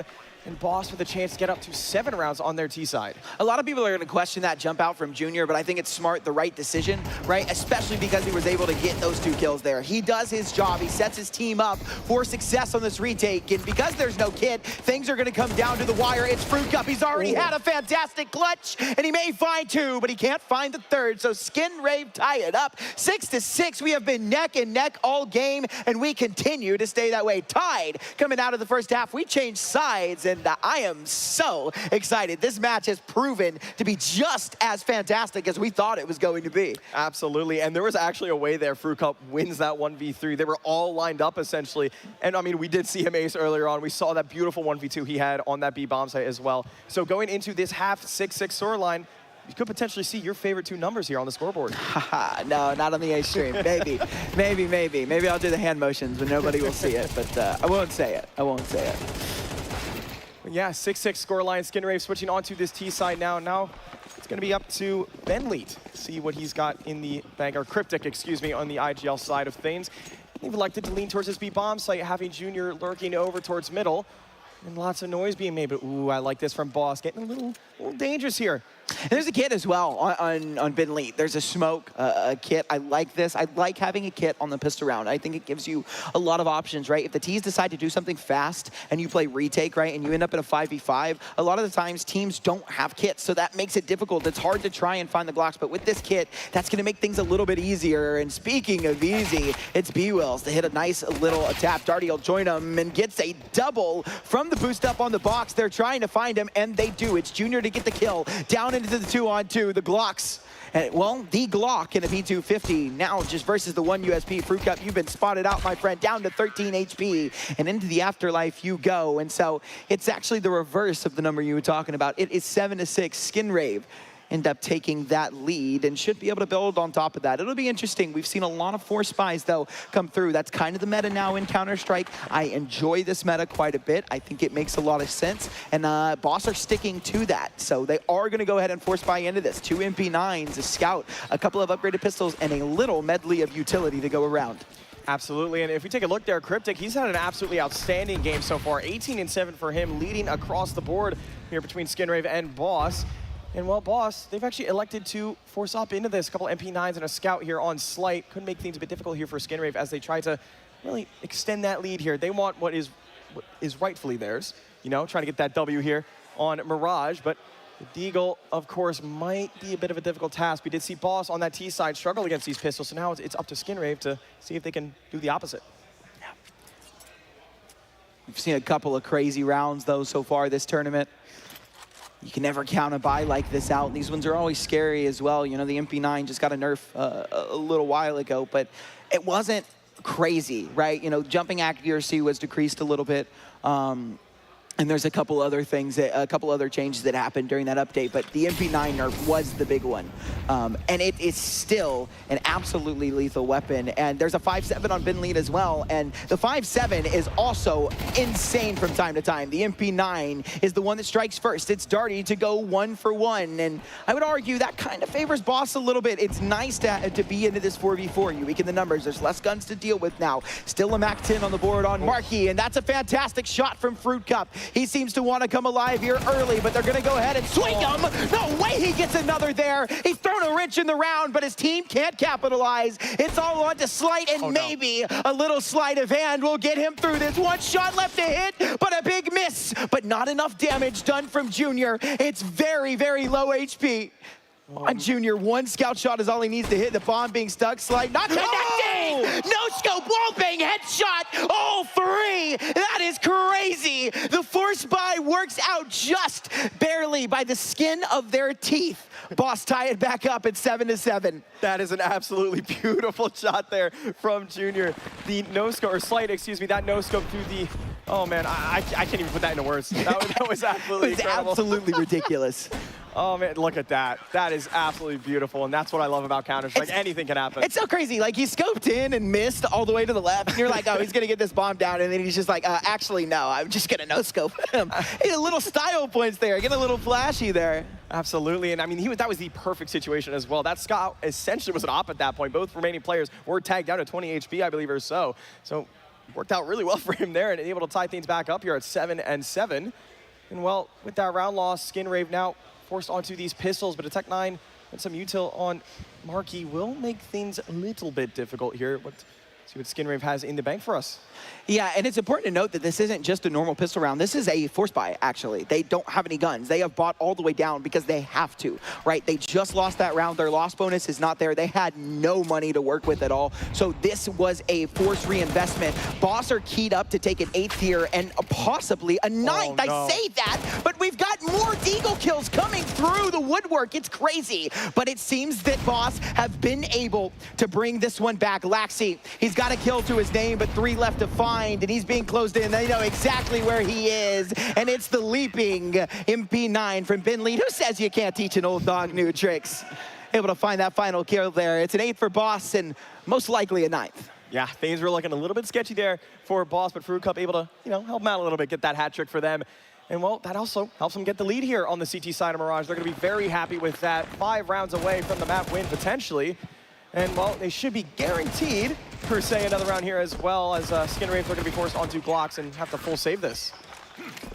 So an early smoke out there from Fruit Cup to deny some mid-pressure, but all 5 Glocks here are going to be grouped up towards a ramp, and Doherty might be shooting some ducks here with that A1S. The long-range fight will be good for him. That nade could be deadly, and it's going to do a lot of damage as well. But Fruit Cup, once again, the hat trick as well. But just a moment, though. Junior's able to get in with one before he goes down, and now Boss hit 9. Eco frags always feel good. Pad the stats a little bit, especially if you're not doing so great in a game. It's nice to get a couple of ecos, get your confidence back. But that's not an issue for Fruit Cup. He's 19-12, so even without those 3 eco kills, I mean, he's still 16-12. He is at the top of the leaderboard. He is having himself a game. I mean, it's been nasty. It's been very, very nasty for Mr. Fruit Cup. And I think right next to him is actually Cryptic on the other side of things. Yeah, absolutely, and I think we mentioned it on the B stream yesterday. I mean, outside of Elysia, of course, I think Fruit Cup is the highest rated NA player on HLTV. No Cries, maybe coming for that title potentially, but we'll have to wait and see about that. Because right now, Skinrave are on the full buy. No Cries mentioned. Yes. We love a no Cries mentioned. And Marky over in Palace, of course. I really like Palace, actually, a lot. I kind of like peeking that stairs angle. I feel like once you've done it after a while, you get the pre-aim going on, maybe tapping out that. Do you know the Palace Molotov? I do, actually. Okay, yes. I was going to say, you can't say you like Palace if you don't know the Palace Molotov, but you do, and so. Not the one where you have to run and hit it against the corner, but the one you go in the far corner. Like, I have in my brain where to throw it into the hole down through the balcony, and it's going to be good enough. And what's even better is Cryptic's going to get that trade and bring it back to a 4-on-4. Already trying to stay alive as long as he can, but B-Wills will chime in and help him out here, reclaim that man advantage. And Junior trying to maybe see if he can get a fight here towards A. He does know that B-Wills could be low HP, of course, but Cryptic's made his way up connector. Might find the timing here as well. They know he's got him trapped in default, but he do have that quick rotate from Slight over in CT. That might cause a bit of confusion here for the Skinrave side. Ben Lead on that MP9 coming up through jungle as well. Well, this could get very interesting now. Bomb still yet to be planted, and that's allowed Slight to rotate into a better spot here. But Ben Lee could be in a prime spot and finds the back turn of Cryptic. And Junior now into a 1-on-2 with that AK-47. Not his signature weapon, but it might not matter as he's able to try and find one for the spray. Won't connect. He's going to be a little bit upset with that. And Boss now hitting double digits. He brings one down to 20 and one down to 19 as well. Lots of damage done, but unfortunately, damage doesn't equate to kills there. It's a 1v2. You need both of those kills. He can't find it. What is found instead is a 10th round for Boss. It's them to hit double digits first. It's Skinrave that aren't on the best of economy right now, and this buy is going to be a little weird. We've got a couple Galils coming through, a Mac 10 on the board as well, and it looks like Marky is going to add another Galil to the mix. So 3 Galils, a Mac 10, and a single AK on the board. Decent utility for the side of Skinrave, but it's still not great. Yeah, I think you're maybe starting to feel that little bit of desperation here from Skinrave, really trying to get their T side going.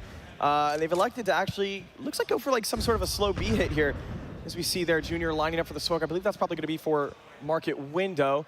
And then we see Ben Lead. He did spot them, and he's going to be backing off, throwing that molly, the classic B anchor position, able to find one before he goes down. Actually does better than that. Finds 2, and B-Wills chimes in with 1 as well. Now it's with a 5-on-2 Skinrave. They're not going to be too happy about that, but Junior will be happy with that kill. But unfortunately, 28 HP to his name will force him to back off. I think it's very important that you talked about the desperation of Skinrave, that it's starting to get crucial, right? Because a B hit is always where you go on Mirage when it's desperate times. Desperate times call for desperate measures, and Skinrave try and play into that B hit like, dude, nothing's working for us. We've got to get something going. And so they try and take the site that's a little bit easier to take from time to time, and they get shut down by old man Ben Leet, and B-Will's able to chime in from Cat as well. Junior and Cryptic are in a rough situation, and if they can't find anything, I wonder if they start to think about the save here. I mean, maybe these guns a little more valuable than a little bit of a loss bonus, but it doesn't look like it. It looks like they will try and find their way back into this one, but again,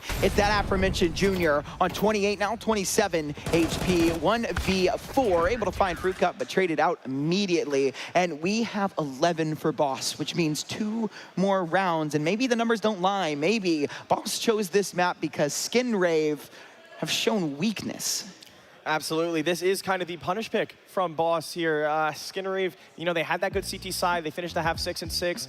They got that pistol as well, but they lose the round right afterwards, and that could be dejecting, honestly. That's going to hurt in really any sort of situation. And then pretty much since then, it's really been the Boss show, really. Not really a single round going in the favor of Skinrave. And Boss, I gotta say, very dominant CT side from them.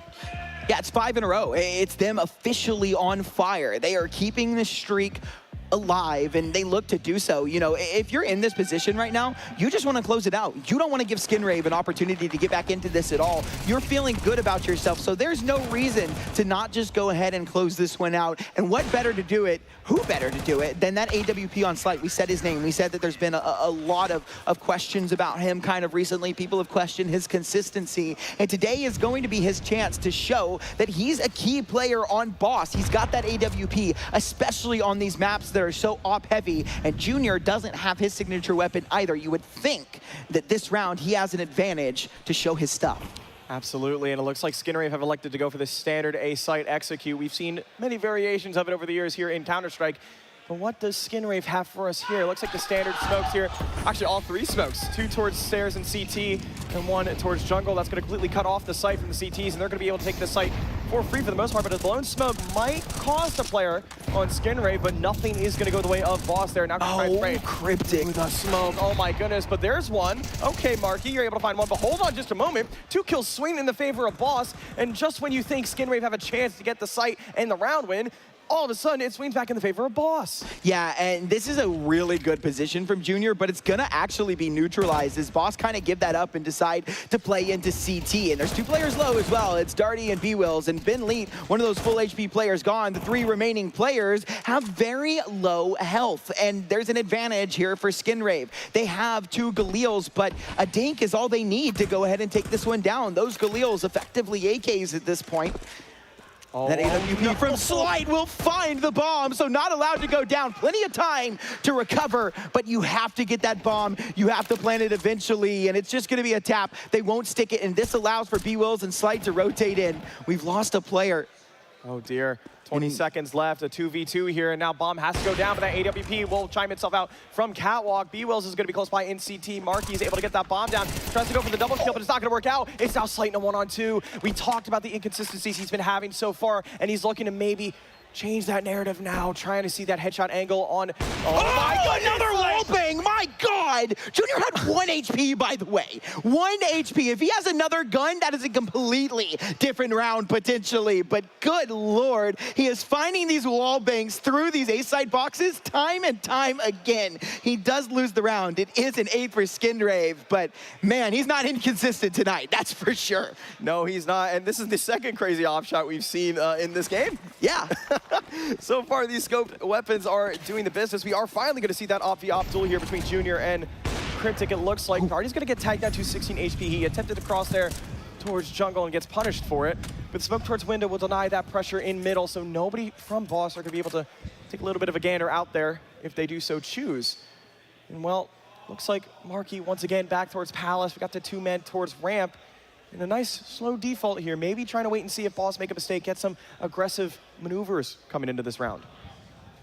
Yeah, it's interesting to see if Skinrave are going to try and change the pace. We don't really kind of see that right now. Of course, the last couple of rounds, we've seen some pretty standard executes, and they do go back to this default, right? You know, trying to work the space that they've been given. But speaking of given, Cryptic has given them an opening. He was the top frag. He was kind of, you know, Junior's right there behind him, but he's the man that we've come to expect, at least on this map, to get some pretty big opening picks. And instead, he's the first one to fall. It's Fruit Cup, who's got 21 of his own. That's slight to find a second, and now with 3v5, Skinrave, not like this, not after a crazy round like that. Yeah, this is, while it is a 5-on-3, you do still have 2 players very low HP, Fruit Cup and Darty below 30 HP. So this could still, I mean, Skinraves do still have a chance at this round, but it's slowly ticking away. 30 seconds left, but that's a good start from Walco, but that will push him down to 13 HP now, and I think they're just kind of waiting here to see if there's any sort of mistake here, and that just might be it. As Fruit Cup tried to go aggressive out there towards Connector, and you see him put his heads up. He's known the mistake he made. 15 seconds left, though, but B-Wills is going to be here to punish that. Oh, no. And now that's going to activate this A site now. 10 seconds left. Bomb has to go down here. Oh my goodness from Marky. That headshot might be the finisher here for Skinrave as they're really clawing back to this flank. But just when you thought it's possible, it's back into a one-on-one. Junior, we talked about that Tier 1 experience, and that might be the case here as well, as Junior will find the round for Skinrave. Yeah, I mean, Junior showcasing his stuff too. We've had both of the Oppers pulling out some crucial rounds here. And Junior says, Slight, you're not the only one that can hit your shots. I can clutch rounds too, buddy. And there he goes. A nice 2K there to end things off. And absolutely lovely stuff. It's a 9th round for Skinrave on the board now. Only 2 rounds separate these teams, and could get a little There's a lot to be said. It's getting dicey. Absolutely. I mean, that round loss will force Boss onto pistols, and this gives Skinrave the absolute prime opportunity to get 10 here and potentially punch Boss straight in the face to really try and get back into this game. And look at that as well. Junior up to 22 frags, actually overtaking Cryptic as well. So those 2 players really starting to swing their swords here on Mirage.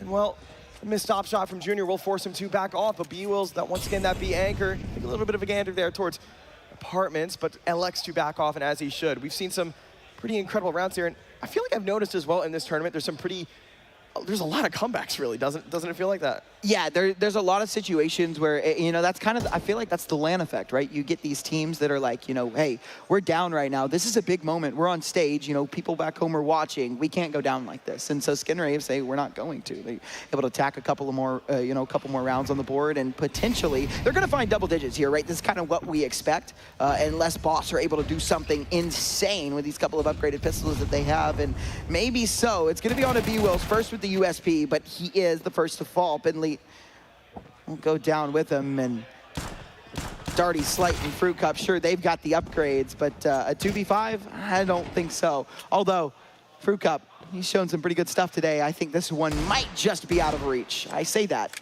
It's a good shot, though. That was a very good shot for him. Wallbang headshot onto Junior will take him out of the round, though. But, you know, surely, you know, even if Boss do lose this round, of course, Skinrave will be able to say that AWP, so it's not the end of the world for them, especially now Fruit Cup in a 1v4. He'd take a miracle, and unfortunately, miracles in this round aren't meant to happen. Yeah, it is just that single kill as well. You know, I've said this before. Generally on a round like that, you want to find a couple. You want to do a little bit of damage. But we're kind of getting into the point in the half where damage is actually really, really crucial. Again, these two economies are pretty dang close. Even though Skinrave have been able to put 3 on the board, we're getting into that weird scenario where we've got just a couple of rounds left. You see it on the board. There's 3 rounds left in this half. And, I mean, it is anyone's game at this point. I kind of feel like the winner of this round could take the map. Absolutely, and I feel like if you're Boss right now, you're a little bit sad. You know, you had that lead, you're up like 11-7, and Skinrave have just clawed their way back tooth and nail, but they're not out of the woods just yet. They still have one more round to go to just tie against Boss here. And that max loss bonus should be able to give them the ability to buy if they do so choose, or, you know, maybe they save, maybe they go for overtime in the last round of regulation. But Darty with that FAMAS in ladder is potentially going to be looking for some action, but it's not going to be going his way, but it just might be, as Cryptic is going to be creeping up catwalk, and the boost into window could potentially give Skinrave the information needed. That smoke will allow him to do so as well, but that's going to be an opening frag for Fruka because he's able to find one through the smoke onto Cryptic. I think actually the nade blew up the smoke there, so that helps him a lot. Wallcall is boosted just outside a window as well, hoping for that cat push, and it's going to come right his way, but there we go. Darty with the FAMAS answering back, and so will Fruka. Down with 2 on 3, Laxi and Marky trying to answer with something. They need something here, but Marky now in a 1 on 3 against Darty, Slight, and Fruit Cup. And it's all on to Marky, the new addition, and sure, he's got the skill, but does he have the time? It looks like it, just under 40 seconds left to go on the clock, but Slight will take him down. Again, he's been called on time and time again. You know, some shots have been crazy, some shots have just been, and you know, that was one of those things. It was like it's a shot you expect him to hit, and he does, and that is where your opera kind of comes up big. That's where a lot of operas kind of get their crap is, you know, they hit the hard shots, they hit the crazy, incredible flicks, but sometimes there's a little bit of inconsistency when they're just, you know, trying to hit the normal shots that they should. But Slight has been good on both ends of the field today. It's 12-10 now. Boss have taken the lead. They've got 2 rounds to try and close this one out. And with Marky on that deagle, this might be a good opportunity, but the op from Junior is what finds the opening. Down goes Slight. And it's a 4v5 for the Boss boys. Yeah, I think if you saw there on your screen before Slight's camera faded away, he put his head in his hands. I know in the last round, at the end there, he was trying to motivate his teammates, and that's a great start as well. Lost a little bit of a trade there from Darty, but these kills are all going in the favor of Skinrave. But hold on just a moment. Darty's still alive, double in the round for him, and B-Wills is going to get a kill as well. Darty now in a 1-on-2. He's elected to pick up that AWP. 10 HP to his name. We don't really get to see him use this weapon too often, though. But Walco is still close by in connector, and that's going to allow Junior to run for the hills towards that B bomb site. And yeah, Darty here could try and save the AWP, but he could potentially go for it as well. Money is not looking too great for Boss, and yeah, he should just save this. This smells like a save. I think it needs to be a save. I don't think it's even a question now. I think Darty knows how bad they need this AWP in the next round because, again, as you pointed out, the economy is in a terrible situation. We are pretty much, you know, looking at a 80-20% chance, you know, for that overtime. We most likely will see it at this point. Boss are going to have almost nothing coming into this next round, and this AWP will be their lifeline. So that's going to go to Slight. And, you know, again, we've seen some very crucial moments out of him, and this is his chance to go big for his team potentially in this next round. But Darty still needs to get out of this round with his op. I believe he'll be allowed to. I don't think Walco and Junior are in a position to try and hunt him down. They're too far away. This bomb will explode, and so he'll have no issue getting this out. But it's 12-11. 1 round left in regulation, so it's either a Boss win on their own map, or we go OT and we get more. Yes, you know you're going to have a banner series if map 1 goes to full regulation here. Overtime potentially on the cards, of course, but that buy from Boss won't be at its full potential here. AWP, of course, on Slight brought over from the previous round, but Darty with that from Oz, a couple MP9s as well, and Fruit Cup on that deagle. We've seen some pretty nice shots from him with that deagle as well. So Boss, not out of the woods just yet, of course. Still got to face that full buy against Skinrave, and it's definitely going to be an uphill battle for them.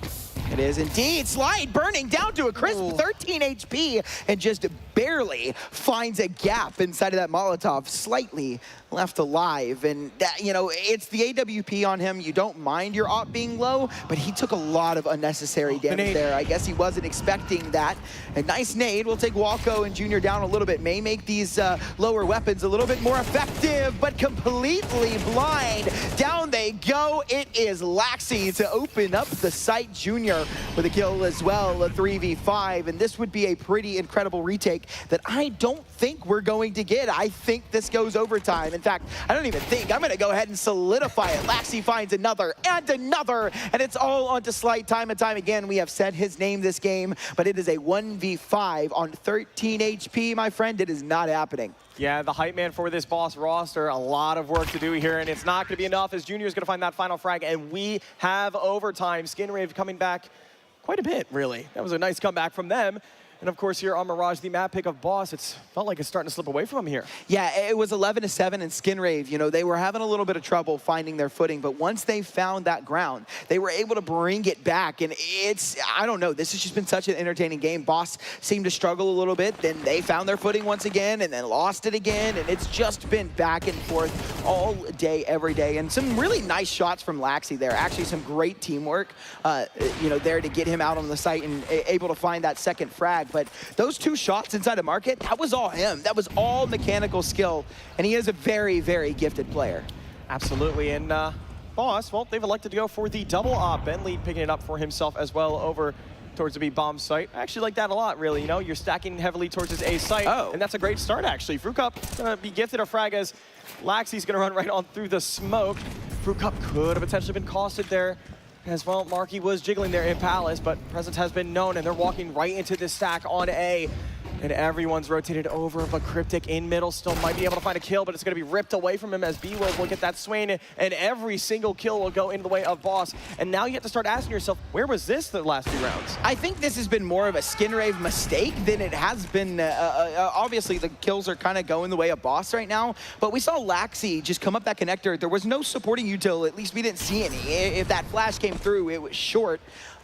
Maybe a little bit of miscommunication there, just trying to find the timing up the smoke, maybe hoping somebody was panicking, but kind of threw his life away there. And from then on, it's been smooth sailing for Boss. They've only lost Fruit Cup. It's Junior in a 1-on-4, and his rotation is cut off. Yeah, he's going to try and maybe hold on to this AWP, but is going to get tagged down there. It's the Op duel. Bentley, let's see what you are able to do with this, man. Decides to elect for the USP. Oh, actually hits the shot. Okay, through the smoke as well. Yeah, just dink. Doink. Doink. Yes, straight through the smoke. Bentley's going to be happy with that, and Boss, well, they're going to be even happier, you know, taking the lead here. 13-12 in the first round of overtime, started on that CT side, of course. And yeah, I'm not really too sure that what the plan was for Skinrave. It had to be a miscommunication. It had to have been. I think that he was expecting there to be a flash behind him, or maybe they were calling that there shouldn't be somebody in connector because of the presence that was kind of being felt, maybe around the map. But either way, it's a miscommunication. Laxi just runs through the smoke into the open arms, and it's a pretty easy pickup there. One thing of note I just want to point out, we saw Ben kind of cycling through the weapons there. I think he has an A4 or an A1S in market. So in the case the A site gets overrun and has to play that retake, he can drop the AWP and pick up the A1S.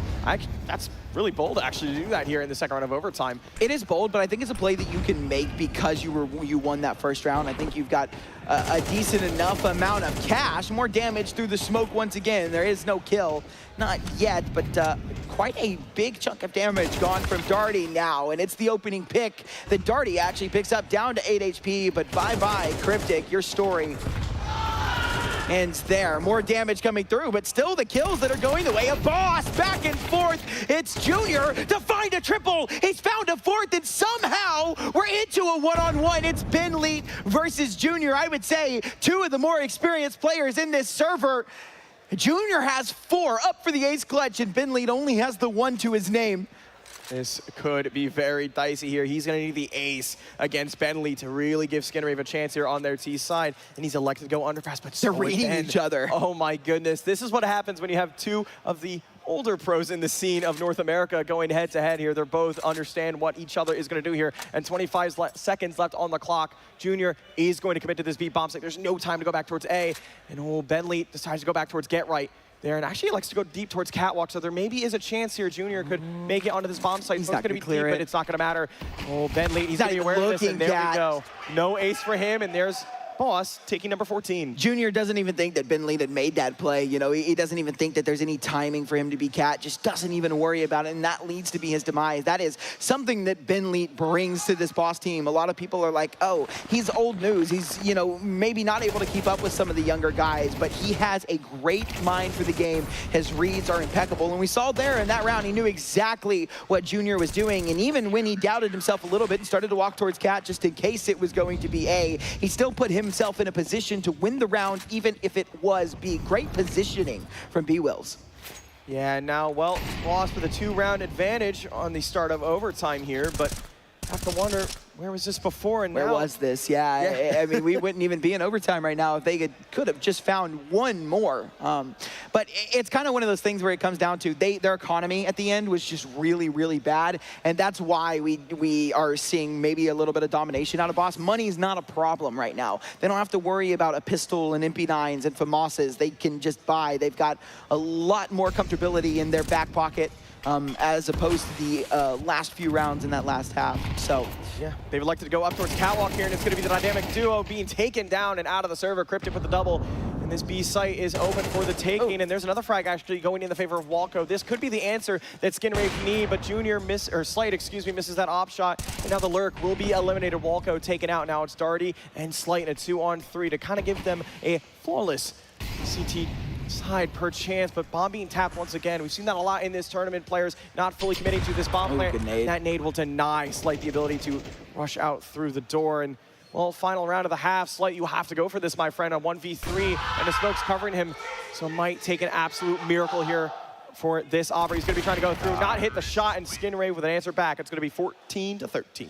I think if Boss had gone ahead and found that last round, that this would have been problematic for them. I definitely think that that Boss could have won. You know, is going to win at least one round here on their T side when we swap. But now that Skinrave have given themselves a little bit of room to work with, it doesn't have to exactly be flawless in this second half of OT. I do think that there's a good chance we see double OT at this point. Like, I think it's leading up to that. I think that this is our 5 OT game that Donnie was talking about. He said it was going to be the last game, but I think it's actually, it might end up being this one. Yeah, and well, now we have to see what Skinrave are going to have on their CT side as they have switched, of course. And I mean, when they started, you know, they had the very dominant CT side in the first half. Of course, it was a 6-6 scoreline, but the rounds they were winning were absolutely just brutal, it felt like, for Boss. And well, Boss now gonna have to try and have a better chance on their T side here, 2 rounds away from taking their map pick of Mirage, but looks like everything's kind of stalled out here. Trying to figure out what's going on is Boss trying to really get a gander of how they're gonna be playing this CT setup, looking for potential chance to make a play here. Slight gonna creep up towards Catwalk, does spot the shoulder of Laxi there, looking to scope in there. Well, Junior, that's going to force him over to the catwalk. And this might be one of the slowest rounds we've seen in quite a while, right? This is like slowed down tremendously. We are we are like 50 seconds into the round right now, and nobody's died yet. Now, that should change in just a moment, and it will. Cryptic going to be the first one to find the kill. That's not ideal for Boss, but that is nice. Ben Leet, he doesn't have the advantage in that fight, but able to turn around and get that trade back. He is down to 10 HP, but his life... Yeah, 10 HP to his name. There. He's staying. He's still there. He's still there. It is still a 4-on-4. He might be limping. He might be in a wheelchair right now. He's not that old. Well, I beg to differ. 1337 is actually the year he was born. It's not Ben Lee. You know how male it's Liam reverse, and then 09 is the year he was born. 1337 is the year that Ben Lee was actually born. So. Ooh, and well, the time of death will be announced for Slight and B-Wills as they're both going to get taken down instead. And it's going to be the Skinrave show here as they shut down Boss and tie things back up at 14-14. And this is what you like to see if you're a Skinrave fan, you know? Sleep at the wheel a little bit, and now they're starting to wake up. Yeah, they've tied it back up, right? You know, this is what we were talking about. It looked a little scary getting into that second half. Boss were feeling comfortable. They felt good now that they had a little bit of money under their belt. And I didn't like Skinrave's chances if Boss had taken all 3 of those rounds. But now I do, because again, like we said, they gave themselves a little bit of wiggle room to work with. And they will go ahead, you know, Skinrave are one of those teams. You give them an inch, they take a mile. And this could be their way to just go ahead and end this game right here, right now. I mean, obviously not in this round, but 2 more rounds. They can potentially do it. It's all up to Boss, though. They need to find some success here on this T side, and it's going to be on to Slight. He needs to find a little bit of impact with that T side AWP. Absolutely, and got to give a shout out towards Junior and Cryptic. Junior, 34 kills and 19 deaths to his name. He's been an absolute monster here on Mirage. Cryptic as well towards that connector position, 27 to 19. And they've both really been a pain for Boss to deal with, but can't forget about Slight though. Slowly making his way up with these op kills, finding some impact. Fruit Cup as well, getting that ace earlier on in the map.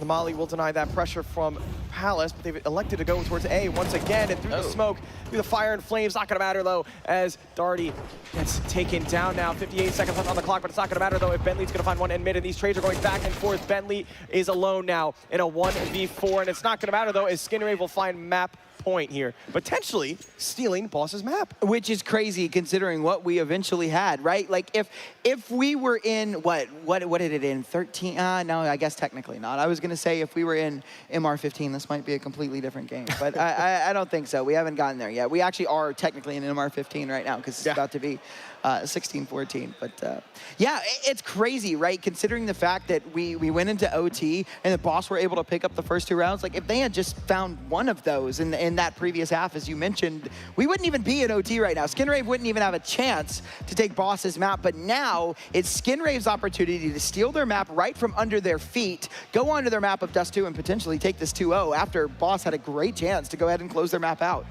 Yeah, and in that worst case scenario, if Skinrave do win this round, you got to kind of feel for Slight there. He's been trying to be this heavy man, trying to, get those op kills. And not only that, be the energetic one for this roster. And well, now they kind of look a little bit dejected.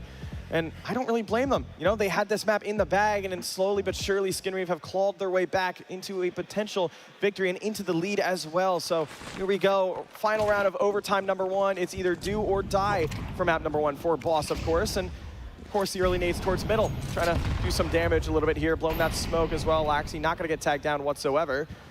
And well, Tech9 on Slight, that could come back to bite them.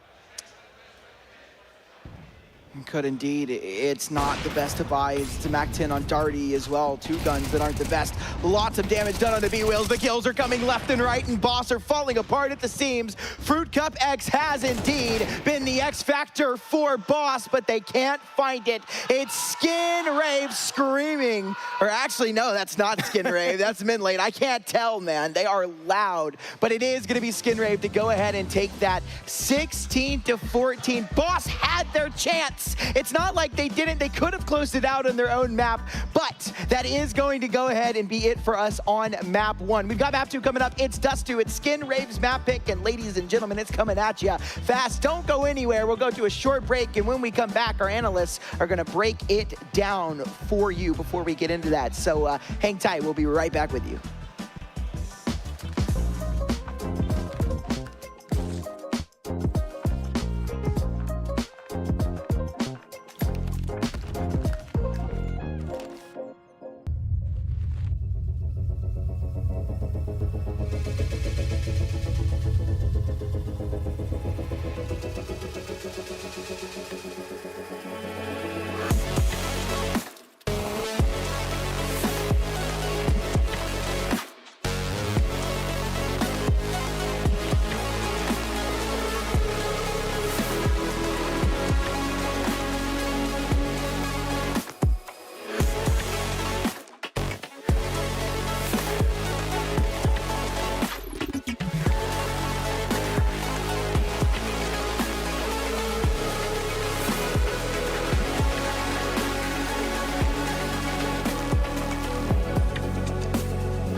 shoots better.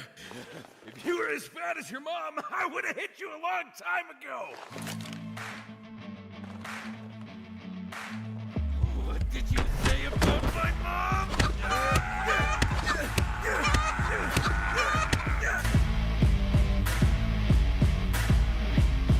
Daddy skins gunfights. Fight with weapons, not words.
Welcome back, everybody, one more time. And oh my goodness, as predicted, that was just as exciting as we hoped. We're back for the couch one more time to talk a little bit about that map. I'm Big D, of course, joined once again by Buckethead and All In Gaming. Guys, that one was a crazy map one, and it's just map one. We still have a lot to go in this best of 3 here. But the thing that really I want to start talking about here is for Skin Rave, we saw not just one person sticking out for Skin Rave, did we, Anthony? No, and Junior and Cryptic had a lot to do. Turn your microphone on, I believe. It is on. Oh, okay, good. Don't you worry, I am ahead of the curve. But yes, Cryptic and Junior really putting up a huge number here for Skin Rave. Brought it all the way in towards overtime, eventually did clutch it up there towards the end, but it was close overall, and just realistically, the presence that Cryptic brought in with the op, and Junior close by. I mean, we're seeing the highlight reel essentially for them right now because they've put up the big numbers for the squad. Yeah, they looked incredible out there, and it was nonstop clutches in map 1 there as well. I mean, starting with that Fruit Cup ace at the beginning of the round, it was clutch after clutch, wasn't it, Donnie? Yeah, I mean, in all honesty, I really thought that Boss were going to take it based off of the first half, just because Fruit Cup and Slight wasn't really doing as much of the clutching, right? But Fruit Cup had so many impactful. He had that Hero AK, not 1v5, 1v2 ace clutch. Beautiful one tap to end that up. Slight having so much impact. Can't forget about Darty. Always a consistent rock over there. I really thought Boss was going to take it just based off of that. But as Anthony alluded to, the presence of Junior, he's also coming in with those clutches for himself. It really was a back and forth, and it was an amazing game. And it's only map 1. It is only map 1, and yeah. Sometimes we call those games and we're like, oh, this is going to be one of the most exciting games of the tournament, and then it's a blowout, right? But no, that one delivered, and I'm kind of hoping for the same in map 2. What does Boss have to do to like come back and push this to map 3 here? I think it really comes down to just trying to shut down the big names again. Junior and them just finding a way to just kind of cut them off from the rest of their team, kind of just segment them apart so we can have the opening for maybe Slight to get the kill. Maybe Fruit Cup and Darty don't have to drop 50, 60 plus combined kills to really bring it to overtime. Granted, they were one step away. They just got to stop faltering with the NA curse of closing it out. Yeah, in all honesty, Slight did have good impact that game, but I feel like where the impact wasn't coming from him was the op 1v1 duels. Junior was far ahead of him in those just one-on-one individual moments. Ended 36-19. I mean, come on. If we can get Slight to just have a little bit more presence in that 1v1 situation, be able to catch Junior off, that's when I think Boss will be able to get this ball rolling. And if you remember, I predicted Skin Red would win map 1 on Boss's pick. And I predicted Boss would win map 2 on Skin Rave's pick. So this is all according to plan, brother. So Big Donnie's chilling over here. Oh, yeah. I'm actually a fortune teller. Oh. Yeah. My God. I mean, I may have to argue the fact, though, because I felt like Dust 2, op map, I think that's non-negotiable. And, I mean, Skin Rave have been looking right with the op right now. So, do we see map 3? Honestly, Donnie, I'm kind of questioning it. That's what I want to ask you guys. Are we going to see map 3? You tell me, Anthony. You can't put me on the spot like that. If I had to pick a side, I'd want Boss, just because, I'm close with those guys. But Skin Rave right now, they're looking clean. They're looking smooth. They're looking like they know what the hell they're doing right now. And it was a rough ride up until the end there to get that overtime, but it's looking hard. As long as Walco wakes up, then they're golden. I mean, I already told you what I think. Yeah. I predict the future. Tell us that fortune one more time. Tell us the fortune one more time. It's actually going to be a Boss 13-9 victory. 13-9. 13-9 victory so here specific. on Dust 2. They're starting on the CT side. They're going to get a pretty comfortable start. The half's going to end 8-4. Skin Rave have a little bit of a comeback, but it gets smothered real quick. 13-9 Boss. We had the map 3. Okay, well, we have a lot of wild speculation up on the desk here. Remember that. Yeah, it is going to be a thrilling match. I'm really excited for this one. It has been non-stop high-flying action. Dust 2, let's talk about it just one last time here before we get over to our casters. But op battle, who's going to come out on top, Slight or Junior? I mean, I guess with my prediction of saying Boss would win, I'd have to say Slight, but I'm not too confident in that. I mean, I think Slight's going to wake up now, hopefully, anyways, and have a little more presence than what we've seen him in Mirage. He was kind of cut off quite a bit with, granted, utility-wise. Dust is a little bit different story, a lot more straight avenues for him to definitely find the success. It's just whether or not he can win the op v ops now, I think, is really the question. Well, it is going to be another very exciting matchup, and to bring that action for you, we've got System and Zeph. What's going on, ladies and gentlemen? We are back, and I'm gonna scoot just a little bit over here. There we go, now I'm in it. But yeah, we are back. It's map number 2. It's Dust 2, the second iteration of Dust, and our second map. The numbers line up, and maybe the stars are aligning. As Donnie said, maybe he does predict the future. Maybe we do get a 13-9, and maybe we get a map 3. But I am not going to lie. I am partial with Mr. All In here. I think that Skin Rave are going to go all in, no pun intended, and take this one 2-0. I think Boss needed Mirage. I think it was a necessity, and I believe you had an interesting stat that you brought up before we came on the cameras. Yeah, you mentioned numbers there. Skinnerave actually beat Audic 13-1 on Dust 2. Very dominant showing for them. And I'll be honest, I feel like I'm expecting a fully dominant showing here from Skinnerave once again. I think Junior is actually going to farm with that AWP, of course. Dust 2 being that very op-heavy map. And, you know, with what we saw from Cryptic on Mirage as well, he was having a hell of a game. And I fully expect really this entire roster to just absolutely dominate. I don't think it'll be a 13-0, of course, but I think it might be a 13-8, 13-9 in favor of Skinrave. Yeah, I think so as well. And in terms of that op battle, you know, we talked about how crucial that's going to be. You know, they touched on it a little bit on the analyst side of things. But I think just because of what we've seen, I know that, you know, I definitely want to hype Slight up. I think that he is capable of having some fantastic impact. I think that he's capable of getting in there and changing in the game. But if Junior plays lights out like he just did on Mirage, I would argue that Dust is an op-heavier map than Mirage is. Obviously, Mirage has its angles, but Dust 2 is all op all day. The mid-fight, the A-long fight, you can even put him on B, and the fight from back B site to Tons is a long-range fight. So a lot of these angles favoring these oppers, and if Junior is playing lights out like he did in that map 1, I don't think Boss stand a chance here. Yeah, it's definitely going to be an uphill battle for Boss. I want to point out as well, Slight, he was the man of energy for Boss on map 1. We heard him all the way from the caster's desk yelling out loud, trying to get his team hyped up and whatnot. But, you know, combining that with opping, that could be really, really mentally draining, of course. But, you know, hey, it's a new map. Technically, it feels like a new day sometimes. And, well, Boss trying to answer back here against Skinrave on really Skinrave's pick. NRG mentioned. Yes. And our team mentioned. Yeah, so we are just going to wait for just a little bit longer. Hopefully, we will be getting into this very, very soon. It's been a fantastic day here at Fragadelphia. If this one does end in map number 2, we're not done yet. We've got one more BO3 after this, and I do want to pull up a little bit of a correction. We kind of talked about this. I didn't know for sure whether this was single or double elimination, but we do know now. We got word from production. It is a single elimination tournament, so that could play into effect when it comes to this map for Boss. Obviously, we favor Skinrave. We think Junior is just going to play lights out, and we think that Skinrave are going to be able to close this out 2-0. But there's another factor. It's the land factor, and Boss understand that if they lose this map, they go home. That is it. There is no more playing for them here, at least on the big stage. Maybe they can participate in the big L if they want to, or maybe they'll just go home early. Who knows? But Skinrave are one map away from going ahead and closing this one out, sending Boss home. And ladies and gentlemen,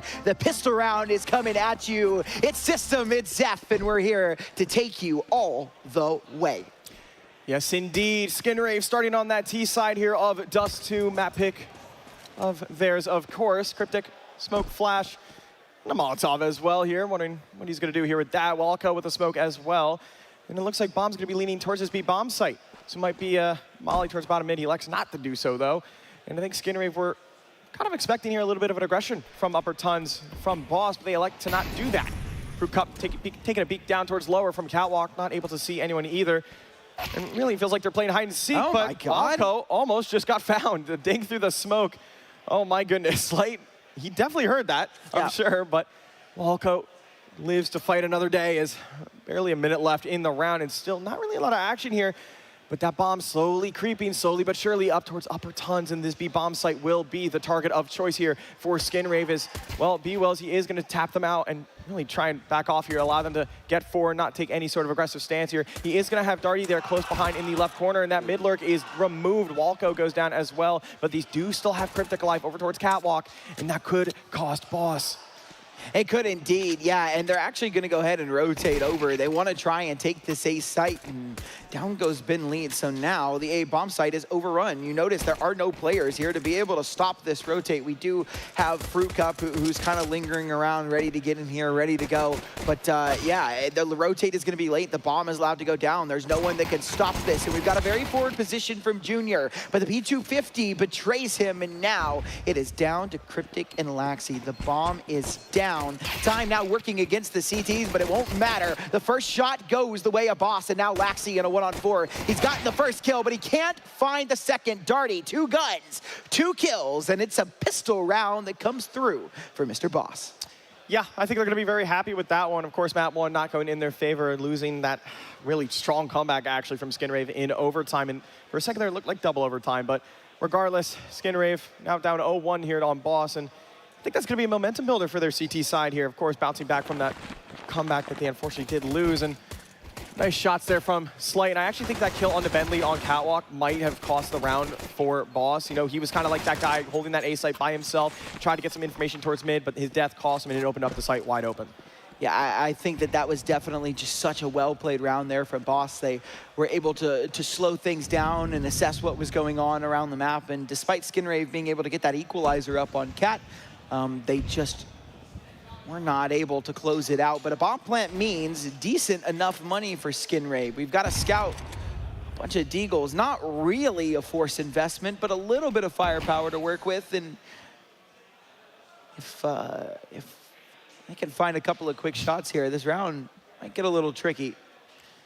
And deagles in hand, of course, P250 on Walco.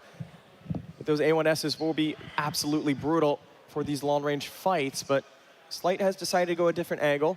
He's going to play that standard Cat close angle instead, and he is going to find some action here momentarily. Flash is going to be good, tries to swing out, able to spot one, and good on him, jumping back there, playing this long fight instead, and that's going to allow Skinrave to get up here and get ready to throw some util. And I imagine with that smoke, they're going to, Cryptic's either going to smoke deep CT here, or he's going to go for the close smoke. Yes, he is, and actually a double smoke as well. He had the double smokes. So that's actually going to allow Skinrave to go all the way through up to this close A site, and that's going to actually isolate Fruit Cup here. And the jump down is going to be good. Fruit Cup's actually going to find 2 before he goes down. Slight chimes in with 1 as well, but Walco will find 1 with the P250. Finally gets punished for it, and now it is just Junior. 1v4 and a scout and a dream, but it might be a dream too far to reach, and he gets instantly 1-tapped by Slight, and that's going to be a clean round for Boss. Yeah, from a dream to a nightmare there. Boss able to take that second round and potentially this third as well. I know that we've got a bye coming up for Skinrave, but it's a little awkward, right? And you know, we see this a lot on Dust because of how important these scoped weapons are.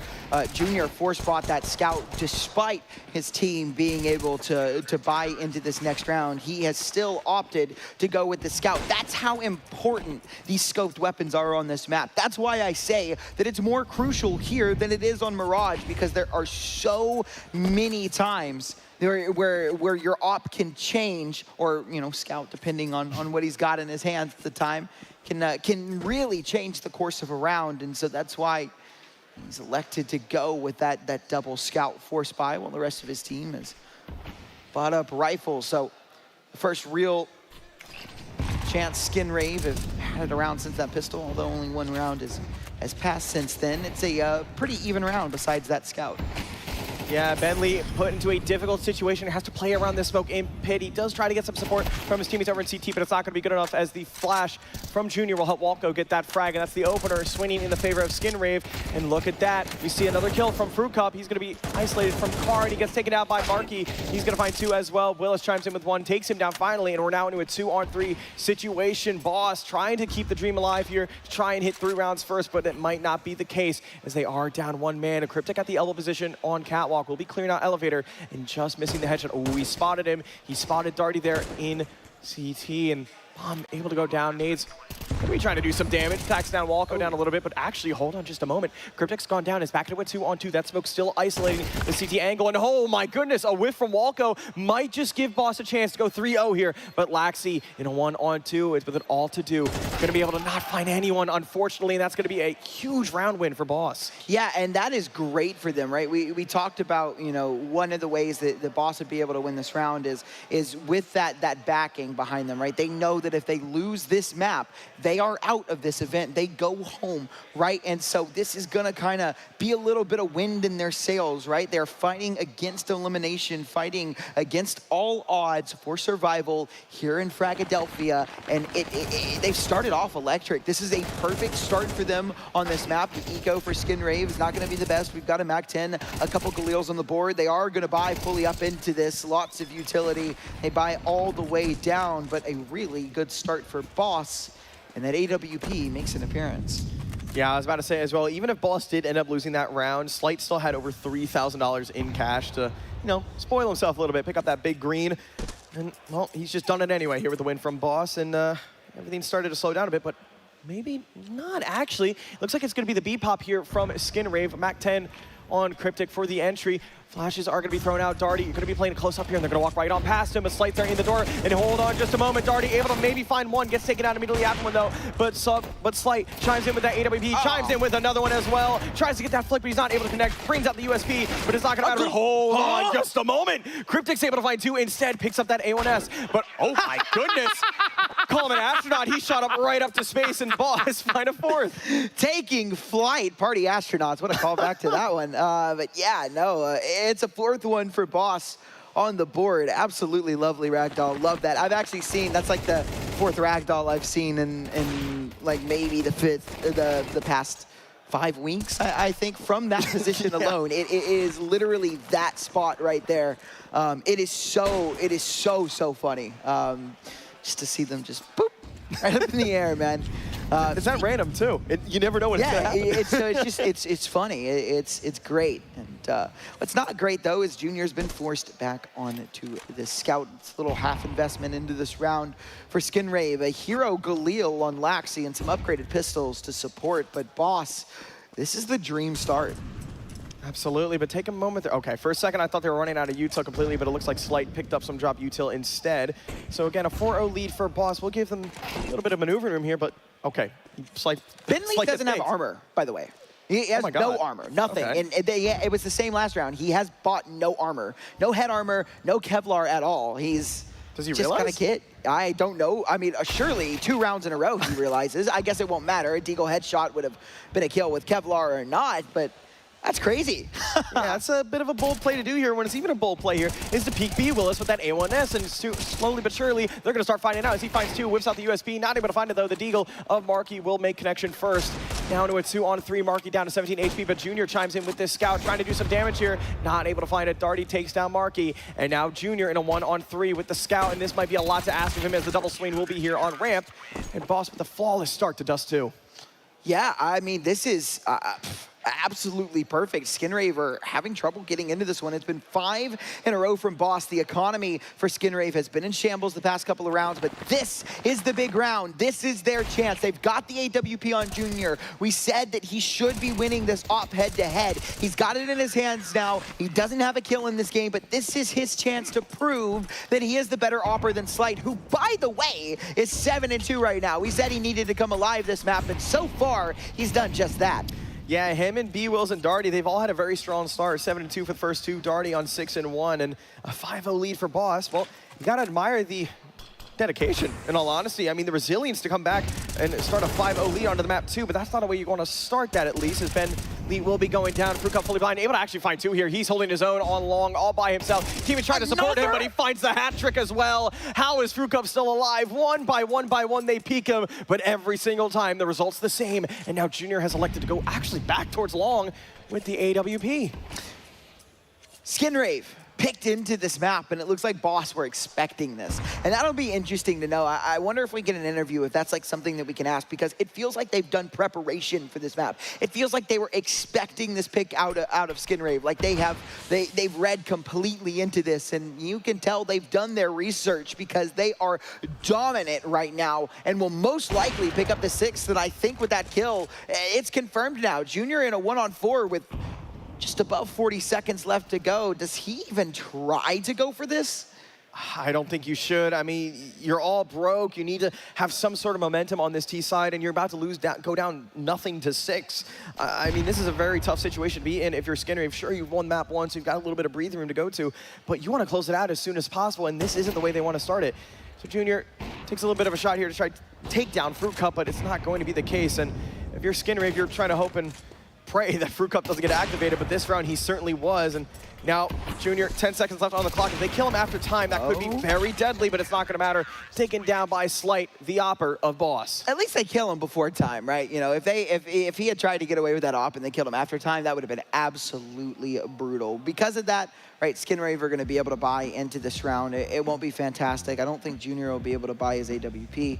And the money is still kind of in an awkward spot. We see right now they're in a timeout, but we do have an AK on the board for Laxi, and I wonder if this is going to be a situation where it's a hero, or if they're talking about what kind of buy they want to go into this round, right? They've got full loss bonus, so plenty of money coming in the next round, but are they going to try and play with that? Are we at the point yet where we're forcing every round and trying to at least put something on the board in a panic, or are we going to continue playing the smart way, take a little half investment, and it looks like that's what we've gone with, a little half investment. Yeah, they changed the buy there. I'm starting to wonder, though. I mean, considering the buy, we've seen a lot of teams decide to just rush B, in all honesty, and it's worked. I mean, B site being one of the hardest sites to retake on Dust 2, and they have elected to send 3 members of Skinrave over on the B side of the map, so it's not going to be a B rush, but we do have B Wills in close, lower tons, and they're going to get aggressive for him. Flash, or smoke, excuse me, towards door, and they're about to make contact with him as well, but the fake is going to be good. B-Will's chiming in with 2 as well, but hold on just a moment. Cryptic's found one of the Tech 9, tries to take that Swain, somehow still alive and able to dink down B-Will's to 23 HP, and it's a pistol battle. A little bit of a flip there from him, and now Marky in a 1-on-4 turned into a 1-on-3 against Boss, and really everybody on Boss seems to be hitting all their shots right now. Ben Lead is 0-4, but he doesn't really need to go off. Everyone else is. B-Wills, B-Tons, what a better duo. A nice little 3K in the round. It is just against a little half investment, some upgraded pistols, so really won't go down in history as a crazy, crazy play, but still a nice 3K. A 3K is a 3K, and while it may not be a fantastic clip to watch back, it does pad the stats a little bit, and you're very, very happy with that. He's, it looks like up to 110 ADR. I can't really read the number. 115, 116, something like that. So he's up there. But to be fair, everyone on Boss is kind of up there right now. But speaking of that, Marky was in a 1v4, and now we're into a 1v2. And this is weird. He doesn't have head armor, and there's still an M4 on the board. But there's a really, really good shot here. He's got to beat Slight. Can he do so? Is he ready for Slight to be this close? He's not. And so Slight wins another head-to-head, finds a 7th for Boss, puts himself on 11-2, almost a 6 KD at this point. Absolutely here, and again, Boss, you got to give them respect. I mean, choking map 1, coming out and starting 7-0 on the map pick of Skinrave. Surely they knew this map was coming. Surely they were looking at those demos, trying to understand how Skinrave play their T side. And right now, whatever they're doing, it's working. They have punished them in every single step of the way. And that's a bit of a tag on an op from Junior on towards B-Wills. And barely the round started, and he's down to 8 HP. Junior has 1 kill so far in the game. He's 1 kill and 7 deaths, and that is just not a great stat line from an Opper who, again, we highlighted, and so did the analysts and our lovely host, Mr. Big D, when we were talking about that. If we said that there was going to be a player to watch here on Skinrave, it was probably Junior after that lights out performance. But all eyes on him right now, and he's 1-7. Hasn't really had an opportunity to get that op into effect. The 1 round that we've seen him have it, he unfortunately just ended up in a 1-on-4, and sure, he got a kill there, but the dogs were on him after that one. So now he's got a real opportunity to showcase his stuff potentially, and Skinrave need to find their footing because this is getting away from them. Absolutely, and I mean, we're talking about it as well. It feels like a flip-flop here. Map 1, Junior was popping off. I think he was well over 30 frags at that point in overtime, and well, now it's Slight's turn. 11-2 start for him. And, well, you're going to be very happy with that. And slowly but surely, I imagine that energy is going to start building up here. If Boss can keep this lead going, keep this domination on Skin Rave, we're most definitely going to see map 3 of Inferno. And, well, a dink on to Walco will cost him, but a death from Laxi will be even worse. They've elected to go mid to B here, and the pressure's going to be even better. A full white Slight will be taken down by Junior. The trade's not going to be good, though, but Darty's going to get activated. But hold on just a moment. This B bomb site has been taken as the flank from Marky is going to be good. And now back into a 2-on-2. That bomb is locked in, though. This is problematic. Cryptic now in a 1-on-2. He's going to try and get away. Down to 2 HP. How is he still alive? Marky bails him out somehow. How has he gotten away with this? He was in a 1v2 on the site, and now the bomb, or excuse me, in mid, and now the bomb has made its way onto site. This has gone from advantage Boss to advantage Skin Rave. The bomb is down on B. This site is notoriously hard to root take, but if there's a man that can do it on this Boss team, it is Fruit Cup. Yeah, and I think he's trying to wait there for some sort of aggression, but he elects to not go for the round. Yeah, save that AWP. I mean, you guys, you've got some money. Slights on 9,400, and, well, keeping that AWP, especially on a map like Dust 2, that will help a lot. So it is going to be Skin Rave finding their first round. No 13-0, of course, in the cards for them. But, a little bit of a bounce back there, but still a lot of work to do. I'm actually kind of surprised looking at the money right now for Boss. There's a reason he's saving. It's not great, actually. Cryptic died to bomb. It's kind of all over the place. Cryptic did die to bomb. Did they implement the update? Bomb deaths count now, don't they? I believe they do. I think so. Yeah, I think they do. Bro's harming his KD. He's harming his KD. Oh, man. That op save for a reason. The money is starting to get a little awkward for Boss, despite winning 7 rounds in a row, and kind of a testament to how close some of these rounds have been. Skin Rave, although they are getting kind of blown out, it hasn't been crazy. They've won a lot of these rounds with only 1 or 2 players alive. So, makes things a lot nicer. And I think as well, I think Valve implemented this new money system, the $50 per kill on the CT side to maybe encourage those players on the counter or the CT side to go for these exit frags, as well as make the economy a lot more even. Boss being up 7-1, they're still struggling to buy. And if anything, that still gives Skin Rave a chance to get back into this game. And, well, here's their shot, as they are going to be taking up Catwalk here. It's going to be an A-split elected from their captain. And, well, a smoke will deny it, so some time will be wasted here behind that smoke. And, well, with that, Slight might have that read. He's going to be rotating back towards CT and actually towards long as well. So this could be a very fortunate situation for them. Yeah, it's going to come down to this op v op again. Junior, we need to see some more stuff from him. He was able to get a kill in that last round, and he needs to continue attacking them on. This is going to get a little problematic if he can't. And already, Cryptic brought down to 38 HP, losing that engagement. Maybe not his life, but speaking of engagement, it's another one lost. Bentley able to find an opening. Traded out, though, at the very least. Not too shabby. And up they come. It's going to be the A-split. Down goes Mr. B-Will. Slight, though, able to find a kill with the op and Fruit Cup with the nade. He's trying his best to fight with the USP, but Laxi playing peekaboo with him will find that kill, and now it's all on to Mr. Darty. Had a mullet at one point. That was my favorite haircut of all time, but no longer has that mullet. I feel like maybe lost a little bit of his power. He should grow it back. I think we should convince Darty to grow it back. The year of the mullet. The year of the mullet.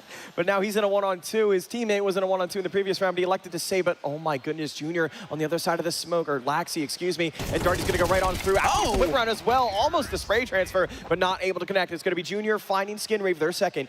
And here we go, that momentum shift, it's starting to form. The money's building on Skin Rave, and this is what we were talking about as well. Skin Rave really need these rounds on T side.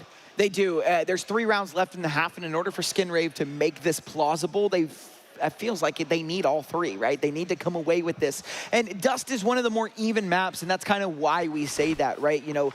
Boss, sure, like good CT sides, whatever, you can say that it leans technically to the CT side if you'd like, but the map is so even that, if Boss are able to run away with one half, they should have no problem closing it out, because the other half is not that hard either. It's pretty 50-50. And speaking of 50-50, we're in a 3-on-3. Quickly clawed back. B-Wills and Slight. Oh, they're chasing him down. They want this kill. They try, yeah, but B-Wills, AWP can't connect. And it's a nice little 3K for Marky. It's a 3rd round for Skin Rave, 2 left. And hopefully for Skin Rave and Skin Rave fans everywhere, they can take them. I like that from B-Wills, though. Holding W, trying to get that kill. Why not, man? Just get it. Get the kill. Yeah, and well, if you're Skin Rave, You were down 7-0. You've got 3 rounds now. Money was broken. Now they're able to force buy back into this round, of course, with full rifles and an op onto Slight. So that is going to be put into maybe a difficult situation for them. However, if Skinrave are able to close out this round and get round number 4, there's a real shot they can come back to a 7-5 half.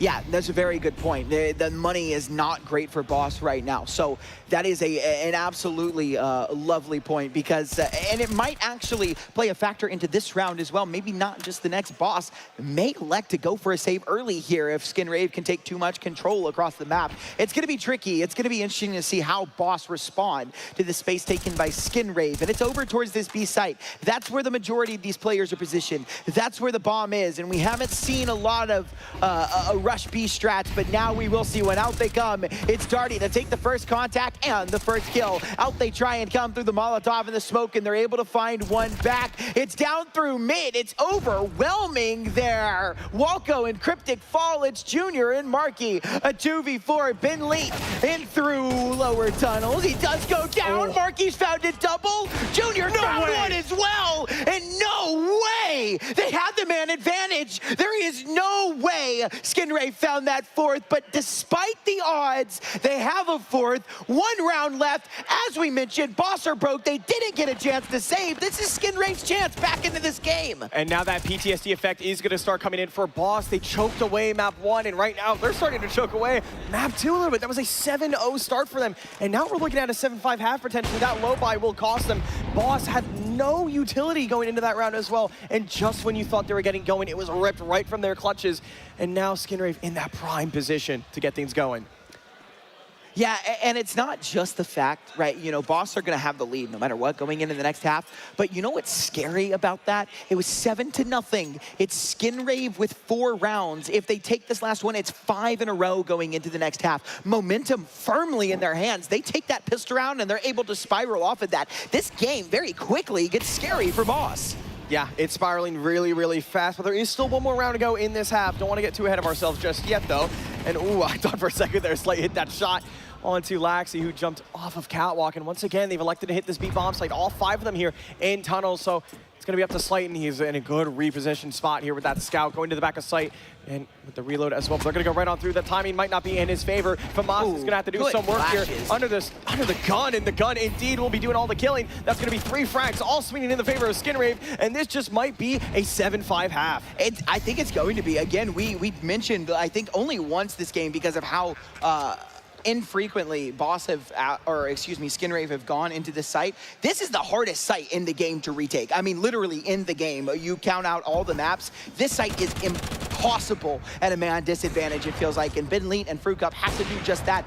Not just a man disadvantage, a 3-man disadvantage. It is a 2v5, and they have an MP9, a FAMAS, and a Molotov that can maybe close out one of these angles. But in they come. They can't find a single kill, and that spells doom in this first half. Boss may have won it, but Skinrave have firm momentum in their hands as we change sides. Yeah, they're absolutely on fire. Marky's starting to come alive there as well. 15-8 for him.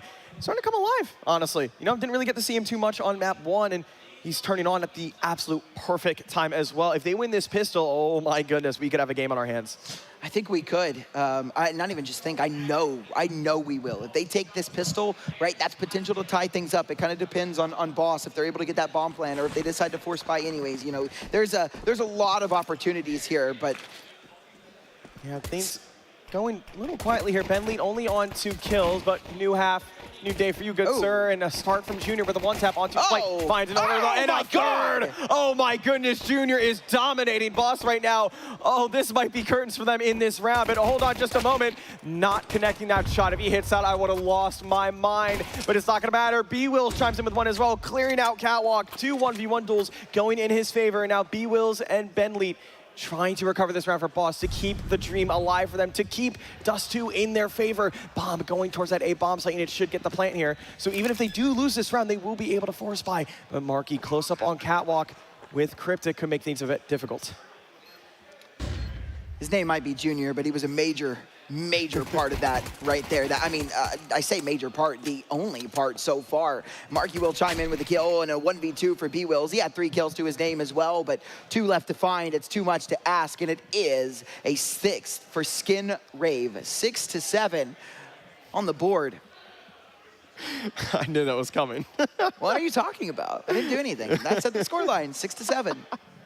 Now, I'm getting a little reminiscent here, okay, with the way this game has gone. You know, Boss having that lead on map 1, choking it, unfortunately. They have a lead on map 2.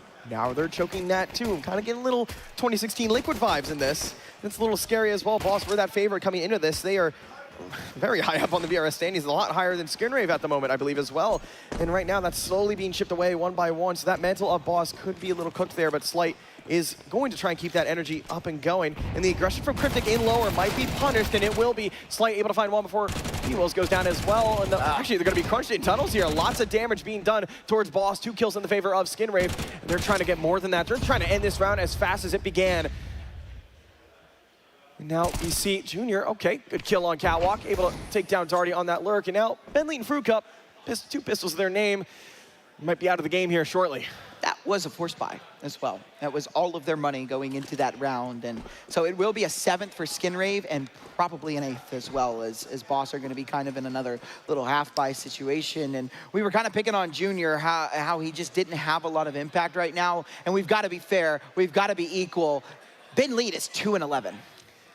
Yeah, it's a little bit rough for him. I know he's the IGL of this Boss squad, and I really need to see him step up a lot. I mean, I think we had the argument over on the B stream yesterday as well. Despite being an IGL, you should be able to give up some sort of stats-wise, of course. I'm not expecting an IGL to drop like a 1.4 rating, of course. I don't expect him to be a donk-level player. But not only do you have to make those good calls, you have to get the kills in the game. And right now, we're really not seeing that from Bentley. And this T side is going to be crucial for him, right? The T side is kind of where your IGL has a lot of the reign. He's making the calls. He's telling you where to go. You're following his orders. And a lot of the time, if you can't find success, it's because your IGL just doesn't have the right read. So we need to see not just a big step up in skill, but a big step up in calls. He will fall, and it is Fruit Cup left in a 1-on-3. We've seen some crazy shots from Fruit Cup already. We saw a crazy clutch earlier, and he starts off with a 1 deep. 8 seconds left on the clock. He will be able to get that blam, but he's going to be pushed by Marky. Nope. And never mind. No, he's not. The jumping kill from Marky. Close. Yeah. It was almost there. He almost had it. It was very close indeed. And, well, now it's a 7-7 scoreline. And, oh, dear. Boss, that PTSD is going to be full in effect here. Got some familiar faces in the crowd. What's going on, Wanted Goons? What's going on, guys? And yeah, Ben able to chime in with 1 kill, of course, finding his 3rd here on map 2 and a deagle kill from Fruit Cup, but that's not going to be enough. Skinrave now, momentum is just all in their favor. And once again, Boss on a low buy. Slight will have that scout, maybe trying to take that duel till mid, trying to find maybe an aggressive kill, but I mean, that's a lot to ask in this situation. Making his way up towards middle, though. Darty with that deagle, of course, maybe trying to find some action here, but they've all elected, and I think that is going to be a mid to B pressure, I would imagine here. Junior's going to be here with that A1S, no op in him for right now. Able to find one, looking to find a second one, runs out of ammo though, runs for the hills as well, but the MP9 from Cryptic will chime in as well, and that's going to force him back towards Catwalk. Yeah, no, it was a nice idea from Boss there. Like, I think that they played this right? What you want to do is you want to kind of keep these pistols together, give yourself an opportunity to take a couple of guns away. Like, that's your best chance. And actually, not just an opportunity to take some guns away, they have gotten the bomb plan as well because of this distraction. Now, Kobe from downtown, B-Wills will fall, and the bomb will be defused. No round win. It is Skinrave to take that lead despite a 7-0 lead for Boss. So this has been 8 rounds in a row, and Boss need to get a lid on this now. Yeah, I mean, it's the little things, of course. You know, they got the bomb plan. They're able to find the money into buying into the next round. We could see an op on Slight as well. He's got the riches for it. But, I mean, Boss were up 7-0, and it's just all been Skinrave for the last 8 rounds. They won 8 in a row. I mean, this is just a total collapse, it feels like, for Boss. Momentum plays a big factor in every Counter-Strike game, and yeah, I knew it. I could just feel it. That 5 rounds in a row, that is literally all Skinrave needed to get back into this one. Sure, Boss had that lead, still won the half, but Boss haven't had success in 8 rounds, and they continue to lose success. Slight falls victim to Junior, who has had a magnificent comeback into this game. Ooh. But hold on now, Ben Lead and B Will say we're not out of this one yet. We're even, it's a 3-on-3, even though Ben Lead has below 50 health. He's not out of the round yet. He's still alive. He's still a number. Not anymore, actually. I jinxed it. He's dead, and now a 2-on-3. Yeah, that was a bold play from Junior as well to get up towards middle right at the start of the round as well. He had his teammate in low where they're holding, but a beautiful tap from B-Wills will bring it back into a 2-on-2. And oh my goodness, Fruitcup's cleared out this B-bomb site as well. That's going to allow B-Wills to rotate up towards the B-bomb site as well. This is going to be a difficult retake. We were talking about this earlier. This B-bomb site is notorious for how difficult it is to retake. It doesn't matter what sort of situation you're in. I mean, this might be the chance for Boss to really get themselves back into this map. Bomb will be going down, of course, and Molly towards the Xbox will rule out one position. Yeah, and it's going to be B-Wills. It's going to take a little tick so they know where he is. That is an easy kill there, and it's all on a Fruitcup. The X Factor, and no, he won't be doing anything there. It's Junior. He's warmed up. He's here. He's ready to rock and roll. And ladies and gentlemen, if he keeps hitting shots like that, this one could well be over. It's 9-7 right now. Skinrave have won 9 rounds in a row. Boss cannot find success, and you have to be questioning yourself. You have to be bringing this into effect, right? If you're Boss, you're starting to think about this like, guys, what is going on? We had a commanding lead. We were feeling good about ourselves, and now Skinrave have taken that away. Starting to lose hope. Yeah, I mean, now this is going to be the point in this series where maybe the tilt's going to start to slowly sink in for Boss. I know once they, I saw Fruitcup die there a little bit, very upset. You can see him kind of put his head in his hands, and things are getting very difficult here for Boss. That's 9 rounds in a row now for Skinrave, and they're going to try and capitalize on this. 3 to go to get map and series point on Dust 2, and I think Mirage is really coming back to bite Boss in the butt. I think there's no doubt about it right now. They know that they should have had that one. They had opportunities to close this out, and while they showed a phenomenal start to this map, again, the slowdown is just, it's very reminiscent of what we saw on Mirage. Boss with a lead, Boss with a choke, and as you said, very, very NACS-like. Yeah, they've seems like they've been fired as the Boss here in this map, as Skinrave 9 rounds in a row, and it looks like B-bomb site once again being under that pressure. Markey able to throw Molly out, but it's going to be Walco doing all the work instead. A double kill for him, shuts down this take, and again, this might be 10 rounds in a row now for Skinrave, but they're not done just yet. Fruitcup's made his way out middle, and with Bomb as well, he's going to be sneaking his way up there, and that's a good start for it, but never mind. Boss going down, and Skinrave 3 rounds away from making the round of 16. Double digits first. Double digits first, despite being down 7-0. I know that we sound like a broken clock, but that's because this game is broken. Like, this is ridiculous. I don't even know what to say. It's not just 10 rounds in a row for Skinrave, it's 10 rounds of straight brutality for Boss. The economy is built up great for Skinrave. They're fine, they have no issues. Boss need to get a lid on things now, and it's an eco round that they have to do things. They've basically given 11 to Skinrave. Yeah, and they really need to get something going here if they want to keep their story alive here in Fragadelphia Blocktober.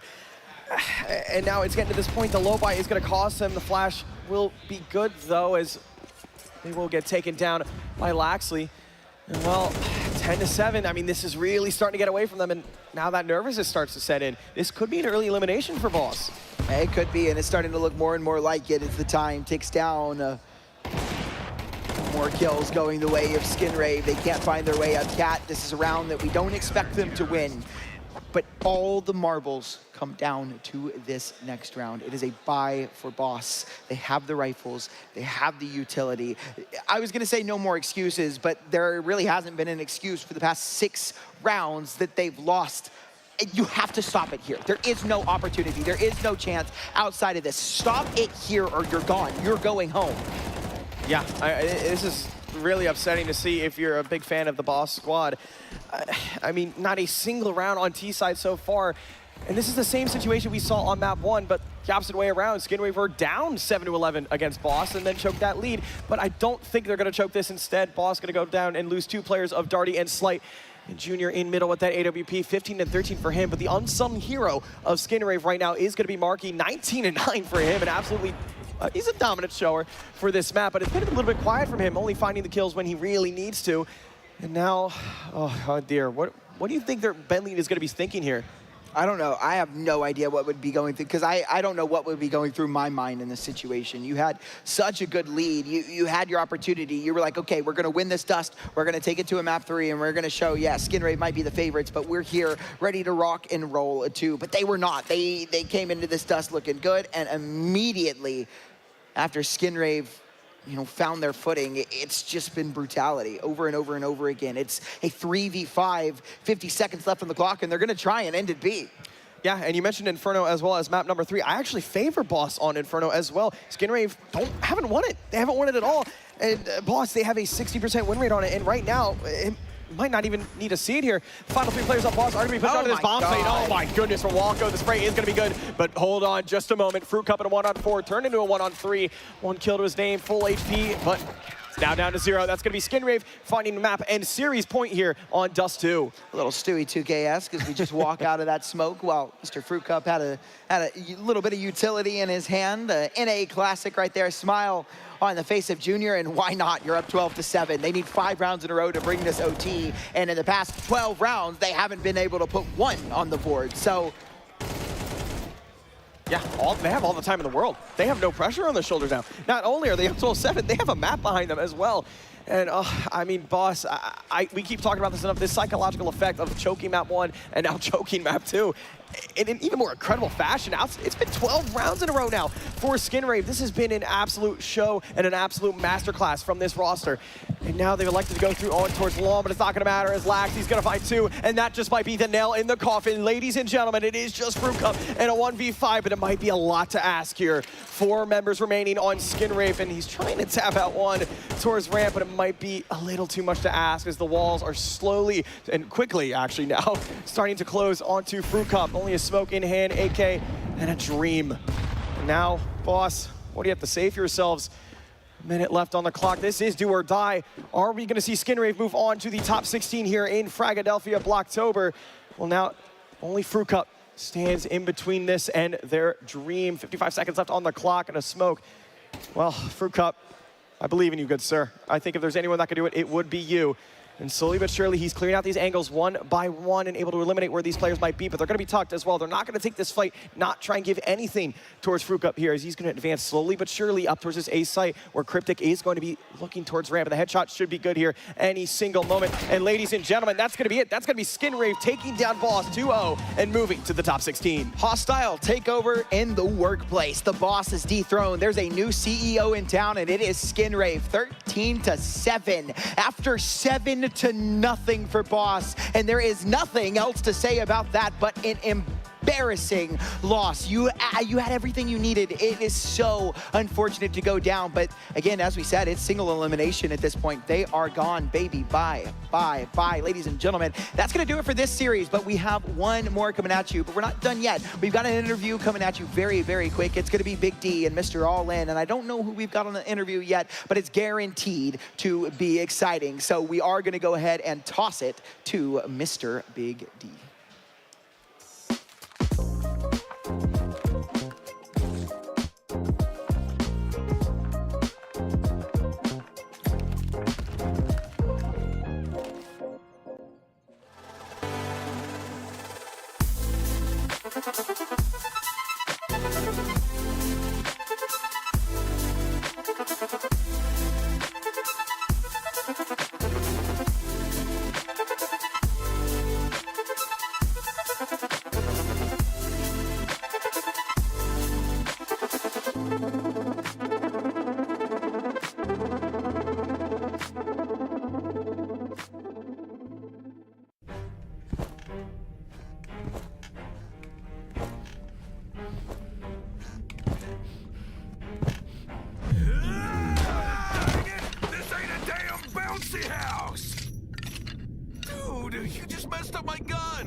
Thought shit wasn't supposed to sink. But no worries, Daddy's awake, which means no more gun problems. Let's see what we got in here. Big update on Daddy's skins right now. This ain't it, oh, you can finally play updated case battles. Try out the new game modes, or maybe... this isn't mine. Dude, I just need a gun. Yeah, here you go. Fresh from the factory. Still smells like paint. Take positions!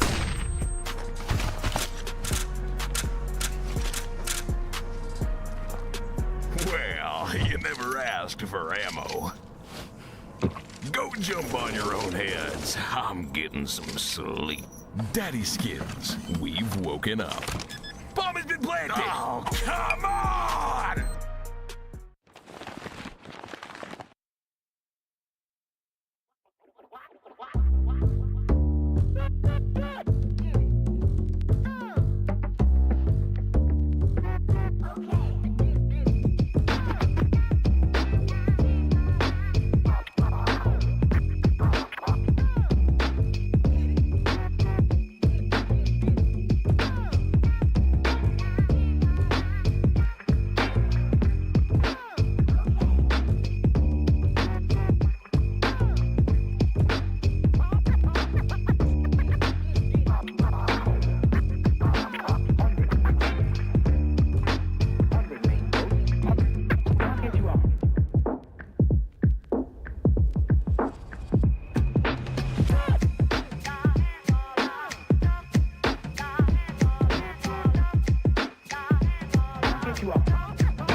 Welcome back, everybody. What a series that was. Very exciting. It ended 2-0, so we didn't get to see map 3, but it was a thrilling map 2 nonetheless, and a very exciting map 1. But we're here with one of the victors. We've got Cryptic on the couch here. Cryptic, how are you feeling after that one? Pretty good, pretty tired. It's been long days, so hope to get back to the Airbnb and go to bed instantly.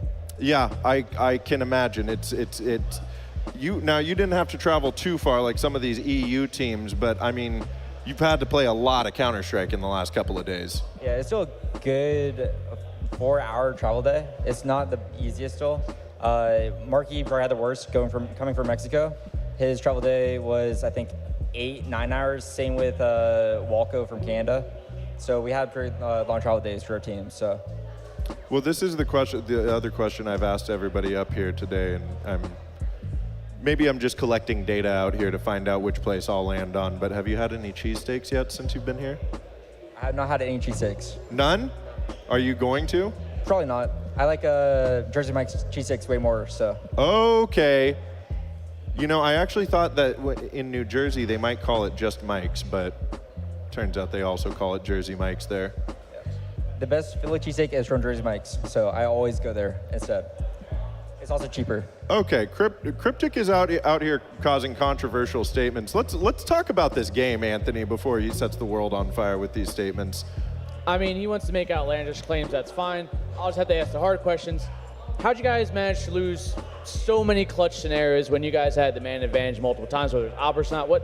What's the mental going in after losing 3-4 clutches? Well, we lost the clutches because we were trying to just take ego fights constantly. And we were just kind of lacking the communication. Most of those clutches were actually 2v1s going into it. So it's even worse looking at it on page. But we just have a level-headed team right now. We don't really get tilted at all. And that's actually something we've been working on very hard recently. So we don't really lose favor in these matches once we're down. We just keep battling, and we don't actually give it away. I mean, going into map 1, you guys came out on top on overtime. Was the confidence still there when you rolled into Dust 2? Yeah, the confidence was there, but once you lose pistol, you lose the first 2 gunner rounds, it's like, oh, we're 7-0 down already. It's almost chalked at that point. But you just have to make sure you get 3 rounds on that half to actually make it viable. That's something that messed up on against Beastia for us. We lost the half 1-11. So once we got onto CD side, we just were wiped out. We had no chance to come back. So once you hit that 5-round mark in the first half, you're kind of happy. Then obviously you won 10 straight rounds. As D like to say, they're going to get 5. It's okay. It was 7-0. I'm like, I don't know. And then they hit 5, and D's like, I told you so. But after you hit 10 straight, you guys pretty much are like, all right, well, we got this now. Yeah, we're pretty comfy on our CD sides. So as long as we hit that bare minimum of 3 to 4 rounds, we know we have a 90% chance of doing good on CD side. So. Yeah, you guys looked strong out there. It was a pretty incredible showing. And yeah, he is right. We saw the 7-0 start on Dust 2, and he was like, can you believe what is happening right now? I was like, hold on now. This is Dust 2. This could immediately turn around at any moment. And I mean, it was that round that he said something that you guys just won 10 straight. And I think it ended 13-7, didn't it? Or 13-8? 13-7. 13-7. Yeah. So you guys won 13 straight to close it out in response. Yeah. That's absolutely insane. Well, you guys have cracked into the HLTV pages now. You guys have made the top 16 here.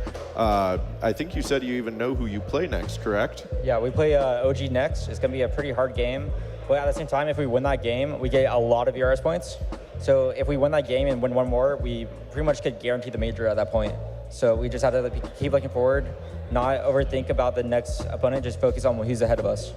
That sounds great. Well, I'm sure you've got plenty of prep work to do. Like you said, you're tired.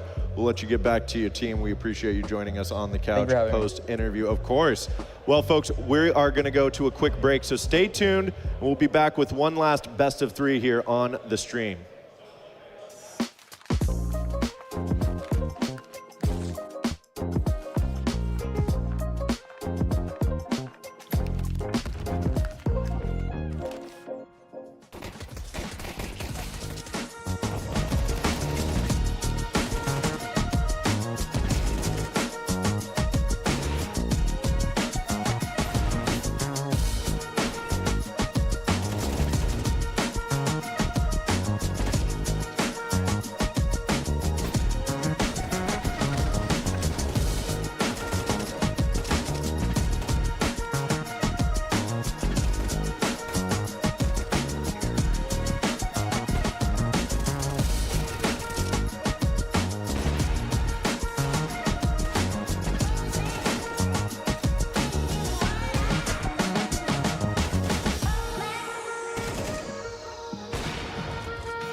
What's up, everybody? We are back for what is about to be our final best of 3 for the day. It's been I mean, time flies when you're having fun. I just want to say it's coming to the close of day 2 here pretty shortly, and I mean, it feels like we just got started, and here we are. We're closing in on the round of 16, gentlemen. Yeah, I mean, it's weird because normally, you know, we don't have this additional Thursday that we had yesterday for the Frag event. So starting yesterday in the middle of the day and then moving into today being like the second or like first and a half day, weird vibe. But now we finally made it to the matches that, okay, well, listen, buddy. Now we made it to the matches that are really getting down to the best teams that are here, the most competitive matchups, and the most important matchups when we talk about the grander scope outside of Frag. Yeah, it's been a wild day already today. I mean, who all are we down to? Do you know them off the top of your head? Well, I could tell you Wildcard is about to beat their opponent on the B stream. I just saw 13-1 for them. Yeah, shout out Dudley. They're trying their best out there. Yeah, Wildcard is facing off against a hometown American team that seemed to stomp out Liquid and somebody else. You know what? Yeah, they did. So anything's possible. So yeah, in their group. So pretty impressive stuff from them. Now going up against Wildcard and getting handled over there. But I do know a couple of teams that we have left tonight to watch, and that's our stage match setting up right now. It's going to be Bounty Hunters versus Bestia. Yeah, so fun fact about these guys.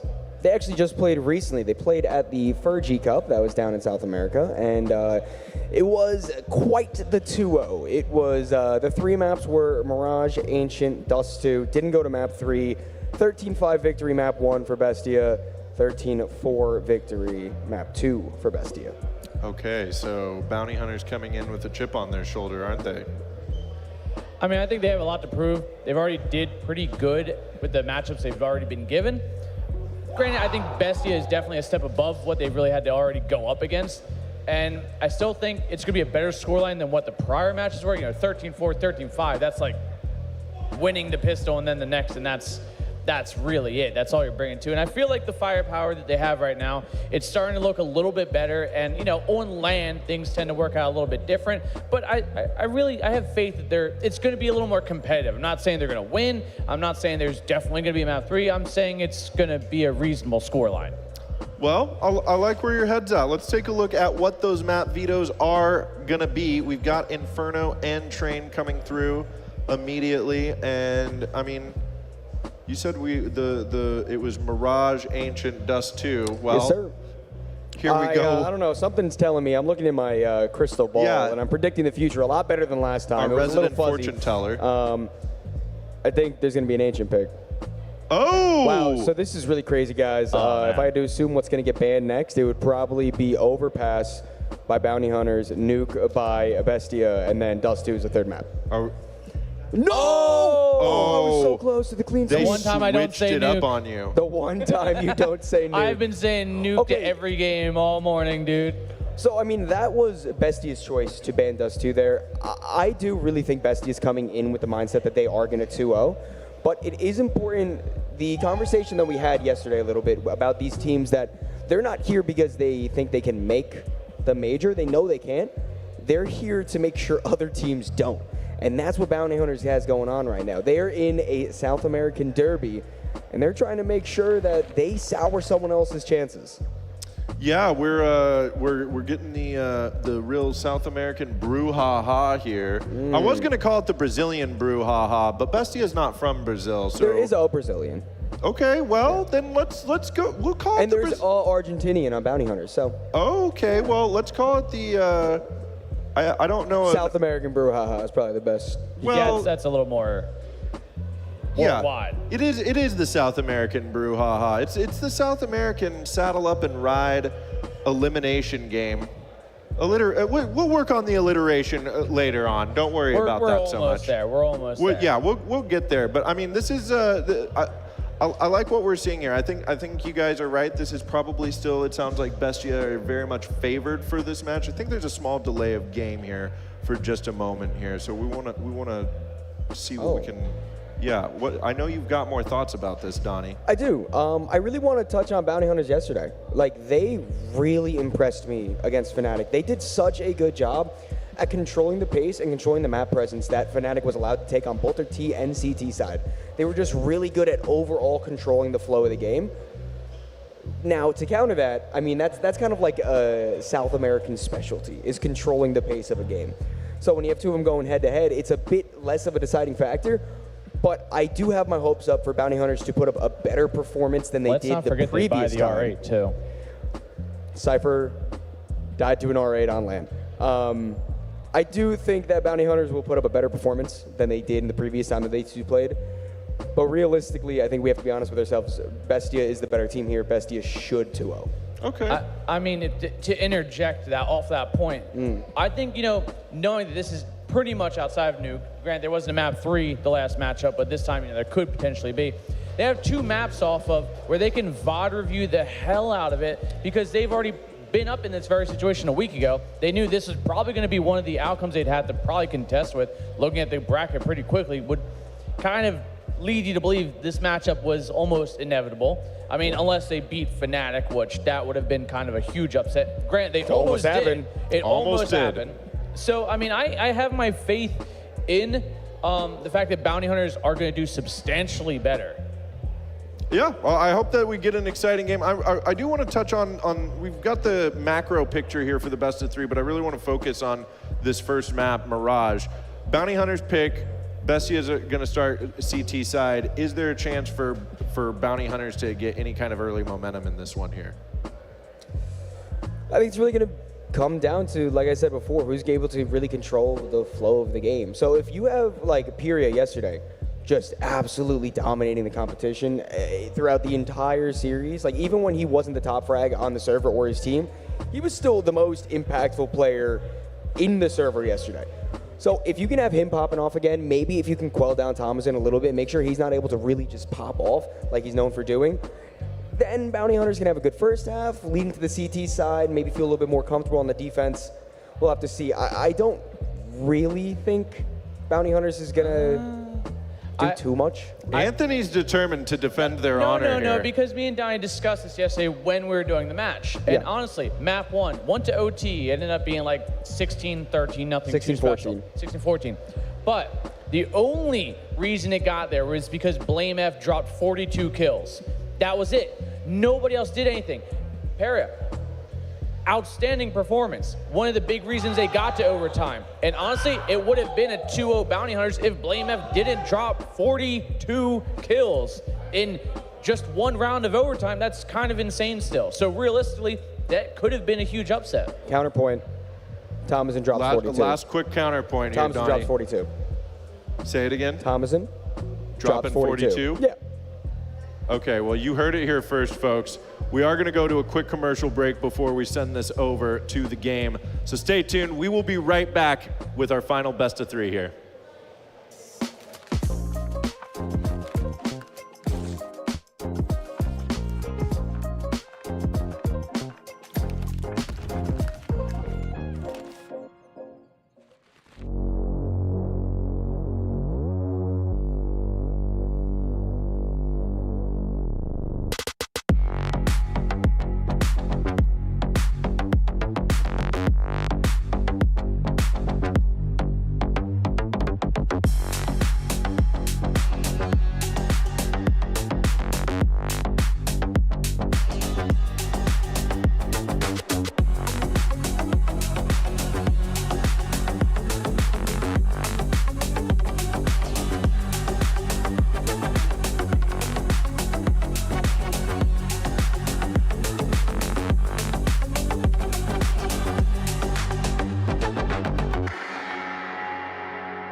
Fragadelphia fans, if you play Counter-Strike, you're gonna want to hear this. The 1v1me app is launching their Counter-Strike League. Get paid to play in the 1v1me Counter-Strike League. You earn a guaranteed minimum on every match and earn more when you win. Play late nights, weekends, weekdays. It's flexible and fits your schedule. You want in?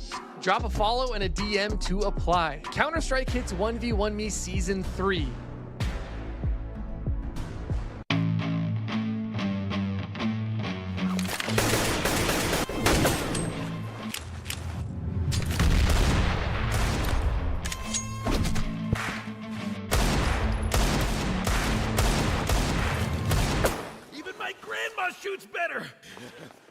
as fat as your mom, I would have hit you a long time ago. What did you say about my mom?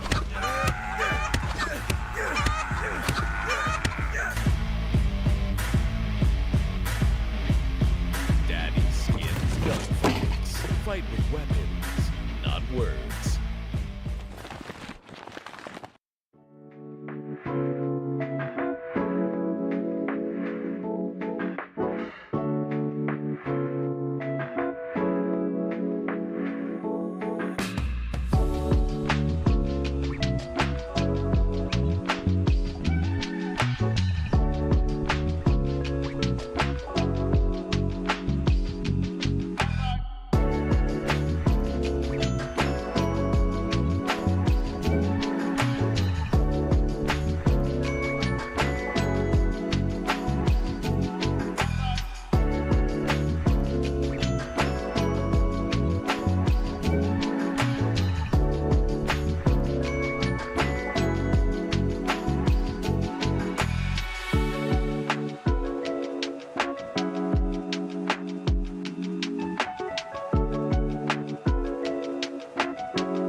And ladies and gentlemen, we are back for our final series of the night. It's System Mid-Zeph to take you through this last one of today. And we had a battle of the brothers in the last game. It was NA versus NA, dog versus dog. And unfortunately, one had to fall. And we've been blessed by the gods of Counter-Strike with another brother versus brother battle. No more NA blood to be spilt tonight, but some would say our brothers' blood to be spilled tonight. SA, a region that share some major spots with us. So definitely some blood to be spilled here. And we've got some favorites. As the analysts talked to us, they kind of walked us through that last matchup, this matchup, excuse me. Bestia are favorites coming into this. The last time these two teams faced, it was a 2-0, and I believe it was 9 rounds total from Bounty Hunters. But can they take after their name and hunt that big bounty that Bestia carry? Obviously, I think we've kind of explained it. Neither of these teams can make the major, but they're here to be major killers. We saw Bounty Hunter literally just last night play a fantastic game against Fnatic, and Fnatic just barely closed that one out. It's kind of ridiculous, but no matter that, we've got a game on our hands now. Screw Fnatic, who cares about that? It's South America all day, baby. It's Bestia, it's Bounty Hunters, it's Mirage, and it is a quick start on this pistol round. Yeah, we're getting right into it here, and 3 quick kills in the favor of Bounty Hunters as they run over and overwhelm this bomb site as Thomason goes down as well. It is just Noxy now in a 1-on-3 against Kaiser, Zoc, and I'm sorry.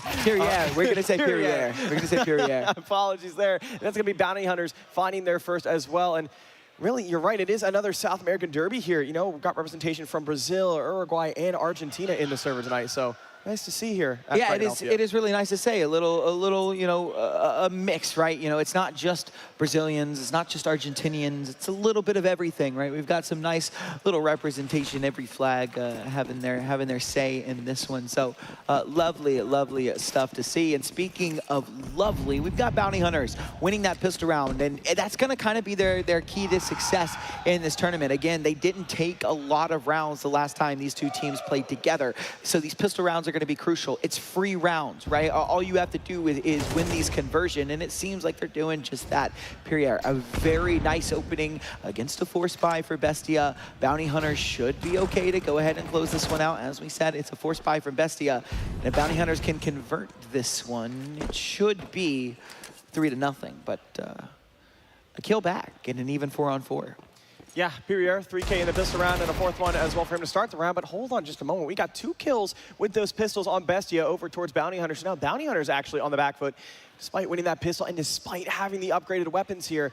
And now Freak is trying to make his way through jungle to maybe cause a flank here on that B bomb site. And that's going to force Zoc and Perrier to slow things down. But actually, they're spread very thin across the map as Perrier is going to find one of Noxy over towards that A bomb site. And oh, we still got Freak on that flank here as well. Luchov is going to be stuck in A ramp, not really getting an idea of where Perrier has gone. And look at Freak, he's going to pull up here onto the site. Thomason might not be aware of this though, and the peak is going to be in the favor of Zoc as he takes him down. Now it's back into a 3-on-2. Bounty Hunters a little skeptical there at the start, but it seems like they've taken control of this round.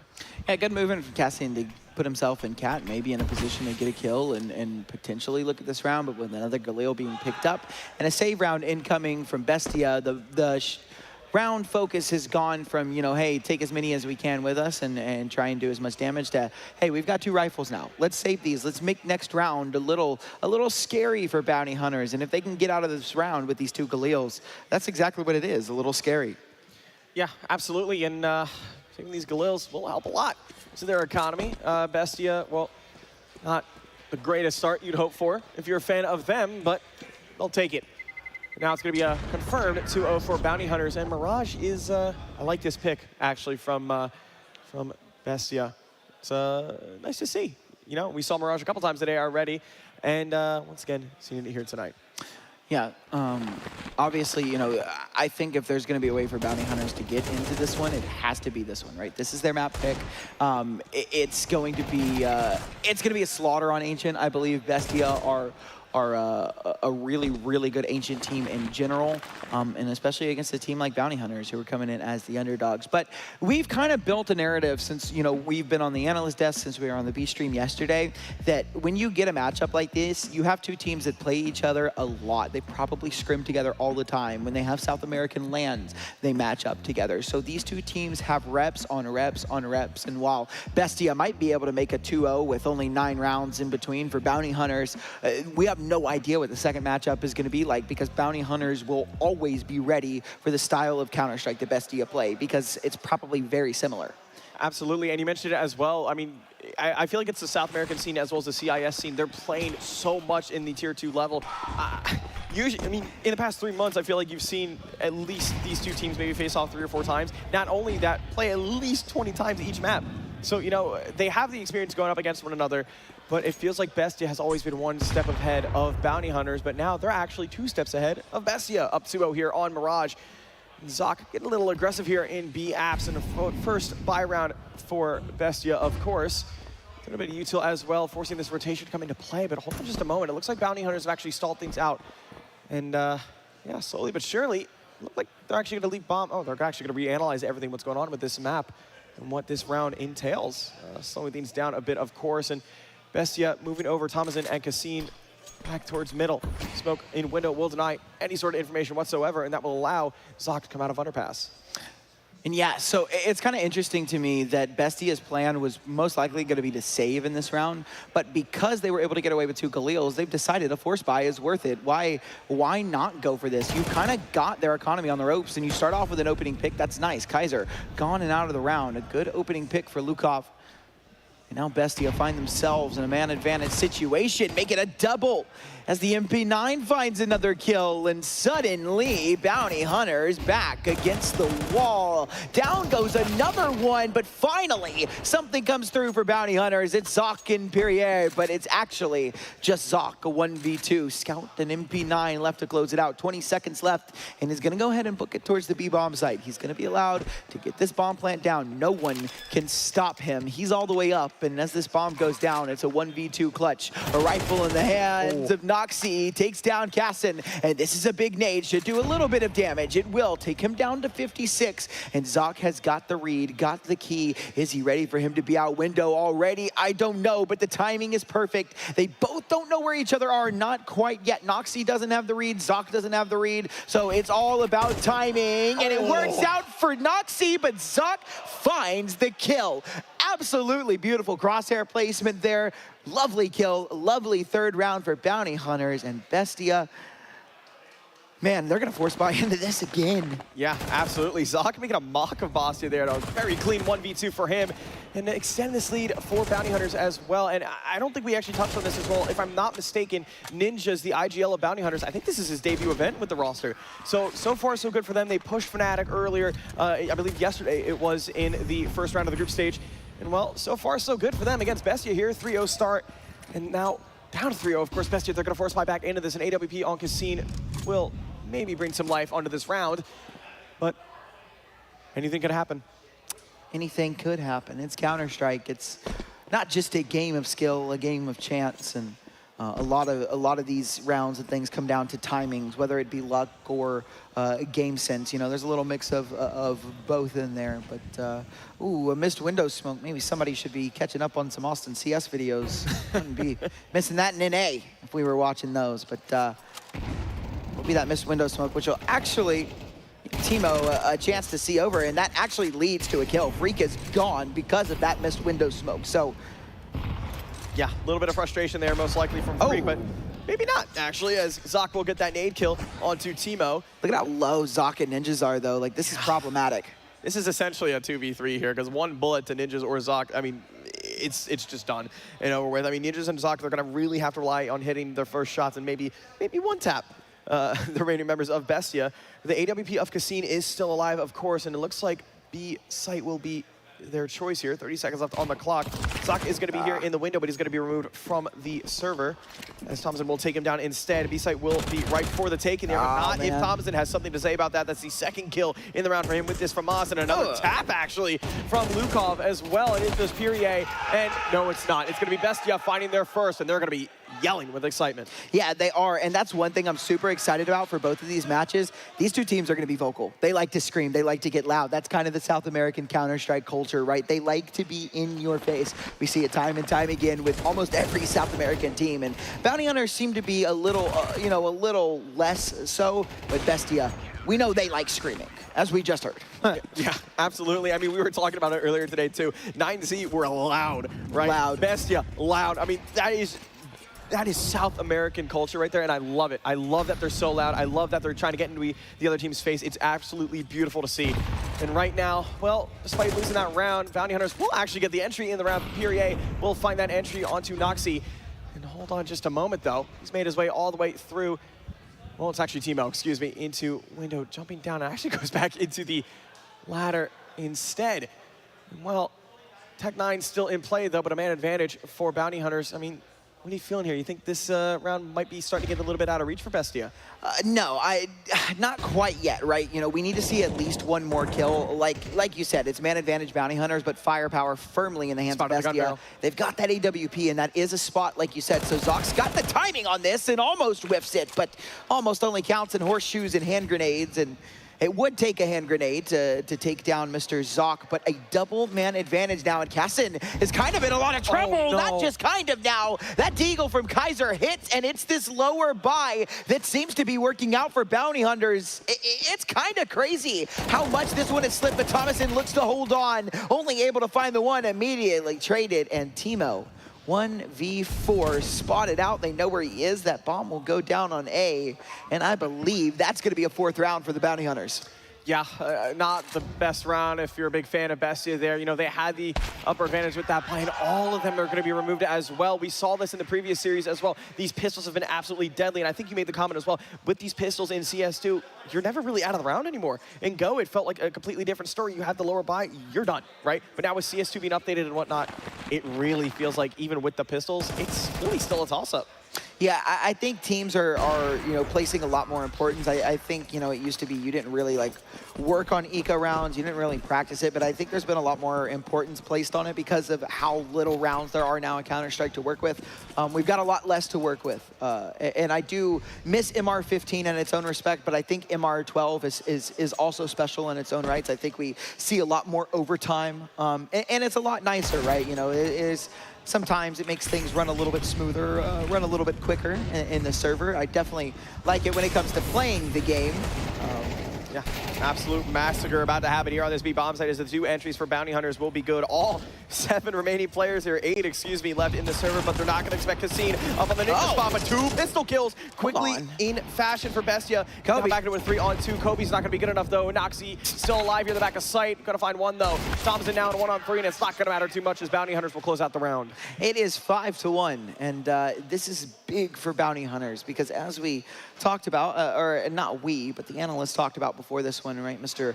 All-In and Mr. Donnie over there on the couch. They were talking about how in the last time these two teams played, it was almost a shutout for Bestia, right? In 9 rounds between 2 maps, and on the same 2 maps as well, Mirage and Ancient, right? Now we've got Bounty Hunters in a position to rock Bestia's world. Staying true to their name, they might be hunting the bounty. Yeah, absolutely. And just to point out as well, the Bounty Hunters' most devastating loss on Mirage was from Bestia. That was a 13-4 victory for them. And, well, they've already done a lot better than that previous I've already got an extra round, yeah. Yeah, and they've even forced Bestia to take a timeout here at the start of round number 7. So good on them to kind of talk things over. And, not the greatest start you'd want to see from Bestia, but we still got some time. We still got a full series ahead of us. Full series indeed. And, we've still got more than half of a map to play. I definitely don't think Bestia I know Bestia aren't just going to lay down and die here. Bounty Hunters might have, have a little bit of shock factor coming out. They played very well against Fnatic yesterday, and they continue to play well here. Yeah, that's an opening pick for Mr. Kaiser. That is Timo gone and out of the round. A man advantage once again for Bounty Hunters. But do my eyes deceive me? Is that another missed window smoke? Yeah, it is. That's, I feel like with Mirage, it's one of the most common sets of util you need to learn and master because you miss that smoke, it can entirely ruin your plan on the T side. And I mean, granted, this round they have the man advantage, so it's not going to cost them at the very moment. but who knows, maybe in the latter stages of this game, it could potentially do so. They hit that one. Yeah, there we go. They got it. They got it eventually. There we go. Look, it doesn't matter how you get there. It's not the journey, it's the destination. And as long as you get a smoke in the window, you're fine. But speaking of smoke, it's the AWP on Cassin to find that opening, bring us back into an even match. And actually, man advantage, Bestia now. Kaiser and Perrier left to close this one out, but Kaiser with a missed shot, down he goes. And a 1v3, and I don't favor his chances here, but he is 11-2. He's looked really, really good coming into this game, and if there's somebody on Bounty Hunters that can do it, it's probably Perrier. Yeah, he's been an absolute beast at the beginning of this map so far, and might be a little bit much to ask, but not if he gets that first kill. Only tagged down to 62 points of health, though, 12-2 now for him, and the problem is the time. You know, there's less than 30 seconds left. He's got to grab the bomb. It's in connector. He can't beat the AWP. That's Cassin to find that 2K. And speaking of 2, it's 2 rounds on the board for Bestia, and we are in a match pause, and I believe that is a tech and not attack. Yeah, there might be an issue perchance with one of the PCs. Not too sure here, but with this tech pause, we can kind of talk about what Bestia really need to do here to get themselves back into this game. I mean, again, it was a 5-0 start for Bounty Hunters, but now they're slowly starting to crawl their way back here. I mean, what do you think the IGL of Bestia is going to say? What do you think Noxy is going to be telling his teammates here? So here's the thing, right? CT side is a lot less IGL heavy sometimes. It feels like, you know, CT side kind of relies on individuality. It relies on your aim, your players a little bit more. The IGL has less control over what goes on the CT side besides the beginning of the round call. You know, your CT mid round, a lot of that stuff comes down to how your players shoot on their designated sites, on their designated spots of the map. The T side is where, you know, your IGL gets a little more, you know, a little more effective, a little more impact in the game. But I think what's going to be important here for Mr. Noxy is he needs to emphasize on retaliation, right? Bestia, they've fallen short here, but we witnessed literally last match, we saw Skinrave come back on a 7-0 deficit. So we know it's possible. And I think this is just a situation of Bestia, you know, trying to get warmed up in this game. You know, this tech pause may throw a wrench in their plans, you know, might kind of bring down the momentum that they were kind of gaining. Tech pauses are crucial, obviously. You know, you have to have them. But there is a point that I despise them, and it's because, you know, they often are momentum killers. Yesterday, you know, we were on the B stream watching the Wanted Goons boss game, and that game was actually very entertaining. It was a great first half, and while, you know, I did believe boss was going to end up winning that 2-0, Wanted Goons had tied the half 6-6 in that first half, and then we went through like maybe a 45-minute tech pause. It was ridiculous, and by the time we came back, Wanted Goons, all that fire was gone, and boss won out at that point. So it was just like, you know, tech pauses have a tendency to unfortunately be momentum killers, but there's not much we could do about that. If a PC doesn't work, it doesn't work. If something breaks, and you gotta get in there and fix it. It happens all the time. Every tournament has their fair share of tech pauses. And it feels like everything was kind of going against Wanted Goons as well in that series. First, I feel like it happened twice in the series. I believe 2 of their PCs just shut off at random. Yep. And then right after they just got them up and running, Valve decides to release an update that forces it in the middle of the match, so we had to wait. And that's why it took that 45 minutes, though. So shout out to the production staff that got things done actually fairly quickly, all things considered, so good for them. But there was actually another update today as well, but a very small one, though. Very nothing small too major. one. Yeah, nothing major at all. Just a removal of a map, I believe, I think is what it was. One of the community maps got removed. That was it. I think there was like a scripting thing as well they were doing. I know they've been focusing a lot more with map scripting overall, so I like to see that from Valve, you know, trying to give the map community something to work with. You know, obviously still some quirks to work out with CS2, of course, as we all know, but it's Valve. You gotta trust the process. Yeah, trust the process. Trust the process, indeed. We've got some Bestia fans in the crowd right there, chilling out in the chairs, watching their team, cheering them on. I think they were louder than the actual team. Like, I think when we heard the screaming, it was actually them. Yeah, the round wasn't even over yet, and they were already yelling at they were like, yeah. And you know what? That's really cool. It's kind of cool. The venue has cleared out for tonight, as I believe we've actually only got 2 games going on. We've got this one, and I believe Marsborn are playing right now as well. And that's all we've got right now. So anyone that doesn't need to be here is not here. It's getting a little later, so people out on the town grabbing some food, some Philly cheesesteaks, a drink. I was actually going to go out with Mark, who's over there doing that B stream for that Marsborn game, but I might have to put a damper on our plans. I'm tired, man. It's been a long day. It's been a very long day, and it's hot. Yeah. Hot. Oh my goodness. Yeah. Speaking of Mark. Hi, Mark. Oh, hi, Mark. It's unfortunately one of those things as well. I mean, we have these studio lights, and it is going to get hot in here. And as this weekend is going to continue going on, the weather outside, it's going to get even hotter. Which is crazy because when I checked the weather like a couple of weeks ago, there was supposed to be a cold front coming through. It was supposed to be like down in the 40s and nowhere above the 50s. And then I got on my plane yesterday. I was just checking. I had already packed like all my cold weather stuff. Yeah. And I checked the weather app right as I was getting on my plane, and it said, it was like, oh yeah, high 70s. I was like, oh yes. I should have checked that before I packed, but you know what, it is what it is. Yeah, and again, we are, for those just joining us, it is Bounty Hunters leading up 5-2 on Mirage. Their own map pick, of course. We do have a tech pauses. We are getting some things sorted out here. Fist bumps galore. Looks like we're about to get ready to go. Yeah, the admin is taking a seat. It looks like we are back into it, and we are indeed. That timer is counting down. We'll get a nice little replay. That was a really good shot to open up the round, but it actually didn't get them very far. It was actually Bestia to close that one out. It is 2-5, our scoreline right now, and it's a full buy-ish on both sides. It's a Deagle on Ninjas and a Galil on Freak, but other than that, yeah, and pretty much full buy. Galil on Zoc as well, but you know what? We'll call it a full buy. There's 4 rifles. They invested all of their money, so full buy, full buy. Yes, absolutely, and I think we just saw in the replay there, that previous round that Bestia won, that was a 3-on-5 for them, and I think that's where you're going to start seeing the individual plays coming out for this roster. And, well, for Purier, he's going to make his way through towards that B-bomb site. Freak is going to get that first kill, though, onto Cassine, and now they're going to try and battle it out here. As Freak has made his way out toward bench. Purier will chime in with one as well, and Freak with the double kill. Ooh. And actually, the hat trick as well for him. Finally gets taken out by Noxy, though, and the captain and IGL of this Bestia roster. Well, 1-on-3. And it looks like he is elected to try and save this. He's actually gone to this A-bomb site instead. So he's going to be playing close to the smoke. Zoc and him are going to pass each other like ships in the night, but it's not going to matter, though. Zoc gets the final kill, and Bounty Hunter shuts down any sort of Bestia chance of getting back into this half. Yeah, just, I mean, it looked like he was kind of going for the save there, and then realized that as he was going for the save, that they were actually coming A, and you know, potentially maybe he had a chance there, was in the right positioning, but tried to walk through that smoke, and Sui 2K is kind of an American thing. It just didn't work out for him. But all jokes aside, it's a 6th round on the board for Bounty Hunters. The money not good for Bestia. They are also going to, you know, invest a little bit into this round, an MP9, a couple of upgraded pistols. They haven't completely bought down to break themselves yet, but yeah, they're in a good spot. Zoc starting up 10-2, and Purier 13-4. Very strong start for the two of them.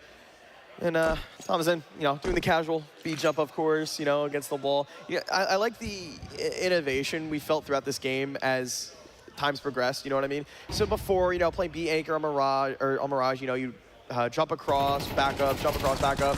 Now there's the whole thing where you can go up against that wall there just below the balcony and spam jump that. You don't got to do that. It makes it harder for a shot to be hit from the tees. And speaking of the tees, they're actually able to find a kill, another one, actually, instead. And, well, they might be gifted a 3rd of the round indeed, because he's made his way through T-ramp.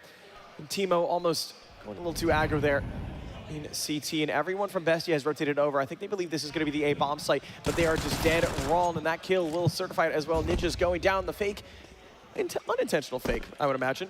Works out pretty well for them. Bob's going to be going down on this B-bomb site, and might be a bit much to ask of Bestia if they want to try and get this round. I think they've got enough money that they can get a buy into the next round. In fact, I'm 90% sure that they do, and so that's why we're going to see Thomason go ahead and save this Galil. Cassine's also going to be saving this armor, and this MP9 will get saved. It looked like they were going to eventually try and go for exits there, but I think these guns are very, very valuable coming into the next round. The MP9 will allow Timo to buy a little bit more utility, some head armor, a kit. You know, these weapons are way too valuable, a lot more valuable than the kills, the money you would get from the exits, potentially, right? So it's better to confirm some guns into the next round than potentially get some exits. So it will be a 2-7 Bounty Hunters on top, and by a big margin. Yeah, and you got to talk about Ninjas once again. I mean, he is this newcomer coming into Bounty Hunters. He is the captain and IGL of this squad. And so far, I've actually been fairly impressed with his calling on the T side. He's been able to outmaneuver Bestia every chance they can. Of course, you know, 2 little hiccups there with 2 rounds they end up losing, but so far so good, really, for the Yunnin. You call him a youngin? They're called him Yunnin. Oh. The IGL. Yunnin. Youngin. Youngin. Okay, what? You grandpa? Good Lord. My fault. We're the same age. Okay, Pops. All right. Monk. Well, good Lord. They're going to pop a flash out towards top mid and actually not get that kill. Onto Noxy. He's able to find one, but hold on just a moment. Zox able to get the one onto Teemo. And back into a 4-on-4. Noxy struggling with 21 HP. And ooh, only a smoke separates this. Thomason might get punished, but the MP9 close range might be a good factor here. Another smoke in from his teammates as well will help him. But he's elected to go through this smoke. There could be the timing, and the timing might be now. He gets one? He's not able to find the other one though. Oh, if he got all 3 there, I would have lost my mind. There's no way he gets all 3 there. I'm surprised that he even got 1 in that situation. Walking through the smoke, 3 people staring at it. The fact that he's able to walk through, and he's on our screen, right? Like, they literally see him. He's still able to get 1 before taken down. But it is still man advantage Bounty Hunters, and that bomb ready to go A, although we are down into the 2v2 now. Zoc is very far forward, ready to cut off this rotation through Murder Hole, and the bomb not actually committed to this A site yet. This is a crazy call. Go through Murder Hole, move on to the B site. It's risky, but the risk might pay off. I don't know that Lukov is going to be ready for this. Yeah, they're going to be coming in right behind him. He's fully expecting them to be coming from mid or even rotating towards that A site, but the timing is in the favor of Bounty Hunters. 20 seconds left on the clock. That's plenty of time, but he's actually going to turn back, and he might catch him off guard, but it's not going to matter if Pierre is going to get the double for him, and now it's up to Cassine and a 1v2 for this retake. And oh man, the Opper with an A1S. Let's see what he's going to be able to do here. Molly's going to deny him some time though, trying to get into market, but he's slowly but surely going to start clearing out these angles. We do see Pierre has made his way back up towards Apps, and he does get spotted though. Cassine now out window. Well, Zoc tucked behind the pillar at Get Right. This is going to be a very difficult clutch to do here. And Zoc tech down a little bit. No kit in play for Cassine. He's really trying to commit to this 1v2, but this might just be curtains for him, and this could just very well be a clutch. Well, not a clutch, but another round going in the favor of Bounty Hunters as they are going to find number 8 on their T side. You hear them, they're getting loud. They're very, very excited about this one. It's going to be an 8th, and there's 2 rounds left in the half. Bounty Hunters, this is the T side of Mirage. This is, you know, a lot of people, this is one of those maps that's a little more even, right? There's not really, I would say, a strong skew to one side or the other, but a lot of people like to lean towards the CT side on this map. So to put up such an impressive performance on your T side, I mean, that's got to be great news coming in to this next half. But we saw we just saw a pretty rough comeback in that last map, and while we're not even close to the same scenario, it's not 5 rounds in a row for Bestia. It's been 2 rounds scattered throughout. Still a chance here, but I feel like they really need these last 2 rounds. Yeah, that tack time out there from Bestia. That's their second one of this half. I mean, now the questions are going to start to rise here, like, how are they going to counter this? You know, how are they going to get themselves back into this game? It's really starting to slip away from them here. Noxy, I imagine he's giving some words of encouragement to his roster. It's never done. The map's never done until they hit 13. You know what I mean? So here we go. Bestia once again on the back foot, but they are going to have that AWP on Cassine, so that could be the difference maker here. It's going to be the full buy as well. No AWP in play for Bounty Hunters, and they're going to put pressure onto Luchov as they're going to be rushing this A bomb site, but the kills are all going in the favor of Bestia. A triple for them, and all of a sudden, it just swings in the favor of Bestia. Kaiser now in a 1v3, 17 HP and a dream. I don't think it's going to be possible for them, though, and it's not. Thompson's going to close out the round. That's going to be Bestia with an answer back. And Loud in response as well. We're into a screaming match, and this is because, again, we talked about this. This is one of the things I love about South American Counter-Strike is they like to yell specifically at each other. They love it, absolutely love it. And I think that's one of the things that makes Counter-Strike so special, right? Is these teams, at the end of the day, there's not a lot of bad blood. It's just game talk. It's just, you know, going back and forth, but it adds another layer. It adds something special to the game, and especially in a stage match like this, it's always so entertaining to watch. Oh my God. My goodness, a beautiful shot there from Timo, and that might just get them the round as well. That's a man advantage for them, but it's actually just ripped right away from them from Luchov. And all of a sudden, it's Freak making his way out towards that A site on the Tetris boxes. Now, and a frag could be gifted from him, though. He did see the cover from Nox, not able to make the jump, but Pyrie will save the day and actually find that frag instead. A little bit of a misnade there, of course, but not going to matter much. Now they have the man advantage, and a not kill from Cassine will be beautiful. The nice transition of the aim from him. Flank Ninjas. Oh, hold on just a moment. He's made it through that B bomb site. He's telling his team it's wide open for the taking, and that, I believe that's going to be bomb rotating over as well. He's going to be able to stop this rotation. Oh, they're ready for it, though. Yeah. Oh my goodness. But he's not ready. Oh, okay. All right, there from Timu. A double kill for him and a beautiful shot as well. It is just Pyrie now in a 1v3. He's 17-7, and it's not going to matter.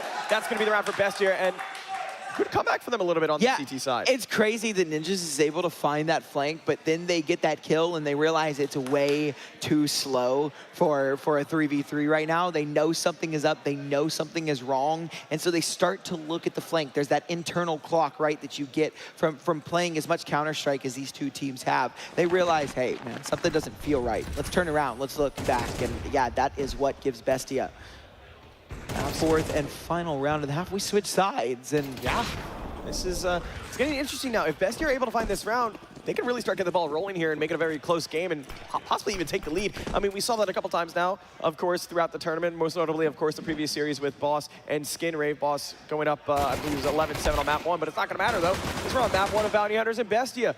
First off, Kaiser's going to find one, but gets instantly double dinked from Kassin onto Pyrie. That's a little bit rough for him. A Glock masterclass. I hate that gun. I hate it with a passion, but dualies are better for the time being, and as we're seeing, Kaiser with the double, not able to get the triple though. Thomason will shut that down before it's even a possibility.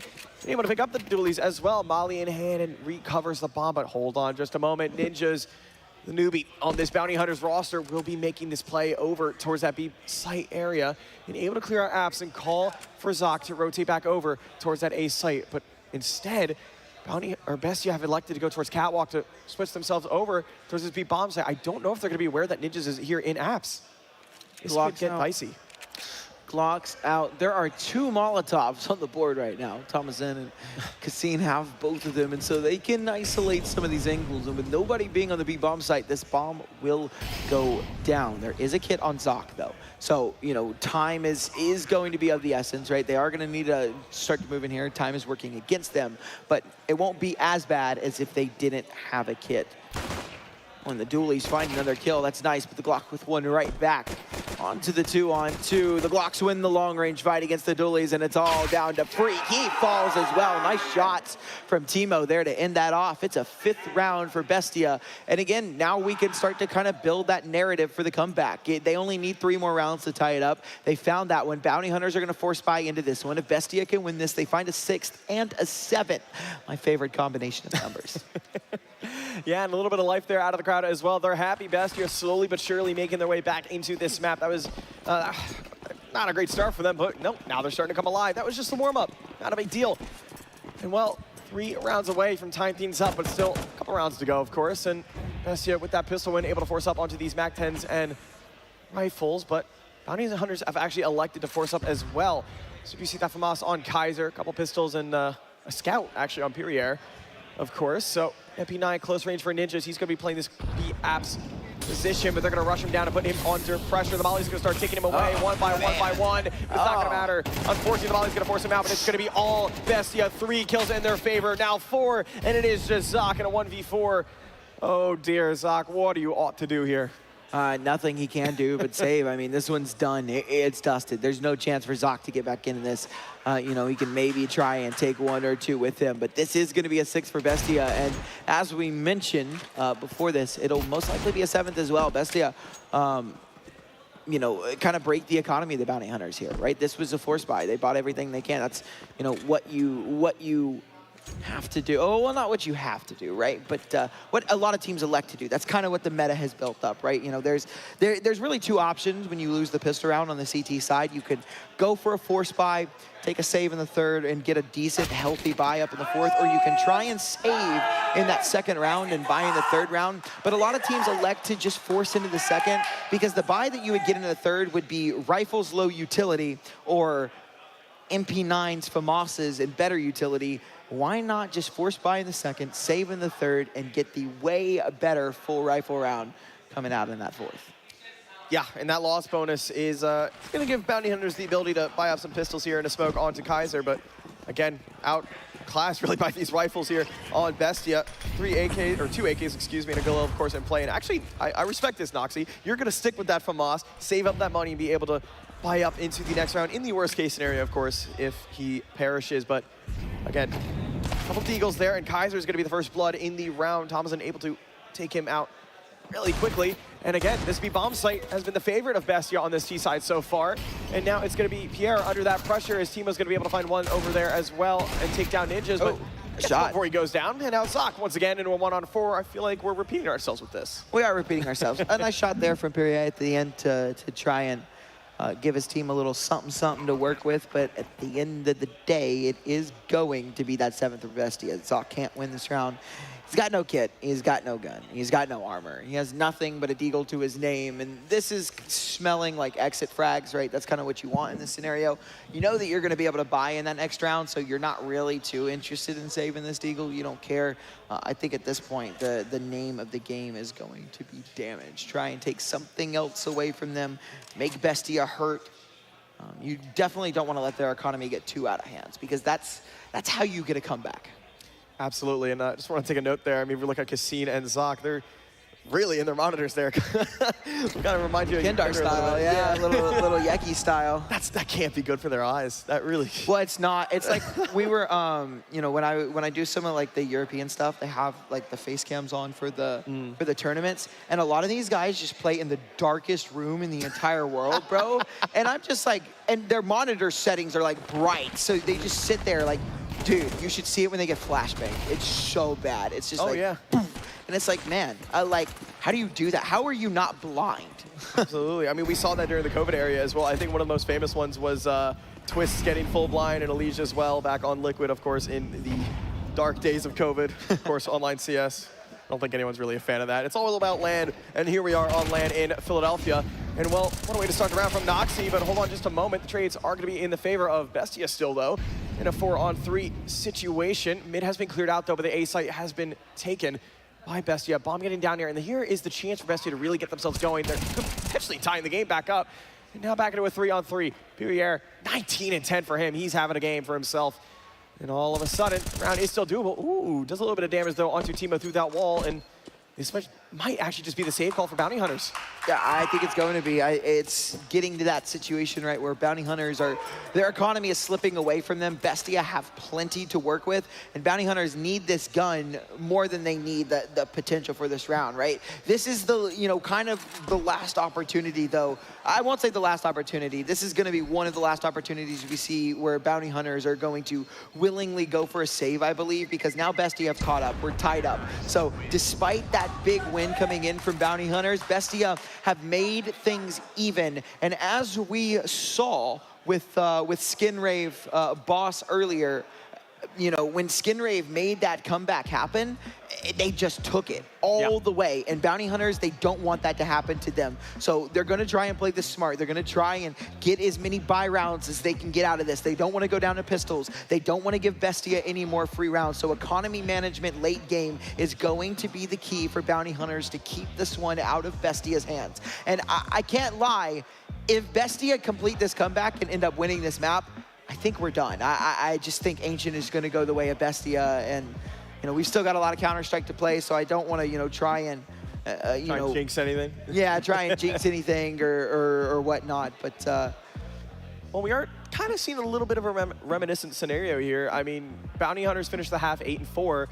And now, really, the second half has all been Bestia. Yeah, we saw that on Dust 2 with Skinrave and Boss. I mean, Boss were up 7-0, and then all of a sudden, it was 13 rounds in a row for Skinrave. And, you know, those first 3 rounds, you can accredit it to that pistol round win, right? And that's why I say pistol rounds are so important, because they can net you about 2 or 3 rounds every game. So if you win both pistol rounds in a game, you've already got 6 rounds for free, right? And that's kind of where we're at in this second half for Bestia, right? You know, they've got 4 rounds in a row. That last round that they won, obviously, you know, we can't really say that was the pistol round as well. And this round, if they're able to win it, then the pistol round will also have nothing to do with this. But the bye is good for Bounty Hunters. The bye is good for Bestia. It's pretty even across the board. We have a FAMAS instead of an M4, and we don't have that AWP out, but we also don't have it on either side. So this is the tiebreaker. Are Bestia going to take the lead, or are Bounty Hunters going to reclaim it?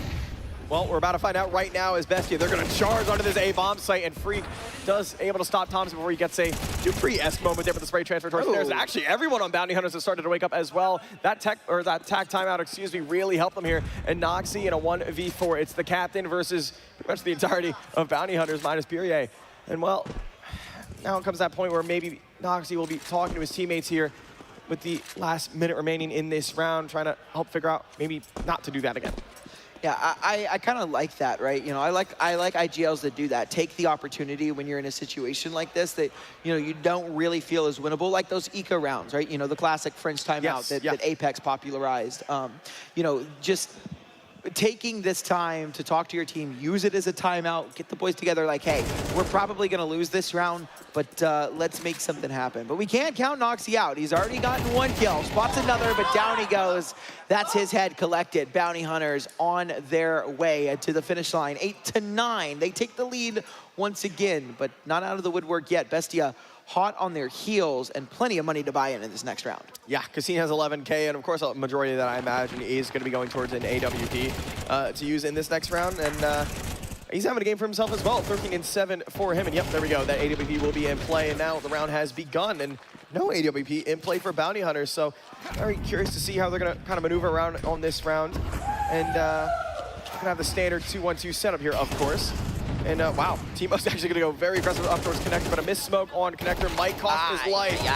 Oh, that's a bit unfortunate for him. And Purier will make a little bit of a peek out towards middle to spot one close chair. And now they decide to run towards Cap, and instead it's going to be Zoc running through this smoke. This is ballsy from him, and it's going to cost him as well as Noxie will take him down. And that's going to force everybody on that CT side to back off to play their advantage here with the control of the map.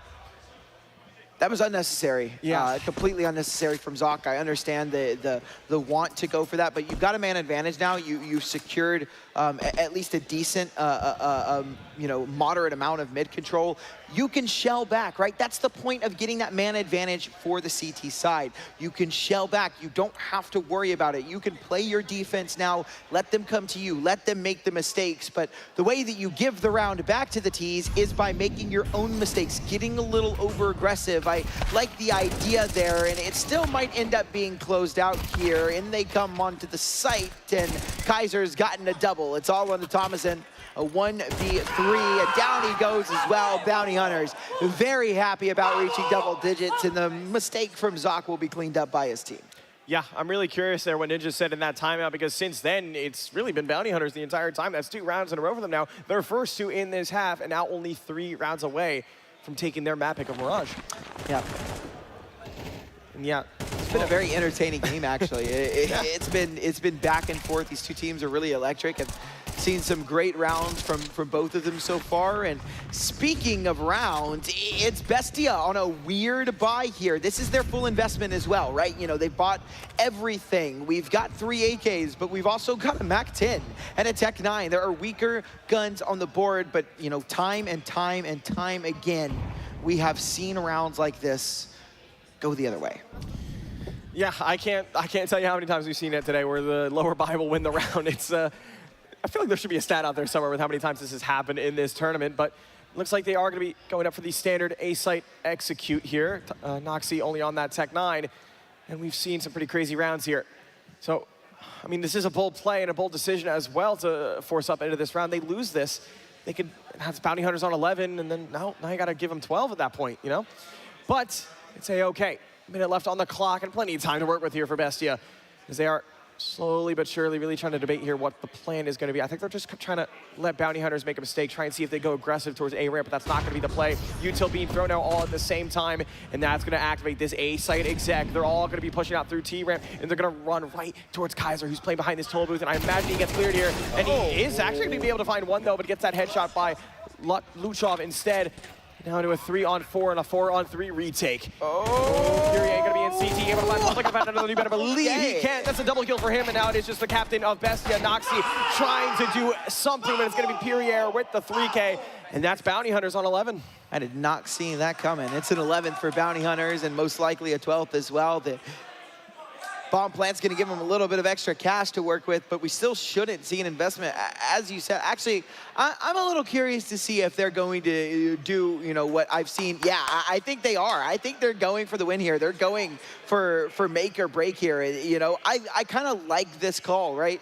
Actually, maybe not. It might just be that AK. No, it looks like they will go make or break. Yeah, I like this, right? You know, it's one of those, it's a balls to the wall call. It's like, bro, we lose here or we win here, right? You know, we're not playing for overtime. We don't care about that. We want the win here. We want to go ahead and close it out. We're not done. Not done yet, but it is just a single rifle. But we saw Boss win around like this. It was Fruit Cup, so we know that one rifle is all it takes. A little bit of a thought for a second there he was going to whiff that. He was taking a little while to hit that spray, but he does finish the job, though. And speaking of finishing the job, Freak's going to finish off his scene. Timo going to chime in with one, though, and he's actually going to get two before he gets taken out as well. Thomason now in a 1 versus 3. Bomb in hand, smoking a molly, and of course, the classic Tech 9.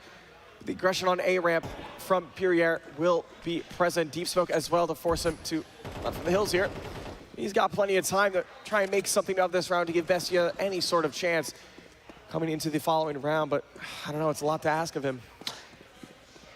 It is indeed. I don't really think he stands a chance. He may be able to hop out onto the B site and get this plant. In fact, I think he will now. He's kind of made really good timing for himself, and maybe if he positions himself correctly, he's able to get a kill without any problems. Gets a rifle into his hands. He's got a little bit of utility and some head armor to work with as well. That'll take some time off of this clock. But it's going to come down to him. Now we're in a moment where individual skill can win Thomason this round. Yeah, he's going to have to try to isolate those 1v1s. And honestly, a very nice window smoke as well. It landed inside. A little seal there at the bottom. But they're going to be aware of this. They know he's going to go for these 1v1s. And Kaiser's able to punish that. And there we go. Bounty Hunters on map point here of Mirage. And, well, Bestia, they're going to be on the back foot. I like that we can see the different flags too. They have a lot of pride in where they're from, and I think that's that's a testament to just South American Counter-Strike in general. Just a lot of very proud of the country that they come from, wearing their flags on the back. We saw Uruguay, we saw Argentina, we saw Brazil. There's another Argentinian flag over there on the side of Bestia. But enough about patriotism from South American countries. We have a 12th round on the board for Bounty Hunters in a game that we expected Bestia to come out on top. It's 12-8. It's 4 rounds needed from Bestia to bring this to overtime. Bounty Hunters in a great position to go ahead and close their map pick of Mirage out. And yeah, I'm very pleasantly surprised. Absolutely. I know we got some Bestia fans in the crowd. Come on, guys, let's hear your team. I don't hear you. Oh, don't think they hear me. Okay. That's A-okay, though. Somebody said woo. Bestia, 4 rounds to go to potentially get this comeback underway, and that's a great start from Thomason. That's 1 in the chamber for him. Pierre out of the server. 24-12 for him. He's had a very strong showing here on Mirage, and of course, well, now an advantage for Bestia. You think the comeback's possible? Do you believe in it? I don't know. It's really tough to say. I think Bestia have had some moments of brilliance, but I just think Bounty Hunters have been playing lights out recently. I think it's been really, really solid from them. And I think that even though they are a man down, there's a really, really good chance for this. The bomb is heading towards that B site where there is a single player lying in wait. There is no rotate, so we are in a lot of trouble right now if this solo defender goes down. And out comes the util. So Ninja's, he's going to position himself in cat, and down he goes, completely blind to the flash. A great setup, but a good trade back from Zoc. Can he find this kill lower connector? He can. That's the equalizer. That's the 3v3, but the bomb goes down. Now time working against the Bounty Hunters, but we've seen forces beyond their control work against them, and time again, they have proven those forces of nature wrong. Can they beat the clock in this 3-on-3? Bestia will shell up inside of this site. They'll try and play this post plan. You see them, they're playing off of each other quite well. That is a great opening, but down goes Freak, and it's all onto Kaiser, a 1v3 that he should have no interest in. So Bestia backs against the wall, 1 foot in the grave already, and they hold on. It's a 9th. We're not done yet. Mirage. Yeah, coffin has not been closed. So a 12-9 scoreline now for Bounty Hunters, and looks like they are going to be saving up that AWP. Crowd's going to love that as well. They're rooting for this Bestia squad. And well, there is a chance, 3 rounds to go. We've seen some pretty crazier comebacks today and in this tournament so far. But we are going to see Bounty Hunters flush with cash, so they are going to be able to rebuy here. Kaiser saving that AWP from the previous round as well. And now, actually a double op. Pyrie is going to have the second one. Double op CT side, this is a map that you see it a lot on. Maybe the only map that you see it more frequently on, or even similar, is probably Dust, which is, again, the 2 maps that we talk about where it's very op heavy. So if you have another player on your team that's capable of hitting their shots with that AWP, it is nice to be able to bring that out, and they've got the cash, they've got the funds for it, so no issues there. Bestie are gonna group up towards A here. They're gonna go for this site hit to try and find double digits, to try and find a 10th. But there are 4 players here. Bounty Hunters are ready for this. The smokes will come out, but Bestia have what they need to break these smokes utility to delay this push. It's gonna be interesting. It's gonna come down to the wire, and in they come, the smokes over the top, and we've got Freak playing inside of Sandwich. He finds the first. That's an opening pick, but down he goes. A fantastic trade. Kills back and forth through the smoke, out of the smoke. It's a tie. It's 3v3 right now. Down goes another player. Bestia still holding on. The bomb goes down once again. Time a factor. Working against Bounty Hunters. Wow. A fantastic kill, and now it's all on to Caston. A 1v2 to keep Bestia's hopes and dreams alive. Tucks himself into Sandwich, trying to isolate these fights, but no, sir. It is Bounty Hunters to find 13. They take their map pick, and in a fantastic way. Yeah, an absolutely dominant showing here from Bounty Hunters. I know everyone was kind of thinking going into this at Bestia, they've, no pun intended, bested them before on this map and really in most of all of the series, but it's not gonna matter. We are going to map 2 after this break.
Thought shit wasn't supposed to sink. But no worries, Daddy's awake, which means no more gun problems. Let's see what we got in here. Big update on Daddy's skins right now. This ain't it, oh, you can finally play updated case battles. Try out the new game modes, or maybe... this isn't mine. Dude, I just need a gun. Yeah, here you go. Fresh from the factory. Still smells like paint. Take positions!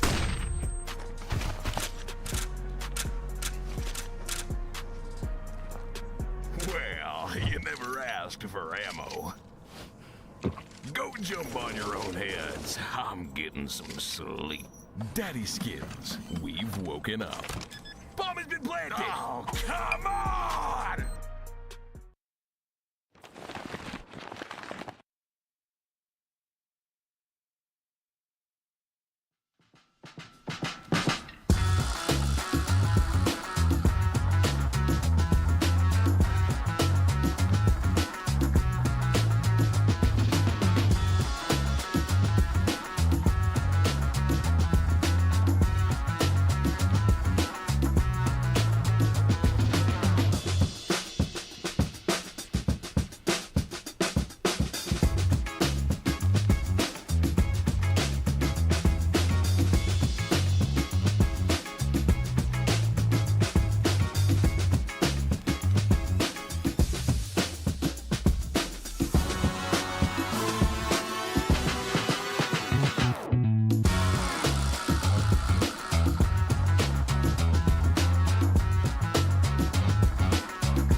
Okay, folks, day 2 is starting to come to a close here. We got through map 1 of our final best of 3 here today. We are in those playoffs, and things not going as anticipated here. We up on the couch. I, of course, am Big D, by the way. One more time, I'm here with Buckethead and All In Gaming. That did not go how we anticipated it one iota, did it? First off, who is we? It did not go any way that we anticipated it, did it? We anticipated it. There we go. No.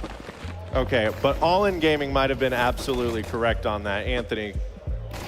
I mean, granted, that obviously revolves around a lot. The fact that Pyria dropping 25-plus-ish kills there.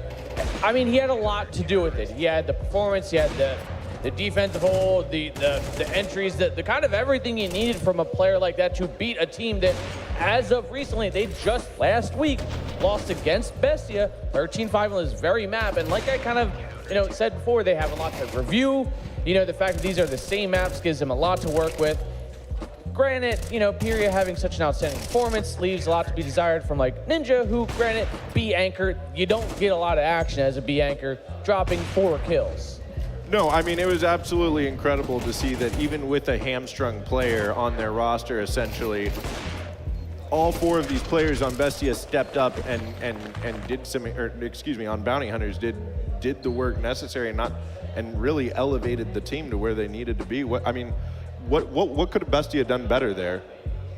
I mean, in all honesty, I just kind of feel like Bestia didn't shoot back the way they should. Like, you look at you look at players on their team. For example, Timo didn't get activated really at all that entire game. Like, there was bits and pieces of players looking decent, but when you, as a whole, are getting outplayed just in terms of the raw mechanics of the games, what are you even going to do to try to step back into that? Bounty Hunters played a great game. They did exactly what I said they needed to do. They controlled the pacing of the game and the positionings that were being allowed to be taken by Bestia, and they won it. Yeah, they did. That was a surprising turn of events. You were going to say something about ninjas. I know you were. Well, I mean, this is all going off the base fact here that this was Bounty Hunter's map pick. Again, great performance nonetheless, but this is how it should have originally gone to begin with last week, most likely. Grant, there's a lot, difference going on around here, and probably the team is a little more solidified in a sense, with obviously Pyria having the performance he is, but now going into Ancient, maybe not necessarily the same results here. No, we are headed into Ancient, and I think that Bestia needs to come out. Obviously, they need to come out ahead of this, because this is an elimination match. We're not in groups anymore. You don't have another best of 3 waiting behind to hopefully stay in this. It's do or die time right now. What does Bestia need to do to push this to nuke? Well, I mean, individually, you just got to have at least one of the players step up. Like, you need someone to fill a star role and frag like they're in a star role. In all honesty, I want to highlight the fact that Bestia now very backs against the wall. They are the 11th seed in the NA VRS running, right? There is no team at Fragadelphia who is currently already qualified for the major. Therefore, Bestia need this. There's no way that someone can slip down and they can go up. They need to get the points. If they go out before VRS are even on the line, it is an impossibility for them to make the major. And, I think that's going to fuel them. I think that they don't feel comfortable losing 13-9 to a rival down. Someone just needs to step up. In all honesty, someone needs to step up on that team. Who is it, Anthony? Who's got to step up on Bestia? The whole squad, really. I mean, nobody did outstandingly bad, but nobody did outstandingly good. 13-9 still pretty close map overall. But, when you don't have a Pyria who's dropping 25 kills and everyone's kind of around 13, 14 kills, it's a group effort at that point. Everybody needs to kind of take at least one bit more. I want Timo to step up. That's who you need to step up? That's what I want. Let me ask you this. I've talked a little bit about this. A lot of these teams that kind of get crushed by the underdog or the upset happens, you see them fire back in their next game really hard. Do you think that that's something that Bestia is capable of here on Ancient? Yeah, definitely. I mean, I don't think they're going to go lying down. I think they're going to go, if they're going to go out, they're going to go out kicking and screaming. Bestia, this is their map pick. They're definitely more comfortable on Ancient than Mirage, even though they are comfortable on Mirage. I think that it was a slow start to the series for them. Maybe they were underestimating Bounty Hunters based off of previous performances. Maybe they didn't do as much homework as Bounty Hunters did based off of those previous games as well. There's a lot of different layers to this, but I think it is a wake-up call to lose that first game. And I still think that Bestia take this series. It's just going to be a little bit harder than they initially thought. Okay, well, real fast, Anthony. I mean, I have a have chance to here. kind of agree with Donnie. I think this is going to be the same scoreline, just flip-flop who wins, and then we go to Nuke, and I think Bestia kind of win it from there. I mean, that's just how I got to feel. Okay, well, he's going back to Bestia, but we still have Ancient to play here. Let's get over to System and Zeph to give us the action. And it's us back again, and we're ready to take you through this map number 2. It's Ancient, and it's Bestia's map pick. We expect a little bit more from them on this map, and I'm honestly quite surprised at the ending of last one. Bounty Hunters have pleasantly surprised, I think, a lot of people since they come into this tournament. They ended out, I think Fnatic, they took them all the way to 3 maps, didn't they? Yeah, took them all the way to 3 maps, and then they've closed out a local rival 13-9 on Mirage, albeit Bounty Hunters map pick. Their more comfortable map. Now we get on to Ancient, but as you mentioned before this, right, they've got a lot of reps. They're ready to rock and roll. Bestia have a little bit better of a win rate, but they both have very, very similar match history on this. So it's going to be brutal for both sides. Absolutely. Ninja's, again, that new captain coming in for the Bounty Hunter squad, an absolutely strong showing from him on their T side of Mirage previously, but now we've moved over to Ancient. Starting on the CT side is what is going to be in the cards today for Bounty Hunters. Bestia starting on the T side instead today, and Perrier is going to go a little bit aggressive here with the dualies down towards Ram. Is able to spot one behind the doors, but decides to say, nah, I'll save my life for another day and keep it back to a 5-on-5 situation. So far, so good with this mid presence. They've taken it essentially for free here, as Bounty Hunters have elected to play more extremities here, but looks like Zoc is going to be jiggling between, looking towards bottom ramp here from short and back in red room, making sure this flank isn't going to happen. Smoke's going to eventually fade, though, in ramp room and give them the ability to push on through. And speaking of pushing on through, that's going to get punished from onto Kaiser from Thomasin. And once again, now man advantage for Bestia. A good start for them. A good start indeed. Again, I kind of have to agree with our analysts in this one. I think this one just goes Bestia's way every day of the week. I say that, excuse me, freak, what? A freak accident, perhaps, or maybe some freak skill. A 4K in the round. Ninja is able to find that last kill. That is a ridiculous hold in a round that I thought Bestia were shoo-ins to win it. They had the timing. They had the opening picks. They moved out onto the A site, and it looked like Freak was going to go down after maybe 1 or 2, but he gets 4. All 4 of the players moving onto the site. Absolutely ridiculous shots from him. I think he was hoping they would come out of A main there, playing in that Ninja spot. And, you know, usually in a situation like that, when those players come out of Donut, you're kind of in a bad spot. You really got nowhere to hide. But instead, he finishes out the round before. Who needs positioning when you can just shoot heads? Exactly. Like, you know, just be better. Brutal. Absolutely. And, well, now Bestia, they're going to force buy into this round. Tech-9's and a Deagle. Of course, here, and of course, P250 on Noxie, but this A site, the intended target as it was in the previous round. We have Noxie actually lurking back towards that B site. Maybe throwing a smoke there, trying to bait a rotation, of course. And actually, it does work, though. Kaiser's going to be rotating off the A, and that's going to force them to be back off into Donut. Smoke's going to be good to deny that pressure as well. And a bomb play on the point of Astralis from Timo will be good. But a smoke out there. Ooh, I actually thought Zoc had a chance there to get a frag. But instead, he's able to survive as long as he can. And speaking of surviving, Noxie's out of the round. The bomb is down, though, so time is once again working against the CTs, but firepower firmly in the hands of Bounty Hunters, although I don't see a kit. So, and with bomb halfway gone, Bounty Hunters are going to have to get a move into the site now, and so they will. They realize that time is becoming a factor, and they need to get in here and get a couple of kills very, very quickly. Zoc is going to stick that defuse. A nice shot from Thomas in, but there should be nothing that can pull Zoc off of this bomb. I think this is a round lost. Oh! They don't have a kit! They don't have a kit! They lost the round! What just happened? How do you let them get away with that? Bestia able to put a round on the board in the weirdest way possible. There's no way. There were 4 people alive on the site, Zeph. 4, and he swings out and kills the bomb planter of all people, and I believe he was in a smoke, was he not? Yeah, I think that was Thompson as well. 1 bullet is what won the round there for Bounty Hunters. That really just saved Bestia. Oh my goodness, and all of them dying too. They're broke. coming into this round. No money. A single MP9. This is a forced buy, by the way. This isn't a half buy so we can buy in the next. A single MP9 on the board. That is one hell of a way to get started. And as we know, that is worse than losing the pistol round. That ruins your economy for the next 3 rounds. Second time's the charm for Bestia. Now they're trying to go for a third here as well, taking over this A bomb site once again and getting the bomb plant for free this time. And everyone's surviving, though. A full 5-on-5 retake could potentially be in the cards. But there is going to be that late rotation through T-spawn. I don't know. I think this is just, they're probably just going to go for exit frags here and build up their economy. And I think that'd probably be the best case scenario. I know Ninjas has that MP9 and, you know, keep that util on you as much as possible. The less util you use right now in the end part of this round, the more money, you know, you're going to have going into the next buy time as well. Yeah, and with the money just kind of being, like you said, as bad as it is for bounty hunters, there's no point to go for this. Maybe go for some exits, take away some guns, try and hurt their economy like they just hurt your economy. And they're going to be doing a little bit of that. One more kill, maybe make it 2 more. Okay, if they can take these guns away. This gets weird. If they take away all these guns like they just have, Bestia are broke. Yeah, hell yeah, they won the round, but they have to rebuy everything, and rifles picked up from the side of bounty hunters. They've got a AK, an M4, a Galil, a FAMAS. The buy ends up being a little bit better for bounty hunters, I think, than it will be for Bestia. Okay, yeah. maybe a little bit better for Bestia, but the utility is not as good for Bestia.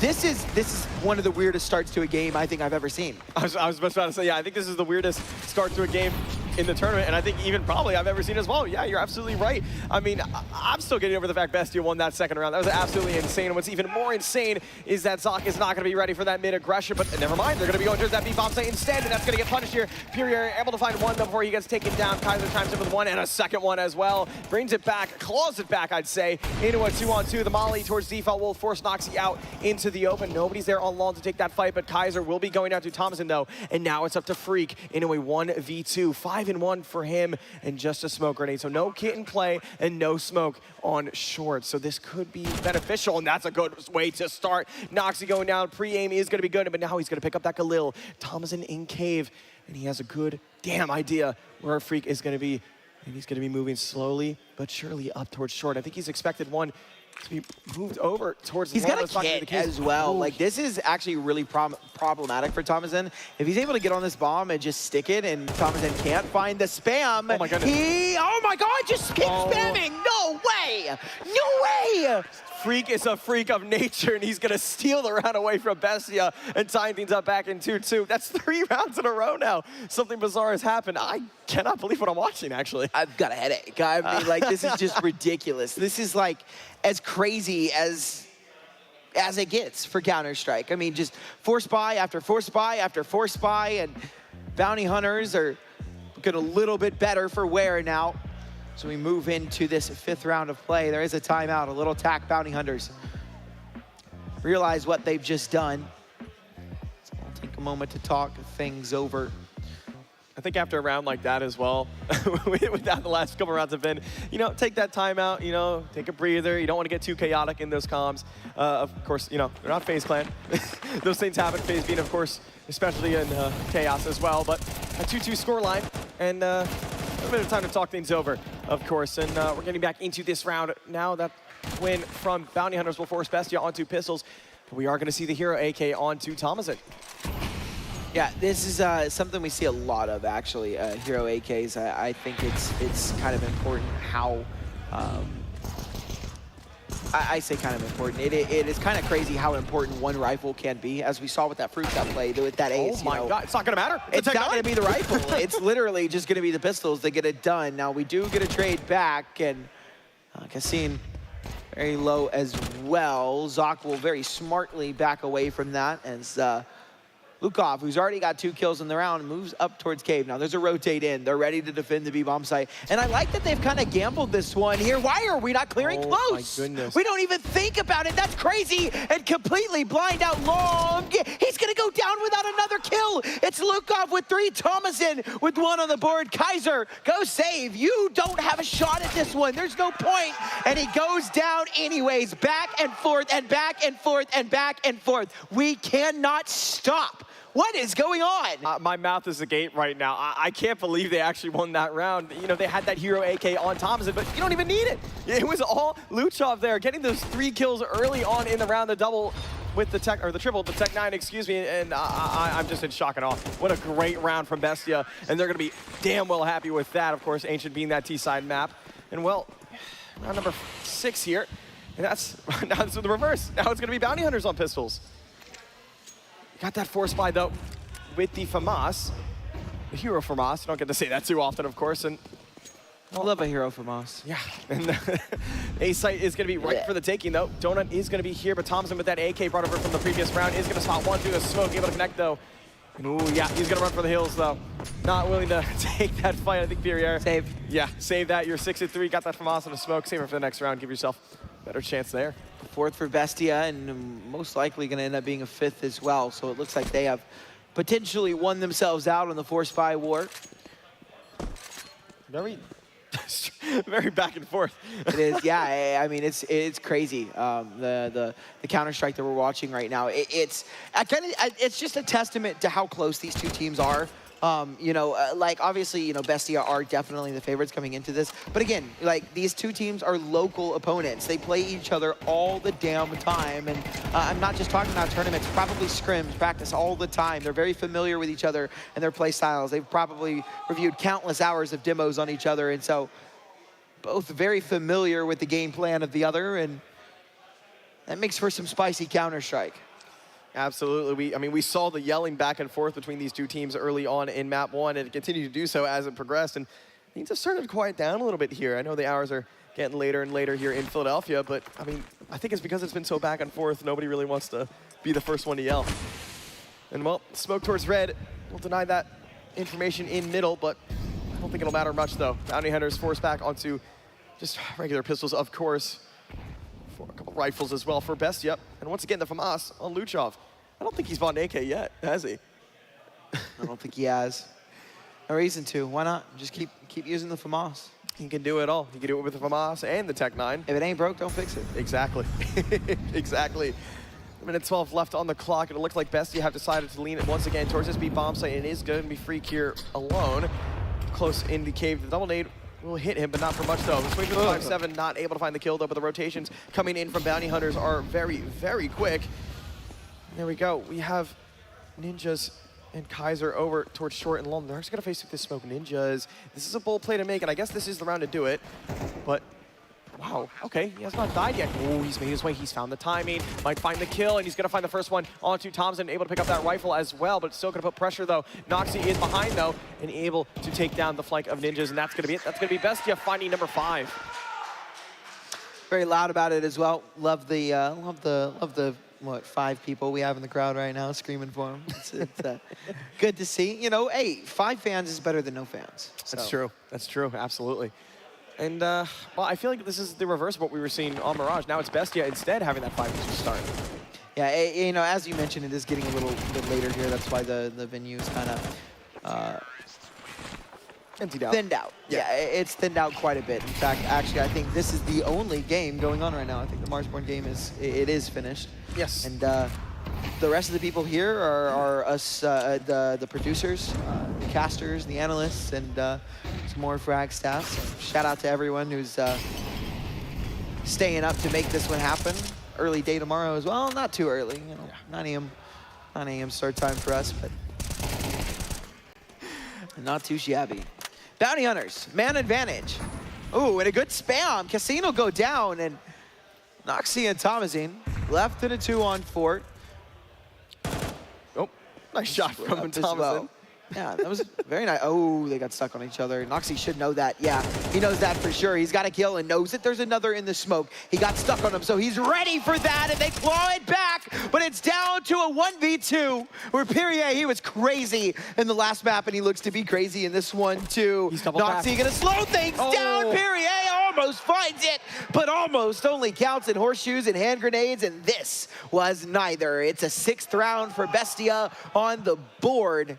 And Bounty Hunters, a little strapped for cash. Once again, it looks like they're kind of getting into half-buy territory.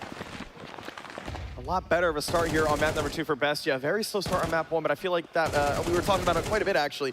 Feels like, you know, these first maps so far in these latter halves of the group stage and into the early stage of the playoffs have been kind of a warm-up for these teams. And then once you get the favorite going, you know, they start to show up a little bit towards the end of map 1, but unfortunately it's out of reach. But now we are onto map 2, and Bestia taking that commanding lead by 4 rounds, up 6-2 as well. That's going to force Bounty Hunters back onto pistols once again, and I mean, unfortunately, I don't think they're going to be the favorites winning this round. And a lot of gunfire being exchanged through the smoke at the top of ramp, and ooh, we got a little bit of a boost going on top of the box. 5 AKs here, and UMP. Interesting choice of weaponry there from Freak. I wonder if he knows something that we don't. UMP meta is back, by the way. It's cheaper than the MP9. I've seen actually quite a bit of players, especially in like the tier 2, tier 3 scene in all the regions, start to bring out the UMP. Just because it is a little bit cheaper, and I think it's better at range as well. I think it kind of has a little bit of an edge up on the MP9 when it comes to ranged fights. So, you know, you find yourself in a battle with an AK from across the map, the UMP may be the better option to have. It's still an SMG, but it's all right. Yeah, it's not too bad. It looks like we got a high-low position here from Zoc and Ninjas in cave, and they're crouching back and forth with each other. Yeah, a little bit there. You can see just being hard targets. I like that, right? They're hard targets to hit. Yeah, that's we'll that one. Ninjas, he had an opportunity to hit the flick around, but it won't happen. It's Kaiser left in a 1-on-4. This is Bestia to find a 7th, and they have found their footing here in this map number 2, as we kind of expected. Yeah, I think as well coming into this series. Ooh, hold on. He can't win the round, but exits are nice, right? Oh, yeah, until you die. Dong slide. Yeah, absolutely. And what I was going to say there before Kaiser started to make things really interesting for him, I think Bestia, you know, they are the higher seed coming into this. They are number 54 on the VRS overall. And, you know, they are facing higher tier opponents along, you know, the active duty map pool. I know on Ancient as well, the 13-aided Audic, and unfortunately they did get blown out by 9Z earlier in the year, 3-2-13. But you compare the opponents they're facing on a normal day-to-day basis versus Bounty Hunters. Bounty Hunters aren't really facing that high-level opponents as often, one would say. And so far, like, I mean, Bestia, they've warmed up after map 1. They're coming back, they're trying to punch Bounty Hunters in the mouth right there. And now it's a companion lead, 7-2, and 5 rounds in a row as well. So what are we looking at if we get a nuke, right? Because that seems pretty highly likely right now, and I think that's going to be a key right now, is what we're looking at for nuke, what we can expect for both of these teams. So I do want to point out, both these teams do play nuke. Obviously, you know, it is in the veto, but I'm going to have to lean towards Bestia just because Bounty Hunters have a 38% win rate on it. They're 8 for 13. I don't think that's math right. Might have been a typo. But I do think as well, Bestia are just favored overall. You know, they have that skill coming into it firepower-wise, and they actually 13-0'd 9Z on nuke as well. So they are going to have that dominance as well. And speaking of dominance, Zoc's going to find 2 in middle. Give Bounty Hunters a double man advantage, and it looks like Pierre is looking to find a 3rd as well in the round. First for him, maybe a 2nd potentially. Looked like their teammate wanted to get a bit aggressive, try and get that trade there from his dead teammate, but it's not going to matter. It's going to be a 5v2 scenario there for Bestia, and might find Bounty Hunters a 3rd round. Yeah, and we kept the talk about nuke a little brief because, you know, we're not out of this map yet. And Bounty Hunters are, again, you know, a team at a little bit higher caliber than I think a lot of people expect them to be. They're not out of this. This isn't going to discourage them from giving it their all this map. And, you know, while we said, you know, Bestia aren't going to, you know, aren't ones to go down without a fight, Bounty Hunters aren't going to go down on this map without a fight either. And they proved that here. A nice little double up there. Zoc will find a double. Ninjas will find a double. Perrier with 1. And that will be a 3rd round on the board for Bounty Hunters. 2 rounds left in the half. And we're into a match pause. It looks like a tech pause. So we're going to talk about this next round, right? It's a goodbye for both teams. We have the AWP out. Util galore. It's all over the place, right? This is a good, solid, full buy round for both teams. 2 rounds left. And if Bounty Hunters can take both of them, there's a case to be made, because I'm going to throw something out there that I think a lot of people might agree with and some people might disagree with. Okay. Ancient is T-sided. Yeah, no, in I my agree opinion, 100% on that. Ancient is T-sided, and I believe that this is a benchmark half. If Bounty Hunters can find these last 2 rounds, this is a benchmark half. absolutely. And it's no longer a tech timeout. Of course, it looked like there might have been a bit of a headphone issue there with Zoti, the coach of Bestia, but quickly fixed by our admin team here. And back into the round. Round number 11 on the cards. And Thomason, what a way to start as well, finding the opener onto Zoc, and a trade actually as well from Freak. But these trades are going back and forth. And now we're back into a 3-on-3. Things are slowly starting to shift their way, though, in the favor of Bestia. Now up by a man advantage here. Pierre on this bomb site by himself of B. Kaiser with his AWP is going to be moving towards Red Room, but we do have Luchov here. Close, right? Yeah. Oof, that's going to be brutal. And now Pierre in a 1v3 turn into a 1v2, so not out of the realm of possibility yet, but his position has been known, and Noxy and Luchov, they're going to start rotating over towards that A bomb site. They know it's going to be wide open, and I think Pierre will be going for this. There's no reason not to. I think that you have enough money. Again, you know, it's kind of hard to see those little smaller numbers from where we're at, but it looks like they've got enough money that he can attempt to go for this and get that 5th round. Again, 7-5 is kind of a benchmark half. I know a lot of people probably, you know, I feel like this is a 50-50 map where as far as people, oh, this is weird. It looked like there was a weird timing potentially there, but down he goes anyways. The timing not in his favor. It will be an 8th round for Bestia, but I feel like a lot of people tend to hold on to the fact that Ancient is, or the idea that Ancient is CT-sided because of its history in CSGO. Back when, back before the update, back before the spawn was back.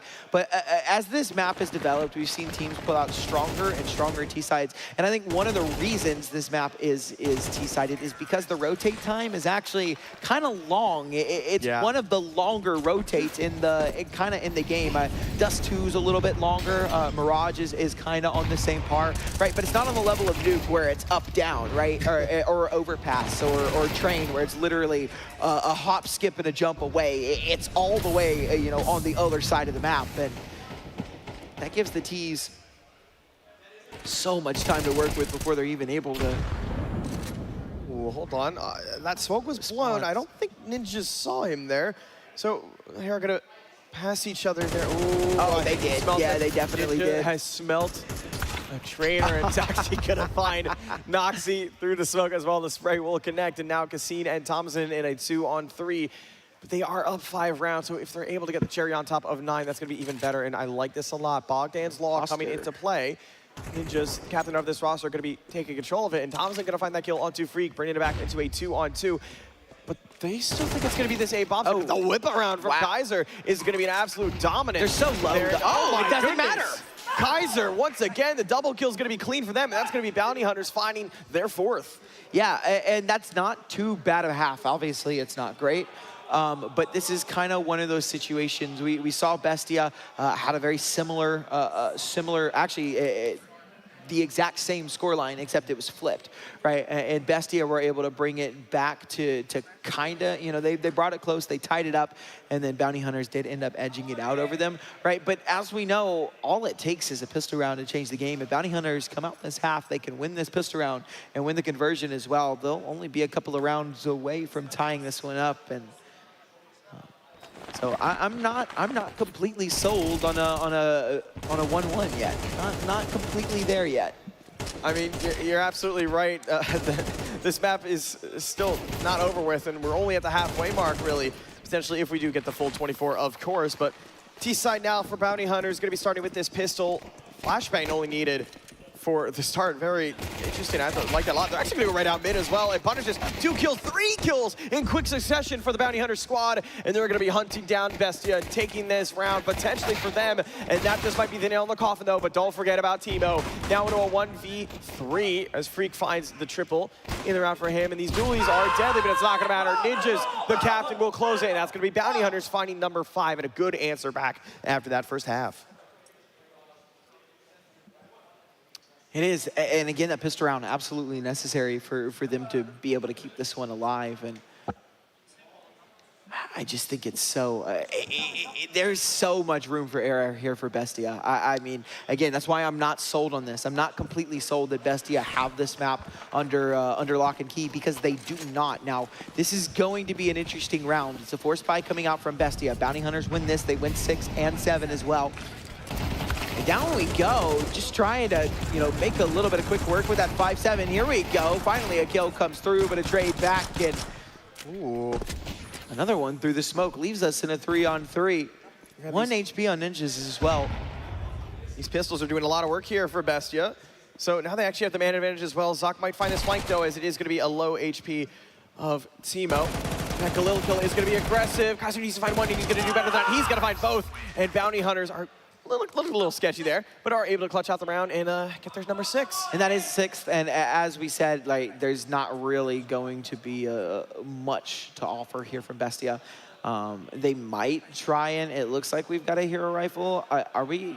No, we shouldn't invest too much behind this. Lukov will bring out that M4 and maybe give Bestia a little bit of hope here. So I'm still a little iffy to call this a confirmed 7th, actually. I mean, I'm always iffy to call it confirmed before the round is over. But now even more so because there's a wrench in the round. A couple of them, actually. Some nades, a lot of util damage here early. That is great work with the very limited util that they have. Even better so, as Kaiser's down to 7. We have 3 players well below half HP, and that's already an opening for that rifle through the wall bang. Lovely stuff. A Molotov that forces them back, but it is a man advantage for Bestia, and pretty heavily so, as a lot of damage has been done onto some of the bounty hunters.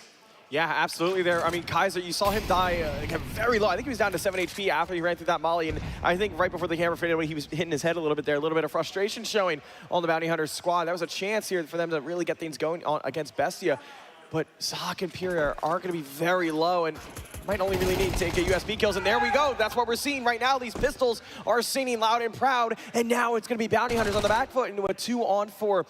Pyria trying to sniff out the Bestia squad here in towards this B site. He's elected to go towards ramp, and Noxy will allow him to pass, but he might not allow Freak to pass, though. Freak, the only one remaining in the round still with 100 points of health. And Pierre is going to be going through. That's going to be a very good kill onto Noxy. Really trying to close that round, but there's that hero M4 coming into the action here. But now it is just going to be Freak on a 1-on-3, and it's not going to matter. That's going to be Bestia winning the round.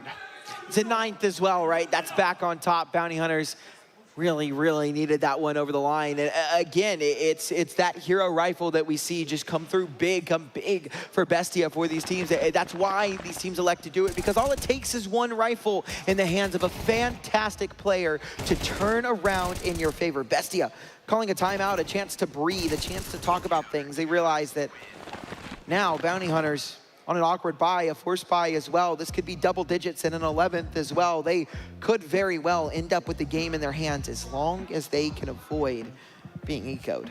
Yeah, that's an absolute momentum shift too. That round right there could change the entire trajectory of this series, because there was a real chance there Bounty Hunters win that round and then start getting away with it too. Of course, you know, Bestia would be put onto a bye. Score would be 9 or 8-7 at that point as well. And I can't even give the hero rifle the MVP there. It has to be that utility. Yeah. I mean, it felt like that did all the work at the beginning for them and was the alley-oop that the pistols needed to get the job done, get those early frags. As this buy time ticks down though, Bounty Hunters force back onto Tech9s, and now instead of Bestia having the hero rifle, it's going to be Bounty Hunters' turn. The Galil onto Pyria. 16 and 12 for him. A good series so far as well. They're going to rush change pace. Yeah, a very fast pace onto this A bomb site. Cassine is going to be calling over to his teammates. Hey, they're on A, but don't get too aggressive, good sir. You don't want to lose man advantage here, or the even advantage, excuse me. And the MAC-10 is going to be trying to sing through that smoke, but it's not going to matter if Thomason's going to get that first kill onto Freak through the smoke with the AK. And just trying to get that bomb down as fast as he can, and it is down. 40 seconds left until that thing explodes, and all Bounty Hunters have to do is hold this site for dear life. Down one man, and it's going to be them against Bestia. They're going to slowly start pushing through the CT area. It's going to be triple, all 3 of them here, and these Tech9s are starting to get active, but it's not going to work out well. This A4 is going to be sinning, and it's going to be Zoc now into a 1-on-3, a Tech9 and a Dream, and it might not be enough, as it is going to be Bestia hitting number 10 in double digits first. And as we know, that is a complete backbreaker there for Bounty Hunters. They are broke going into this next round. It's going to be the eco. They're not going to be able to buy anything. They have to save for the next round of play. So it will be an 11th for Bestia, and we are starting to edge ever closer to that 13th round. And if Bestia can go ahead and close it out, what we talked about earlier will come true. We will need Nuke. We'll need to see which one of these teams is better. Obviously, you know, favoring Bestia just a little bit. They are the better team, the higher seed, more experience. They've played better caliber teams. They play better caliber teams on the regular, and this will definitely be interesting. Yeah, absolutely. Cassine now pulling up the AWP here on the CT side, and Once again, these pistols are going to have to make some magic work here, but the MAC-10 is going to go down first as Cassine with the op is going to sustain and frag down one. He's going to be put under pressure here, and that aggression does pay off there from Bestia as they're going to find 3 kills and now 4. And the 5th into the quick succession. The force is not going to work, and Bestia 2 rounds away, and yeah, I think we're definitely going to see Nuke here. I genuinely, I understand that call, right? It's another one of those things where it's like make or break, right? You know, you want to buy into this round, you want to give it your best shot, you want to try to get this map done for you. But I just don't like it. They would have had a much better buy in this round if they had just saved. And I think still giving themselves a really, really good shot. Instead, they have to take a save in this one and play for overtime. And I don't know, I'm just not the biggest fan of it. But, you know, calls are made for a reason. They're you know, maybe they had a read on something, tried to go for something quick. We don't know what's going through the player's mind. We have no idea why they make the calls that they make. And yeah, it's an important part of it as well. I know a lot of people are quick to judge, quick to call out players like, oh, that was dumb, but you have no idea what information he has, what's been called in the round. It's hard. We can't read minds. No, not at all. And I think the Donnie can apparently. He said he was a fortune teller. He said he's he a could see wizard. the future. He can do many spells. But it's going to take a spell here for Zoc to win this 1v5, and they're back to Yellen, of course. They are on the main stage, and I think when we go switch to the analysts before map 3, most likely they're going to be focusing on round 14 because Bounty Hunters the momentum was swinging in their favor. They won the pistol. They had an absolute chance to come back and even possibly take the lead here and push Bestia to the test. And it was ripped right away from them. Not only did they win the pistol, right? They won the conversion. They won that. They won that anti-force buy, and then Bestia decided, hey, get a hero rifle in the round. Let's see what we can do with it. And again, that utility, absolute magic, and that hero rifle able to clean things up there at the end. And since then, Bounty Hunters just haven't looked the same. This feels like it's over, but it's not yet. It's not over until the Fat Lady sings, and she might not be out singing yet, but she's definitely warming up her vocal cords, getting ready to come out on stage. And yeah, it looks like we might go ahead and get there. That's a double through the middle. Oh yeah, Smoke is really making things difficult here. Ooh, a nice tap from Luchov as a double kill for him in the round. Noxie will chime in as one as well. Freak, before he goes down, will take down one before Luchov gets it. That's a hat for him, and oh no. He stops, he knows. He knows, 4 HP in a dream, but the knife out. I think he has started to realize the predicament he's in. And ooh, we might find that timing though. Luchov looking away, expecting Piriar to rotate back down through ramp room. But it's not going to be the case. That Molotov is going to separate the two of them, though. And even now, he's in a good spot. He knows where Luchov is, and the damage will be good, but just takes one bullet to do the job, to take out PRR and take Bestia to map 3. Yeah, 4 HP. He's going to get flanked from all sides. The walls are closing for him. And unfortunately for the Brazilian, I think this might be curtains for Ancient. And ladies and gentlemen, in just a moment here, we will be getting new map number 3, Bestia taking down Bounty Hunters on Ancient. That one goes the way that we expected to, and now we are on to the map 3. Our analysts probably have a little bit to say about that map, but that will be coming after our break. So ladies and gentlemen, hang tight. We will be right back in just a moment.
Shoots better. If you were as fat as your mom, I would have hit you a long time ago. What did you